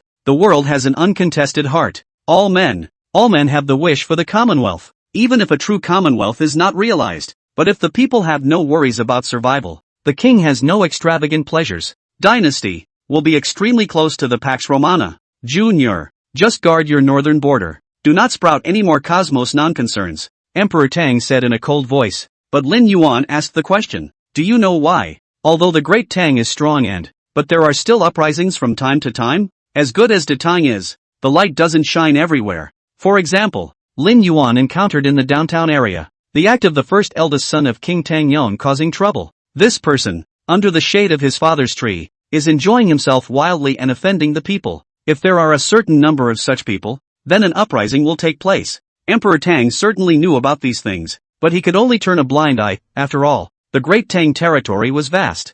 Things like this happen all the time, and he certainly can't make an intervention in every single case, and has limited energy. If you become an emperor in the future, you will not be able to prevent such a thing from happening. Tang Di knew deep down that as vast as the sun's rays were, its shadow side was equally there. Even if the emperor has the heart for the people, there will always be some bloodsuckers messing with his governance. Lin Yuan nodded, but then shook his head. The world is one, even if it can't be realized permanently. But, under my governance, during my lifetime, I am certain to maintain it. Lin Yuan believed that the appointment of cool officials and a sufficiently severe watchdog would certainly avoid this problem. Tang Dishan smiled and refrained from answering. He slowly closed his eyes, tapping his fingers rhythmically and muttering, if you go to war with Great Wu, the Great Tang will not help. Lin Yuan left in silence. He did not come here wanting help from Datong. He is a member of the Chinese Communist Party and a member of the Chinese People's Liberation Army. Simply because the soldiers of the north already have the strength to harden against Great Wu.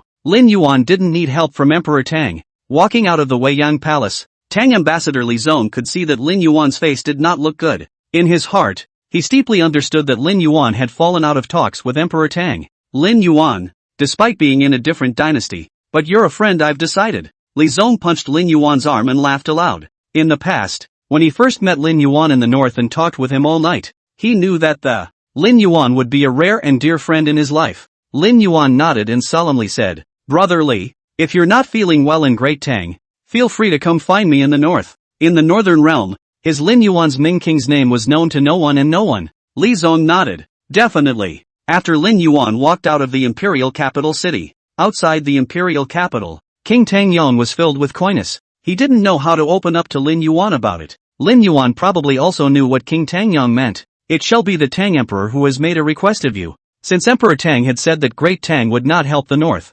therefore, it was bound to restrict King Tang Yong from making help to Lin Yuan. However, King Tang Yong had promised Lin Yuan that he would follow him to Great Wu and rescue his little sister. Rescue Princess Yuki. However, at the order of the Tang Emperor, King Tang Yong struggled. Stay at ease in the imperial capital. Lin Yuan patted this uncle's shoulder comfortingly. He could sense that this uncle was a bloodthirsty man among the royals, with a straightforward nature that there is occasional hubris, but the most sincere feelings. In the face of Lin Yuan's persuasion, this uncle unexpectedly reddened his eyes. At this moment, he was not afraid of Emperor Tang's pressure and said resolutely, Big deal. I'll follow you back to the northern realm. That's right. King Tang Yong had long since had enough of the royal rivalry and the oppression the Tang Emperor had put on him. As it is, seeing that his nephew was doing so well in the northern realm, he might as well follow Lin Yuan back to the northern realm for a quickie. Although the north is a bit barren, it is good to be free. One word of freedom is worth 10,000 taels of gold. Lin Yuan gave a quick smile,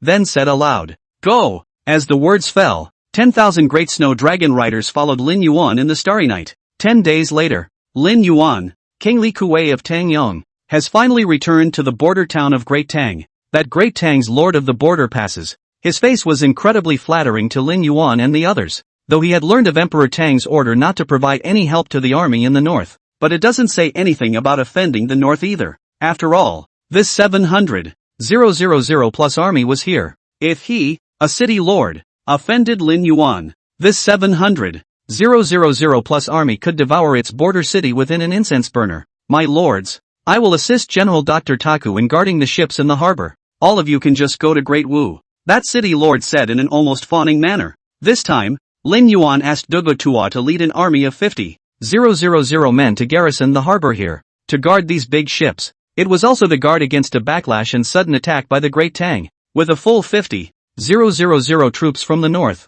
staying at the border. This Great Tang city lord took it very seriously. Therefore, he came today to give Lin Yuan a peace of mind. 700,000 northern armies, fully loaded and ready to go. Greeting the guidance of the Ming banner, Lin Yuan took a deep breath and looked in the direction of Dawu on that side of the distant mountains and said, "March." On this day, Lin Yuan led a large army from the north, traveling from the Great Tang border to Great Wu. The Great Wu side, naturally, also learned of this news. At the Changsha Palace, the scouts urgently reported this news to King Changsheng. When his mansion staff sergeant heard this, he felt the pores of his body expand. Your Highness, it's only a 20-day journey at most from the Great Tang border to Great Wu. We are, now, going to start getting real ready for action. Action, action indeed. The King of Constant Victory has been in disguise for decades, and it's finally time to get rid of his superficial appearance of being a brat. He's going to tell the world with his actions. He, the ever-victorious king, was a man at the pinnacle of patience.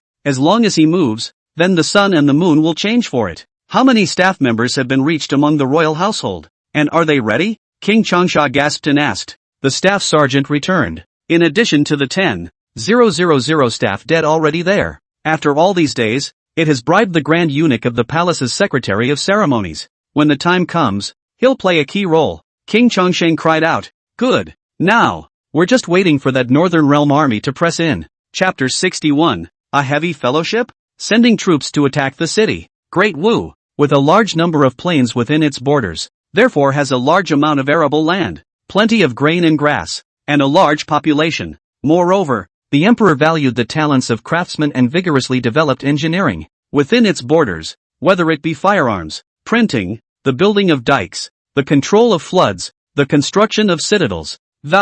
All have reached the pinnacle of achievement in their craft. And Dao, too, is known as a mecca for artisans. At the 100-mile border of Great Wu, a Blackwater city sat. This is the border gateway of Great Wu, the first pass into the Great Wu territory. And at this moment, on Blackwater City, the Wu army was full of armored soldiers, and the atmosphere was very tense. It was only because, a few miles outside the city, there were hundreds of thousands of Northern Realm troops stationed at the camp. The North, a land of poverty and cold. But why is it that the aura on these North armies that it's so fierce? This was something that Wu Jun couldn't figure out. At this point, the gates of Blackwater were wide open. An envoy walked out of the city gates and traveled towards the northern camp. This mission, with a large amount of gold and silver treasures, arrived outside the camp of Ming King Lin Yuan. This envoy, by order of the Great Wu Emperor, I have come to join forces with Lin Yuan, the Ming King of the North. The person who spoke was the Wu envoy Zhang Ruliang, who was also the Minister of Rights of the Great Wu. One of the messengers will come in, and the rest will wait outside. Zhuge Liang glanced at Zhang Ruliang, then said in a cold voice. The latter likewise surveyed Zhuge Liang. This person should be Ming King Lin Yuan's military advisor. An aura is extraordinary. Zhang Ruliang secretly marveled in his mind that, for an important person in the north, the scouts of Great Wu have all compiled their information. Before coming here, Zhang Ruliang had heard of the benevolent rule practiced by Ming King Lin Yuan in the north. It is out of the hands of Zhuge Liang. Therefore, Zhang Ruliang, who is also a courtier, also has some admiration and expectation for Zhuge Liang. Today's sighting is truly extraordinary. After Zhang Ruliang walked into the camp, I only saw that Lin Yuan was polishing a long sword, and the cold aura on that sword that, it made the temperature within the tent drop a little. I, Zhang Ruliang, special envoy of the Great Wu, pay my respects to the Ming King of the North, Zhang Ruliang said with an arch of respect. Seeing that Lin Yuan didn't respond, he continued, Emperor Wu has heard that King Ming has come here to retrieve Princess Yao Shui. Therefore, I have been specially sent to negotiate this matter. In the past, the Great Tang used Princess Yao Shui as a sacrifice for the marriage. For Detong to gain a lot of favors from Great Wu here, it was reasonable that Lin Yuan should pay a certain price if he wanted to take his mother back. However, Zhang Ruliang's posture was low, because he didn't know how to open his mouth to Lin Yuan and tell him about his mother's arm being chopped off. At this point, Lin Yuan put down the sword in his hand and said in a provocative manner, 700,000 of my northern armies are arrayed here. Within 10 days, if I do not see my mother, the army will attack the city at once. Saying that, Lin Yuan added after a pause, what else does Ambassador Wu need to negotiate when he comes here? Just say it. Soldier first, then courtesy. This was Lin Yuan's confidence. With an army of 700,000 men, all he needed was a word from him to charge into battle for him and attack Great Wu. But, as the most elementary respect for the emissaries of the heavenly kingdom of, Lin Yuan still asked the other party why he had come to negotiate this time. After all, in Lin Yuan's opinion, things are simple. If you don't let Lin's mother back, then you will fight. It's as simple as that. Wu made Zhang Ruliang cough twice to hide the fear in his heart. Lin Yuan's thoughts were very determined. Zhang Ruliang was slightly flustered. He said evasively, Emperor Wu remembers that the generals of the north have traveled thousands of miles and have worked hard. Therefore, I offer to give the north 500,000 in gold, plus 100 artisans, as a gesture of friendship. Zhang Ruliang was smart enough to change the topic to the matter of gift-giving. If Lin Yuan was able to accept this gift, then when the time came, he would bring up the matter of his mother's severed arm. It might just be nice to deal with. Lin Yuan nodded. He was satisfied with Ambassador Wu's attitude. After all, it's a gift for nothing to not want it. I'll take the gift. I also hope that when Ambassador Wu returns, he will immediately make arrangements for the return of my mother. Finally, the topic came to Lin's mother. Zhang Ruliang clenched his teeth and said,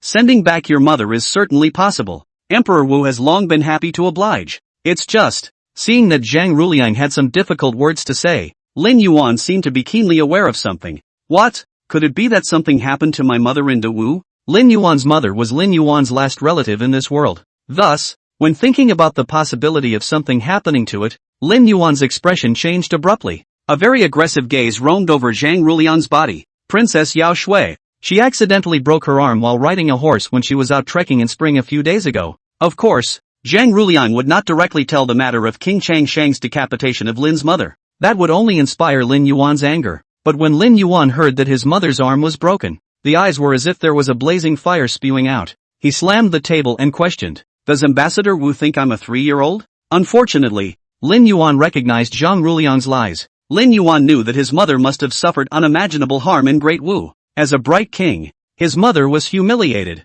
This is absolutely not allowed. Where is Kong Ming? Lin Yuan forced down his anger at not beheading Zhang Ruliang. I am here. Throw this man out. Also, summon the army. Attack Blackwater City immediately. There must be no delay. Kong Ming's gaze sank. Sure enough, the worst thing happened. Lin Yuan wants to force De Wu to return his mother by force. Yes, sir, Zhuge Liang said heavily, and then a group of armored soldiers walked in. Zhuge Liang said, throw this man out of the camp, but the golden artisans it brings with it are to stay. Then, the great army of the north marched out. Under the sound of an angsty trumpet, the war against Blackwater City began to be fought. The war horn of the northern army attacking the Jiangnan heavenly kingdom of Great Wu was blown. Negotiations broke down. Seeing this, Wu's envoy, Zhang Ruliang, sent his men to the imperial capital with all speed. The desire to inform Emperor Wu of this news. Great Wu, above the courtroom, panicked. Your Majesty, that Ming King Lin Yuan was furious when he heard that his mother's arm was chopped off. Now, the 700,000 troops of the northern realm have begun to attack the city. Blackwater City is in danger, Zhang Ruliang said timidly. When Emperor Wu, who was seated on that dragon chair, heard this, his body, which was already suffering from a disease, now it was even spitting out a mouthful of blood. Where is Kai War? With these words, the youngest and extremely talented general in the Great Wu dynasty walked out. I am here, Emperor Wu said with a clenched fist. Quickly dispatch a large army to the border. The armored soldiers of the north shall not be allowed to cross the border one step. P.S. Guys, ask for a catch-up read and recommendations. By the way brothers, the plot direction of the real book to follow is going to be a big change that. Stay tuned. Chapter 62. First ask for forgiveness, then force father to abdicate? Great Wu is the kingdom of heaven, and how can we let the northern realm's curmudgeons insult us? Emperor Wu's voice huffed. Great Wu, with 1,000,000 men with armor, even more so, there are powerful firearms forged by clever craftsmen, and will they be afraid of the armored soldiers of that poor northern land? Kai Zhan, at only 22 years of age, had already reached the position of Marquis of Berserk Battle in Great Wu. Marquis of Berserk, meaning Berserk Battle. This Kai Zhan, from a family of military generals, in his generation, the It's more of a perfect inheritance of martial arts fervor. Once, with the strength of 6,000 cavalry, he had broken the 50,000 strong Tang army, and captured the leading general of the Tang army alive. Therefore, Emperor Wu sent this outstanding person to the border to make sure that the army of the north had no return. Kai War, I will grant you the tiger talisman of the three armies to lead the nation's army. I wish you, protecting the majesty of Great Wu, to take the head of that Ming King Lin Yuan. Though the Emperor of Wu was old, there are many talents in the territory of Great Wu, and by relying on these talents, the Great Wu is not afraid of any foreign invasion. Minister, I will not dishonor my mission, Kai Warrior replied with wariness. He had long heard of the name of Lin Yuan of the Northern Realm. This Lin Yuan was about the same age as him, but he had shaken the world in the Northern Realm. This time, he was up for a good fight. He wanted to compete with Lin Yuan to see who was the best of the younger generation. Immediately, Kai Zhan waved his sleeve and immediately began to work on mobilizing his army and heading to the border. After getting off the court, the imperial physicians in the palace were quickly deployed. They surrounded Emperor Wu's bed and looked terrified. The imperial physician is a full-time royal healer. But now, by taking the pulse and observing the face, they realized that, nowadays, Emperor Wu is already like a candle in the wind, distantly wanting to be extinguished. Even with a strong dose of drugs, we can only keep Emperor Wu alive. Categorically, it can't be made to recover. And there's no use keeping a healer who can't cure the emperor. Lawrence Liu, kill these people, Emperor Wu said in a cold voice to the senior eunuch of the Palace of Ceremonies on the side. As soon as these words came out, the Grand Eunuch of the Secretarial Supervisor immediately called for a team of Imperial forestry armor. Those Imperial doctors were so shocked that they panicked and knelt down to kowtow and beg for forgiveness. Your Majesty, have mercy, please, Your Majesty, spare your life. The chief eunuch of the secret police, Lawrence Liu, gave a slightly sympathetic look at these Imperial doctors. Spinning around, he urged those Imperial guards to do it. Soon, these Imperial physicians were dragged away by the Imperial guards and executed on the spot in the Imperial city. Lawrence Liu felt a chill run down his spine as he listened to those slashing sounds that were coming and going. Ever since Emperor Wu fell ill, his temperament changed drastically and he became tyrannical. From time to time, there were ministers of the dynasty or people in the palace who were beheaded because they were not to Emperor Wu's liking. Lawrence Liu swallowed a mouthful of saliva. His lips moved slightly and whispered in Emperor Wu's ear. Your Majesty, King Changsheng has come to ask for pardon. Do you wish to summon him? Ever victorious king. At the mention of this son, Emperor Wu became enraged. This time, if this son hadn't chopped off that Princess Yao Shue's arm, and would it anger Lin Yuan to attack the Great Wu? Let the sinful son in. After saying that, Emperor Wu lifted up his bedding and dragged his sick body to pick up the emperor's sword, which was not far away. King Changsheng had just come in when he saw Emperor Wu carrying the emperor's sword in a murderous manner. However, King Changsheng was not the least bit afraid, and changed his usual mischievous royal virtues. What? Is this father's way of killing me to vent his anger? King Changsheng coldly said, with a slight mockery in his tone. Emperor Wu was suddenly furious. Didn't the sinful son come to ask for forgiveness? How can you be so arrogant now? Sinful son, kneel down for me, Emperor Wu bellowed, his shaky body, desperately trying to move towards King Changsheng. Then he lifted the emperor's sword in his hand and swung down at it. But, how much power will that sickly body give out? The ever-victorious king dodged the chop with a mere casual sidestep. Father, you're getting old, King Changsha just sighed and said. At that moment, Emperor Wu finally noticed a hint of something wrong. This erstwhile obsequious son, with a naughty streak. How come you're like a different person all of a sudden? The ever-victorious king slowly walked up to Emperor Wu and grabbed the emperor's sword in his opponent's hand. Father, you're getting old. It's time to step aside, isn't it? Now, the Northern Army has attacked the Great Wu border. The entire army within the territory of Great Wu had been mobilized by Kai War to the front lines. Nowadays, with the weak rear and the turbulence in the court, it was already the best time for King Changsheng to make his move. Sinful son, just you still want to sit on the imperial throne? Emperor Wu could see what King Changsheng was thinking. His coming here to ask for forgiveness is fake, but forcing the king to abdicate is real. But, how can this position be so easy to get? Emperor Wu said in a deep voice. In the imperial capital city, there are still 100,000 troops escorting the city. There are also 5,000 imperial guards in the palace. You today, I'm afraid you won't be able to walk out? Hearing this, King Changshan was full of unconcern. Father thinks that my son would have come to the palace if he had not made all preparations? As soon as these words fell, the sound of a cannon was quickly heard in the middle of the palace. Immediately after that, there were monstrous shouts of murder. You, how dare you bring your troops here? Emperor Wu was shocked that there was now a rebellion in the palace. The source of the rebellion must have been caused by the king of constant victory in front of us. At this moment, Emperor Wu took a fresh look at King Changsheng. I have underestimated you as a son, hidden too deep. This ever-victorious king, surprisingly, had held back for decades before he was able to explode today, and when it explodes, it leaves no room for error. Nowadays, the entire palace was invaded by the dead soldiers in his royal residence. Although those imperial guards fought hard, they could not withstand the large number of the Changsheng royal family. Oh, right, King Changsheng said as if he suddenly thought of something. Father, the 100,000 strong garrison of the imperial city in which you have such high hopes, their commander has also been bribed by me. It can be said that nowadays, the entire imperial city is within my son's grasp. Saying that, the ever-victorious king's aura became overpowering. He said as he pressed Wu Di step by step,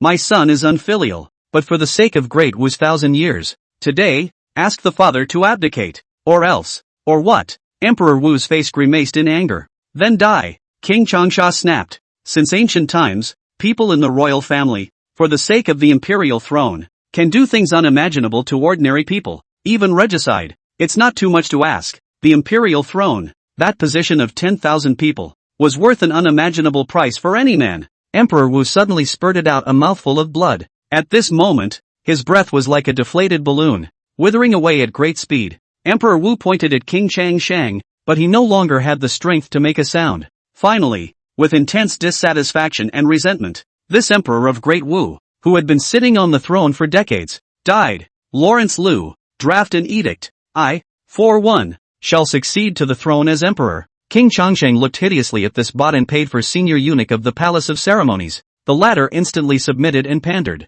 I will prepare an edict for your majesty. This day, King Changsheng bribed the chief eunuch of the secret service to force Emperor Wu to die in the palace, and let the chief eunuch Liu Yong, who was in charge of the imperial seal, pretend to draw up the posthumous edict of Emperor Wu, abolish the position of the firstborn prince, pass the throne to the fourth prince. King Changsheng, Chapter 63, Great Wu Ever-Victorious Emperor, Lin Mother's Will. Emperor Wu died and issued a posthumous edict before the Grand March. Fourth Prince Yuan Chong, with both virtue and art, inspecting and sympathizing with the people, and meritorious work on the shoulders of ancient emperors. Therefore, after my death, the fourth Prince Yuan Chong will inherit the throne and lead Great Wu towards 1,000 generations. All ministers should be guided by the new emperor and uphold my will for the Great Wu hegemony. The dead soldiers in the Changsheng king's house quickly occupied the palace. The center of power in Great Wu has become the pocket of King Changsheng. Immediately afterward, he asked the chief eunuch of the secretarial department to falsely transmit the late emperor's posthumous edict, abolish the right of succession of the firstborn prince of Great Wu, and the king of everlasting victory was made emperor. The late emperor died, and King Changsheng succeeded to the throne. This news was quickly spread to the many ministerial residences within the imperial capital city. Some ministers detected an air of intrigue. Decidedly, he went to the palace to launch a protest. There were also some courtiers who wanted to join forces with the crown prince to reclaim the throne, but then they realized that the crown prince had disappeared. It is thought that he was imprisoned by King Changsheng. For this reason, these ministers were greatly enraged, and they mobilized their staffs in their houses, armed, took to the streets and openly rebelled against the rule of King Changsha. But it was all in vain. The commander of the 100,000 defenders of the imperial capital city has been bribed by King Changsheng. Nowadays, the entire imperial city was also under the rule of King Changsheng. Any subject who disobeys me, just kill him. At this command of the king of everlasting victory, inside the imperial capital city, blood was instantly spilled, and many of the courtiers, regardless of their official positions, were beheaded. 3 short days, the entire imperial city changed its day, and also from this date, King Changsheng releases the Great Wu Statebook. Me, officially succeeded as Emperor of Great Wu. Claim, the ever-victorious Emperor. On this day, the Great Wu Book, from the imperial capital city, it flew to the various states within the Great Wu. Notice was also made to Datong, which was also in the Jiangnan realm. At the same time, Emperor Changsheng called upon the people of Great Wu to join the army and go to the border, resisting the northern invasion. At this point, King Changsha's grand plan, which had been dormant for decades, finally succeeded. He, as expected, became the Emperor of Great Wu. In the middle of the Changsheng Wang mansion, there was a small, dilapidated and cold courtyard, but it was heavily guarded. Here, Princess Yao Shui of the Great Tang Dynasty, Li Wanwei, is imprisoned. Ma'am, It's time to change the wound. A maid next to her looked at Li Wanwei with eyes full of heartache and said, the maid's name is Qingqing. Ever since Li Wanwei married King Changsheng, it was Qingqing who had been serving Li Wanwei, and Qingqing had witnessed every day of Li Wanwei's life when she arrived at Changsheng Wangfu. Since arriving at the Changsheng King's residence, that Changsheng King has been hammering Li Wanwei every day, and a few days ago, it even directly chopped off one of her arms. How is this any kind of great Tang princess? It's not even as good as me, the maid. Qingqing thought inwardly, and then in her hands, she also began to change the medicine on Li Wanwei's injured arm, and Li Wanwei just stared stonily at the scattered light coming from among the windows. Despite being in her 40s, her appearance still left Qingqing in awe. It was as if the years had never left a mark on its body. Ma'am, you don't have to be sad. Isn't your son coming to take you back? Cyan said persuasively. Now, Li Wanwei is imprisoned here. Only Qingqing, the maid, could tell her about the outside world. Therefore, when Li Wanwei learns that her son, the time when that son, who had been abandoned by himself since childhood, had become the bright king of the north, there was only endless shock in her heart. Once, it was in order to preserve Lin Father and Lin Yuan that Li Wanwei chose to comply with Emperor Tang's orders. Marriage with Great Wu. She knew that as long as she accepted the union, she would definitely not be able to see Lin Father and Lin Yuan for a second time. Therefore, Li Wanwei only hoped that the father and son duo could live peacefully. Your son, ma'am, is now the mighty Ming King of the Northern Realm. He has even come this time with an army of 700,000 under his command. How majestic, Qingqing said with a face full of admiration. He believed that it wouldn't be long before Lin Yuan would bring his wife back, away from this life of misery. However, Li Wanwei couldn't be happy, because, not only did she know about Lin Yuan's arrival, she also knew the story of Lin Yuan's growth. When he learned that Lin Yuan's father had been framed for death in battle, Li Wanwei's heart almost stopped fluttering like sadness. Later, Lin Yuan was besieged by 100,000 elite soldiers of Wei, besieging Wind and Snow City. Li Wanwei pinched up another cold sweat. But luckily, Lin Yuan had survived those crises. Even more, he grew all the way up, and within a few years, he was crowned king of a different name. Even more so, he established a vassal state. Now, it is even leading an army of 700,000 to come to the Jiangnan realm, just to get myself out of there. Our son has grown incredibly. You can rest in peace in the 9 springs. Li Wanwei muttered under her breath as she thought of Lin's father's figure and couldn't help but feel sadness in her heart. But suddenly, Li Wanwei collected this sadness again. She fiercely gripped Qingqing's hand and spoke in a deep voice. Qingqing, you followed me for more than 10 years. Now, do me a favor, will you? Qingqing had never seen Li Wanwei so determined and couldn't help but ask. What does Ma'am want Cyan to do for you? Over the years, even how miserable Li Wanwei's position was in the Changsheng royal residence, but she was very kind to Qingqing, the maid. Therefore, when confronted with Li Wanwei's few requests, Qingqing was inwardly firm. She must help the lady. Help me deliver this letter to Lin Yuan's hands. These words caused Qingqing to be surprised for a moment. It was already difficult to get out of the Imperial city, not to mention walking out of the Great Wu and reaching the northern camp. Looking at the letter in Li Wanwei's hand, Qingqing gritted her teeth and instantly took it. Don't worry, ma'am, even if Qingqing dies, I will make sure that King Ming receives this letter. Cyan knew what the letter represented. This letter contains more than just 20 years of long-simmering motherly love. In it, there may be pointers to the bigger picture. Thinking of the kindness Li Wanwei had shown herself over the years, she never thought of herself as a maid. Instead, he treated himself like a sister in general. Therefore, for this favor, Qingqing must make a repayment. This is the warmth that people should have because they are human. That night, Qingqing sold all the jewelry that Li Wanwei had bestowed upon her over the years. In exchange for 100 taels of gold, he bought off one of the 1,000 men guarding the city. And then, quietly slipping out of the city in the night, he traveled towards the border. P.S. Thank you for the brothers of the monthly ticket. Recommendation support. Today 3 more 6,000 words to offer. Also, the plot is about to take a major turn for the worse. And the next 20,000 words will be the key to a new chapter that.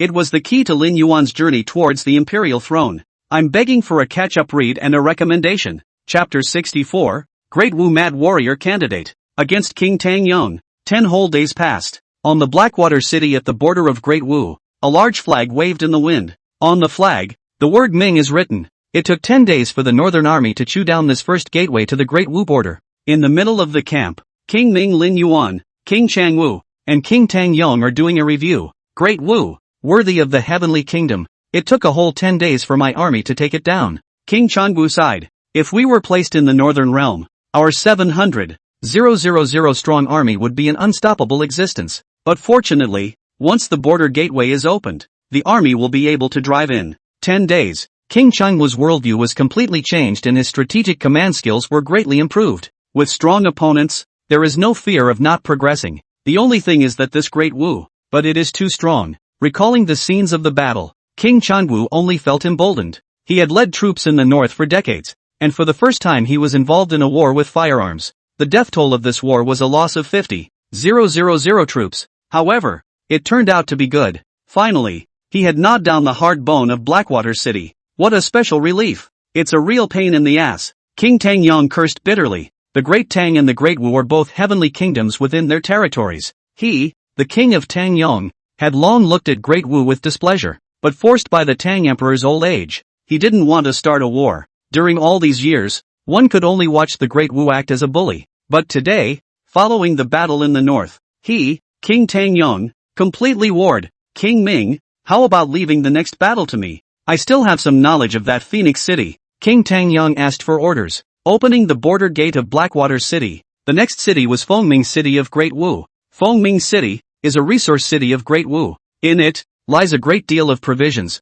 firearms, herbs, and reserve military strength. On the surface, Fengming City seemed incredibly powerful, but it was nothing more than that to King Tangyong. Just because that lord of Fengming City is my defeated man. It turned out that in the year before last, Great Wu and Great Tang held a border meeting. On the side of Great Wu, there was the lord of Fengming City. That bout, whether it was shooting skills, close-quarter combat, the lord of Fengming City hadn't even been able to defeat King Tangyong. Therefore, the lord of Fengming City had a natural sense of fear towards King Tangyong. Sending King Tangyong forward to attack will surely get twice the result with half the effort. Uncle, I'll make Bai Qi your second in command. Also, let you command 100,000 troops. Fengming City, it's all yours. Upon hearing this, King Tangyong was overjoyed. I will fulfill my responsibility. Phoenix Ming City, in the city lord's mansion. The Phoenix Ming City lord said to a young general with a humble face, Lord Berserk Marquis, that Blackwater City's general has been martyred.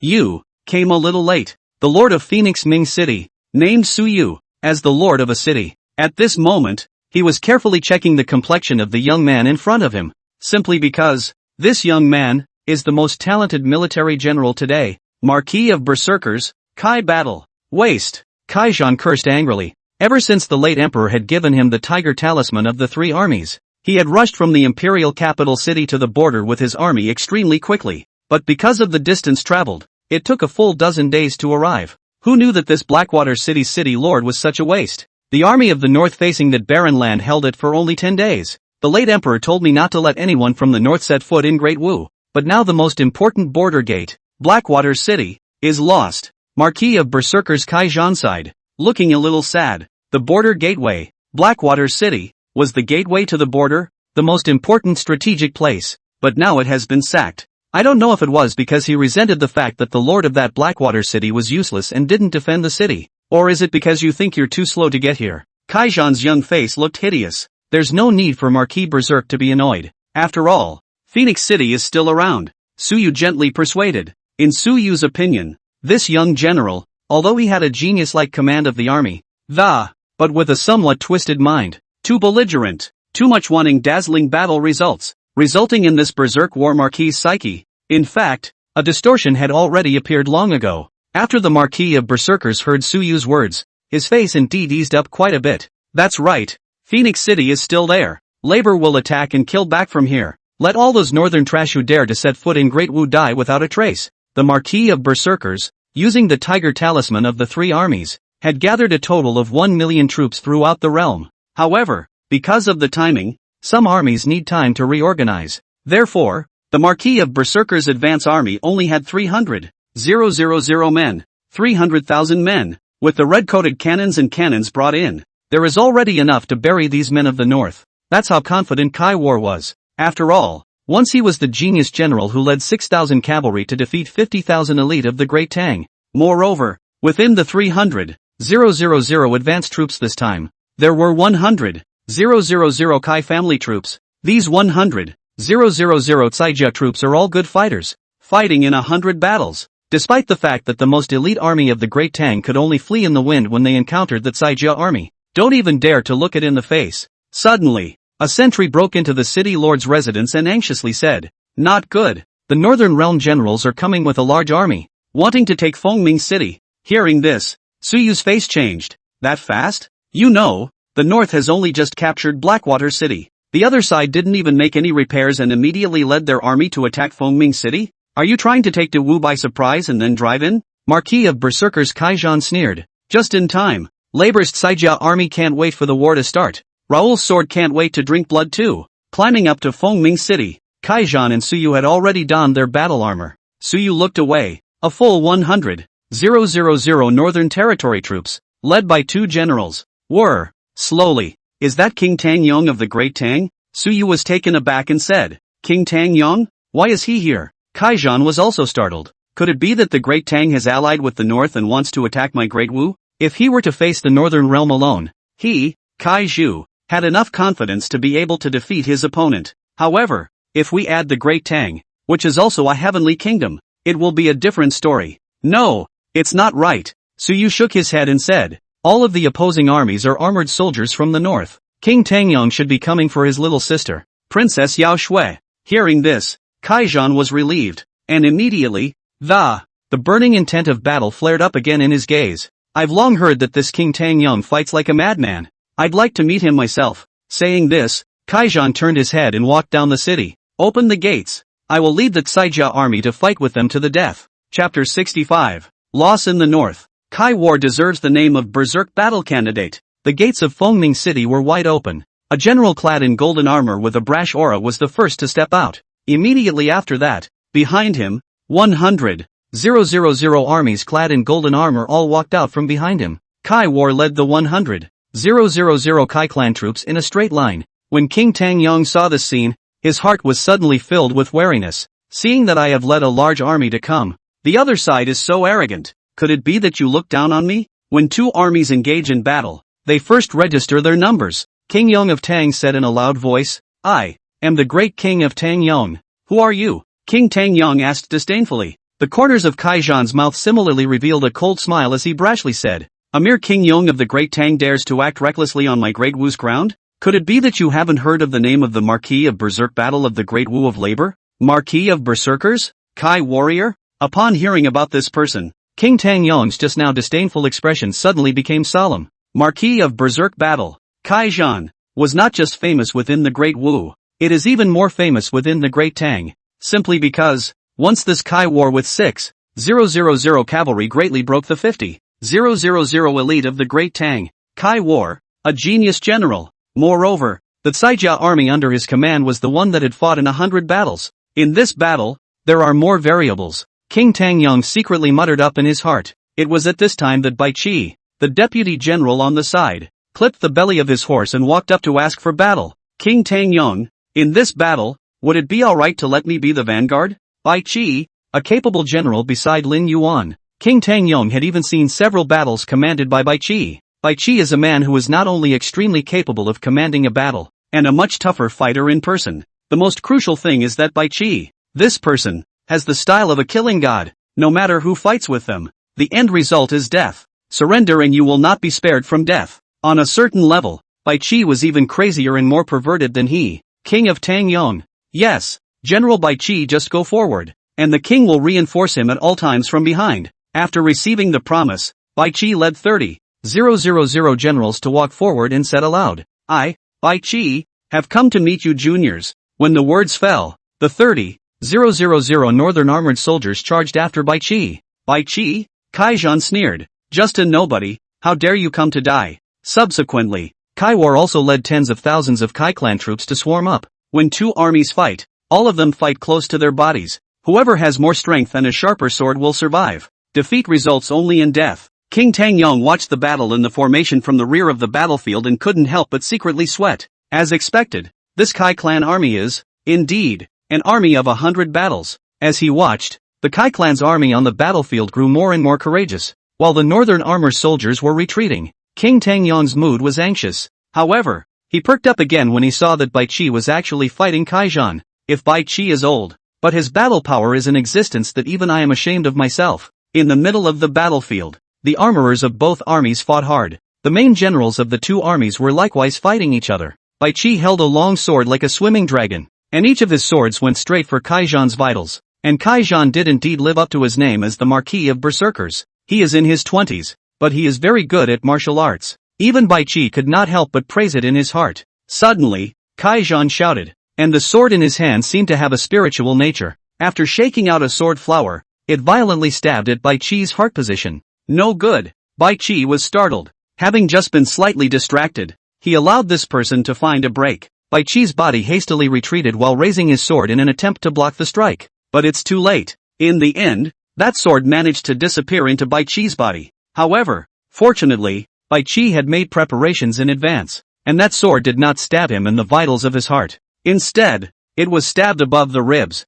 just when Bai Qi wanted to fight again. Instead, King Yong of Tang sent his men to beat the drum and sound the retreat. Bai Qi struggled for a moment and watched as half of the northern armor fell. He knew that at this point there was no need to fight anymore. In this round, it was Kai War's Caijia army who won. Withdraw, Bai Qi hissed, then turned his horse around and ran towards the northern camp. Don't run, old thief. Kaijian had killed his eyes and wanted to capitalize on the victory. Kai's army, charge with all your might. Leave all of these northern realm thieves in front of you. The Marquis of Berserkers gave an order, and the Kai clan's army behind them boiled over. War, war, war. The cries resounded through the clouds. Each of them, these Caijia troops, were men of 100 battles and bloodthirsty. Now that the northern army has been thwarted, they still want to escape? No way. In this battle, he wanted to leave all the people of the northern realm here. He wanted the Kai family army to swallow all 100,000 of these northern armies. King Tang Yong naturally saw what Kaijian was thinking.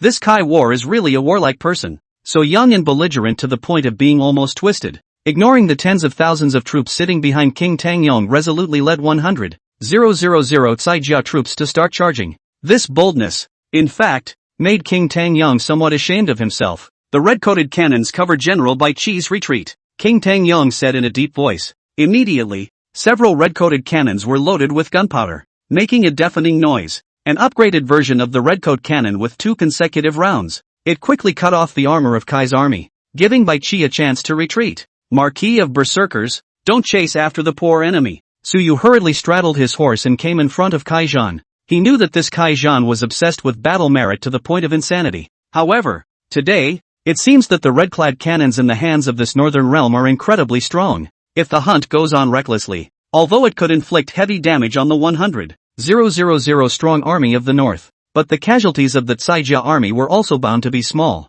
Killing 1,000 enemies and damaging 800 of your own. The northern realm isn't worth it for the Marquis of Berserkers yet. Su Yu persuaded. In this battle, the Kai clan army under Kai Zhuan had already shown great strength. That northern realm armorer was no match for the Kai clan's army. That's enough. In this way, it would ensure that Fengming City would hold out and be able to ensure that the north would find it difficult to push forward. Kaijian looked at the retreating northern realm army and snorted coldly. A bunch of curmudgeons. If you can't beat them, fire them. Kai War was young and impetuous. He was confident enough that if that 100,000 Northern Territory army had just fought against his Kai clan's army, it will certainly be able to wipe out the 100,000 strong army of the north. After King Tang Yong, Bai Qi and the others returned to the camp, they reported the battle situation at the front line. My lord, it is the last general who is incompetent. I beg the lord for chastisement, Bai Qi said in shame. As the vanguard general, he, Bai Qi, cannot shirk his responsibility for the loss of this battle. However, Lin Yuan let out a light laugh and said, Bai Qi is not guilty. No. The armored soldiers of the north led by King Tang Yong and Bai Qi were the most ordinary soldiers. It was to be expected that the Kai family army, which could not defeat the main force of Great Wu, was not able to do so. However, he, Lin Yuan, could not see past the rampant intentions of this Marquis of Berserkers. To deal with the rampant generation, it's time to show your real skills. Immediately, Lin Yuan said to Lu Bu, Lu Bu, I order you to lead an army of 100,000 Huban. I would like to see whether his Kai War's Kai family army or the Huban army is powerful. Chapter 66. Demon General Lu Bu shocks the Berserker war candidate. Huban armor. A world. At dusk, the remnant sun in the sky seeped like blood, as if the heavens were guiding the dead on the battlefield back to the sky. At that moment, the earth outside Phoenix Ming City trembled. Demon General Lu Bu, leading 100,000 Huban, slowly arrived. Lu Bu looked toward the tall Fengming city wall, his eyes narrowed into a line. During the day, the 100,000 strong army in the north led by King Tangyang and Bai Qi was unexpectedly broken by the Kai clan army of that berserk battle Marquis Kaijan. I guess that Kai war and the Kai family army are a bit strong. Does Lu Bu fear? No. He felt nothing but excitement. It's so hard to meet a young talented general. Lu Bu was a bit impatient to cut him down. He, Lu Bu, likes to slaughter geniuses. Northern General Lu Bu is here. Kaijan quickly come out of the city to die. With the sound of Lu Bu's call to arms, the gate of that Phoenix Ming city opened with it. Kai War led the Kai family army out with a playful look on his face. Another nobody? Are all of you from the northern realm in a hurry to die? Saying that, Kaijan's gaze steeply chilled, filled with killing intent. Since thou art in a hurry to seek death, then I will fulfill you. As the words fell, the Kai clan's army behind them charged forward, and as Lu Bu also waved his hand, 100,000 Huban rushed to kill as many as they could. 100,000 Huban against 100,000 Saijia troops. Lu Bu, on the other hand, violently clipped his horse's belly and galloped towards Kaiju. Lu Bu held the square heavenly painted halberd and unleashed all of his great power. That aura that belonged uniquely to 1,000 famous generals instantly suppressed Kaijan. What? Is that all the most talented martial arts general in the territory of Great Wu is capable of? Lu Bu let out a roar as his square heavenly painted halberd violently slammed towards Kaijan. Kaijan tried his best to block with his sword, spinning backward a few steps. Kaijan was a little surprised as he sized up the Lu Bu in front of him, wearing a purple and gold crown on his head and purple and gold armor. There is actually such a character in the northern realm. Kaijuan swallowed a mouthful of saliva. If anything, Bai Qi during the daytime gave Kaijan a hint of surprise. Then, at this moment, Lu Bu was like a god descending from the heavens, instantly suppressing Kaijan. Again, Kaijan planned to use the same trick he used against Bai Qi during the day to continue dealing with Lu Bu, only to see, the long sword in Kaijan's hand brushed out a beautiful sword flower, and between the lightning and flames, that long sword was like a swimming dragon, fast and hard towards Lu Bu's heart. Sculpture. Lu Bu snorted. In the face of absolute power, any gimmick is useless. As he spoke, Lu Bu's arm veins rippled as he swung his square heavenly painted halberd, and with the force of a decisive, chopping its long sword violently.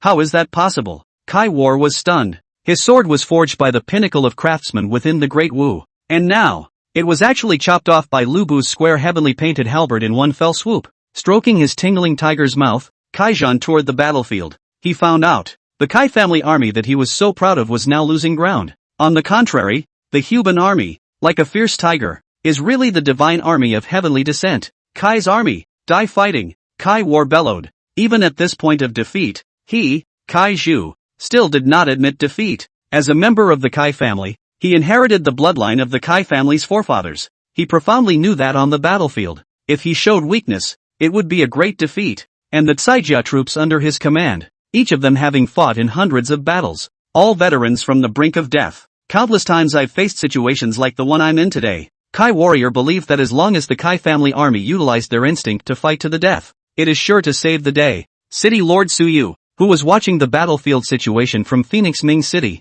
saw that the big deal was not good. This northern army is completely different from the one led by King Tangyong during the day. It's totally a tiger and wolf. Suyu swallowed a mouthful of saliva and shuddered a little. Seeing that the Saijia army was being gradually eaten away, he could no longer sit still. Because of that Kai War, young and conceited, even in the face of defeat, he insisted on continuing to fight. And such a spirit is certainly valuable. But crushing down absolutely in the north is tantamount to hitting a stone with an egg. Tantamount to suicide. Marquis of Berserkers, retreat quickly. I'll cover you with firearms. Su Yui hollered. Immediately after that, the armorers on Fengming City acted quickly to load the red-coated cannons with ammunition. Get the cannons ready. However, while all this was being prepared, that Kai War still did not retreat, still fighting the Huban army to the death. Suyu looked anxious. He couldn't let Kai die in battle in front of Fengming City, so he hastened to admire 10,000 light cavalry in the city. 10,000 light cavalry went out of the city and quickly dispersed the Huban army's offensive advantage.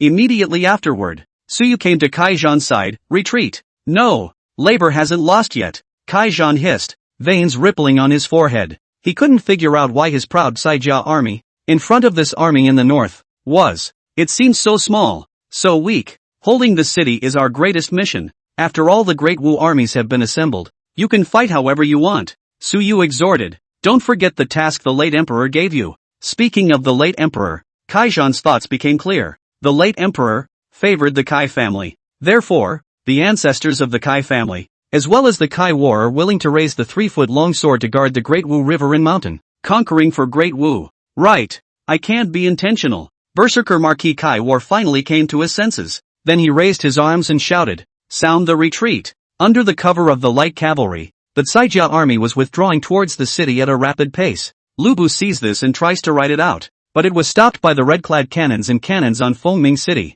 Seeing that Kaijan and the Kai family army had all withdrawn to Fengming City, Lu Bu had no choice but to withdraw his troops there. However, before closing in, Lu Bu still snorted, "What a bull ***** genius general of Great Wu. Not enough to be dirt in front of me." As soon as these words came out, Kaijan's chi and blood surged and he nearly spat out a mouthful of blood. Looking at the gradually retreating Northern Territory army, Kaijan said viciously, "Lu Bu, I'll remember you. When all of my Great Wu army arrives, I will definitely take your head." 2 battles today, and 1 in the daytime, have led Kai War to think that the north is not enough so that one can overthrow it with one's own hand. But the battle in the evening was a setback to his war spirit. He didn't realize that there was still an army like the Huban Army in the north and a great general like Lu Bu. Thinking of this, Kaijan's proud heart, that spirited aura, suddenly chilled quite a bit. Kaijan turned his head towards Suyu and said in a low tone, "It is I who am reckless today." Suyu was stunned. He didn't expect that this proud marquis of berserkers would bow down to him. Immediately, Suyu said with relief, "Victory and defeat are commonplace in the military. Right now you are still young. When you grow up in the future, that Lu Bu will definitely not be your opponent." Chapter 67. Tyrannical Changsheng Emperor, Kai Battle Bitterness, Huban Armor of the North. And now, its name is resounding in the realm of Jiangnan. The world knows that Ming King Lin Yuan has an army of iron blood that is not afraid to fight to the death, named Huban, on top of the Great Wu court. This is the first court meeting held after Emperor Changsheng succeeded the throne. It could be noticed that there were half as many courtiers standing on top of the courtroom than when Emperor Wu was there. The half of the ministers who were not there were all beheaded for rebelling against the rule of the Changsheng Emperor. Li Chang'an, the chief minister of Great Wu, tapped his fingers and narrowed his eyes as he sized up the current Changsheng Emperor. Li Chang'an knew that this Changsheng Emperor was usurping the throne by force, though history will not write on it. The wild ambassadors of folklore will not spare him. Li Chang'an walked to the center of the courtroom and began to inform the border affairs. "Your Majesty, the border gate, Blackwater City, has been lost. Marquis of Berserk Battle, Kaijuan, leading an advance army of 300,000 has already entered Fengming City." "Only," Li Chang'an said. "In yesterday's battle, Kaijuan went out of the city to meet Lu Bu, the great general of the north, and appeared to be defeated." Afterward, Li Chang'an spoke of the battle between the Huban army and the Kai family army in the north. Emperor Changsheng was a bit surprised. After all, the Kai family army was the top war force in Great Wu today. You can't even defeat the Huban army in the north? Waste. Emperor Changsheng cursed angrily. "Send my decree, 800 li expedited to Kaijan. Tell him that if he can't defend Fengming City,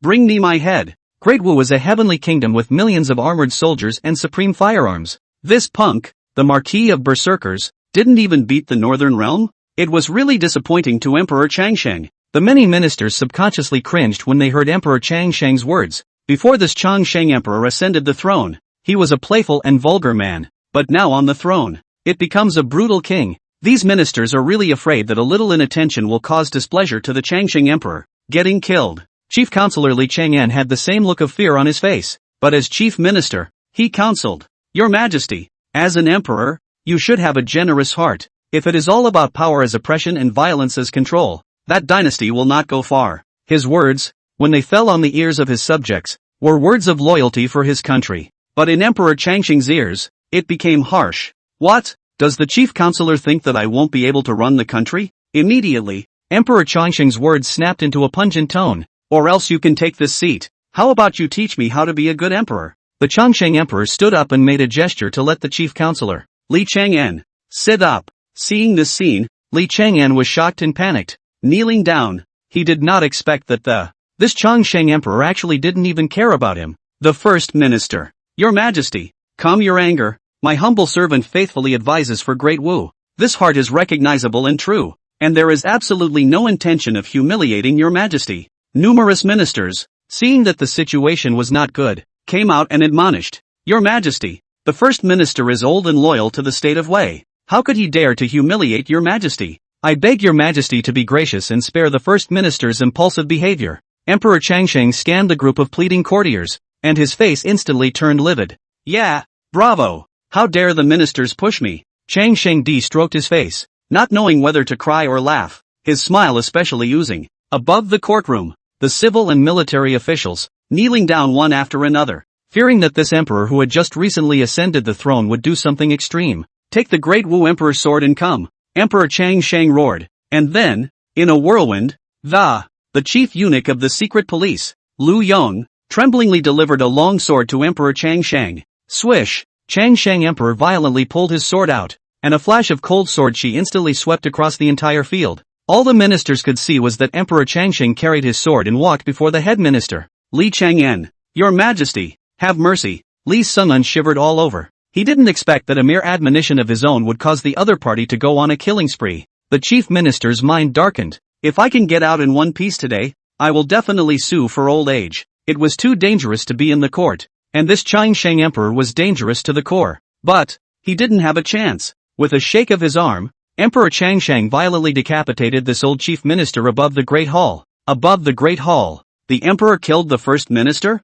Something that hasn't been done in 1,000 years. This Changsheng emperor could no longer be described as tyrannical nowadays. It's clearly a demon. Some of the rigid ministers of the chief minister's faction stood up indignantly and removed all their official robes. These men, barebacked, spoke angrily to Emperor Changsheng, a usurper, sitting on top of the dragon chair, really thinks he is the emperor? Patricide, imprisonment of a brother, and the killing of a loyal subject. These three things put together, you wouldn't be worthy to sit on top of the imperial throne. With that, these ministers raised their arms and shouted, fellow officers, for the sake of the great Wu River and mountain, it is necessary to kill this man. These ministers were so agitated that they preferred to risk their lives, and preferred not to be this great Wu official. We must also kill this usurping Changsheng emperor. Trying to kill me? Seek death. With Changsheng emperor's angry curses, the imperial guards outside the great hall broke in at a rapid pace. Behead all these ministers who have taken off their official clothes. Kill them all. Changsheng emperor hissed with a scowl on his face. Damn these ministers for daring to disobey him. Damn. On this day, above the great Wu court, the emperor beheaded the chief minister and beheaded a number of ministers. It sent a chill down the spine of those courtiers who survived. The ministers who returned to their homes were sick and returned home. This move was exactly what Emperor Changsheng wanted. Immediately, Emperor Changsheng issued an imperial edict appointing the military counselor of his government staff as the head counselor of Great Wu. He also appointed some of the staff members of his government as ministers of Di Wu. On this day, the Great Wu dynasty reshuffled its cards. Great Wu, a moment of turmoil. In the middle of Fengming City, Kai War received a letter from Emperor Changsheng and his father at the same time. Emperor Changsheng asked him to defend Fengming City to the death and to launch a counterattack after the arrival of the entire army. This, on the contrary, didn't let Kai War get any fluctuations, but when he opened the letter from his father, he was shaken to the core. The new emperor is tyrannical and the court is in turmoil. My son, take care at the border. Subsequently, Kaijan's father was even in the imperial capital. What happened in the courtroom is told one by one in the letters. Among them was the beheading of Chief Minister Li Chang'an by Emperor Changsheng above the courtroom. There was also the matter of Emperor Changsheng killing courtiers and putting his own staff in his own house in power. Tyrant! Kaijan got up in a rage, and even for a moment he wanted to return to the court and exterminate this tyrant. But upon seeing his father's letter, he hesitated. If he were to return to the imperial capital, Emperor Changsheng would certainly ask the Kai family first. When that happens, the entire Kai family will be unprotected. Also, the soldiers of the north are still out there and are a big threat. Thinking about this, Kaijan burst into bitterness. Great Wu is like this. What can we do in the future? Su Yu, follow me out for a breath of fresh air. Kai War sighed. Chapter 68. Confrontation in the fog. Meeting Chongqing. Spring and summertime. The Great Wu border is often foggy. The despondent Kaijan, with the lord of Fengming City, Su Yu, the 2 men and 2 horses, wandered outside Fengming City. Su Yu, what do you think of today's Changsheng emperor? Kaijan said as he looked towards Su Yu. Now, with no one around, the two could indulge in speaking their innermost thoughts. Su Yui, who was asked, frowned. There are actually 2 rumored versions of the present-day Changsha emperor in folklore. One is that the deceased Emperor Wu did think that King Changsheng had virtuous talents. Therefore, the throne was passed on to him. There's another one. They think King Changsheng has committed treason and usurped power, forcing the late emperor to die, imprisoned the prince. Of these two claims, Su Yu actually believed the second one more. It was only because he had exactly heard of some of Emperor Changsheng's tyrannical behavior. His Majesty, today, may have some tricks up his sleeve, but I thought, in fact, he is a tyrant. When she uttered those words, Su Yu almost said them through clenched teeth, for he had heard that when the Changsheng emperor succeeded to the throne, he levied the people and made great repairs to the palaces of. He even inherited the late emperor's harem of concubines. All kinds of actions are really disgraceful. Kaijan spared Su Yu a meaningful glance. This Su Yu is some unique insight. Kaijan then informed Su Yu of the letter he had received today. The Changsheng emperor was tyrannical, and above the court, he beheaded the chief minister, Li Chang'en, and a host of other courtiers. Subsequently, a large number of staff members were appointed among his royal household. Today's Great Wu dynasty is considered to be completely infested by the other side. What? Su Yu was taken aback. With a somewhat incredulous look, the emperor of a dynasty has beheaded the chief minister in the courtroom? Tyrant! Faint monarch, shameless to the core, Su Yu said angrily. The world only knows that today's chief minister Li Chenzhen is a capable minister of governance, but no one knows that it is more knowledgeable about talented people. And Su Yu happened to have received help from the chief minister, Li Chang'en. It was when Su Yu was still young, when he came to the imperial capital city to make his way in the world. He ended up offending a big family and was hunted down. And then, it was Li Sungun who gave Hio Yui help to defuse the conflict. And he arranged for Su Yu to develop in the army. And then, with his own efforts, Su Yu became the city lord of this side pass. It's just that I didn't expect that now. Before I could repay my kindness to Su Yu, the first minister would be killed by that tyrant.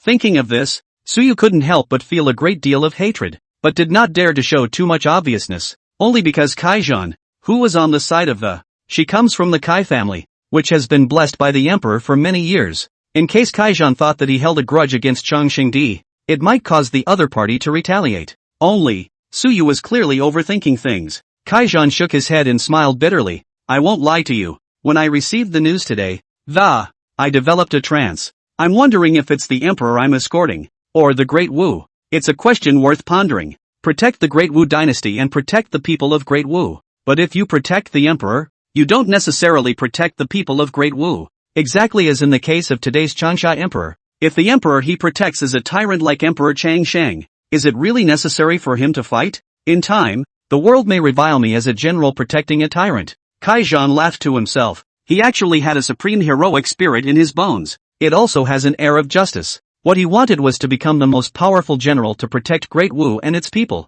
instead of escorting a tyrannical emperor and slaughtering people and ministers. To this, Su Yu was not in a good position to answer. But he had known one thing since he had practiced martial arts at a young age. That is, soldier. That sword and shield that protects the home and the country. If the family and the country do not exist, then the dynasty will not be able to rest in peace. The two of them were silent, quietly wandering with their horses. At this time, Kaijan suddenly realized that there was a woman in green clothes fleeing in a great panic. Kaijan hurriedly leaped forward on his horse and rebuked. Who art thou? Now that the two major dynasties are at war, what are you running around for? That woman was Princess Yao Shueli Wanwei's maid, Qingqing. Qingqing instantly panicked when she saw Kaijan, who had ridden in on horseback. It was hard for her to come to Fengming City from the imperial capital city, and now it's even gone through difficulties and obstacles to get out of Fengming City. Ben wanted to take advantage of the foggy weather to head toward the Northland camp, but had the bad luck to run into the berserker Marquis Kai War. No, never be taken.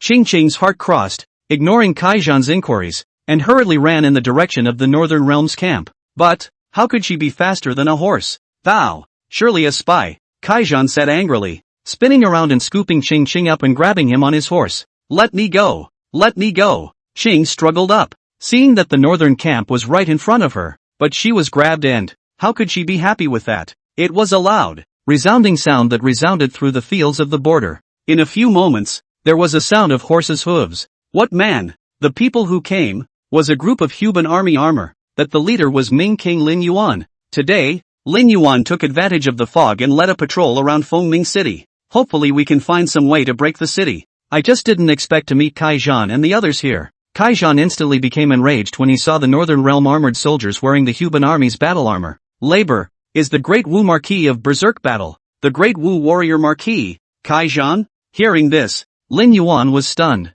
He did not expect that the commanders of the two armies would meet here in this foggy weather. What's the drama? Before Lin Yuan could react, he saw Kaijan violently throw Yingxiang off his horse and, raising his sword, he rushed at Lin Yuan to kill him. Interesting. Lin Yuan had heard of this Marquis of Berserk Battle's battle record, and he was actually able to defeat Bai Qi. Therefore, he would like to have some fun with Kaijan. Immediately, Lin Yuan's chi and blood shook as he also raised his sword to kill against him. When Yingxiang saw the suddenly arriving armorer, she immediately knew that the other party was from the northern realm. So she said eagerly to those Huban soldiers, "I'm from Princess Yao Shui. I have something important to report to Ming King Lin Yuan." Hearing this, those Huban army armorers instantly protected Yingxiang, and pointing at Lin Yuan in the middle of the battle, he said, "That is my northern bright king." Ha! Yingxiang's eyes widened, not expecting that young general to be Lin Yuan. When Su Yu, the lord of Fengming City, saw Kaijan fighting with Lin Yuan, he immediately became alarmed. This is outside of Fengming City. If we were to be surrounded by the armored soldiers of the north here, it would be a big deal. Immediately, Su Yu hurriedly took out a cloud-piercing arrow from his bosom and pulled it, and then a firework shot up into the sky, bursting into brilliant flames. Immediately afterward, both the Northern Realm camp and Fengming City were greatly shaken.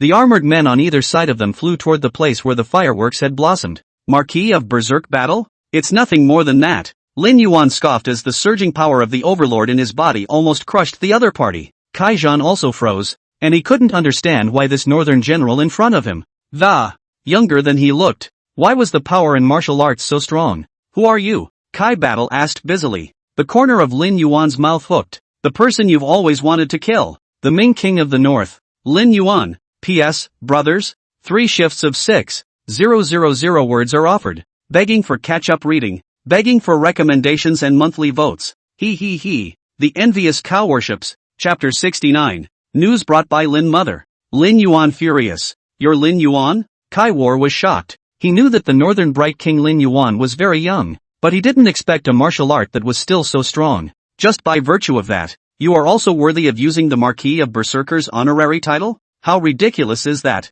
Lin Yuan raised his sword and suppressed him with his dominating aura. Then the sword in his hand kept stabbing out and force your opponent back and forth. At this moment, Lin Yuan moved to kill, and for the first time, Kaijuan was so powerless. He was still able to make a few moves against Lu Bu earlier, but in front of Lin Yuan he was beaten without the slightest ability to fight back. As a result, he could only retreat backwards in a single bound. Finally, Fengming City's armorers were the first to arrive. Kaijuan was overjoyed. He knew that now was the last chance to kill Lin Yuan. "Give it to me. Whoever can kill him, I'll personally ask His Majesty for his vassal." Upon hearing this, all of these Phoenix Ming City's armorers' gazes flared up. It is a man's highest pursuit to become a vassal and worship the Prime Minister. At this moment, as long as they killed Lin Yuan in front of them, then they would be the heroes of Great Wu, would become kings and lords, and leave a colorful mark on history. Lin Yuan was not the least bit afraid in the face of the Fengming City armorers who were charging. Instead, he charged straight ahead with it,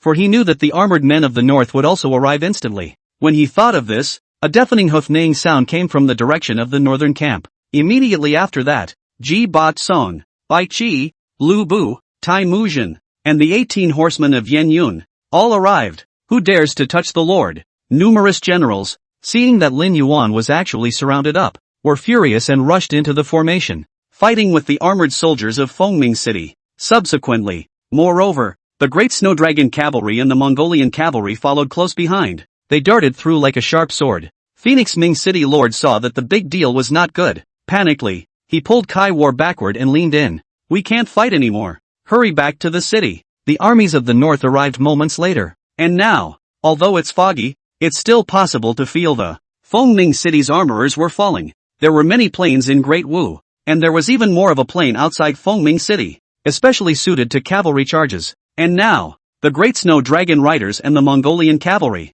like the Grim Reaper in the darkness of the night, with every charge, all of them killed a large number of Fengming City armorers. Kaijuan looked at Lin Yuan, who was fighting in the formation, and his gaze was filled with killing intent. So close. If Phoenix City's army had come a little faster, or if the northern support had come a little later, then this Ming King, Lin Yuan, will definitely stay here today. Retreat 1, Kaijuan said with extreme reluctance. Subsequently, Fengming City's armored warriors were reduced to cannon fodder, covering Kaijuan and Su Yu. They fled towards the city. Su Yu, who had fled back into the city, hurriedly said to the guardian Xianhu, What are you waiting for? Hurry up and close the door. That Qianhu froze for a while and said with great reluctance, but there are still our brothers outside. Many of the defenders and armorers who had fallen into cannon fodder outside were brothers of this Qianhu. Besides, how can one who is also a member of the Great Wu Army give up his own robe? This is something that Cheeto especially values. Kaijan angrily cursed. Close the door when I tell you to. Where's all the nonsense? Believe it or not, I will behead you right now. Upon hearing the words of the Marquis of Berserkers, that 1,000 household could not resist the pressure and had to close the city gates. With a loud boom, the gates closed. Kaijan and Suyu finally breathed a sigh of relief. But the 1,000th man, his eyes were covered with blood. Simply because, he heard an urgent knocking at the door beyond the city gates. Brother Han, it's me. Quickly put me in. Those armorers from the north are coming after us. Open the door quickly or we'll be too late. Suddenly, the urgent shouts became panicky. This was followed by the ear-piercing sound of swords being swung. It was the dull sound that only came from a sword cutting into bone. Gradually, silence fell beyond the gates. Instead, rivers of blood flowed in through the gap below the gates. When Cheeto saw this scene, the pain went to his heart, and inwardly he wanted to curse. However, they were afraid of the rebuke from the Marquis of Berserkers and the city lord. He felt extremely pouty. After Kaijan and Suyu had walked away,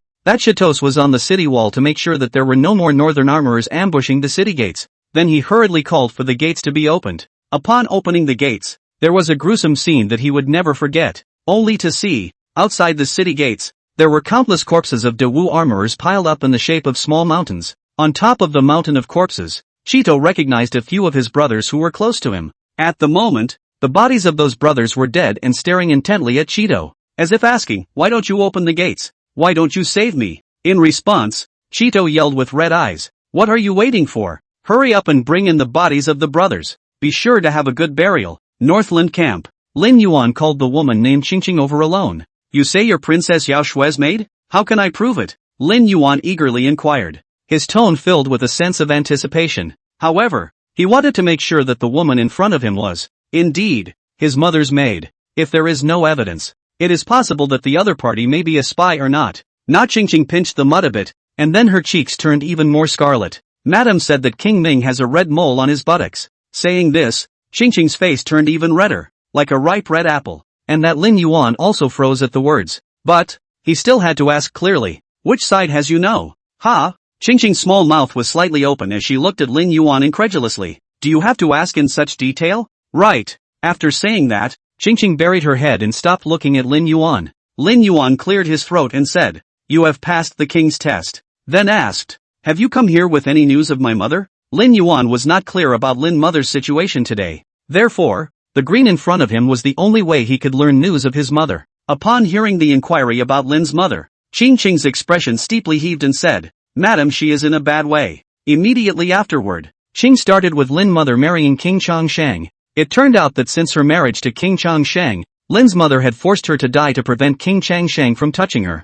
Therefore, it aroused the displeasure of King Changshang, who bullied and humiliated Lin's mother on a daily basis. And just a short while ago, it even chopped off Lin's mother's arm in a fit of rage. Nowadays, Mother Lin was imprisoned in the royal residence by herself. Miserable and incomparable. This is the letter that Madam has asked me to give you. Saying that, Yingxiang carefully took out a letter from her bosom and handed it to Lin Yuan. And Lin Yuan took it and didn't open it the first time, only to see, Lin Yuan's forehead veins rippled, and he squeezed the letter with his hand in a deadly grip. I don't know what I'm thinking. Suddenly, Lin Yuan shouted and called Zhuge Liang over. Pull out all 10 red-coated cannons. Don't save on gunpowder. Give me a hard blast towards Fengming City. Wait until tomorrow morning. Let Temujin and Bai Qi be the vanguard and slaughter the city. Chapter 70. Slaughtering the city to vent their anger. The bloodthirsty men of Great Wu. That night, Zhuge Liang ordered the men to pull out as many of the 10 red-coated cannons as they could, lined up horizontally in front of Fengming City. Fire! Blow up these dogs. Who lie? Who was on the side? Said with a smile. He hadn't fought in the previous attack on Blackwater City. It's not like he didn't go to war when he attacked Fengming City yesterday. Therefore, for the belligerent who lie, he had long been itching to get his hands dirty. Therefore, when he learned that Lin Yuan was going to set up red-coated cannons to bombard Fengming City, Hu Lai was overjoyed and volunteered to assist Zhuge Liang. As round after round was fired, the darkness of the original fog was dispersed by the fire of this dynamite. Isn't this Fengming City known for its high walls and deep walls? How is it that nowadays it's like tofu? So unbombable. Amidst the reflection of the firelight, Hulai laughed out loud as he pointed at the bombarded Fengming city in the distance. That Phoenix City. A large chunk of the city wall was blasted with holes under the blast of the shells. The armored soldiers defending the city up there were even fleeing for their lives, each in panic. Hulai clapped his hands and praised. He found that he preferred the joy of firing cannons to the real fighting on the battlefield. The Ming king has given orders. No saving of shells. Give me a hard hit on his brew. Within the Northland camp, Lin Yuan opened the envelope Yingxiang had brought. The envelope is thick. The writing in it is small, and the letter shows a number of alterations. It seems that the writer of the letter was writing carefully, fearing that he might not be able to write this thought. I can't write about the feelings I haven't seen in years. My son, Lin Yuan, has personally opened. Mother misses you very much. I don't know if you're fat or thin now. You must have suffered a lot during mother's absence. The first paragraph. Very ordinary words, but falling in Lin Yuan's eyes. But it made him burst into tears. But immediately, there was a burst of heartache. Lin's mother first asked how Lin Yuan was doing, and then wrote about her own overwishes with Lin's father. And then the writing changes from the earlier sense of family coziness to urgent anxiety. My son, although he has become the king of the north, he must not do anything foolish for his mother. Great Wu, a heavenly kingdom. My son must not put himself in danger. When she wrote this, Lin mother was very worried about Lin Yuan's safety, afraid that Lin Yuan would take some extreme action for her sake, and then get yourself in a place of no return. That's something Lin's mother doesn't want to see. It is also a mother's responsibility. Since the beginning of time, it is the mother who gives everything for her child, but few sons are willing to give their all for their mothers. The full moon shines high in the sky, and a mother's love is as continuous as the Xiaoxiang River. Even though Lin's mother had her arm severed, and even though she was still imprisoned in the land of the Great Wu at this moment, but what she still thought about was this. Keep your own son away from this place. Don't put Lin Yuan in danger for her sake. Reading this, a line of clear tears slipped from the corner of Lin Yuan's eyes. Outside the camp the artillery flashed incessantly, and the sound of the guns shook the mountains and the rivers, but it couldn't hide the anger in Lin Yuan's heart. Yingxiang handed over a handkerchief to Lin Yuan and said, "The lady has infinite guilt for the Ming king, but the lady has been nothing but proud of you since she heard of your exploits." Lin's mother, since shortly after Lin Yuan's birth, was pressured by the Tang emperor to marry King Changsheng, to save the lives of the Lin family. And then, Lin's father died in battle. Lin Yuan relied on Wind and Snow City's heritage. With the help of the system, and step by step, he walked to the position of Ming king. Nowadays, mother is trapped, and as a son, if I don't rescue her, I am a son in vain. On the following day, the sky was just turning fish-belly white. The northern camp then blew the horn of attack, with Bai Qi, the god of murder, and Genghis Khan Temujin as the main generals, leading 100,000 Huban, 10,000 Mongolian cavalrymen, charging towards Fengming city. After a night's bombardment of red-coated cannons, the gates of Fengming city nowadays had long since been blasted open. Also, there are quite a few holes in the rest of the city. Suffice it to say that nowadays, there were no more portals that could prevent the northern armor from going in. Massacre. This was Lin Yuan's only request to Bai Qi and Temujin. Therefore, when Bai Qi and Temujin heard about it, they felt excited and a murderous aura and arrogance gushed out from the two of them, no longer able to be restrained. Previously, Lin Yuan had practiced benevolent rule, despite the fact that it was the time of attacking Dechu, or attacking the Blackwater city of Dewu. Lin Yuan all declared that no harm should be done to the people and that no attack should be made on those who were not in the army. Therefore, the killing god Bai Qi and Genghis Khan Temujin, the killing intent of the two has been restrained. But today is different. Lin Yuan had actually taken the initiative to say that he wanted to destroy the city. Pass on my order that after entering the city, the wheels will be placed horizontally, and those who are above the wheels will be killed without pardon. Temujin licked his scimitar with the tip of his tongue and said harshly. Bai Qi similarly ordered the Huban Army, enter the city, slaughter the enemy army, and cast the capital view. Nowadays, there weren't too many armored soldiers guarding Fengming city, only because of last night's bombardment. Kaijan and Suyu clearly knew that. On the second day the northern army will surely attack strongly. Therefore, for cities without gates, there is simply no need to defend them anymore. So, they withdrew with their army toward the rear overnight. But where there are escapees, there are warriors who remain. One of them was the garrison of Fengming city, the 1000th household.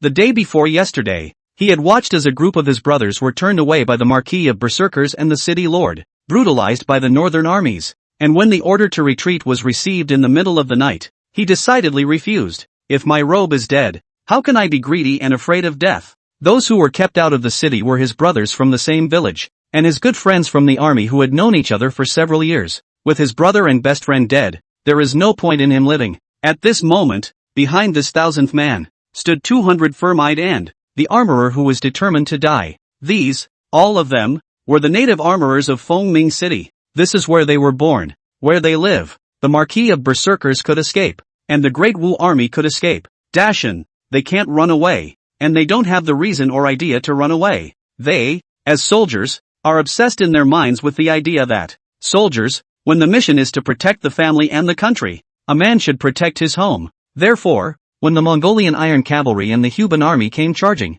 they are humongous. That Qian who gripped the sword in his hand and hissed, "For the Great Wu, for the home behind us, for the sake of the dead robes." They charged up against the northern cavalry with determination. This is the last bloody charge of the men of Great Wu. I have no regrets, even though I have died 9 times. On this day, Fengming City was broken, and by Qi and Temujin. He led the Huban Army and Mongolian Iron Cavalry to slaughter Fengming City, leaving no chickens or dogs behind. Among them, the Huban Army casts Kyokan with human heads. The Mongolian Iron Horsemen were placed across the country on wheels, and those who were above them were killed without pardon. And Fengming, a city, was reduced to a dead city. Chapter 71. Jiangnan Realm Shock. Zhang Guigong arrives. Fengming City is the second city of the Great Wu border. It is a resource-based city, containing huge amounts of grain and supplies. Therefore, the population has reached more than 100,000 people, but it's just such a border city of affluence. But under the Iron Horsemen of the North, it fell to a city of death in one day, in which the corpses were everywhere. The smell of blood was strong, and it already looked like a dead city. Fengming City was slaughtered, and no chickens or dogs were left in the city. This news quickly spread out. Above the Great Wu Dynasty Hall, Emperor Yingxiang was enraged and angrily rebuked. "What is Kaizhuan doing? I told him to guard the city. Why did he abandon it and flee? Now that Great Wu has lost 2 cities at the border, and even more so, the people of one city have been massacred, which is simply a great shame. And this Marquis of Berserkers even fled to the rear with hundreds of thousands of troops. It's a disgrace to Great Wu." The new chief minister of Great Wu, the former staff of the Changsheng king's residence, Chen Hate said, "Your Majesty, don't be angry. Counting the days, Great Wu's million-strong army should arrive at the border to join Marquis Kaizhan tomorrow. When the time comes, all the armored men of the north will pay for the slaughter. You should know that the Great Wu has not only gathered the whole country's troops this time, but also millions of soldiers with armor. It was even aided by countless cannons and red-coated cannons. In this battle, Emperor Changsheng wants to completely annihilate the army of the north. Then swing north, directly annex the north. However, just to be sure, Emperor Changsheng said, "Pass on my decree, and let Duke Shang, who is suing for old age, lead his Zheng family army and rush to the border." Make no mistake, the Duke of Zhang, through 2 generations of emperors, was the leader of the military generals of Great Wu. It's a true pillar of the Great Wu. If there was a Duke Zhang at the border, he would certainly be able to combine his efforts with Kaizhan and completely annihilate the Northern Union Army. Big Dawn. Above the court, many ministers were talking about what Lin Yuan had done in Great Wu. The slaughter of a city has not yet been seen in the Jiangnan realm. He, a king of the Northern realm, is so bloodthirsty in the Northern realm? He is indeed a devil. Some of the courtiers spat. The king of the Northern realm, leading a large army to come to the Jiangnan realm to commit a massacre. Wouldn't it make people feel appalled? Immediately, some of the courtiers began to report to Emperor Tang Dao, "Your Majesty, I, Da Tong, have a quarrel with Great Wu though, but, after all, we belong to the same Jiangnan realm. Will we allow the north to be so offended?" Speaking of which, the courtiers became excited. "I beg your Majesty to exterminate the northern armorers in the ports of the Great Tang border, and then destroy their ships. Immediately afterward, send troops to reinforce Great Wu. When the time comes, Great Wu will surely be grateful to Great Tang." As soon as these words came out, that Li Zonghe, who had been promoted to the position of Minister of War, retorted, "Bull asterisk asterisk asterisk asterisk." Li Zong took a step forward and debated to the ministers who wanted to be enemies of the north. "Lin Yuan is the grandson of Emperor Tang, the son of Princess Yao Shui. He is a member of the royal family of my great Tang, and is he not something that you can say to be exterminated?" Lin Yuan's purpose for coming to the Jiangnan realm was for his mother, Princess Yao Shui. This has long been known to the great Tang courtiers. Moreover, Lin Yuan and Li Zong were privately friendly. Nowadays, these courtiers even advocated to be enemies with Lin Yuan, something Li Zong could not accept. Therefore, Li Zong refuted with Lin Yuan on the grounds that he was a member of the royal family. Seeing that the courtroom was in a mess, Emperor Tang couldn't help but snort coldly. When the emperor moved, all the ministers were quiet. The Tang emperor said to Li Zong in a deep voice, "Lin Yuan, although he has the royal bloodline of the great Tang, but by no means a member of the great Tang royal family, thou shalt not defend Lin Yuan because thou art friendly with him. As a vassal, if you harm the interests of the great Tang, thou shalt also die." Li Zong immediately got chills down his spine and panicked and knelt down. Then, Emperor Tang looked at those ministers who advocated for the extermination of Lin Yuan and said, "Lin Yuan slaughtered the city. Although it was tyrannical, there was a reason for it. Ask, how can your mother not be angry when her arms are cut off?" Emperor Tang snorted coldly. In his heart, he actually felt that Lin Yuan had done a beautiful job. After all, although he didn't recognize Lin Yuan as an imperial grandson, but Princess Yao Shui was, after all, his Tang emperor's daughter. This great Wu Changsheng emperor, how dare he disregard the majesty of the great Tang and cut off Princess Yao Shui's arm? It was not good for Detong to step in and teach a lesson, just so Lin Yuan could be punished. Besides, I have an appointment with Lin Yuan, will not make an enemy of him. After he receives his mother, he will naturally return to the north. Speaking of this, the many courtiers had clarity in their hearts and knew what Emperor Tang meant. In fact, Emperor Tang still showed favoritism towards Lin Yuan. He just didn't show it obviously. The Lin Yuan massacre was extremely reverberating in the Jiangnan realm. The people of Jiangnan realm all think that the North realm is a murderous demon, considered Ming King Lin Yuan as a tyrant. Even, some people in the Jianghu who consider themselves generous are even letting loose. All heroes should rush to Great Wu and help. Great Wu border, Chaos City. After receiving the edict from Emperor Changshang, Duke Xiang of Great Wu, without stopping, he led his Zhang clan legions to Chaos City by traveling around the clock. Zhang Guigong traveled like a tiger and walked into the tent. "Lord Zhang, what brings you here?" Kaizhan looked surprised to see Zhang Guigong. Duke Xiang has retired to his hometown since Emperor Changsheng ascended the throne. Otherwise it wouldn't have been his turn for the Marquis of Berserkers to come to the border to meet the battle. One must know that compared to the seniority of the Marquis of Berserkers and the Duke of Zhang, it was simply a rice mango against a white moon. Therefore, when he saw the arrival of the Duke of Zhang, Kaizhan hurriedly gave up the position of commander-in-chief to the other party. Zhang Guigong sat on the seat of the commander-in-chief and said in a deep voice, "Kaizhan, I originally thought you had some fervor and guts, but now look, you're not even close to your grandfather." Kaizhan's grandfather, who was also ranked as a Duke of State, only died some years earlier. Kai War's father, on the other hand, was considerably inferior to his grandfather. It was only in the generation of Kai War that there was some of the martial fervor that the Kai family should have. It was when Kaizhan led 6,000 Iron Horsemen in a great defeat of 50,000 elites of the Great Tang that Zhang Guigong was assured that and exclaimed, "The great Wu martial arts leader, there will be a successor." Subsequently, after the Changsheng Emperor usurped the throne, the Duke of Zhang even directly retired to his hometown, because he knew that Great Wu was already worry-free with Kai War. Only when several battles at the border reached the ears of the Duke of Zhang, the Zhang Guigong, however, became greatly disappointed. In the Battle of Fengming City, although the city was broken, as a martial artist, how can you run away? This is not the style of a martial artist. Duke Zhang reprimanded, then admonished, "Marquis Berserk, you're still young nowadays. It will take time to sharpen. Therefore, in future battles you will serve as a vice-general and follow the old man to learn well. The old man will temper you as well." Duke Zhang, this time, brought 100,000 people from the Zhang family legion. There are even millions of soldiers with armor in Great Wu, plus Kai War's advance army. Nowadays, 1.5 million people have gathered at the border of Great Wu. Wouldn't it be easy to deal with the 700,000 strong army of the north? Chapter 72, Border Parade. Duel. Uncle, Lin Yuan of the Northern Realm, does have some skills. I also hope that Uncle will not take the enemy lightly. Kaizhan gritted his teeth and reminded with extreme reluctance, although he nonetheless didn't want to recognize Lin Yuan's power, based on his encounters with him.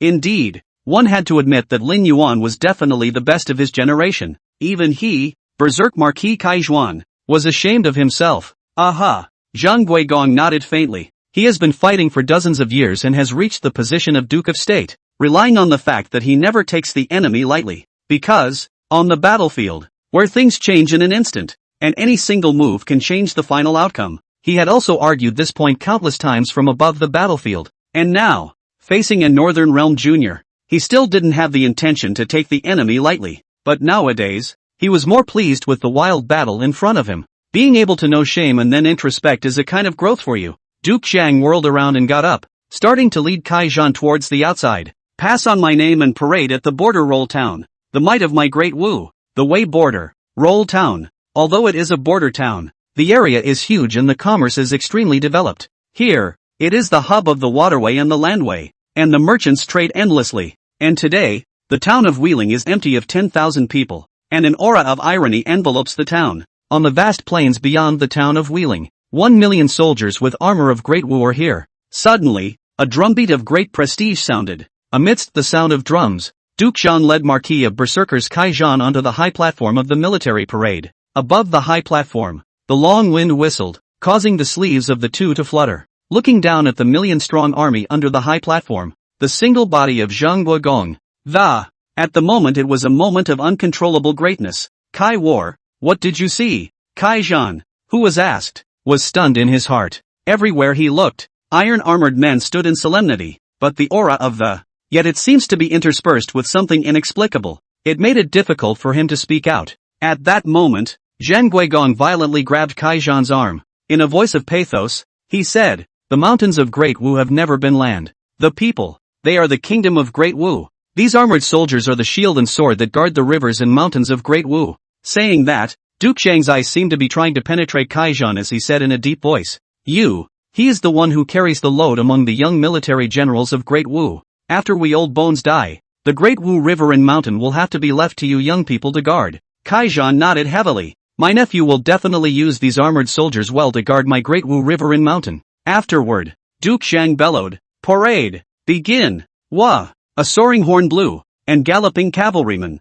holding military flags, raced among the armored men. The first to walk over was the Ace Army under the Duke of Zhang, the Zhang Family Legion. The Zhang Family Legion, which consisted of different types of infantry, cavalry, and cannons with red-coated cannons, a total of 100,000 troops. The Zhang Family Legion, in the history of Great Wu, had written an indelible historical honor. Wherever the history of Great Wu meets an unbeatable person, there is always a bloody battle of the Zhang Family Legion, and then reversed the tide. This was followed by the army sent from the Great Wu Kyushu. They were neatly formed, with a murderous aura, and were definitely soldiers of 100 battles. This is my Great Wu heritage. It's the underpinnings of my Great Wu's entrenchment in the Jiangnan realm, known as the Heavenly Kingdom, Duke Zhang said with a face full of excitement and pride. With millions of soldiers with armor, even if the same Jiangnan realm of the Heavenly Kingdom of the Great Tang, nor did they dare to do anything rash. Report to the state minister. Suddenly, a group of cavalrymen came toward Zhang Guigong in a panic.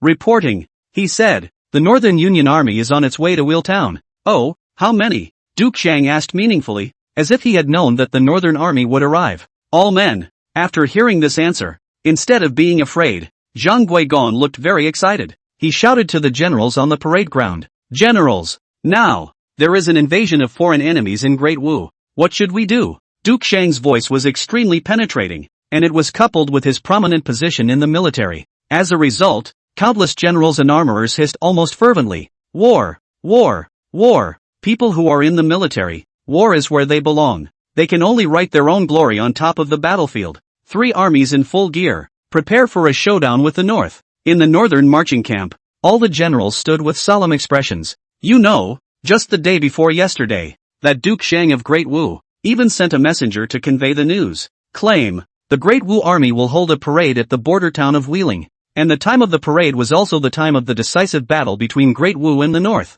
This messenger sent was a promise of a duel. Therefore, Lin Yuan conferred with the generals of the Ming alliance and resolutely went there. After all, Lin Yuan's mother had been imprisoned in Great Wu for many years, and now, the great Wu Changsheng Emperor has ascended to the throne, seemingly demonstrating his determination not to send Lin's mother back. Moreover, there is an ambition to annihilate the North. This battle is the decisive battle, Lin Yuan said in a deep voice. This is the final showdown between the North and the Celestial Kingdom. It remains an open question as to which is stronger and who will win. But, the North has never been afraid to fight to the death, despite the fact that Great Wu had the geographical advantage and was outnumbered. But, what the North is best at is fighting the battle against the wind. Pass my order, Lin Yuan said in a deep voice, and in an instant, all the generals present were solemn. Ji Bat Song, Bai Chi, lead the Huban Army and march the vanguard. Lu Bu led 100,000 heavily armored iron buccaneers to disperse the enemy.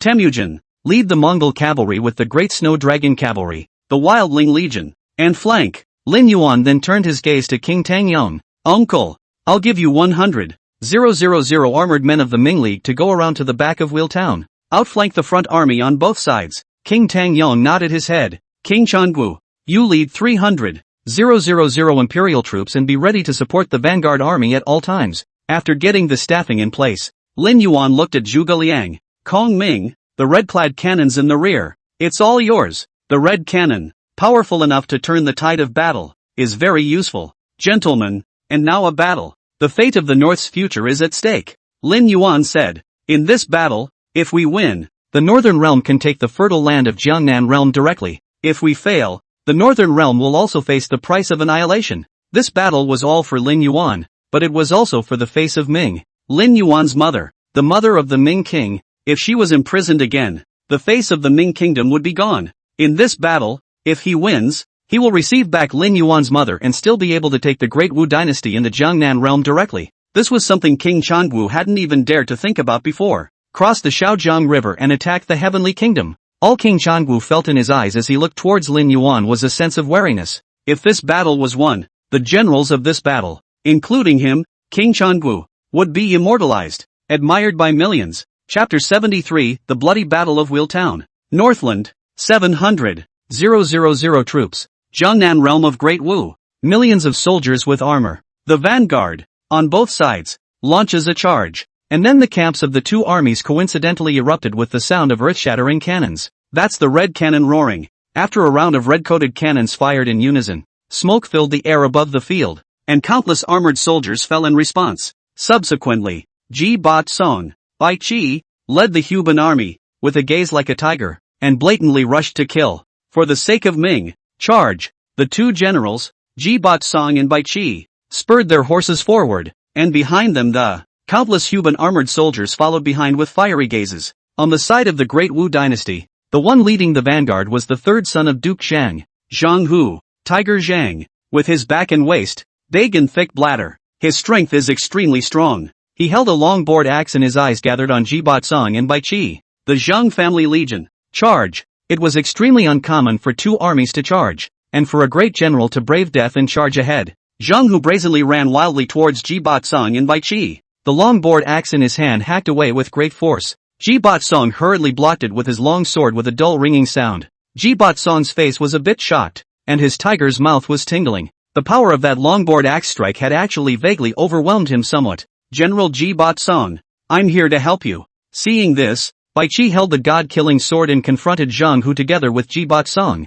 Zhang Hu was also indeed a tiger general. He also followed his father back to his hometown since Zhang Guogong retired to his hometown. Yet, his heart still lingered for the battlefield. He, Zhang Hu, was born for war, so to speak. He's never lost a battle. The Zhang clan legion under his leadership was the best at deadly battles. Therefore, even when facing the siege of Ji Bat Song and Bai Qi, although there was a defeat, however, Zhang Hu appeared to be enjoying himself immensely and was getting more and more courageous as he fought. Third brother, I'll help you. At that moment, a tiger general rushed from the rear of Great Wu. The person in question was the first son of the Zhang family, Zhang Hu's elder brother, Zhang Long. Zhang Long wielded a double-edged sword, combining it with Zhang Hu's long board axe like a tiger. Ji Bat Song and Bai Qi looked at each other. They knew, today's opponent is very tough. They must be prepared to die. In addition to the frontal vanguard battlefield, in the flanking battlefield Temujin hovered for a long time. Behind him stood the Mongol cavalry with the great snow dragon riders, the legions of savages. At this point, the northern camp launched a signal for Temujin to move out. Temujin let out a breath, and his battle spirit boiled over. Blessed is the everlasting sky. There was no more nonsense, and as Temujin clipped his horse's belly, the cavalry behind them then rushed out like arrows from a string. Their target was the Zhang family legion, which was glued to the frontal battlefield. But, again, De Wu was on guard against flanking. Therefore, before Temujin and the others could charge past a large group of cavalry was seen similarly charging from amongst the Great Wu camp. I am Zhang Yun, come to meet you. The general at the head of the group was the second son of Duke Zhang, and was best at fighting with cavalry. And behind him, there were the same 50,000 Zhang clan cavalrymen, along with the 50,000 cavalrymen that had converged from the Great Wu Kyushu. Rats! Temujin knew that trying to relieve the pressure on the frontal battlefield, it is imperative that these Zhang family legions be routed first. Charge! Temujin, with his scimitar in hand, charged faster and faster against that Zhang Yun. In an instant, the two of them rushed at each other, and their weapons clashed, sending sparks clashing. Good strength! Zhang Yun's mind was shaken. He felt the most primitive wildness from Temujin's body. Go on! Zhang Yun hadn't encountered such an opponent in a long time. Therefore, at this moment, his battle spirit was completely aroused. The cavalry led by the two men were also engaged in battle. Of these, the Great Snow Dragon Riders and the Mongol cavalry were the main force, with the Savage Legion as an auxiliary force. Constantly roaming in the middle of the battlefield, they released their bows and arrows when they found an opportunity to kill the Zhang clan cavalry. In about an incense stick's time, the situation of victory and defeat had appeared. Zhang Yun rose up in alarm. The Zhang family legion under his leadership had no fear even against the cavalry of the Great Tang. But now, with the Great Snow Dragon Riders and the Mongol cavalry he's facing, but it was like a nightmare that washed his pride away. Cavalry charges, and a few waves of collisions in a short time can tell the winner. Thus, Zhang Yun knew that the Zhang family cavalry could not defeat the Northern Realms cavalry anymore. But, on the battlefield, there is never a loser, only death. And if you want to avoid death and find a chance of survival from death, then you have to fight to the death. And the Zhang family legion was also the best at deadly battles. Die fighting. With Zhang Yun's roar, the Zhang clan cavalry knew that the moment to fight with their lives had arrived. As expected, in the next few waves of rushing, the Zhang clan cavalry's momentum soared.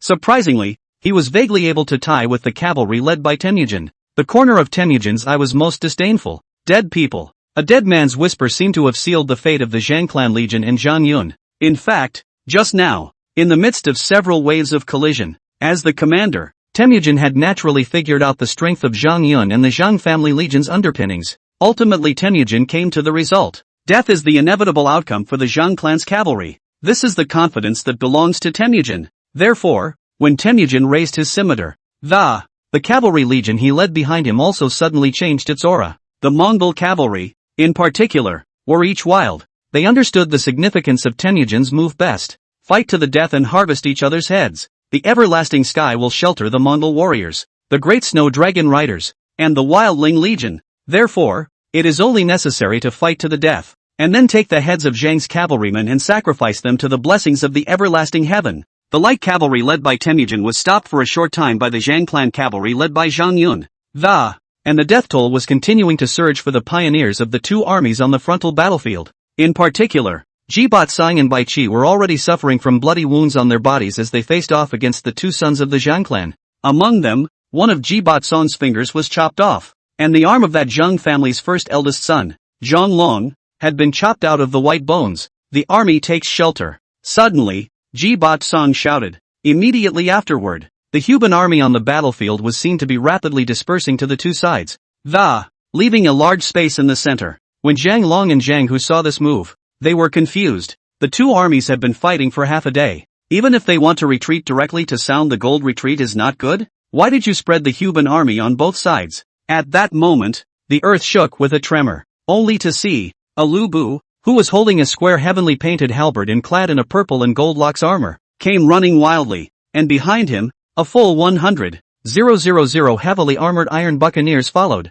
No good. Zhang Long was shocked. This is heavy armor cavalry. How come we didn't get any news about the heavily armored cavalry in the north before? Spread out the army. Chapter 74, The Sons of the Zhang Family. The Commander-in-Chief's Way of Duke Zhang. After entering the Jiangnan realm since the Northern Realm and starting to attack Great Wu, the cavalry of the heavy armored iron floaters has been hidden. Therefore, Great Wu had no idea that there were even a full 100,000 heavily armored cavalry in the north. Heavily armored cavalry, on the battlefield, would be decisive if they played to their advantage. Therefore, when Lu Bu led the heavily armored iron floaters to charge over, it wasn't just Zhang Long and Zhang Hu on the battlefield whose faces changed drastically. Duke Zhang, who was watching the battlefield situation from the Great Wu tent, also had a heavy face. He snapped angrily. Who is the person in charge of gathering intelligence? Cut his head off. It's not about wrong intelligence gathering, it's about incomplete intelligence gathering. Just like nowadays, the entire battlefield situation was suddenly transformed.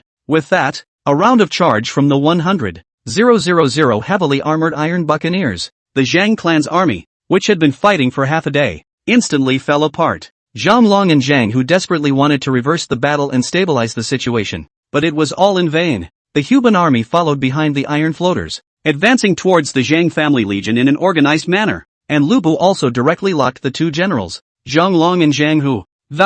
Lu Bu, who had just been watching the battle from the rear, saw the battle prowess of the two sons of the Zhang family. It was pressed long ago. Now that Lu Bu had arrived at the battlefield, he took the brunt of finding the two sons of the Zhang family. The square sky painting halberd carried monstrous battle intent to chop at the two, Zhang Long and Zhang Hu jointly crotched, but their arms were numb. This is the general who defeated Marquis of Berserkers Kai War? It's so tough. Fear was written in Zhang Long's eyes. Lu Bu bellowed. The name of the laborer is Lu Bu. Then, he held the square sky painting halberd and launched another attack. Jibat Song and Bai Qi said at the same time, Feng Xian, we have come to help you. The three great generals of the north, Lu Bu, Bai Qi and Jibat Song, united against the two sons of the Zhang family, Zhang Long and Zhang Hu. The two of them were crushed at once. Zhang Hu cried out, his body's qi and blood surging. He knew that neither of them would be able to walk out if this continued. Immediately, he pushed Zhang Long away with force and said, Big brother, you retreat. I'll hold them off for you. With that, Zhang Hu took on three generals by himself. Zhang Long was extremely struggling inside. He knew that Zhang Hu was taking his own life to gain a chance for him. He struggled to move forward to help Zhang Hu, but his insides urged his limbs backward. I'm sorry, Sanji. Zhang Long turned his head and fled towards the Wu army camp. He is the first son of the Zhang family. He was able to inherit the Zhang family legion and had the mission of leading the Zhang family into the future. He can't die here. Zhang Hu now. One of his arms had been picked off by Lu Bu and blood was flowing. With a hint of softness in his gaze, he looked at his fleeing brother and murmured, Brother, the Zhang family will rely on you from now on. At that moment, Lu Bu, Ji Bat Song, and Bai Qi seized the opportunity and the three of them launched a deadly attack at the same time. In an instant, Zhang Hu's pupils shrunk violently, a nerve impulse brought about by the severe pain. Zhang Hu looked down in a daze and saw that three weapons had disappeared into his body. Extremely quickly, he was stripped of his life and crashed off his horse. Since then, the three sons of the Zhang family, Zhang Hu died in battle. Lu Bu, Ji Bat Song, and Bai Qi seized the opportunity. It quickly surrounded the Zhang clan's army on top of the battlefield. The Duke of Zhang saw his third son, Zhang Hu, die in battle. Grief came from his heart, his gaze was like blood, and he was furious to the extreme. Now, the Zhang family legion on the battlefield had been surrounded by the heavily armored iron floaters and the Huban army. Being annihilated, too, was already a matter of time. Therefore, Duke Zhang made up his mind and said in a fierce voice, Redcoat cannons at the ready. Blast the battlefield. Don't hold back. Now that the defeat of the army of pioneers has been decided. Then as the commander-in-chief, Mr. Zhang was bound to make measures to salvage the situation, using the red cannon to bombard the battlefield. Even if it would accidentally injure the Zhang clan's legions, what harm would it do? Because as time went on, it was already a matter of time before the Zhang family legion was overthrown. While we're at it,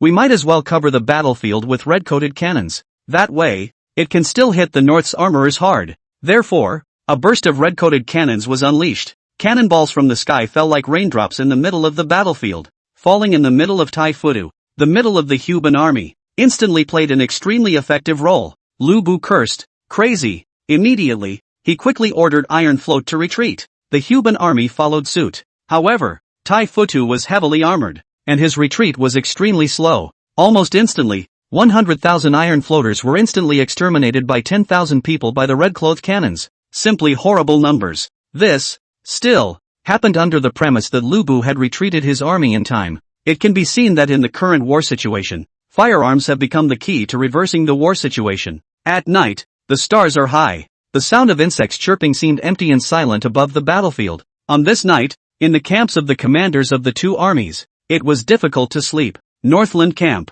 Despite today's total annihilation of the 100,000 Zhang family legions in Great Wu, but the faces of Lu Bu and the others were not the least bit joyful. My lord, the last general is guilty. Lu Bu bowed his head and clasped his fists, looking a little ashamed of himself. In today's battle, although he led 100,000 iron buccaneers to play the effect of a surprise attack, but it was bombarded by the opponent's red-coated cannons and suffered great losses. Ji Bat Song and Bai Qi, both of them, similarly cupped their fists and whispered, My lord, I don't blame Feng Xian, it's all because of our incompetence. Ji Bat Song and Bai Qi, Originally thought that with the Huban Army as the vanguard army, then they can deal a heavy blow to Great Wu. But I didn't expect that the sons of Duke Zhang of Great Wu were all good at war. Moreover, the Zhang family legion under its leadership was surprisingly not weaker than the Huban army at all. This point gave Ji Baisong, Bai Qi, the two generals a great shock. It was important to realize that when it came to the Northern Realm,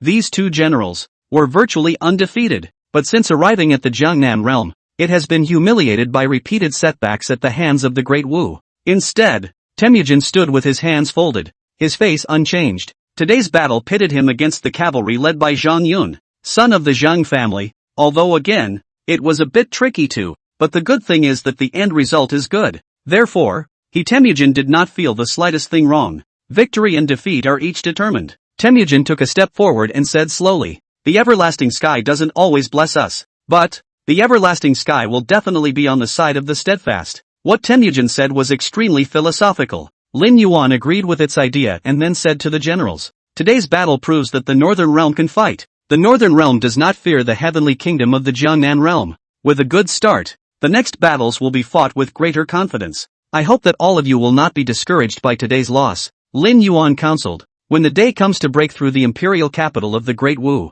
I will have that Changsha emperor sacrifice his head to the spirits of those who died in battle in the north." Chapter 75. Zhang Hu's posthumous letter. Battle stalemate. The Great Wu tent. A cold corpse lay in the middle of the tent. The faces of the sons of the Zhang family were grief-stricken. Elderly Zhang Guigong walked to the front of Zhang Hu's body with shaky feet and old tears. Zhang Hu, one of his most promising sons. This son, though of great strength, was of a straightforward character, and not as good as the Zhang family's first son, Zhang Long, who was favored by the Duke of Zhang. However, in today's battle, Zhang Hu sacrificed his life to let Zhang Long escape. This, Zhang Guigong saw in his eyes. "Father, my child found this suicide note in the middle of my brother's tent." Zhang Long was filled with guilt as he handed over the epistle. A suicide note, which has been a custom in the military since time immemorial. Both the leading generals and the soldiers and pawns, before going to the battlefield, in order to prevent accidents and to give some account of his afterlife.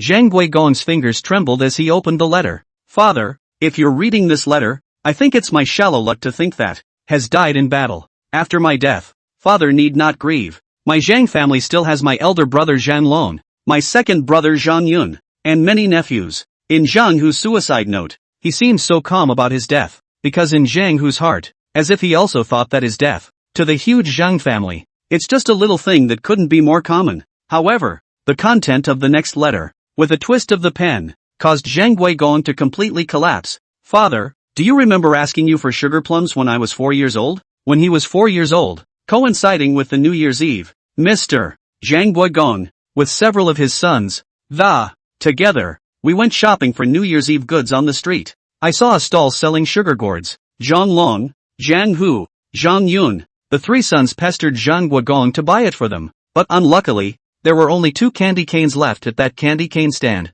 The elder brother, Zhang Long, being the firstborn son of the Zhang family, naturally got one of them. Zhang Guigong also had a difficult time about how to distribute the last sugar plum. So, the Duke of Zhang gave that one candy cane to Zhang Yun on the grounds that Zhang Hu was too fat to eat. That incident had always been a knot in Zhang Hu's heart. "Father, do you know? It was actually warm and sunny on the day we bought the candy canes, and it wasn't cold, but for some reason, I feel like something is missing in my heart. It's more like being thrown in a pot of cold water and being powerless. I know that I'm not your favorite son, that I don't have the firstborn status of my elder brother, Zhang Long, nor is he as wise as second brother Zhang Yun, but my son's respect for you, however, cannot be doubted." Zhang Hu was 4 years old when the sugar gourd, after all, did not eat, just as Zhang Guigong's love for his son, Zhang Hu never got it. "Father, take care, may my Zhang family prosper for generations to come, and may my Great Wu last forever." At the end of the suicide note,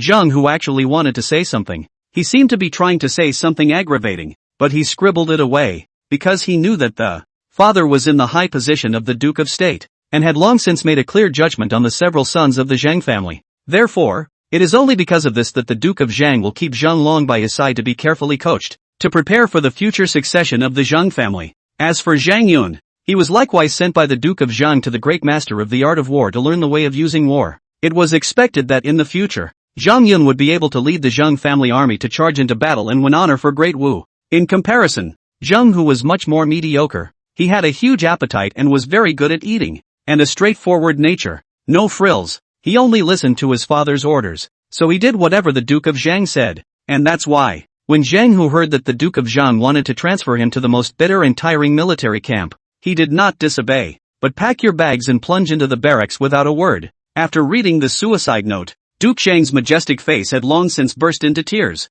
He fondly stroked Zhang Hu's cheek and murmured, "Zhang Hu son, my father knows that you are straightforward in nature, but that is not the reason why you are not important. A person with a straightforward nature, if he goes to the court, he will surely lead to murder." This was something that Zhang Guigong had weighed long ago. My father just wants you to be happy and uninhibited. In Zhang Guigong's mind, he believed that in the military camp, the strongest man was honored. Zhang Hu has a big waist and strong martial arts skills. If he arrives in the barracks, not by virtue of the Zhang family's power, it was also able to earn respect for its efforts. That's why Duke Zhang sent Zhang Hu to the army. Only, he has some remorse today. He did anything for Zhang Hu without seeming to ask him what he thought. He wondered if this third son would want to do that. Wiping away the tears on his face, Duke Zhang angrily glared at Zhang Long and Zhang Yun. "Go get the sugar plums. Get the world's best candy cane." Upon hearing this, Zhang Long and Zhang Yun were stunned, but they did not dare to disobey and scrambled out of the barracks to go searching. Zhang Long, the first son of the Zhang family, and Zhang Yun, never understood the aggravation Zhang Hu suffered behind his back, because in the hearts of the two of them, they only thought that Zhang Hu, his younger brother, was too stupid, won't plead with his father to the point of dying early in battle. Lord Zhang, as the commander of the Great Wu's million-strong army, on this day, his son, Zhang Hu, was killed in battle, completely inspiring his anger. Therefore, he issued an order that 1 million Great Wu armorers would keep storming the northern camp day and night. The ultimate goal, regardless of the cost of casualties, is to wipe out the entire northern army. Exactly 15 days passed. In the middle of the northern camp, Lin Yuan and a group of generals had grim faces as they analyzed the battle situation. "My lord, this morning, the Ming Kingdom's Yingxiang city lord died in battle." Hu Lai's original greatly grinning face had 2 lines of clear tears slipping down at this moment. Yingxiang was one of the city lords when Lin Yuan gathered the 18 cities of the border to form the Ming alliance. His and Hu Lai have always fought,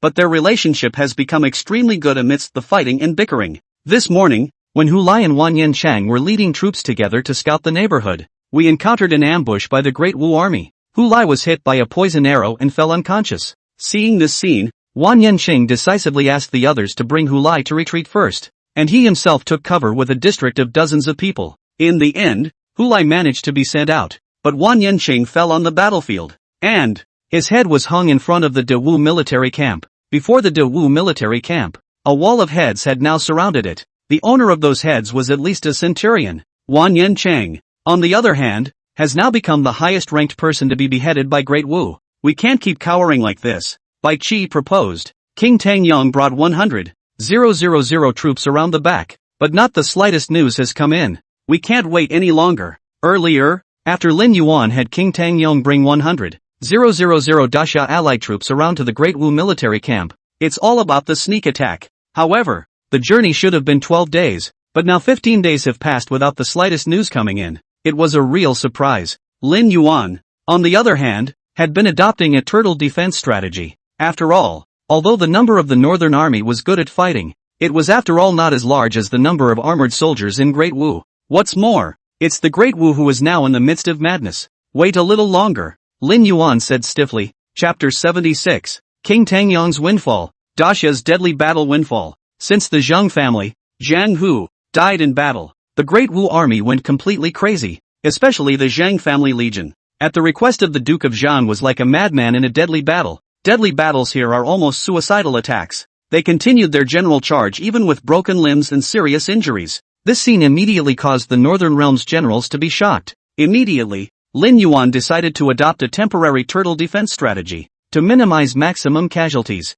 However, this strategy made the many generals and armorers in the north feel very stifled. Therefore, Bai Qi had requested Lin Yuan to lift the defense strategy and launch an attack. "One more day," Lin Yuan said firmly. If he allowed the northern army to launch a brazen attack, he really wasn't afraid of De Wu's crazy death battle. But what he wanted was more. "What I want is the total annihilation of De Wu's million-strong army." When Lin Yuan said this, the generals present were silent. The prerequisite for wanting to completely annihilate De Wu's million-strong army It was King Tangyong who was able to lead those 100,000 Daxia ally troops to cut off Great Wu's retreat. By that time, when the Great Wu army can't retreat, it was the time when Lin Yuan led the northern army to obtain the kingdom of Great Wu, De Wu, behind Roll Town. King Tangyong with an army of 100,000 men is in the woods 20 miles behind Roll Town. A large camp was set up. At the moment, King Tangyong's body was covered in scratches and bruises. The same was true on the 100,000 armored soldiers throughout Daxia. Special brew. It's not easy to get to the back of Wheel Town. King Tangyong cursed. The town of Wheeling is not very large, but its surroundings are heavily guarded. Therefore, it is never easy to go around the back, and King Tangyong chose the most obscure route. That's through a big, primitive jungle. It was only then that they reached the back 20 miles of Rolling Town. Give notice that the army is being reorganized. 3 hours from now, storm the Wheel Town. A full 15 days of running through the entire primeval jungle. The 100,000 troops were now tired and weary, but the good thing was that now they finally saw the Roll Town. King Tangyong took a vice commander with him, and the two of them quietly felt their way to the back of Roll Town to scout. King Tangyong, according to the news informed by King Ming earlier, behind Roll Town, there is a garrison of 180,000 troops. This is definitely a tough one for us, that vice commander said cautiously. His name was Zhao Amao, and he was originally a border pawn of Wind and Snow City. However, he was later promoted to the rank of general in the army after winning many battles. And now, even more so, he was appointed by Lin Yuan as the vice commander of King Tangyong, to assist in the attack on the great rear of Wheeling. To be so loved by the Ming king, Lin Yuan, this Zhao Amao, who came from a poor and humble background, knew that he could not live up to Lin Yuan's heavy responsibility. In this battle, even though Roll Town was guarded by 18 large armies, it could not wear down Zhao Amao's all-consuming fighting spirit. King Tangyong similarly clenched his fists. Although he was Lin Yuan's uncle, Lin Yuan had handed over 100,000 Daxia troops to him. This was enough to be able to see Lin Yuan's trust in him. The duo carefully reconnoitered the defenses behind Wheeler's Town. Then he quickly returned to the army. Now, the 100,000 allied troops of Great Xia have been reorganized. The swords and spears in their hands emanate a cold aura, waiting for King Tangyong to give the order to. They would then charge resolutely toward Wheeling. King Yao of Tangyong rode on his horse, clad in cold armor and holding a long blade. It took a lot of effort for him to lead this 100,000 strong army to this place. But these 100,000 Daxia armorers did not complain at all. The military discipline is strict and impresses King Tangyong. Generals, King Tangyong said as he clenched his fist in front of his chest. King Ming is on the front line, fronting the main force of the Great Wu army, fighting bravely, and our robes keep falling on the front lines, dried up in blood and sweat. And today, it is the time for us to make our mark. The 100,000 armored soldiers of Daxia gazed. They enlisted in the army and they followed the Ming king across the Shao River to attack the heavenly kingdom of Great Wu. It's all about taking credit. King Tangyong turned his horse's head, holding a long sword and pointing it straight at Rolling Town, and roared, "The great army, fight to the death. For the King of Brightness, charge!" The entire 100,000 Daxia armored soldiers, emanating a magnificent iron blood aura, are furious for King Ming, and for himself, too. He made a mad dash for Roll Town, regardless of life and death. The Great Wu defenders in the rear of Rolling Town, seeing the sudden appearance of a large army, rushed the drums to pass the signal, close the gates. Cui Chi, the commander of the De Wu defense army, said hurriedly, "The defense army goes up to the city wall. Also, hurry to notify Lord Zhang and request for support." The De Wu defenders flew to close the city gates, but because the armored men of Daxia came so quickly, the walls were empty of guards and, so much so that the Daxia armorers killed directly under the city gates, crashed through the gates. Set up the ladder. Vice Commander Zhao Amao methodically commanded the battle at the scene. Countless ladders were set up on top of the walls of Rolling Town, because Roll Town was not defined as a border garrison. His walls were not high. Soon, there were Daxia's armorers climbing up the ladder, and the gate crashing went very well. It took only half an hour to break open the gates of Rolling Town. Seeing this, King Tangyong hissed impatiently, "Enter the city, destroy the Great Wu." Daxia's armorers came too quickly. 100,000 troops poured in like a tidal wave from the walls, from the gates of the city. It made the defense of the Great Wu armorers defending the city untenable. However, under the command of De Wu commander Cui Chi, the De Wu armorers defending the city also began to counterattack. Warriors of Great Wu, kill the incoming enemy. Defending the city of De Wu armor is full of 180,000 000 huge. In the rear of Roll Town, a full 100, 000 Daxia ally troops with 180, 000 defending the city. The fight was on in the narrow streets. Archers from both sides climbed onto the roof and began firing arrows at each other. As the space between the two armies was extremely small, the number of dead and wounded increased extremely quickly, and those corpses even blocked the alley completely. King Tangyong steered his horse into the city, holding a cold sword and trying his best to kill. Lin Yuan does not suspect me on the basis of my status as a member of the Great Tang, and has placed 100, 000 allied daxia troops in my hands. Then as an uncle, I must not let my nephew down either. Li Kuwei, King of Tangyong, King of the Great Tang, now leads 100, 000 armored soldiers from the north. The fight was on in the territory of Great Wu. With each slash of King Tangyong's blade, he was venting his anger towards the Great Wu Changsheng Emperor. Emperor Changsheng has imprisoned Princess Yao Shui, his favorite little sister. This is an insult to him, the King of Tangyong, since the Tang Emperor will not take steps against Great Wu. He, King Tangyong, will follow his nephew, to sanction De Wu. The allied forces of the northern realm of Daxia wrestle the Great Wu in a deadly battle. Magnificent. The Daxia armorers are not afraid to die in battle. The magnificent Daxia death battle style. Not long after, the streets of Roll Town were already a sea of corpses and blood. King Tangyong walked on top of the city at the back of Rolling Town and took out a piercing arrow from his bosom, unleashed violently into the sky. A brilliant firework then bloomed above Roll Town. Under the smoke and fire, King Tangyong's face was covered in blood, and he said in a maniacal and hideous manner, "Come on, my nephew, let the two of us join together and fight the Great Wu in blood." Chapter 77. Northern Border Death Battle Wind Flow. In the North Realm camp, the long wind whistled and swept up the sand and dust, and the gazes of the North Realm armored soldiers stationed all around were glaring. Look to the sky for that bright firework. King Ming. These armored soldiers who were stationed there suddenly half-kneeled to the ground and respectfully said. Lin Yuan hurriedly walked out of the tent since he heard a trembling ring. Behind him, Bai Qi, Lu Bu and a host of other great generals stood in a forest, their eyes blooming with joy. Smoke and fire as a signal. King Tangyong has got it. Bai Qi perked up and clenched his fists, and his eyes were filled with battle spirit. Lu Bu immediately asked for battle. My lord, please let me lead the army and charge out. Collaborate with King Tangyong inside and out. King Tangyong got his hands on it and informed the northern camp with a smoke and fire meeting number. He, King Tangyong, had not failed Lin Yuan's trust. Pass the word. Lin Yuan's gaze was like electricity. His killing intent was blazing,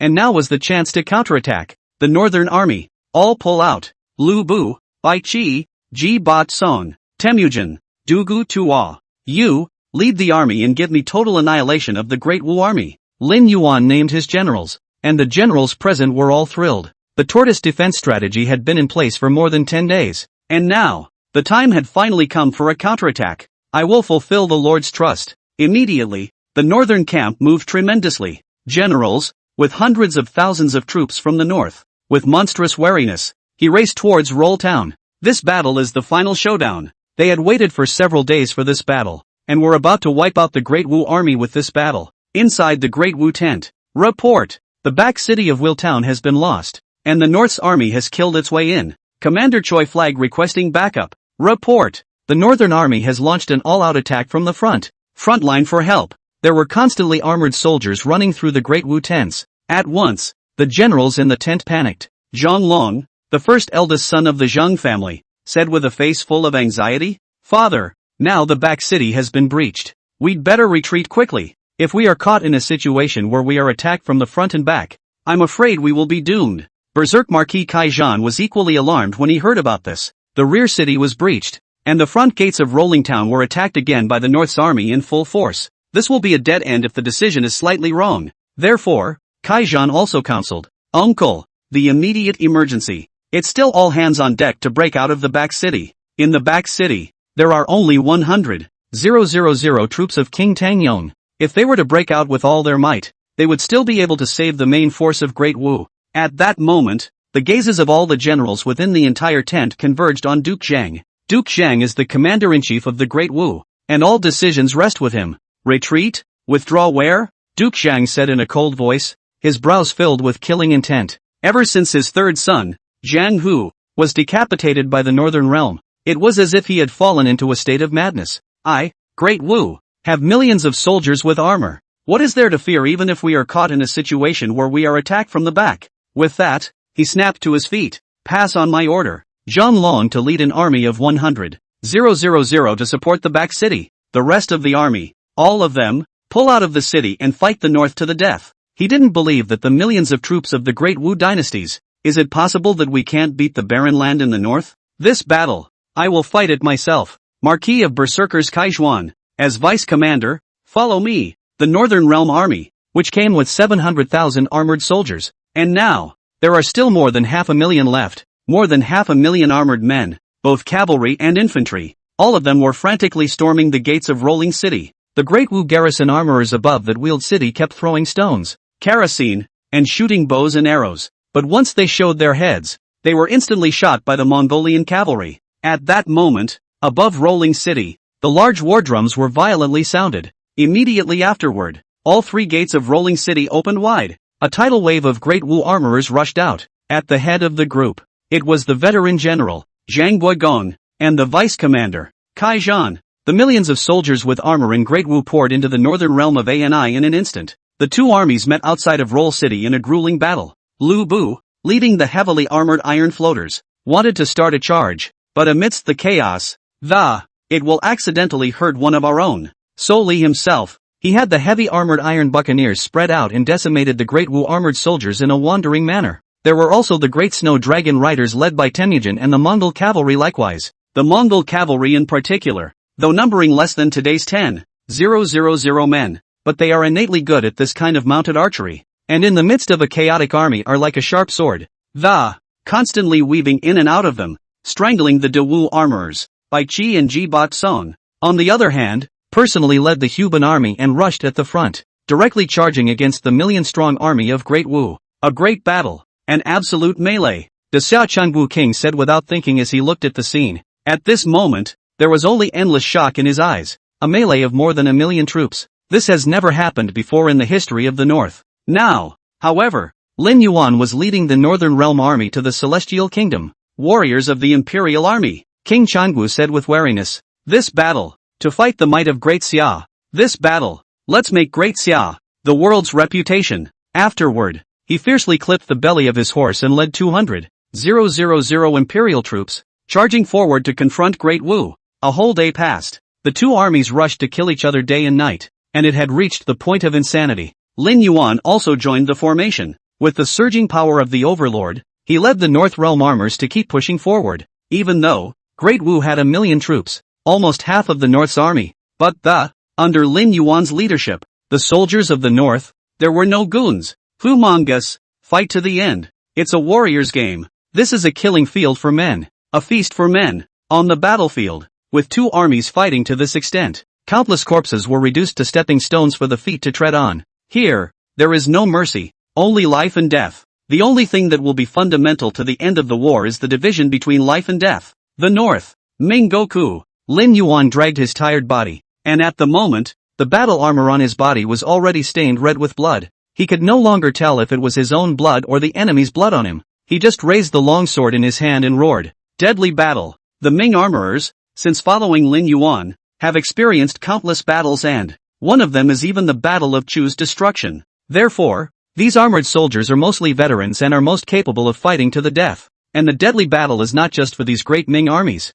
The Imperial Army generals of Xia were also killing red eyes at this moment. King Changwu similarly roared. For the glory of Great Xia, Imperial Army, deadly battle, die fighting. The two kings of the Northern Realm hissed desperately to revitalize the army of the North, with swords raised to kill the enemy. For the king himself, at this moment, the North's deadly battle style materialized. On the other hand, the face of Marquis of Berserk Battle Kai Zhan on the Great Wu side had sadness written all over it. Chapter 78, Kai Battle Lights Out. Great Wu opens retreat. The North is obviously a barren land, so why do its armorers fight to the death? Berserk Marquis Kai Zhan was somewhat puzzled, and at the same time, he could keenly perceive that despite the fact that the De Wu armorers had the numerical advantage, however, with the deadly valor of the Northern Army, it suppressed Great Wu, and, after a day of fighting, this suppression appeared to expand significantly. On the contrary, the commander of Great Wu, Zhang Guigong, has now killed his eyes. I have to do something. Kai Zhan frowned darkly. Zhang Guigong is indeed a natural commander. but this has to be based on wisdom. And now, the Duke of Zhang has fallen into a state of madness because of the death of his son, Zhang Hu. It's reckless to do anything. This is clearly using the future of Great Wu as a bargaining chip to avenge the death of his son, Zhang Hu. If we let the other side go on, I'm afraid that Great Wu will topple. Therefore, the Marquis of Berserkers cautiously approached the Duke of Zhang's side. Kai War, just in time to come. Come help me. At this moment, Zhang Guizhong was under siege, and when he saw Kaizhan coming over, he hurriedly called out. Kaizhan hurriedly killed his way into the formation, and there were dozens of Northern Realm armorers surrounding Zhang Guigong to encircle him. Great time. If we do it at this time, the Great Wu armored soldiers will definitely not notice. In a flash of lightning, Kaizhan violently slammed a hand blade into the back of Zhang Guigong's head. The latter passed out immediately afterward. At this moment, those Northern Realm armorers looked dumbfounded.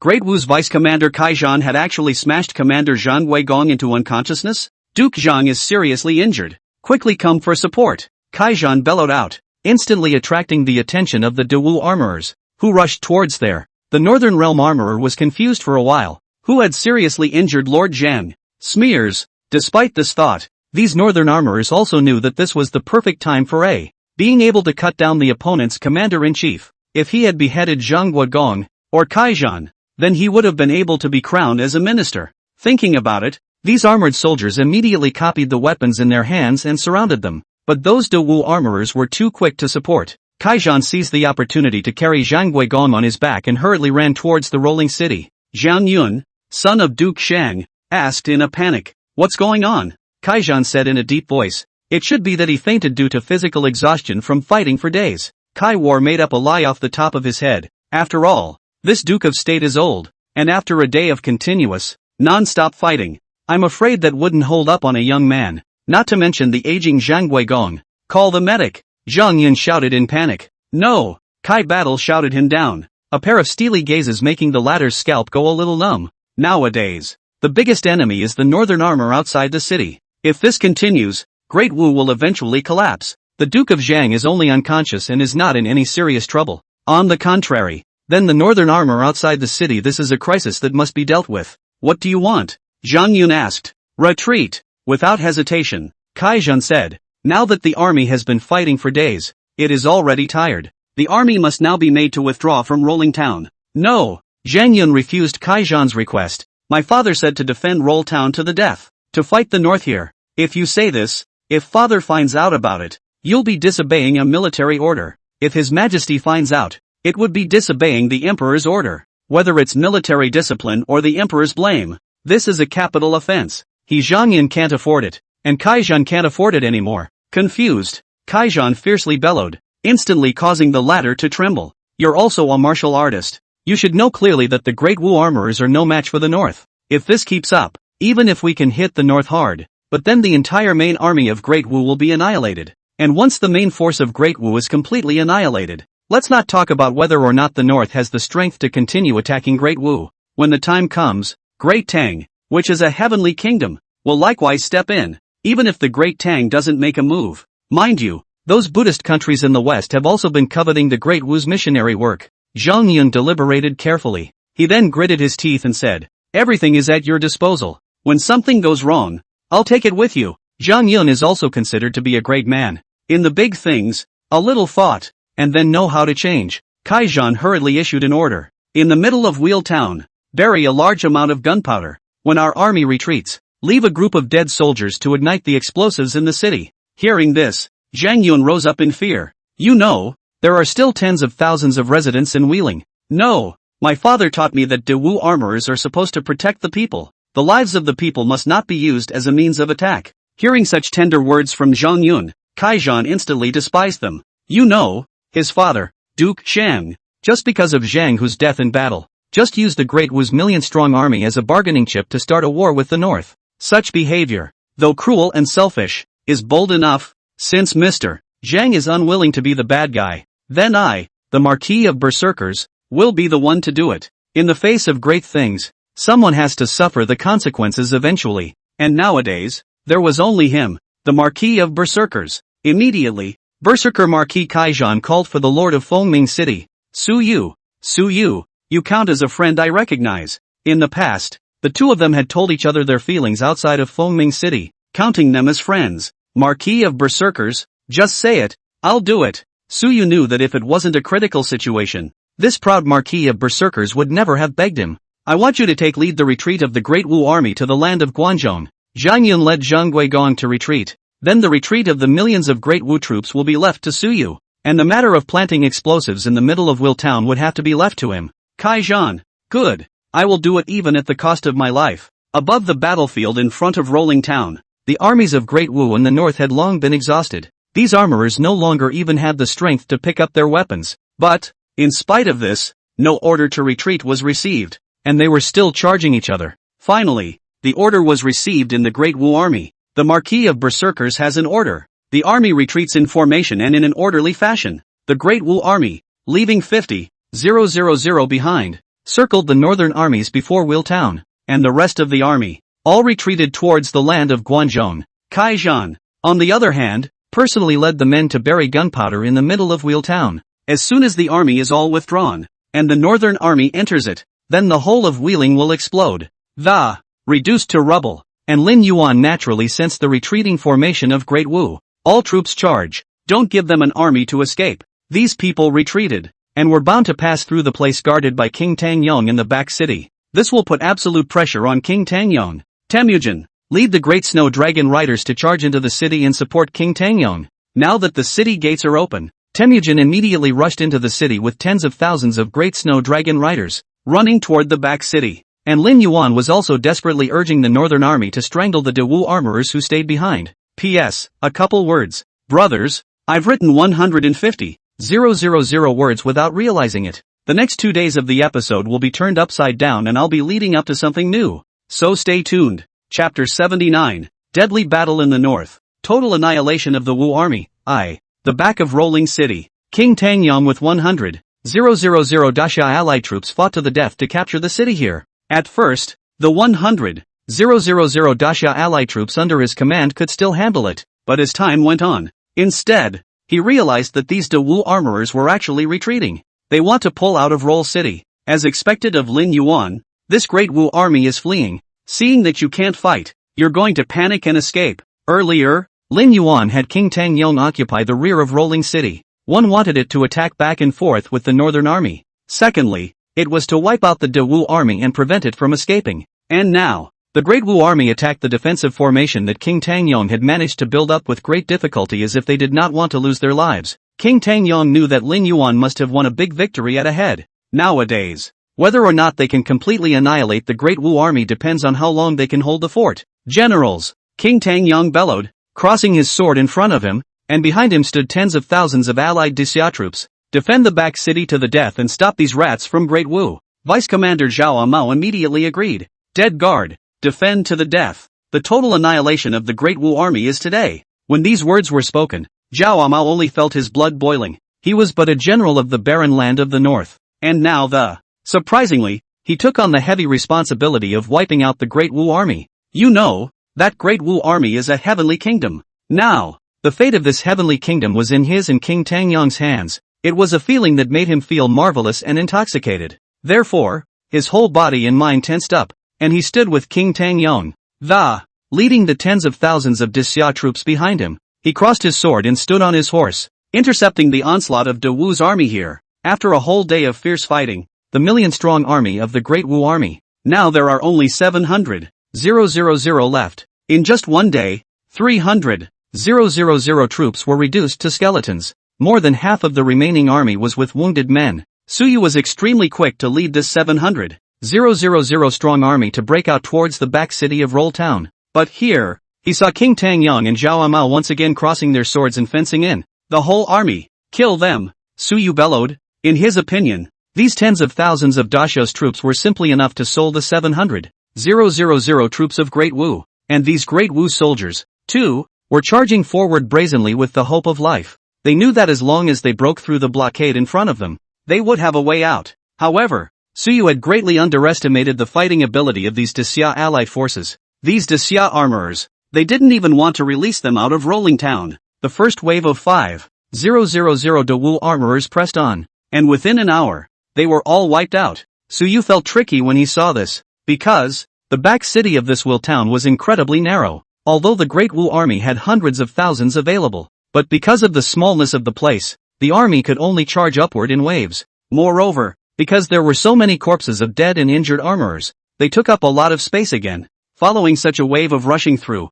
I'm afraid it would take a lot of time to break out. And on the front line of Rolling City, only a mere 50,000 men were left to fend off the hundreds of thousands of troops from the north. I don't think it can be held back for long. Therefore, so you must wipe out the intercepting troops led by King Tangyong as soon as possible. Otherwise, everything is empty talk, and these armored soldiers of Great Wu will fall into a jar and end up being annihilated. The cannons, archers, give it to me, Su Yu angrily said, as waves of long-range attacking armorers pressed on. The intercepting soldiers led by King Tangyong, however, had to spread out to avoid the attack, and it was precisely at this moment that Su Yu once again dispatched a group of 5,000 men and pressed on. But, still intercepted. There was no hope of breaking out. How can this be? The Marquis of Berserkers had entrusted him with a heavy responsibility, and he could not fail the other party. Moreover, these 700,000 De Wu are the key to De Wu's comeback. If they're all wiped out here today, the Great Wu will be destroyed. I'm afraid it's only a matter of time. Suddenly, he had a flash of inspiration and said decisively, "Use the red cannon. Bring down the walls." Immediately, 3 red-clad cannons were pushed over. When King Tangyong saw this, his face changed abruptly. Quickly dodge. The words fell. Bang! Bang!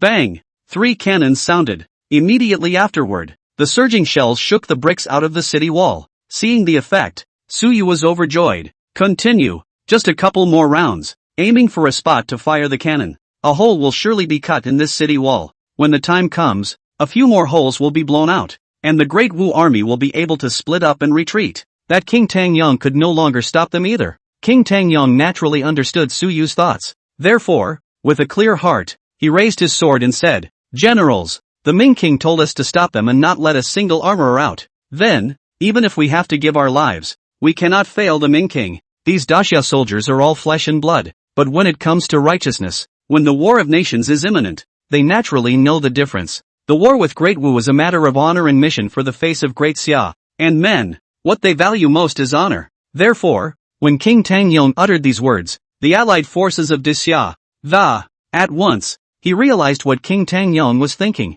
Vice Commander Zhao Mao started charging with his armor and shouted, "Brothers, charge through, capture their red-coated cannons." Immediately, these few remaining Xia armored soldiers all rushed to kill. They knew that if they allowed the red-coated cannons to continue their bombardment, not only would they, the Xia armorers, lose a lot of money. When the time came, if the walls were really blasted out of holes to the point that Great Wu had a way to escape, the soldiers who had fallen earlier had given up their lives for nothing. Crazy, crazy, Su Yu cursed darkly, and immediately he organized people to protect the red-clothed cannons. Even more so, he had these charging Daxia armored soldiers slaughtered and intercepted. However, soon enough, Su Yu realized the same. With the red-coat cannon you can not only bring down the walls and escape, and it can also attract the attack of the Daxia armorers. It's simply a 2-for-1 deal. On the one hand, it creates space for retreat, and on the other hand, it weakens the power of the Daxia armorers. Now escaping is a matter of time. And 100,000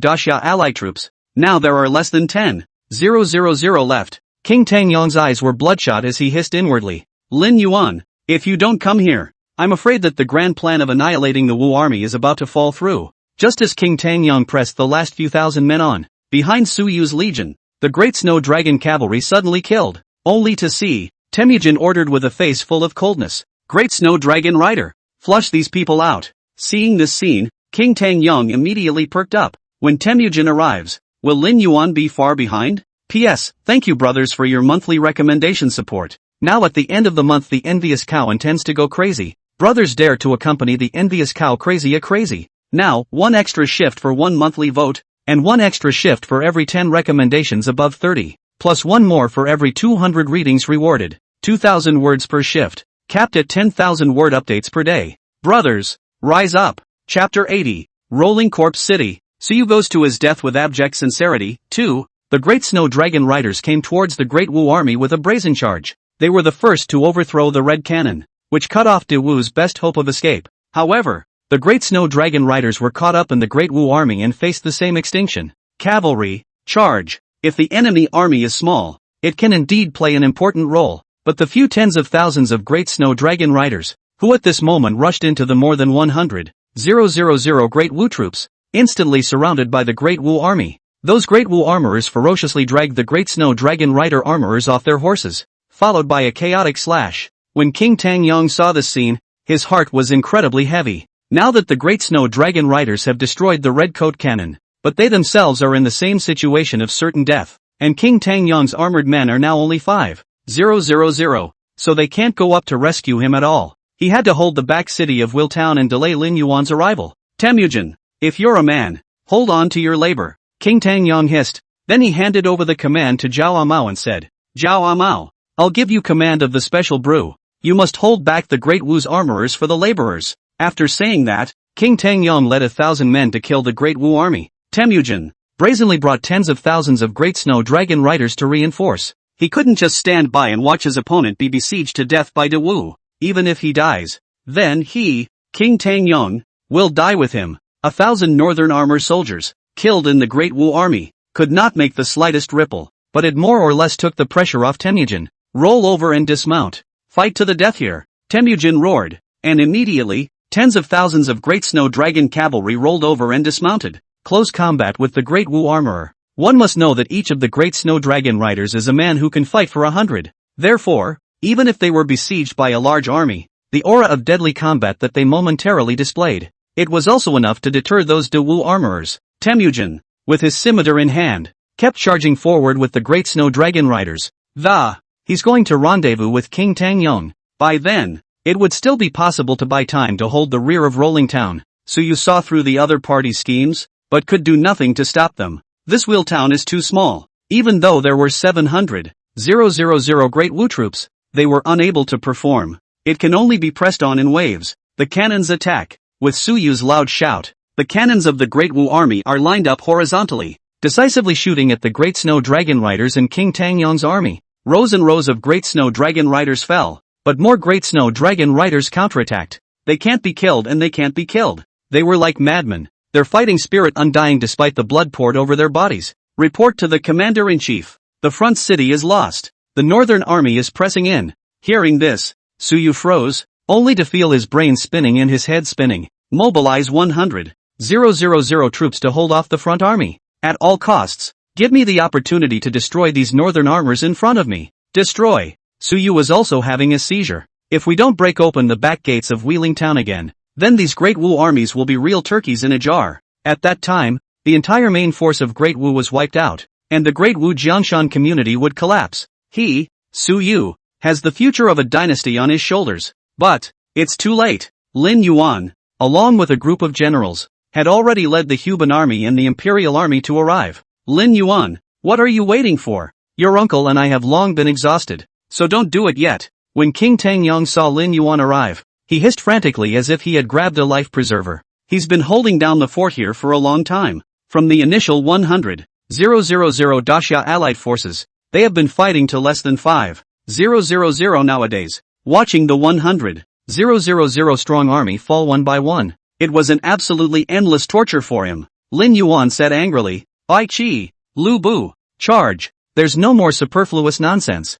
Bai Qi and Lu Bu led the Huban army to charge towards this besieged Great Wu army. On the other hand, King Changgu of Daxia was similarly following closely behind with his imperial army. King Tangyong's mission is accomplished, successfully holding these De Wu armorers at bay. Now it's their turn to play. Total annihilation of Great Wu. Today, with the full pressure of the Northern Realm's army, Su Yu's heart, which had been hanging in the air, finally died completely. His legs were a little weak, but he forced himself not to fall. He knew that the main force of Great Wu would be destroyed here today. However, as the temporary commander-in-chief, he has to defend the dignity of the Celestial Kingdom. It was something his father had taught him since he was a child. De Wu. Su Yu clenched his fists and placed them across his chest as he roared, Die fighting. 2 full days passed. In the midst of this small wheel town, a shocking battle broke out. Now, the sun is setting and the remaining sun is like blood. By Su Yu's side, there were less than 3,000 armored soldiers standing, and around him were countless bodies of fallen armorers. 2 days of unbroken warfare, and the original army of 700,000 men. Now there are just 3,000 left. The entire town of Wheeling has now become a city of corpses. Do Wu.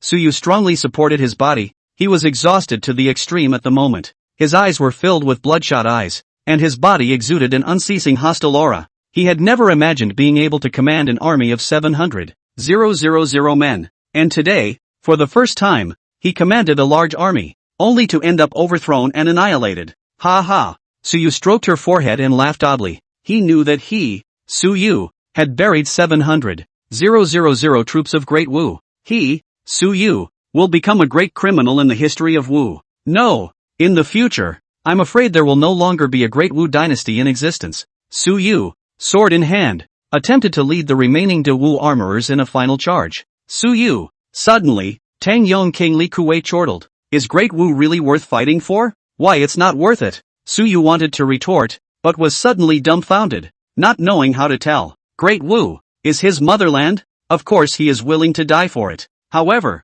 since Emperor Changsheng ascended the throne, he sensed that Great Wu had become strange. His majesty is tyrannical, collecting taxes and conquering laborers, building palaces and harems. Within only 1 month of Emperor Changsheng's ascension to the throne, the entire territory of Great Wu was plagued by civil unrest. Surrender to the north. After my Ming king kills the Changsheng emperor, you can be the head counselor to govern the Great Wu. King Tang Yong spoke out Lin Yuan's instructions. Lin Yuan, in fact, admired a man like Su Yu who died fighting for his country. Therefore, the heart of acceptance and love of talent. However, Lin Yuan had ultimately underestimated Su Yu. If I surrender to the north, will the spirits of those who died in battle sleep in peace? He, Su Yu, carries a heart of sincerity. Even if the emperor is dim, then he will also die for his country. Then Su Yu, of the Great Wu, with a mind of certain death, and with 5,000 armored men, launched a final charge. The sun was setting, and he had left his last wind in the world.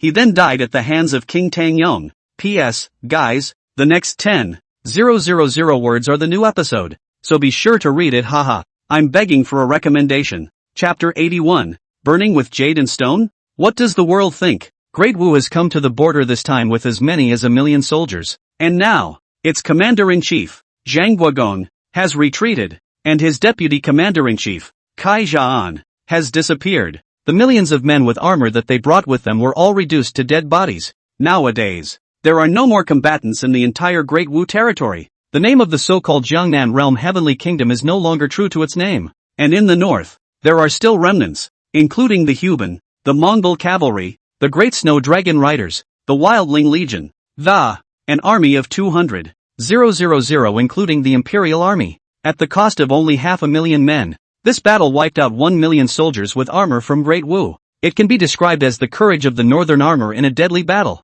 Even in the face of a force several times greater than their own, they braved death, and went forward. And, for the honor of the north, for the honor of Daxia, for the honor of the Ming kingdom, putting his life on the line, shall it not be called a warrior? In the north, those who fight to the death are true warriors. The Battle of Border Roll Town has become a battle of victory and defeat between Great Wu and the north. Now that the Great Wu is considered to be completely defeated, the northern army only needs to push forward all the way to in less than half a month, we will be able to reach the bottom of its imperial capital and take its kingdom. My lord, the army should quickly exit Roll Town. Zhuge Liang was filled with a look of anxiety and panic as he urged Lin Yuan. Now, the Great War has just ended, and the army of the north is incredibly tired, was looking to take a break at Wheeling, but Zhuge Liang decisively refused. Kong Ming, why? Lin Yuan questioned. The army has just been through the war and must now rest and recuperate, but since Kong Ming had said he wanted to evacuate, he definitely had his reasons.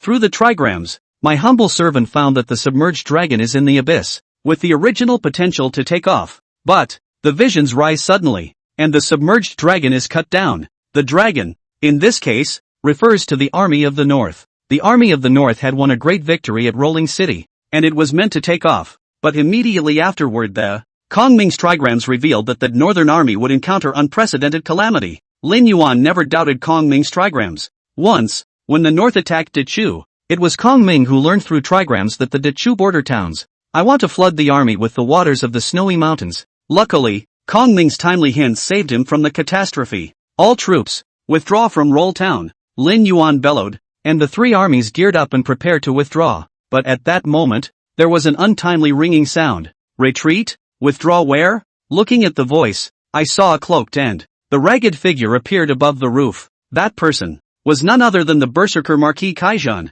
Lin Yuan's brows furrowed. He had wondered before that. Why is it that the one who commanded the retreat of the Great Wu army was not Zhang Guogong, not Kaijian, but Su Yu to come? Now, with the appearance of Kaijian, Lin Yuan always had a bad feeling in his heart. Kai War, Lin Yuan shouted. The Great Wu army is overthrown. Don't resist anymore. Surrender to the north and you will be spared your death. This crazy war Marquis Kai War, because of the young body has an arrogant color. It's as if he thinks the world is inferior to him. However, it was only since Kaijian met Lin Yuan, who was even younger than him, that his party woke up in the middle of a beautiful dream. There is a sky beyond the sky. There are people outside of people. He is not the only genius in this world. In this world, there was Lin Yuan who was even more talented than Kaijian. Ha ha, Kaijian was cloaked in hair, and a hostile aura rose from his body as he laughed. It's unnerving. Surrender? What kind of surrender? Now, 1,000,000 soldiers with armor in Great Wu are destroyed. In the middle of the rolling town, outside the rolling town, lying there, none of them were De Wu's armored soldiers. He, Kaijian, as vice commander, is honored by the emperor. Lead the army to come to the border to meet the northern army. But now, the entire De Wu army was completely destroyed, and De Wu no longer had the power to resist. Even if Lin Yuan is kind enough to spare Great Wu, then Great Tang, which is also a heavenly kingdom in the southern realm of the Yangtze River, and how would he let go of the opportunity to annex Great Wu? Great Wu is about to be overthrown. Kaijian wailed sadly, and suddenly his eyes sharpened violently. He stared at Lin Yuan in death. It's all you. It's all because of you. Lin Yuan, who had risen to prominence and achieved the honorable position of Ming King in the northern realm. Why didn't he stay honestly in the northern realm, but had to come to the Jiangnan realm? Compared to Lin Yuan, his Kai battle's body had only risen, and was covered like a rice mango seeing the white moon. Nowadays, the whole rolling town is buried in gunpowder by me. As long as I give the order, there will be dead soldiers from Great Wu lighting the gunpowder. In an instant, the entire town of Wheeling will be transformed into an alchemy furnace. Refine the entirety of your northern army. Originally, Kaijuan had ceded the right of command to Su Yu because he wanted the other party to lead the retreat of the main force of Great Wu, so as to preserve the power of Great Wu. I just didn't realize that the king of Tangyong had blocked off the great rear of Rolling Town, and because of the narrowness of the rear of Wheel Town, even with hundreds of thousands of troops Su Yu could not all press the armorers down. Only one strand can fight. It was because of this that the Great Wu army did not get a timely breakout,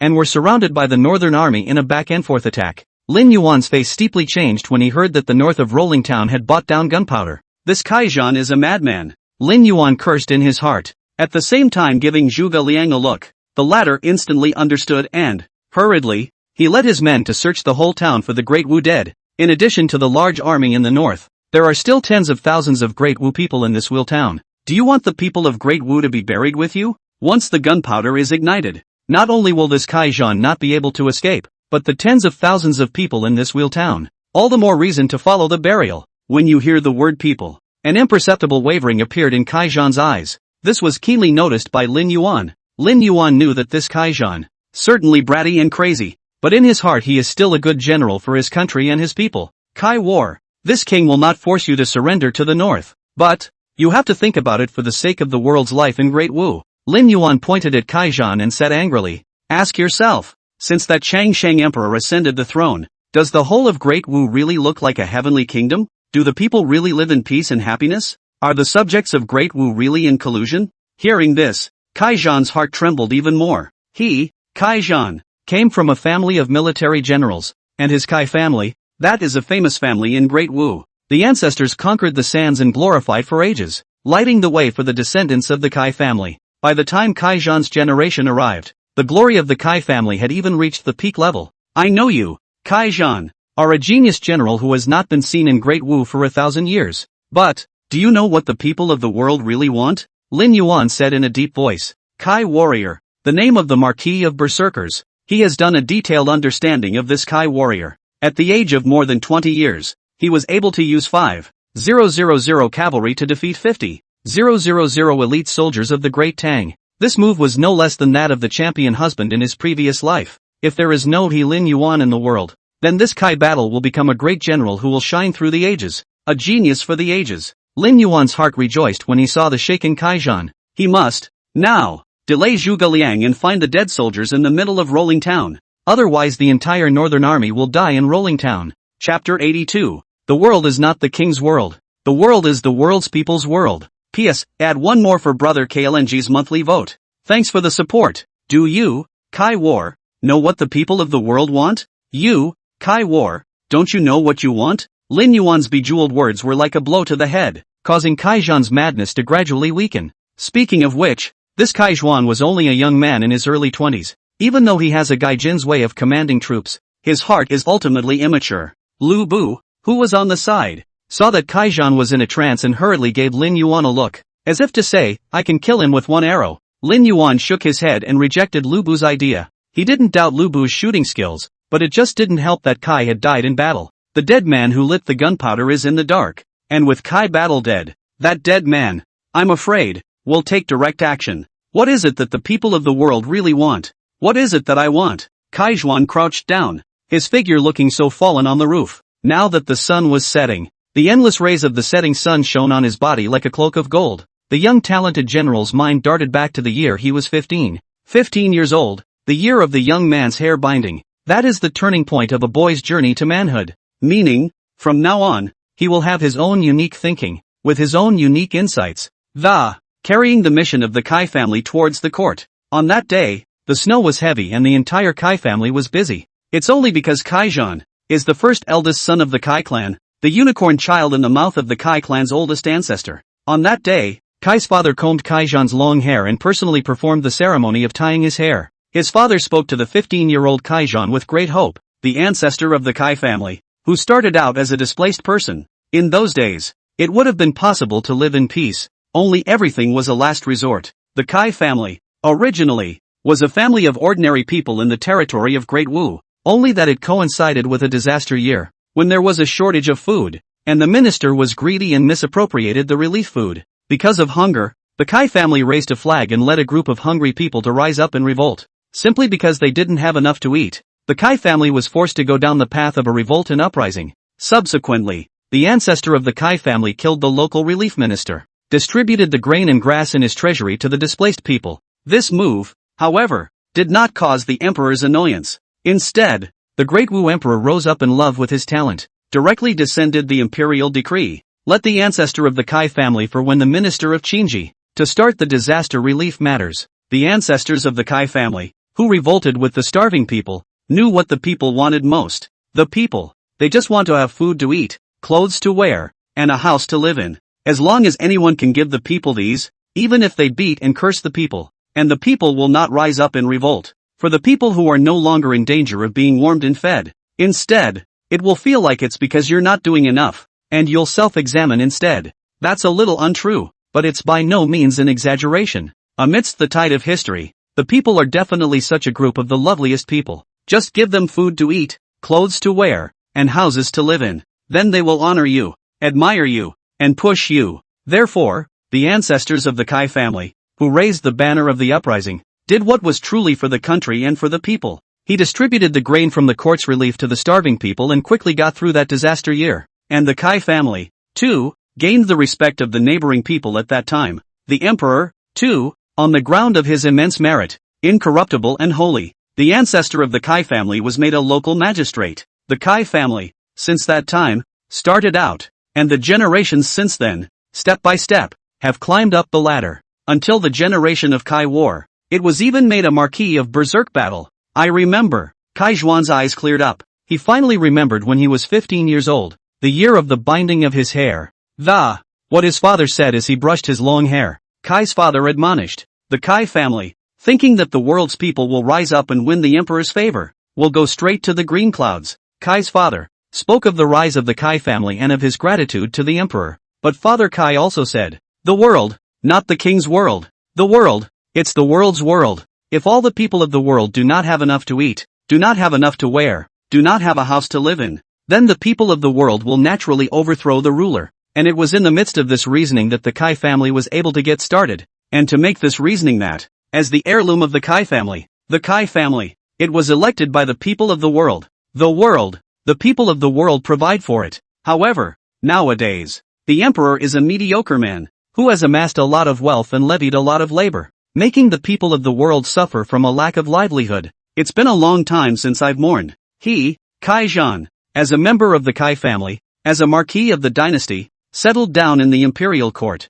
It's certainly important. But if the world is not well, is Kaijan going to take the emperor's place in suppressing the uprising of the world? No. If Kaijan really did that, he would have turned his back on the Kai family's reasoning for starting the family. And there is never a shortage of excellence in this world. It's like when Kaijan met Lin Yuan. Kai war may be able to momentarily flourish, for the emperor to protect the country and suppress the world. But if one day, among the starving people, a person is born who, like Lin Yuan, what about the young man who was able to overwhelm Kaijan? Will he still be able to guard the world for the emperor? Was he, Kaijan, still capable of suppressing talents even better than him? The rise and fall of the world is the torrent of the times. The change of dynasties is an inevitable part of history. But the people are not. The people are the makers of history. It is the witnesses of history. Suddenly, Kaijan seemed to have figured everything out and let out a sigh of relief. At that moment, the setting sun shone on him, and he seemed to come to his senses. Kaijan's gaze cleared as he gazed at Lin Yuan and said, "What I want is peace in the world." Once these words came out, Kaijan's bratty teenage heart was completely mature at this time. Nowadays, he's figured it all out. And that's what makes him a famous general in history. A minister that, the process that all will go through hardship and danger. We were able to dispel the grayness and the truth. Kaijan said to Lin Yuan, "How should you treat the people if you become emperor in the future?" Lin Yuan was stunned, but still said with a gleam in his eye, "If I become the emperor in the future, I shall be a benevolent ruler, practicing love for the people, pacifying the chaotic world, and building a commonwealth." At the same time, Lin Yuan added the words, "I have traveled to Great Wu, all because Emperor Changsheng imprisoned my mother." For the sake of his mother, Lin Yuan came to Great Wu. The armored soldiers of the north came to Great Wu for Lin Yuan. Lin Yuan and the north never wanted to kill anyone, never wanted to replace anyone. But there is no such thing as wishful thinking in this world. There will always be people with corrupt moral character who stand on high positions and eat the blood of the people, unleash the turmoil. Apparently, Emperor Changsheng is that kind of person. As for Lin Yuan, the beheading of the Changsheng emperor was a necessity of the heavenly Tao. "Remember what you said," Kaijan said grimly. Then he walked off the roof and came to Lin Yuan and said, "The people of Dewu are innocent." Lin Yuan realized. Meanwhile, Zhuge Liang arrived from afar, the armor-bearer behind him carrying several heads. Those are the dead soldiers of Kai War ready to light the fire. Thus, the original Jade and Stone crisis was dissolved by Kaijan's epiphany. On this day, the unruly and incomparable berserker Marquis Kaijan, as if reborn, had a drastic change in temperament. Chapter 83, The Duke's Self-Defense. The Western region's visitors. Kai War, who had thrown himself into the northern camp, was not surrendering, but as Lin Yuan had said, first live, but then lift up the world. Great Wu Dynasty Hall. Declare an audience with Duke Zhang, with a hoarse proclamation from the chief eunuch of the secretaries of ceremonies. That shamefaced Duke Zhang was assisted by his first eldest son, Zhang Long, into the great hall. Immediately, he fell straight to his knees and lamented, "The border is lost. I beg your majesty to grant me death." Saying that, 2 lines of clear tears unexpectedly fell from the pale cheeks of Duke Zhang. That's shame to the core. The ever-victorious emperor, not taking his old age for granted him the important task of commanding the 3 armies. And now, he, the general in charge of the army, has escaped the border in disgrace. For a veteran minister who has been in the court for decades, it is really a torture and suffering. Above the courtroom, sighs rose and fell. These ministers, all of whom were filled with righteous indignation, pointed at Duke Zhang and cursed. A veteran general, ranked as the Duke of State, has buried 1 million of Great Wu's army. Nowadays, still have the face to come to the court to face the saint? If I were the general in charge of the army, I would definitely not have the face to face his majesty, so I might as well die in battle. The minister's folded ears immediately made Zhang Weigong's body tremble. As the commander of the army, how could he not be willing to live and die with his soldiers? Moreover, his third son, Zhang Hu, died on the battlefield.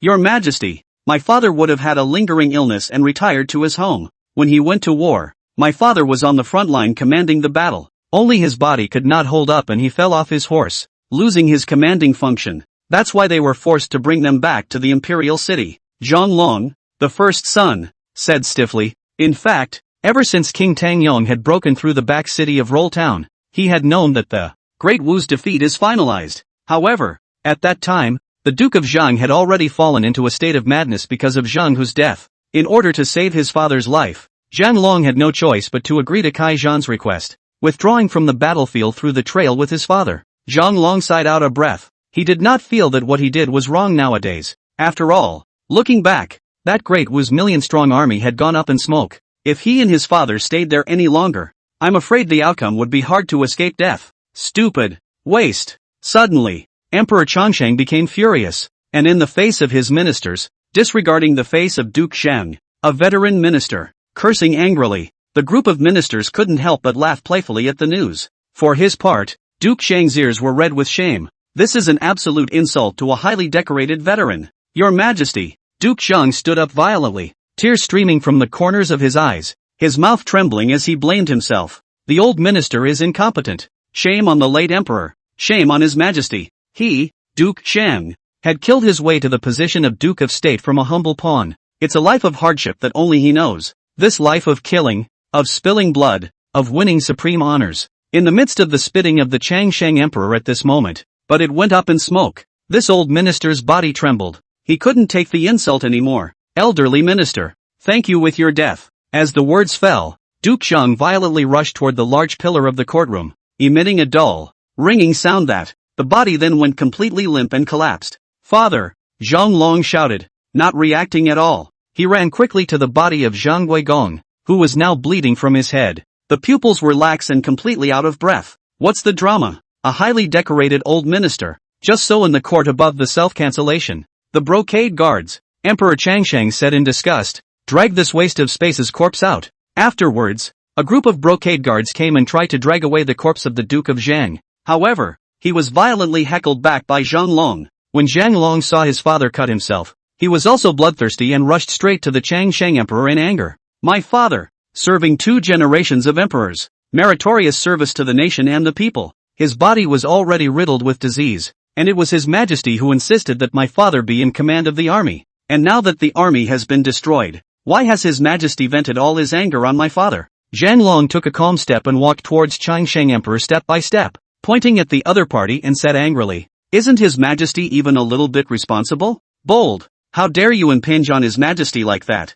Why don't you quickly kneel down and beg for forgiveness? Seeing Zhang Long rushing the Changsheng emperor in such a way, some of the old ministers who were good friends with Zhang Guobus, he hurriedly reprimanded Zhang Long, wanting to plead for the other party. No, Zhang Long shook his head at those courtiers and said, Great Wu is no longer the Great Wu of old. Great Wu rose because of a wise ruler, and today, it will also die because of a tyrant. It's just so sharp. Since ancient times, the courtroom was the highest occasion for subjects to express their respect for the emperor, and right above the court, this firstborn son of the Zhang family was such a punch in the face of the Changsheng emperor. But, he, Zhang Long, had chosen to do that. He's a little scared of death, though, and he likes to play it smart, though, but, in his mind, his father was everything. The Changsheng emperor humiliated his own father in such a way, forgetting his father's great achievements. This was something Zhang Long couldn't accept. This was also unacceptable to the Zhang family. Come on man, chop it up.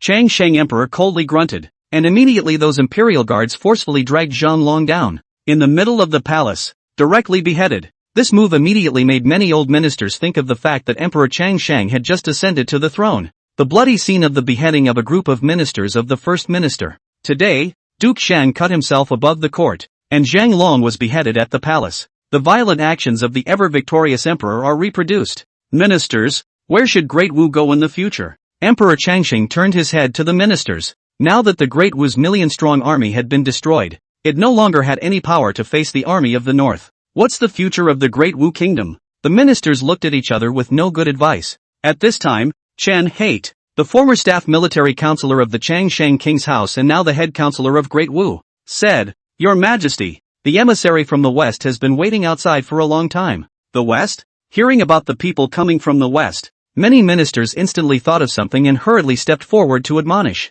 Your Majesty, my Great Wu is founded on Confucianism. The way, categorically, we must not allow Buddhism from the west to spread. That would shake the faith of the people in the very foundation of my Great Wu. The person who spoke was Kong Feng of the Confucianist school. Subsequently, there was also Li Rufeng, the mastermind of the Taoist school in the imperial court, who respectfully said, if Buddhism enters Great Wu, then I, Taoism, will boycott it in conjunction with Confucianism. Facing the addresses of the two sect setters, Emperor Changsheng sneered, then you two love ministers, do you have a good plan to deal with the north? As the words fell, Kong Fong and Li Ruffing were speechless. In that case, then proclaim an audience with the emissary from the western regions. Soon after, 2 Buddhist men with bald heads, robes, and hands on Lord Buddha walked in. Amitabha Buddha. The poor monk Happy Lohan pays his respects to the great Wu Emperor. Poor monk Evil Ghost Lohan. Greet the great Wu Emperor. Chapter 84, Reincarnation of Buddha. Land Patriarch.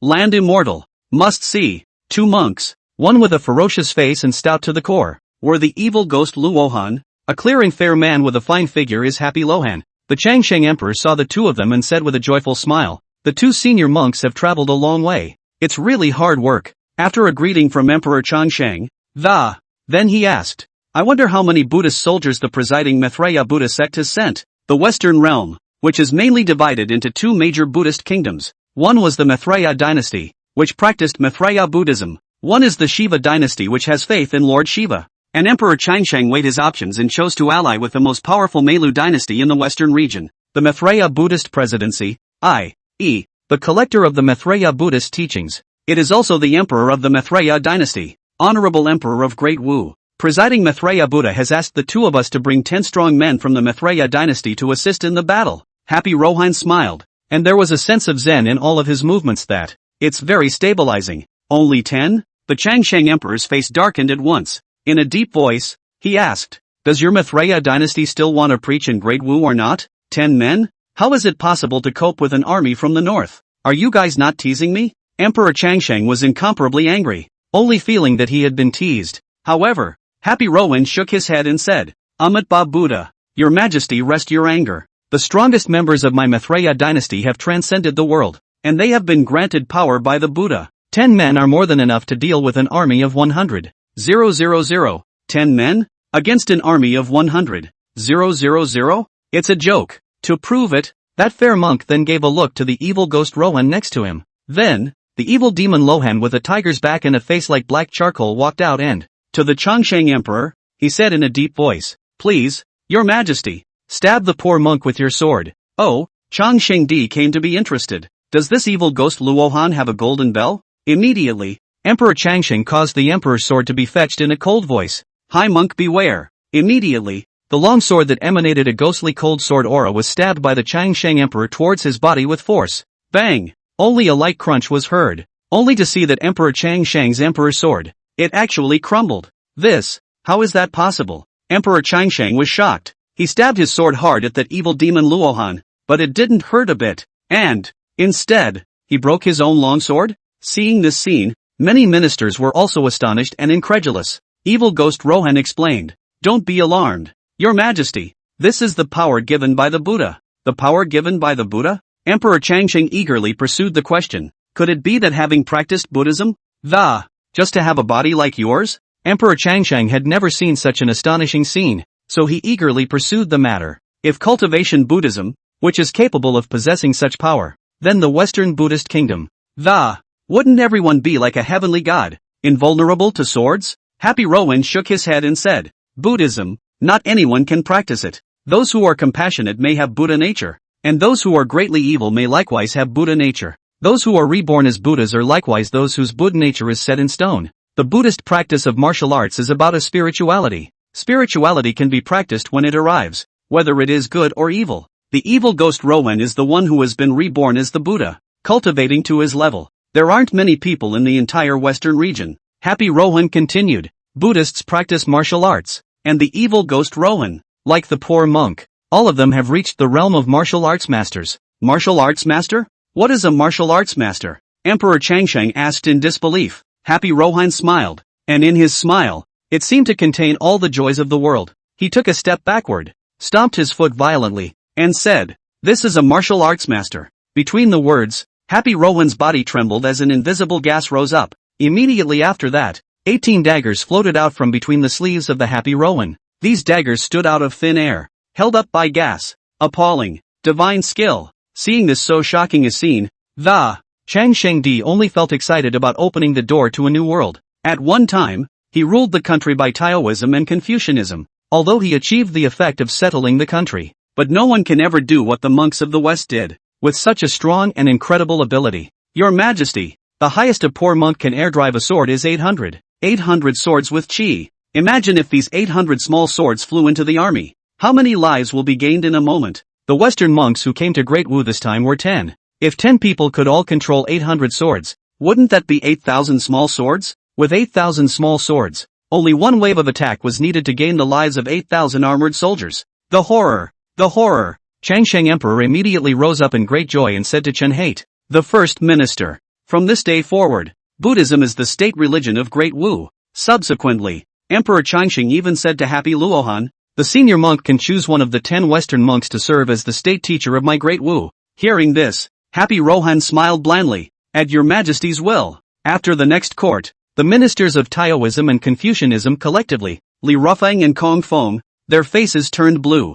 Extremely hard to see, Taoism and Confucianism are the native ideologies of the Great Wu. Since ancient times it has been the supreme idea to assist emperors in ruling all nations. But today, their status is expected by Buddhism. It is foreseeable that in the future, Taoism and Confucianism will lose the faith. People in De Wu no longer exist. Kong Feng muttered, Brother Rufang, that Buddhist monk's abilities are amazing. Could it be that both my Confucianism and your Taoism are inferior to Buddhism? Kong Feng, the master and stalwart of Confucianism, but today, but was shocked by the Buddhist monks. I can't help but be shaken by the idea that I'm sticking to my guns. No, Li Rufang's eyes were resolute and incomparable, and he said with a hint of godly yearning, what kind of bull ***** landmaster? What is Buddhism? You know, it is written in the canonical texts of my Taoist religion that there are land immortals who can fly to the sky with their swords. Kong Feng couldn't believe it and said with wide eyes, a land god? Flying in the sky with a sword? If there is such a record, why don't we see where the godman is? Li Rufang shook his head darkly again and said, the most recent record was 100 years ago. A senior named Lin Aotian flew to the heavens with his sword and achieved the realm of a land god. But somehow, that senior disappeared as suddenly as the previous senior who had achieved the realm of the land gods, and 100 years have passed. And although my Taoist religion can refine the body with Taoist Gongfu, but it's nowhere near as shocking as that evil ghost Rohan. Even more so, no one has been able to fly up with a sword in the daytime and achieve the realm of the land immortals. After saying that, Li Rufang shook his head sadly and bid farewell to Kong Feng and left. Looking at the departing Li Rufang, Kong Feng's mouth revealed a contemptuous smile. Blowback. However, Kong Feng was subconsciously trying to get up. It seems to have been recorded in his Confucian texts. There are Confucian supreme saints who have ascended to the great Tao of reasoning, achieving the Confucian land god immortal realm. When you take off your mouth to the holy words of reasoning, you can turn it into sword energy and take someone's life. It was probably also written by a former braggart. Kong Feng similarly shook his head grimly and walked out of the palace. Chapter 85. The Great Tang sends out troops. The Northern Armor. 1 out of 10. The Great Tang Dynasty Hall. With the Minister of War, Li Zong, having explained the situation in the territory of Great Wu, the entire courtroom was in an uproar. 700,000 troops wiped out 1 million of Great Wu's army. How is that possible? It's understandable that defeating the Great Wu Berserk Marquis, but that Duke Shang is an old fox who has been in the battlefield for a long time. How could he have lost as well? That's it. It's only been a month or so, and even if the North could advance. But how is it possible to exterminate Great Wu's million-strong army in one fell swoop? The princes and ministers, hearing the information read out by Li Zong, expressed their disbelief. After all, Great Wu was a heavenly kingdom like Great Tang. If even Great Wu was defeated by Lin Yuan, then I'm afraid that Great Tang would not be a match for Lin Yuan. The corner of Li Zong's mouth rose. Regardless of whether these princes and ministers believed it or not, he believed it anyway. In other words, he trusted Daton's intelligence agencies enough. Emperor Tang was seated high above the imperial throne, his expression looking so unnatural. He didn't expect that this imperial grandson of his would have achieved such a noteworthy accomplishment. This is something that I'm afraid we won't be able to do even if we give Great Tang 100 years. Because Don Emperor he has so much to think about. He has to consider people's livelihood and economy, food and supplies, and domestic natural disasters. He didn't have the courage of Lin Yuan who had come from the northern realm in a broken boat. Or maybe it was to say that Tang Di was old, and his heart above was already weaker than a young man like Lin Yuan. But, the emperor's heart remains. It was at this point that Emperor Tang began to think about it, whether or not he's going to send troops to the Great Wu. After all, this son of King Tang Yong was, after all, the king of Great Tang. When King Tang Yong goes to war, that means the Great Tang goes to war. At this time, the Great Wu is weak, and if we unite with the North again, I'm afraid that it can directly wipe out the centuries-old foundation of Great Wu.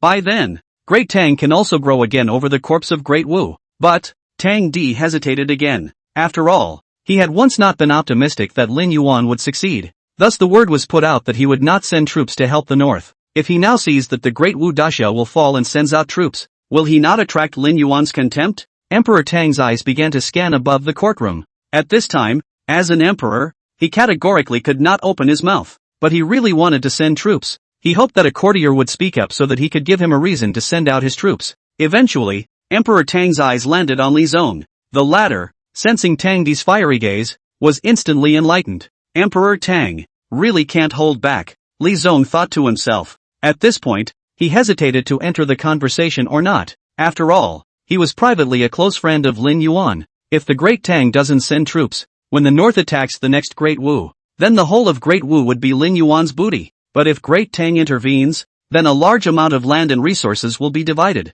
After much thought, Li Zong still decided to do what a vassal should do. He took a step forward and arched his hand at Emperor Tang. Your Majesty, nowadays, Great Wu is weak. I, Great Tang, should send troops to help Emperor's son Lin Yuan. We should help Tang Yong King Li Kuei defeat the Great Wu in one fell swoop. Unify the Jiangnan realm. Unification of the Jiangnan realm. It is the long-cherished wish of all the emperors of the Great Tang dynasty, and now is the easiest time to accomplish it. Some courtiers angrily dislike Li Zongdao. Nonsense. Let's not talk about the truth or falsehood of Lin Yuan's information about the great breakthrough of Great Wu. Detong and Great Wu are both dynasties in the southern realm, so if we help the northern realm attack Great Wu, wouldn't the people of the Jiangnan realm be able to laugh at the falling of the well? There were also courtiers who agreed with Li Zong and said, Your Majesty, sending troops to Great Wu, now is the best time. I second the motion. Emperor Tang was secretly pleased to see Li Zong speak aloud. I am the monarch of the Great Tang, so I should plan for the Great Tang for 10,000 years. For the sake of the Great Tang 10,000 years, that is to unify the Jiangnan realm. Some of the ministers who were close to De Wu and had been bought by De Wu felt bad at once and hastened to speak up. Your Majesty, think twice. Great Wu and Great Tang are the kingdoms of the southern realm. If we help the northern realm attack Great Wu, we will be sneered at by the people of the Jiangnan realm. Snicker? Emperor Tang snorted coldly. He would never care about the good or bad reputation of some. After all, only profit is at the root of everything. Immediately, Emperor Tang had the objecting courtier pulled down and beaten with 20 lashes. Then, standing up, he spoke aloud. 3 armies in full gear. The Crown Prince Li Jiang will march on my behalf. Lead an army of 500,000 men and gallop to the aid of the emperor's grandson, Lin Yuan, and the king of Tang Yong, Li Kuei. As the emperor's order fell, all the ministers arched their hands and said, Your Majesty is wise. Long live the emperor. The Great Tang sends out 500,000 troops, with Crown Prince Li Jiang holding the emperor's sword, on behalf of the Tang emperor. Depart at once, without fail. This news instantly mobilized the long-silent Great Tang. The war between the Great Tang and the Great Wu has been silent for a long time. The men in the army have long been eager to make their mark. A good warrior can't help but want to go to war and kill the enemy to gain glory. Since then, the same heavenly kingdom, the Great Tang, with an army of 500,000 men led by the Crown Prince Li Jiang, has, traveling toward the Great Wu, Northland camp. The army departed immediately after the restoration and pushed all the way across to penetrate into the hinterland of Great Wu. Since the destruction of the million-strong army of Great Wu, the cities and towns of Great Wu no longer had any defense force. Some bloodthirsty city lords will lead their people to fight, but how could those people be a match for the North's deadly armor? Anyone who resists will be pitted and killed. Those who surrendered were administered with benevolence. Therefore, a large number of city lords were still very sensible and surrendered. Or maybe it's a fear of death to come out of the city and surrender. My lord, there are still 3 days to go before we reach the imperial capital of Great Wu, Zhuge Liang said ambitiously. Following the extermination of the dynasty of the Great Shu of the North, Lin Yuan will destroy another day of the dynasty, which makes Zhuge Liang why not feel excited. How many men are left in the army? Lin Yuan asked in a deep voice. After the duel with the million-strong army of Great Wu, the army actually suffered heavy losses. After so many days, the statistics should be out. Zhuge Liang's original ambitious look was suddenly dimmed, and he said in a deep voice, The Huban Army is 10-1, with only 12,000 men left. There are still 20,000 Great Snow Dragon Riders left. There are still 50,000 heavy-armored Iron Buccaneers left. The Mongol Iron Horsemen and the legions of savages, totaling 5,000 men left. Together with the Imperial Army led by King Changwu, there are still a total of 120,000 people. There were 700,000 troops when they came, and now there are still 120,000 left. War is so cruel. Nowadays, the Great Wu is something within reach.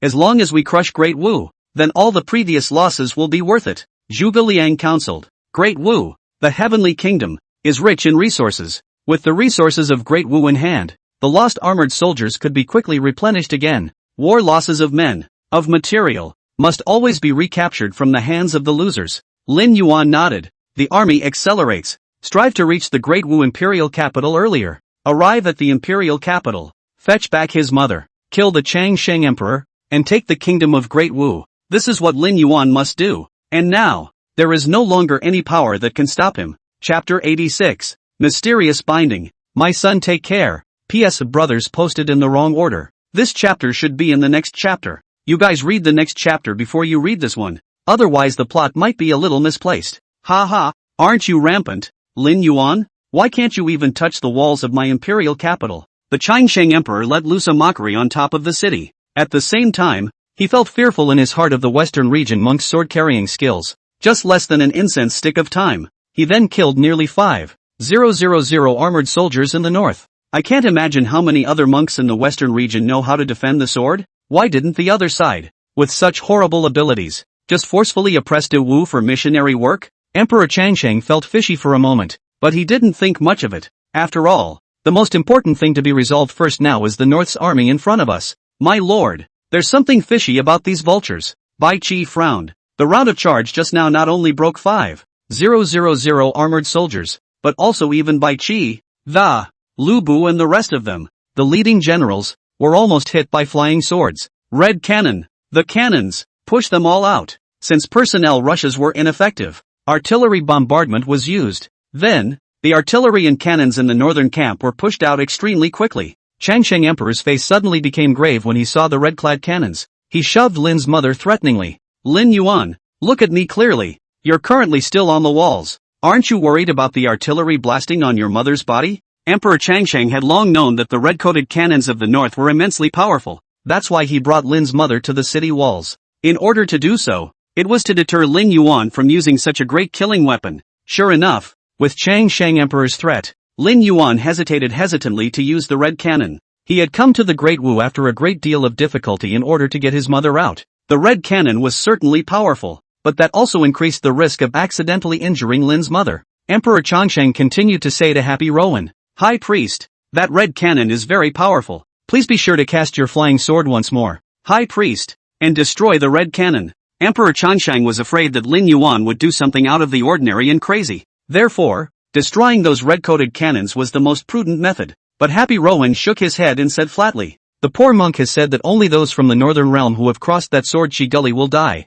Seeing that Happy Lohan is so stubborn and dead-set in his ways, Changsheng Di hurriedly tried to go up and shove Happy Luohan, but he was stopped by evil ghost Luohan. Your Majesty, don't be hasty. Because of certain constraints, we are not in a position to actively kill those in the north. Saying that, evil ghost Rowan paused for a moment. But don't worry, Your Majesty, we will guard the imperial city. Binding? What constraints? The Changsheng Emperor inquired eagerly. Could it be that the Maitreya Buddha presiding does not want you to kill too much? With that said, the ever-victorious emperor immediately promised a large reward to the happy Luohan. I will give you 100,000 taels of gold. How about building you a large number of temples throughout the country so that you have an endless supply of incense? In the face of such a generous reward, evil ghost Rowan shook his head. There was a bit of teasing in his eyes as he said to Emperor Changsheng, if we were bound simply because of things outside of our bodies, my western region's Buddhist soldiers would have long ago sent an army to Jiangnan's realm. Hearing those words, Changsheng Emperor was struck by lightning.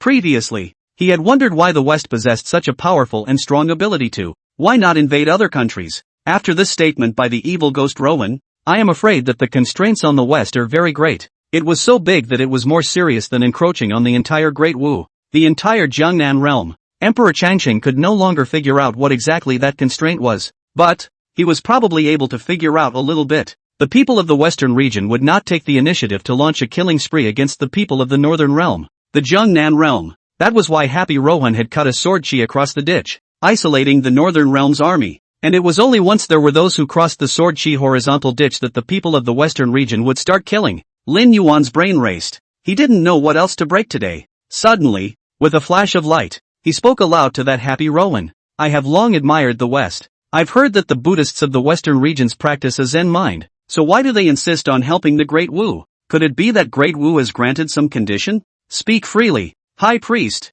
I, the Northern Realm, can likewise give the same conditions to the Western region. Oh, Happy Rowan's eyebrows raised as if he had an idea. Emperor Changsheng screamed in his heart that it was not good, so he said to Happy Luohan, High Monk, don't be compelled by that Lin Yuan. Also, on the basis of the promise of missionary work in the West, Great Wu is willing to offer 20 cities as payment. Changsheng Emperor said through clenched teeth. Nowadays, these 10 great Luohan of the Western region were his last resort. If he was turned by Lin Yuan, then he, Great Wu, would really have to die. Happy Rowan nodded and told Emperor Changsheng to put his heart in his stomach, then said to Lin Yuan, the Northern Realm is a precious land. Not only did it give birth to that predecessor, and now there is also the birth of your excellence. Goodness, goodness, the people of the Western region are not people of 3 paths and 2 faces. Since I agreed to Emperor Wu's request, I won't go back on it. Saying that, Happy Rowan exhorted as if he had compassion in his heart. Lin Yuan, you'd better return to the Northern Realm.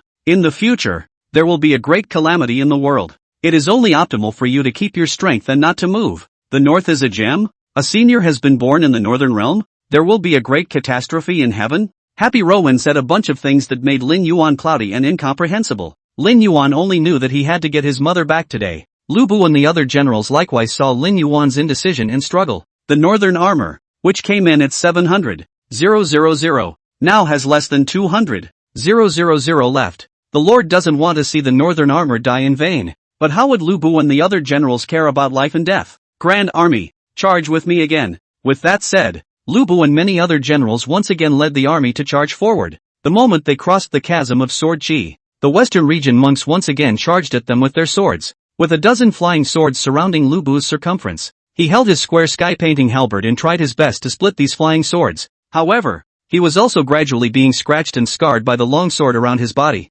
As he watched, more and more northern armors were decimated and fell to the ground. Lin Yuan's heart ached beyond measure. If only, the situation might have been better if we had been able to use the red cannon. Lin Yuan looked to his mother. Lin Mother's gaze similarly met Lin Yuan's. Son is so much like you, Lin's mother murmured. Lin Yuan looked very much like his father. So when Lin Mother saw Lin Yuan, then the first thing he recognized was that it was his own child. Lin's mother is a very kind person. He had such love for his children. But the armor bearers who kept falling, not someone else's son? It's all because of her. Lin's mother blamed herself. Perhaps, only if she died would Lin Yuan have no qualms about using the red cannon. Lin Mother smiled at Lin Yuan. It was a sad smile. In his smile, there was pride that Lin Yuan had been able to grow to where he was now. There's more than a hint of sadness at the impending separation. Suddenly, Mother Lin rushed away from Emperor Changsheng's restraints and leapt down towards the bottom of the city. My son, take care. No. Lin Yuan's eyes widened in anger when he saw this scene. Chapter 87. Soldiering to the Imperial capital. Sword Chi across the gully. 10 days later, in front of the Great Wu Imperial city, more than 100,000 troops from the north stood here. This magnificent imperial capital with centuries of glorious history. Now it is the place of the final showdown between the north and the Great Wu. Lin Yuan led Lu Bu and a group of other generals to reach the front of the army on horseback and looked at the imperial capital city from afar. On the imperial capital city, the Great Wu Imperial Guard sat on top of the city, standing by. Junior, how dare you, a lowly king of the Northern Realm, come to my heavenly kingdom to spread your wildness? Only to see that Emperor Changsheng, dressed in a dragon robe with the emperor's sword at his waist, stood atop the imperial capital city, condescendingly chiding up. He didn't realize that a king of the north in the district of, surprisingly, it defeated the million-strong army of the heavenly kingdom of Great Wu. Now, it had even gone as far as the imperial city, the center of the Great Wu dynasty. Since you're here, be prepared to stay here. Emperor Changsheng chided. Lu Bu snorted and spat. Thou Great Wu's main force has been annihilated. A mere pseudo-emperor with no military power is worthy of speaking out of turn? With that, Lu Bu will ask Lin Yuan for battle. My lord, let the last general lead the armored soldiers to charge through. In less than a quarter of an hour, the gates will be breached. Lin Yuan nodded. With a man like Emperor Changsheng who had killed his own father and imprisoned his own brother, there's no good way to say it. The only solution is to suppress it by force. Lin Yuan, look who it is. Changsheng Emperor's tone turned violent, only to see a slim woman being pushed and shoved on top of the city wall. It was vaguely visible that one of the woman's sleeves was empty, and it was thought that she had lost an arm. Mother, With little hesitation, Lin Yuan merely glanced at the. It was known that the woman was her mother, Princess Yao Shui of the Great Tang. It's the feeling of resonance of the bloodline. When Emperor Yingxiang saw Lin Yuan's expression change drastically, he immediately laughed maniacally, deadly tugging on Princess Yao Shui's hair. He said in her ear, "No wonder you never let me touch it after you married me. So it's because you had a son with a wild man a long time ago out there." The more the Yingxiang emperor said, the angrier he got. And he even slapped Princess Yao Shui in public. "Today, I'm going to let you watch with your own eyes how your own son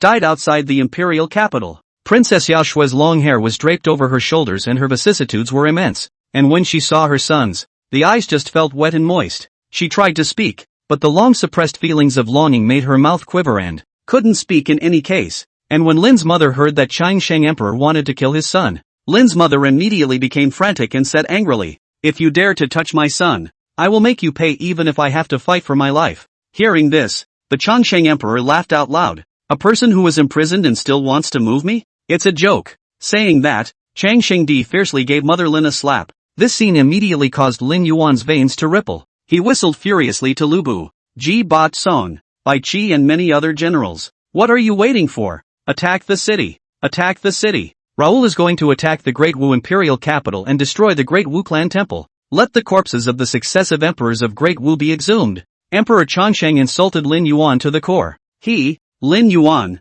will return the favor 100-fold, destroy its patriarchal temples, whip the bodies of its emperors. "I have taken the kingdom of Wu." As the words fell, Lu Bu and the other generals raised their weapons and were about to lead their armies to launch an attack on the city. Suddenly, a gust of wind leveled the ground. Immediately afterward, a calm and power-filled word came out saying, "Today, I want to see who can move the Great Wu." Looking at the sound, I saw that on top of the imperial capital city, Happy Lohan pointed his toes to the ground and stepped on the very top of the wall. Only his finger was seen chopping horizontally before the Northern Army. Immediately, wild winds rose. We saw a violent storm. The huge sword chi violently chopped before the Northern Realms Army and the imperial capital city. A sword chi gully appeared before the Northern Realms Army and the imperial capital city. Happy Rowan said softly, "Anyone from the Northern Realm who crosses the sword chi gully dies." Determined, arrogant. This is the strength and pride of Happy Rowan. The Yingxiang emperor allowed the West to preach in Wu and also made Buddhism the state religion.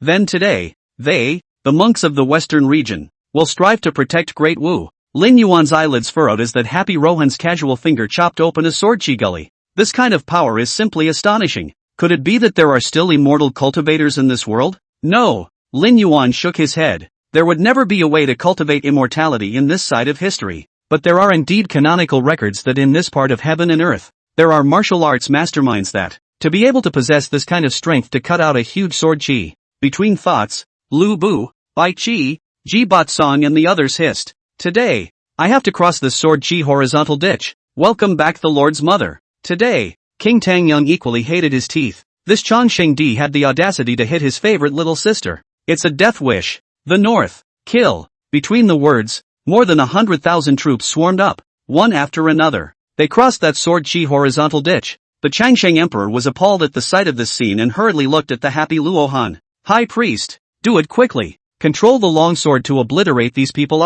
Earlier, Yingxiang Di had seen Happy Rohan use his chi to control his sword 18, and Happy Luohan even said that he could use his chi to control his sword by 800. Nowadays, there were a full 10 Western high priests present. Wouldn't you be able to control 8,000 swords? If that was true, then these 100,000 or so people in the Northern Realm were simply not enough to kill. Happy Rowan shook his head and folded his arms with what seemed to be great pity and guilt, murmuring, "Amat Ba Buddha, sin sin sin, strike that." Happy Lohan's calm and peaceful face was abruptly changed into a face of evil, like an angry Vajra. "Since these people seek death, then kill them all." Having said that, behind the Happy Rowan, the 9 Rohans, including the evil ghost Rohan, with a stomp of his toes, he stood at the highest point of the city wall with Happy Rowan. Then, the 10 great monks, in unison, said angrily, "Sword come." In an instant, whether it was the matching swords in the waist of the imperial guards on the walls of the imperial capital,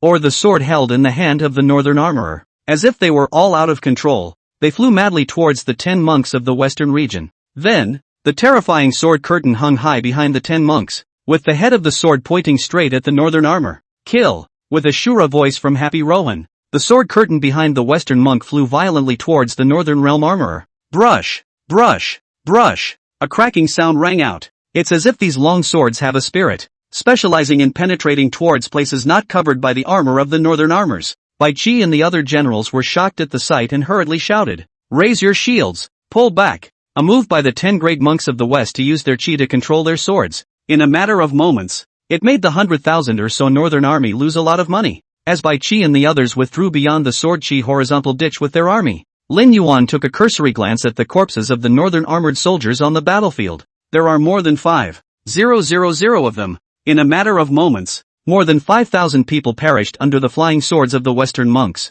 Lin Yuan's eyelids jumped straight up, clearly unable to accept the scene in front of him. Chapter 88. Great Tang Reinforcements. Northern Territory Withdrawal. Mother! Mother! Almost as if he was crazy, Lin Yuan's legs went weak and he crawled towards his mother's body. His mother? The only blood relative he had left in this world. He searched for his mother for a long time. It took great effort for him to find his mother. He had thought he was an orphan after losing his father. So, he's trying to keep his father's foundation, to keep people from bullying him. Step by step, he relied on his own efforts, and in the midst of the fight, he moved towards the position of the Ming king of the northern realm. But on this day, when he was so close to his mother, almost close to rescuing the mother. However, the mother jumped off the city to keep her child from paying such a high price. This was simply not something Lin Yuan could accept. Mother! Mother! Lin Yuan was in tears, his voice hoarse to the extreme. He crossed that sword qi horizontal ditch. Those monks from the western region were immediately about to strike at him with their imperial swords.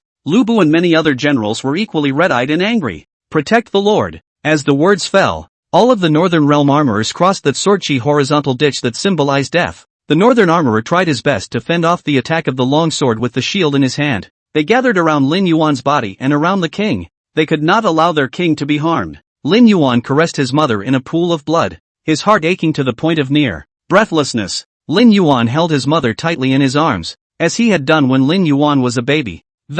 Being cradled in his mother's arms as if he were. Only, nowadays the mother has lost her breath. Kill them. Lin Yuan grabbed Lu Bu's collar, his forehead veins rippling with anger. Kill them all for me. I want all of Great Wu to be buried with my mother. With that, Lin Yuan suddenly sprayed out a mist of blood, then fainted violently. It's a sign of rage and anger. My lord! He was so shocked that he hurriedly carried him on his back and ran towards the middle of the northern camp. Protect the Lord. Retreat. The battle in front of the Great Wu Imperial capital. The 10 Western region Luohan used the power of the astonishing Imperial sword to force back more than 100,000 troops from the northern realm. In the middle of the northern camp, Lin Yuan was unconscious on top of the bed. His face was pale and his body was cold, but he couldn't stop the tears from flowing from his eyes. A healer was taking his pulse, his face grave. Zhuge Liang asked hastily, "How is the Lord doing?" That healer, a famous doctor from Great Wu, was captured by Lu Bu to treat Lin Yuan. The healer said with a somewhat grim face, "The heart vein was heavily damaged. I'm afraid I'll have to recuperate for half a month." Lin Yuan's physique was that of a hegemonic king. How vigorous his qi and blood were. However, nowadays, it is still the heart chakra that has been hit hard by the psychological impact of his mother's death. It was evident what kind of shake-up the death of his mother really was to Lin Yuan. At that moment, Lin Yuan's eyes slowly opened and what came into his eyes was Kong Ming's face. "Where is my mother? The first thing I did when I woke up was to ask about my mother." Zhuge Liang comforted. "Don't worry, my lord. My subordinates are preparing the afterlife for my lord's mother." Lin Yuan struggled to get up and walk towards the tent outside the camp. The large tent where his mother's remains were laid to rest. Now, the entire northern camp has been dressed in onyx. At this moment, the remains of Lin's mother were being placed in the coffin, and white candles were lit before the coffin. Puff! Lin Yuan snapped to his knees. The generals behind him then followed suit and knelt down. "My child is unfilial." Lin Yuan kowtowed to the ground, tears streaming down his face. The extreme sadness caused his heart chakra to rise and fall again, and he coughed violently. "My lord, take care of your health." Zhuge Liang wanted to speak up. He didn't know how to treat a 20-something, watching his mother die fighting the young man in front of him to persuade him. Once, Zhuge Liang also advised Lu Chan, the child of Emperor Zhao Lai. But ultimately, it's a teenager's mind that will always be affected by the death of a loved one. Lin Yuan was silent and just said in a deep voice, "How many are left in the north?" "There are less than 100,000 left," Zhuge Liang replied. Earlier, in order to protect Lin Yuan's retreat, The armored soldiers of the northern realm braved death to protect Lin Yuan, but all of them fell under the flying swords of the western monks. Damn the West! Lin Yuan clenched his fists with hatred. However, he felt powerless against the monks of the West. Ding! Detected that the host is facing a dilemma. Issuing choice mission now. Choice 1, withdraw the army back to the northern realm. Rewarded with the Taoist secret book. Air body source stream. Choice 2, brazenly attack the Great Wu Imperial capital. Rewarded with 10,000 Jingwei. Choice 3, surrender Great Wu and reward Admiral Xing Daorong. Lin Yuan shook his head. He had the intention to break through Great Wu, but now the monks from the western region were guarding the imperial city. What was the use of oneself even if one had blasted open its city with red-coated cannons? At that time, those 10 western region Rohan were afraid that they would kill his 100,000 strong army without leaving a single piece of armor. Budo! Lin Yuan's gaze was like a torch. He had to cultivate martial arts as well and master transcendent power. Thinking of this, Lin Yuan sighed to Zhuge Liang and said, Kong Ming, pass on my order to withdraw the army back to the northern border. Hearing this, Zhuge Liang was overjoyed. Originally, he thought that the Lord, having suffered this setback, would be a teenager who would be careless, brazenly launching another attack on Great Wu.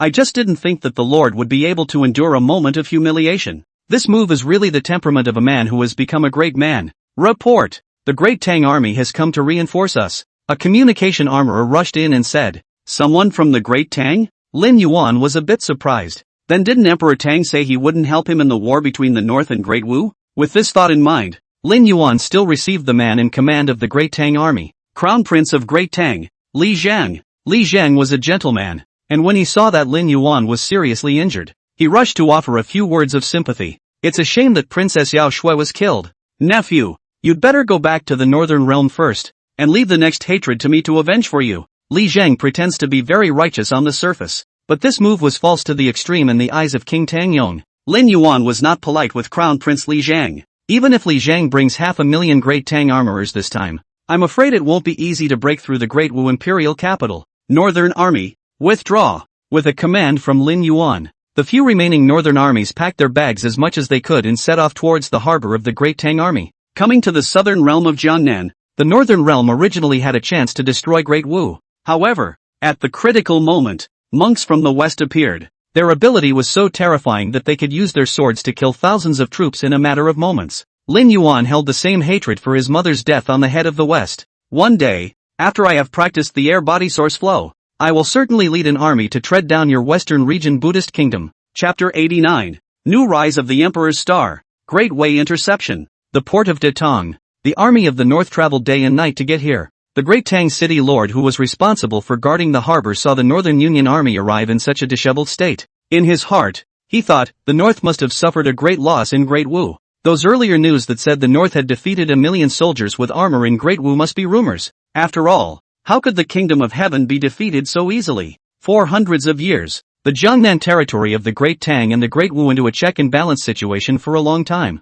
Not to mention the barren land of the North can be shaken. Therefore, after seeing the defeat of the Northern Territory army led by Lin Yuan, this Great Tang city lord also no longer had a fawning expression. I alone can wipe out this Northern Realm army of less than 100,000 remaining. There are still 200,000 troops guarding the borders of the Great Tang, and if this city lord wants to, I'm afraid it could wipe out the few remaining armorers in the north in a matter of moments. But he didn't do that. After all, this Lin Yuan was the imperial grandson of Emperor Tang. Dr. Taku, sail the ship and set sail. Return to the north at once. Lin Yuan did not care what the city lord of Datong thought. He simply gave orders to Dr. Taku, who was in charge of guarding the ship. Dr. Taku immediately set about preparing himself. It was night, and 1,000 great ships from the north left the harbor and traveled in the direction of the north. The difference is that on the way here 1,000 large ships are fully manned, but on the way back, the 8 or 9 floors of the ship are empty. It was night, and all was silent. The wind and waves above the Xiajiang River were calm, and Lin Yuan was sitting cross-legged on his bed, studying the Taoist technique obtained by the system. Air body source and flow. Air is qi, which in Taoism refers to a person's vital energy. Blood qi. This is the origin of all things. A mysterious and powerful existence. Any cultivator who can cultivate air is not only physically powerful, but can also use air to control objects. There are even transcendentalists who are able to fly up in the daytime by virtue of their air body source streams, achieve the realm of the land gods. And how is air practiced? 1. The most common way is for people of the Taoist religion to study the Taoist classics, so that the reasoning practiced the air. The second, on the other hand, was one of the most difficult ways of practicing air with qi and blood. Practicing air with qi and blood, evaporating the qi and blood in the body, making the essence of qi and blood accomplish the origin of air. And then, the cultivator could integrate this air source and cultivate the method of air-body source flow. No doubt about it. Lin Yuan was not a Taoist, so how could he realize the source of the air body through the Taoist canon? If the air is practiced with qi and blood, the pain is immense. But Lin Yuan was fearless. Since he had decided on the qi and blood practicing air, Lin Yuan immediately followed the guidelines on top of the gongfu and started to get started, only to see that Lin Yuan closed and guarded his heavenly spirit, and his body's qi and blood began to boil. Wisps of heat were released from the pores. Lin Yuan clenched his teeth. This way of practicing qi with qi and blood was extremely painful, totally just vaporizing the qi and blood in every cell of the body. Then it melts into the most elite power. That power, the air. The hanging moon is hidden behind the clouds, and the water of the Dash River is rippling. Thousands of large ships in the north slowly traveled towards the north. Zhuge Liang stood at the bow of the boat, lightly shaking a bushel fan and studying the sky. Earlier, that monk from the west said that the world will be in great chaos. There is some correspondence between the trigrams of this star arrangement. Zhuge Liang took Happy Rohan's words to heart. Therefore, these days he had been studying the trigrams of the arrangement of the stars. Hopefully something will come out of this, so that this heavily battered army of the north can survive by the skin of its teeth. The Imperial star flashes and obscures. The martial star rises. The great struggle. Zhuge Liang frowned. These Imperial stars, I'm afraid, represent the northern realm, the several emperors of Jiangnan. And in the midst of this great struggle, where will Ming go from here? Suddenly, a shooting star flashed across the sky, only to see, on the piece of astrological sign that represented the northern realm, there is an emperor star newborn out. This emperor star, from amongst several emperor stars, had risen from the cracks. Eventually, surprisingly, it moved to the very center. This star, could it be? With a hint of hesitation, Zhuge Liang carefully analyzed the significance of the arrangement of the starry trigrams, only to see that the moon, which was originally covered by dark clouds, steeply broke out of the dark cloud's shroud. A beam of moonlight spilled over the large ship traveling in the north, and at the center of that moonlight was where Lin Yuan was, that Imperial star.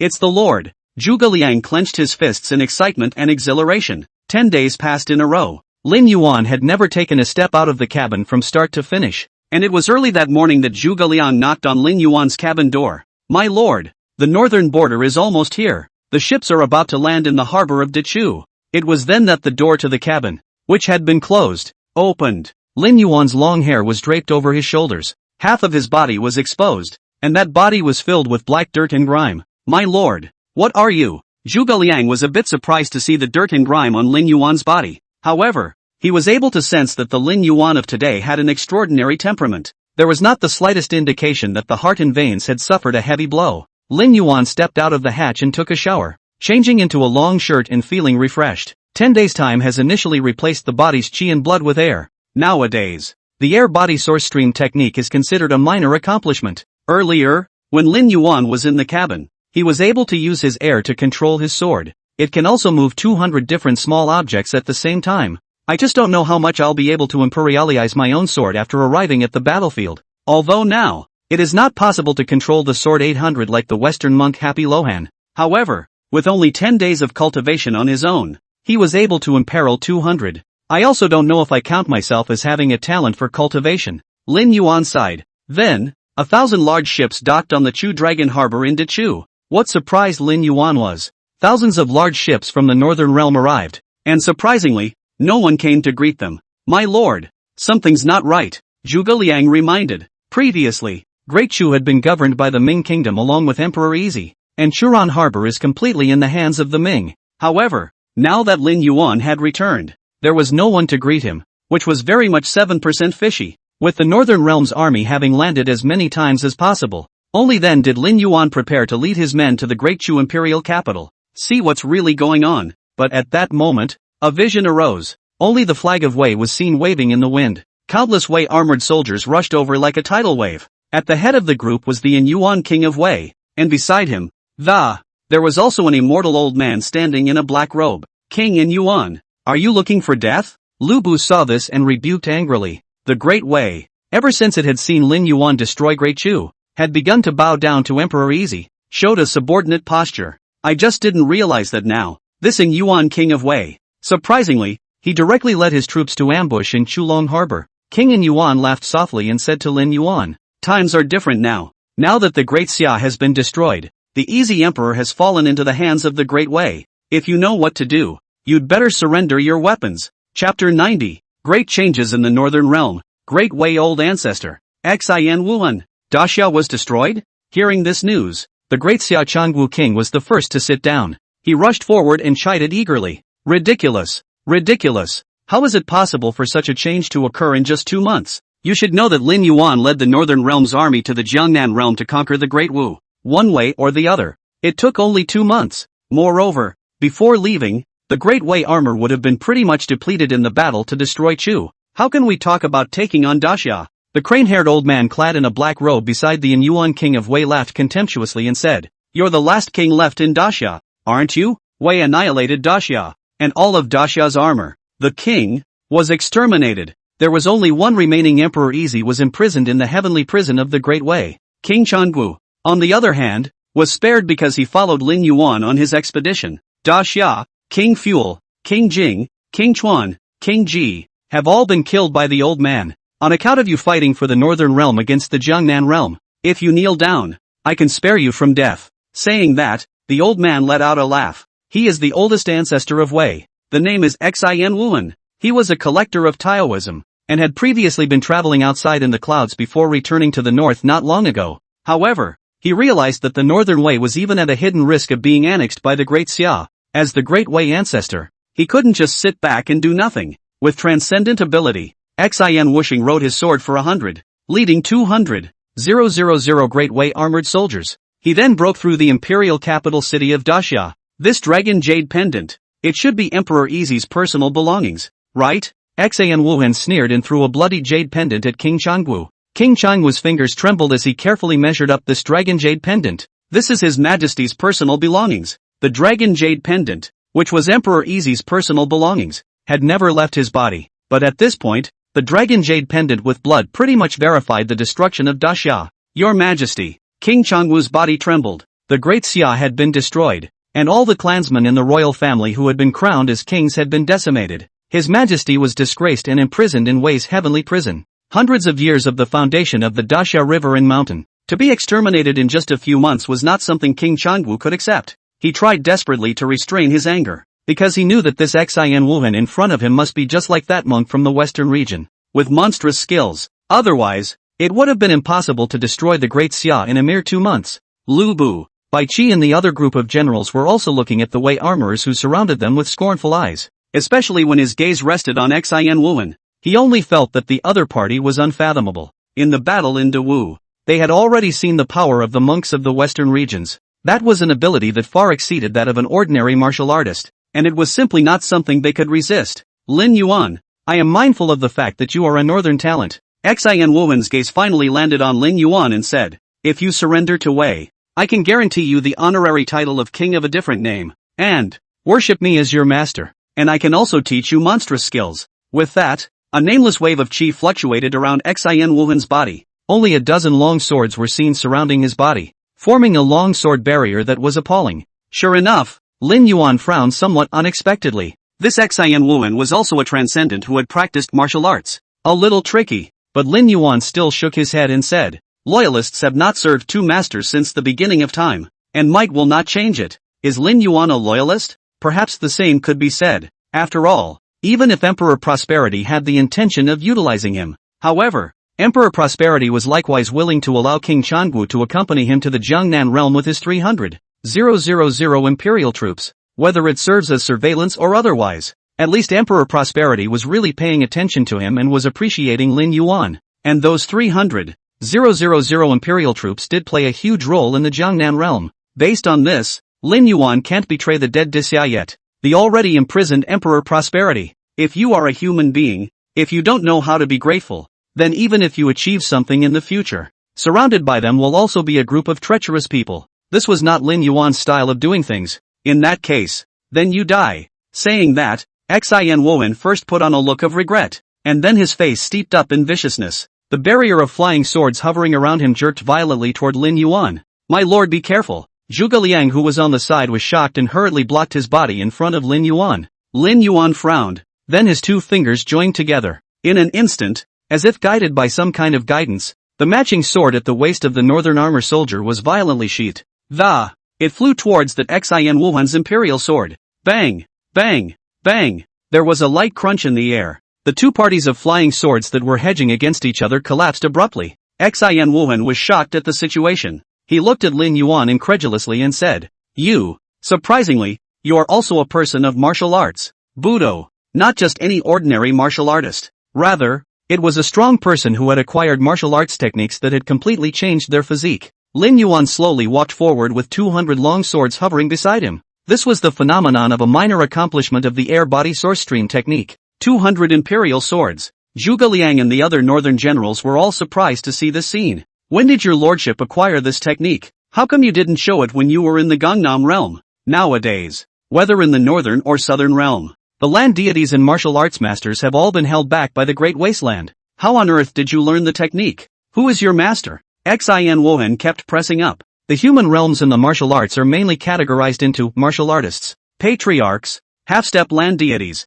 and land deities. Nowadays, in the northern realm and the Jiangnan realm, no one has been able to advance to the ranks of martial artists for 100 years, and the realm of the terrestrial immortals has long been a legend. He, Xin Wuhan, had also left the northern realm an armor ago and had been traveling outside in the clouds for decades, and now that his lifespan is coming to an end, he has returned to the north. It just didn't occur to me. In this northern realm, there were even martial arts practitioners. Moreover, this Lin Yuan was so young. Therefore, Xin Wuhan thought that the other party must have a powerful master behind him. Otherwise, how can we talk about stepping into the realm of martial arts? Master? Lin Yuan shook his head. Everything is water under the bridge. Lin Yuan spoke so lightly that he was close to saying that he himself was a genius. "I'll hold him. You lead Wei's armorers to exterminate all of Dixia's army, and then come back together to kill Lin Yuan afterward." Xin Wuhan said eagerly to the great Wei and Yuan king. If Lin Yuan was an ordinary person, he definitely wouldn't be in such a hurry.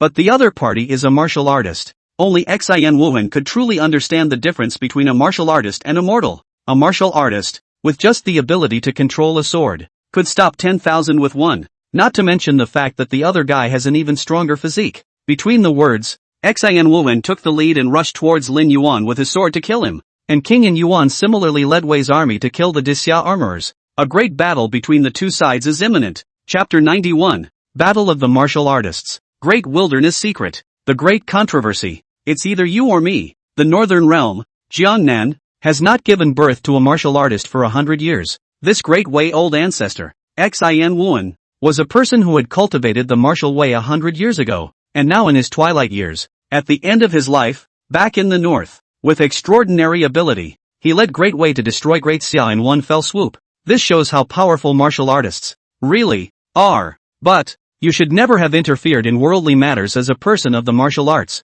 Lin Yuan's body was surrounded by 200 imperial swords, and his body, which had cultivated the air body source flow, was now incomparably strong. With just a single stomp of his foot, he erupted with a tremendous force, like a sword off the string, rushing fiercely towards Xin Wuhan. Xin Wuhan strained to receive Lin Yuan's impact. However, the number of swords that Lin Yuan had commanded was as high as 200, and these 200 flying swords quickly detached from Lin Yuan's body, killing towards Xin Wuhan. Damn it, this kid is obviously only in his 20s. Why can he defend his sword for 200? Xin Wuhan strained his sword to fend off Lin Yuan's flying sword. In Xin Wuhan's opinion, it was already not easy for Lin Yuan to acquire martial arts at a mere 20 years old, but the other party can still royal sword 200. It's unbelievable. To know, he Xin Wu trace. 100 years of experience in cultivation can only be 100 sword. Hovering in the realm of martial artists. It's hard to believe that this kid is a genius. Xin Wuhan looked at Lin Yuan with a face full of hatred. Xin Wuhan has been practicing for 100 years, and he went out to travel in the clouds also to seek guidance from a high person, being able to advance to the land master realm. However, although the outside world is vast and boundless, Xin Wuxing can only be like drifting weeds, floating around everywhere, but begging for guidance from a higher power. Therefore, after 100 years had passed, he could only return to the northern realm in despair when he realized that his life expectancy was approaching. Old man, what I hate most is geniuses. Xian Wuhan bellowed, and the sword he was guarding turned berserk. What's the point of having a higher number of imperial swords? Old Mi's refined gold longsword is not a vegetarian. Lin Yuan was surprised to see that the longsword that Xian Wuhan was guarding had increased in power. Each impact severed his flying sword, as the number of Lin Yuan's imperial swords continued to be cut down. Xian Wuhan whirled around and flew towards Lin Yuan with his imperial sword. Genius? It's not like I haven't killed before. Xian Wuhan's longsword was made of a strange metal called essence gold. Fine gold is superior in density and strength to fine iron. This fine gold was also the greatest treasure that Xian Wuhan had obtained from his travels in the clouds outside. Therefore, he built 100 flying swords out of fine gold. It became his biggest killing move. Noticing that something was wrong with Xian Wuhan's essence gold longsword, Lin Yuan didn't dare to be careless. If one could tell that Lin Yuan was more gifted and stronger than Xian Wuhan by the number of imperial swords alone, that Xian Wuhan's fine gold longsword and its practical combat experience of 100 years of traveling outside the clouds totally makes up for that power gap. This is going to be a nasty fight. Lin Yuan got cautious. Suddenly, behind Lin Yuan's back, a long sword of refined gold came straight at him. The corners of Xian Wuhan's mouth rose at the sight. With 100 years of external use, he has, by virtue of this one sneak attack on a surefire trick, has taken many lives. Not to mention Lin Yuan, who had just stepped into the martial arts. Bang! Only to see Lin Yuan's body violently calmed as a wave of qi fluctuated out from his body. Those gases had actually formed an invisible wall of gas, blocking that fine gold longsword to death. How is that possible? Xian Wuhan was shocked. His essence gold longsword was able to cut through any metal in the world. But why was it blocked by this Lin Yuan, who was also at the martial artist realm? Lin Yuan turned around and reached for his hand. The invisible qi was included in the long sword of refined gold that pierced through the wall of qi.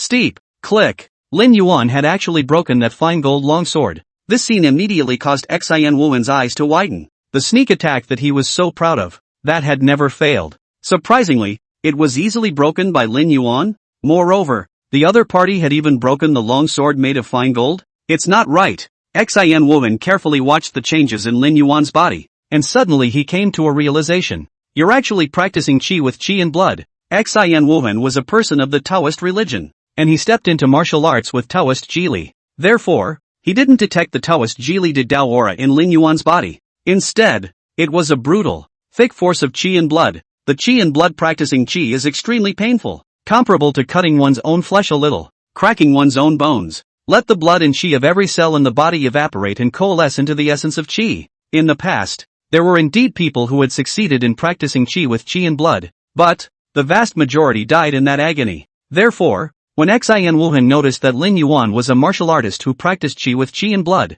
the heart immediately went cold. Martial artists who practiced qi and blood were much stronger than those who had achieved the martial artist realm on Jili de Dao. Moreover, Lin Yuan had defended his sword for 200 years, and his strength was already stronger than Xian Wuhan. What's more, the essence gold longsword, which he relied on the most right now, was no longer a threat to Lin Yuan. Withdraw. Thinking of this, Xian Wuhan stepped steeply on his feet and his entire body quickly retreated backward. Want to go? Lin Yuan's brows furrowed as he forced the qi within him out, categorically not wasting it. A person who uses qi and blood to practice qi has a certain amount of qi in his body, and with each loss, one must continue to consume qi and blood to practice qi. Another great pain to be suffered again. Therefore, after Lin Yuan used the air within his body, he didn't think of letting his opponent escape. As Lin Yuan pursued, that Xian Wuhan also panicked. No, spare me. I'll never ask about the north again after this. Now, Xian Wuhan was actually begging for mercy. In 100 years of traveling in the clouds outside, he had never been so afraid as he was today. Looking at Lin Yuan, he was totally looking at a pursuing devil. Stepping into the martial arts in his 20s was wonderfully colorful. It was even practicing air with qi and blood. It was simply demonic. Gotcha. Lin Yuan snapped, steeply catching up with Xian Wuhan. Immediately, he used his imperial sword to hold it above Xian Wuhan's neck. Xian Wuhan tried to resist with his Jingjin flying sword, but it couldn't penetrate Lin Yuan's qi wall no matter what. The essence gold longsword is nice. I'll take it. Lin Yuan didn't destroy this remaining essence gold longsword, but kept it. Prepare for your own use. Lin Yuan's fist condensed air and steeply slashed at Xian Wuhan, smashing the other party into unconsciousness. The person was then taken back to Chulong Harbor. The Yuan king of the Great Wei was shocked when he saw that his old ancestor Xian Wuhan was defeated by Lin Yuan. Surrender! My Great Wei surrenders. No extra thoughts at all. The main thing is, the armor of this northern realm is not something that he, Wei, is yet able to cope with. What's more, nowadays Lin Yuan was already an even stronger martial artist than the great Wei ancestor? If Lin Yuan was angered, I'm afraid that in Yuan Wang would die here instantly. After capturing the great Wei armorers, Lin Yuan cleared the great Wei armorers within the Great Chu. He then immediately rushed to Daxia with his army. The night is as still as water. In the middle of Lin Yuan's tent, the bound Xian Wuhan slowly opened his eyes. Then he saw Lin Yuan in front of him and asked after him, "Tell me, why there are martial artists in the West, and the Northern Realm and the Jiangnan Realm? Why has no one of martial arts been born for 100 years? Lin Yuan took a long sword and pressed it against the side of his throat, and the latter swallowed a mouthful of saliva tremblingly.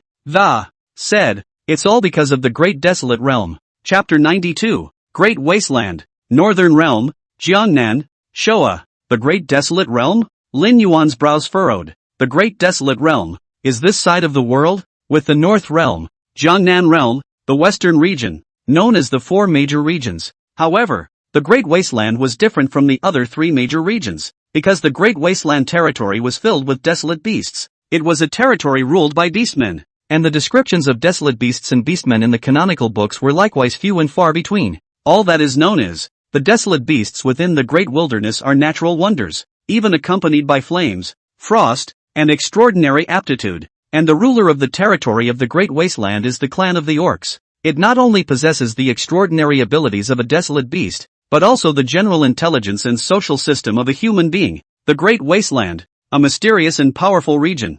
Thousands of years ago, the Great Desolate Realm had invaded other territories. That era was the Holocaust of the Northern, Western, and Southern realms. It was also in that era, in the face of the invasion of the Great Desert Orcs, that the remaining three places had many people who had stepped into the martial arts. There are just as many people who have achieved the realm of the land gods. That's how it was possible to fight the Great Wasteland. And with the three land gods joining forces, the Orcs were crushed back into the Great Wasteland. Only, what made Lin Yuan question was, it is reasonable to say that 1,000 years ago the three land deities joined forces and crushed the Great Wasteland beast race. It's only right that we should go straight into the Great Wasteland and smash the other dynasty. Why is there no record of this in the canon? The Great Wei Elder, Xian Wuhan, shook his head and said, "Junior, what you see, just what the ancestors wanted you to see. What you can't see is deliberately hidden by the ancestors." Hearing this, Lin Yuan's doubts intensified. "If you promise me one thing, I can know everything and say everything."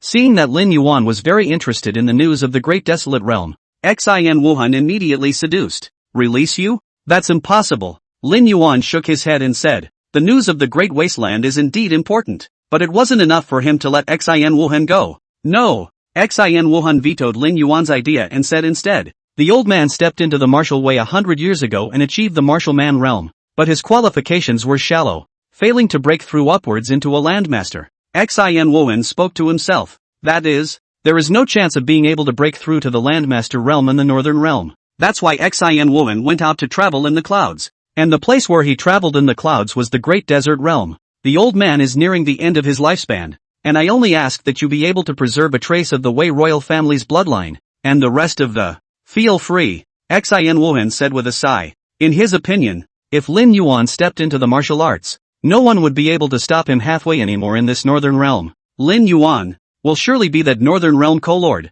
Therefore, as an old ancestor of the Great Wei, he could only hope that he could take the news of the Great Desolate Realm and, in exchange for a sliver of the Wei royal family's bloodline. Lin Yuan pondered for a moment and solemnly said, "Great Wei, killing my father, and now destroying Great Xia and destroying my Ming kingdom. The sin is unforgivable." Hearing this, Xian Wuchen also turned cold. "Then you don't want to learn any Great Wasteland news. At that time, even if you unify the Northern Realm, you will still suffer the same great desolate cataclysm of 1,000 years ago." There was something in Xian Wuhan's words, allowing Lin Yuan to put his sword on his neck. He didn't let go. His lifespan was already going to end, so even if Lin Yuan killed him, he wouldn't be at a disadvantage. Lin Yuan, on the other hand, would be losing out on heavenly news. Lin Yuan loosely said, "The Imperial family of Wei can only leave behind one young son. If not, then you can die now." Xian Wuhan wanted to speak. He knew that this was already a huge concession from Lin Yuan. If he continued to dwell on it, this Lin Yuan might really kill him directly. "Deal," Xian Wuhan said. "I'll tell you whatever you want to know. Over the past 100 years, Xin Wuhan had traveled around the great desolate realm in the clouds and had seen a lot. Lin Yuan immediately asked, "What is the cataclysm you speak of?" "It's a great wilderness catastrophe." At the mention of these words, there was a hint of fear in Xin Wuhan's eyes. 1,000 years ago, the three land deities joined forces before defeating the invasion of the Great Wasteland. But 1,000 years have passed, and one after another of the three terrestrial gods have died of old age, and the new generation of land gods breaks off. That Great Wasteland realm, now it's stupid, and it's going to unleash the beast soldiers again and get out of the Great Wasteland realm. Xin Wuhan returned from his cloud travels in the Great Desolate Realm. One reason is the approaching longevity, but another reason was that the Great Desolate Beast Soldier was about to come out. The Holocaust is coming. Therefore, Xin Wuhan returned to the north, hoping to lead the Great Way to unify the north, and then face the invading Great Desolate Realm beast soldiers. It's just that there was this variable out of Lin Yuan. So be it. Xin Wuchen looked at Lin Yuan with a hint of piebald instead. "You junior, young and with potential, are much stronger than the old man. Perhaps it is only a matter of time before you break through to the Landmaster realm. But, the Great Wasteland won't give you that much time." From Xin Wuhan's perception, Lin Yuan was indeed very talented in martial arts. However, Xin Wuhan could also see that Lin Yuan was only a newcomer who had just stepped into the martial arts path. It could be seen from the earlier sword art. However, Lin Yuan's talent was extremely high, and at such a young age, he was able to control 200 swords. If he was given time to grow, it would only be a matter of time before he broke through to the Landmaster realm. How long will it be before the Great Desert sends its troops? 3 years short, 5 years long. That fast? Lin Yuan was a bit stunned. Then where have all the land immortals from the northern realm, the Jiangnan realm, or the people of martial arts gone? Xin Wuhan had lived for more than 100 years, and he was only a martial artist realm. That other land masters, or land immortals, can only live longer than him? But why had Lin Yuan never seen it before? They, all of them, are in the Great Wasteland, at the forefront of the battlefield. Saying that, a hint of yearning appeared in Xin Wuhan's eyes. He had, once, witnessed a land deity from the northern realm, who had rode his sword 3,000 times within the great wilderness, greatly defeating tens of thousands of armored soldiers of the beast. What a quickie! There are even Confucian land deities in the south of the river, and the swords and knives made from their holy words kill the Great Desolate Realm orc land immortals. As Lin Yuan listened to Xin Wuhan's description, he asked in disbelief, could it be that the Great Desolate Realm?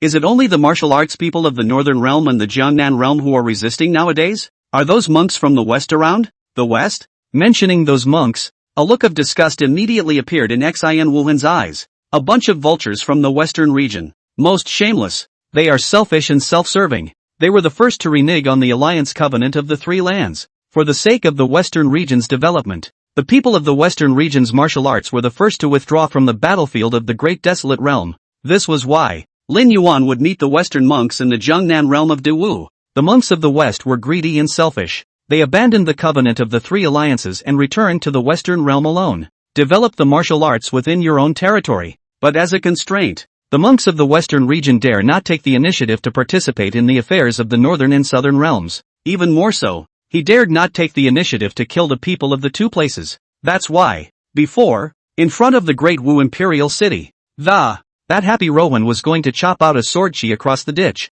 And the reason for not taking the initiative to kill Lin Yuan, if it's done, then the land deities of the Northern and Southern realms will all return to their own territories. The Great Wasteland front will never be resisted again. The soldiers of the orcs will invade in a moment.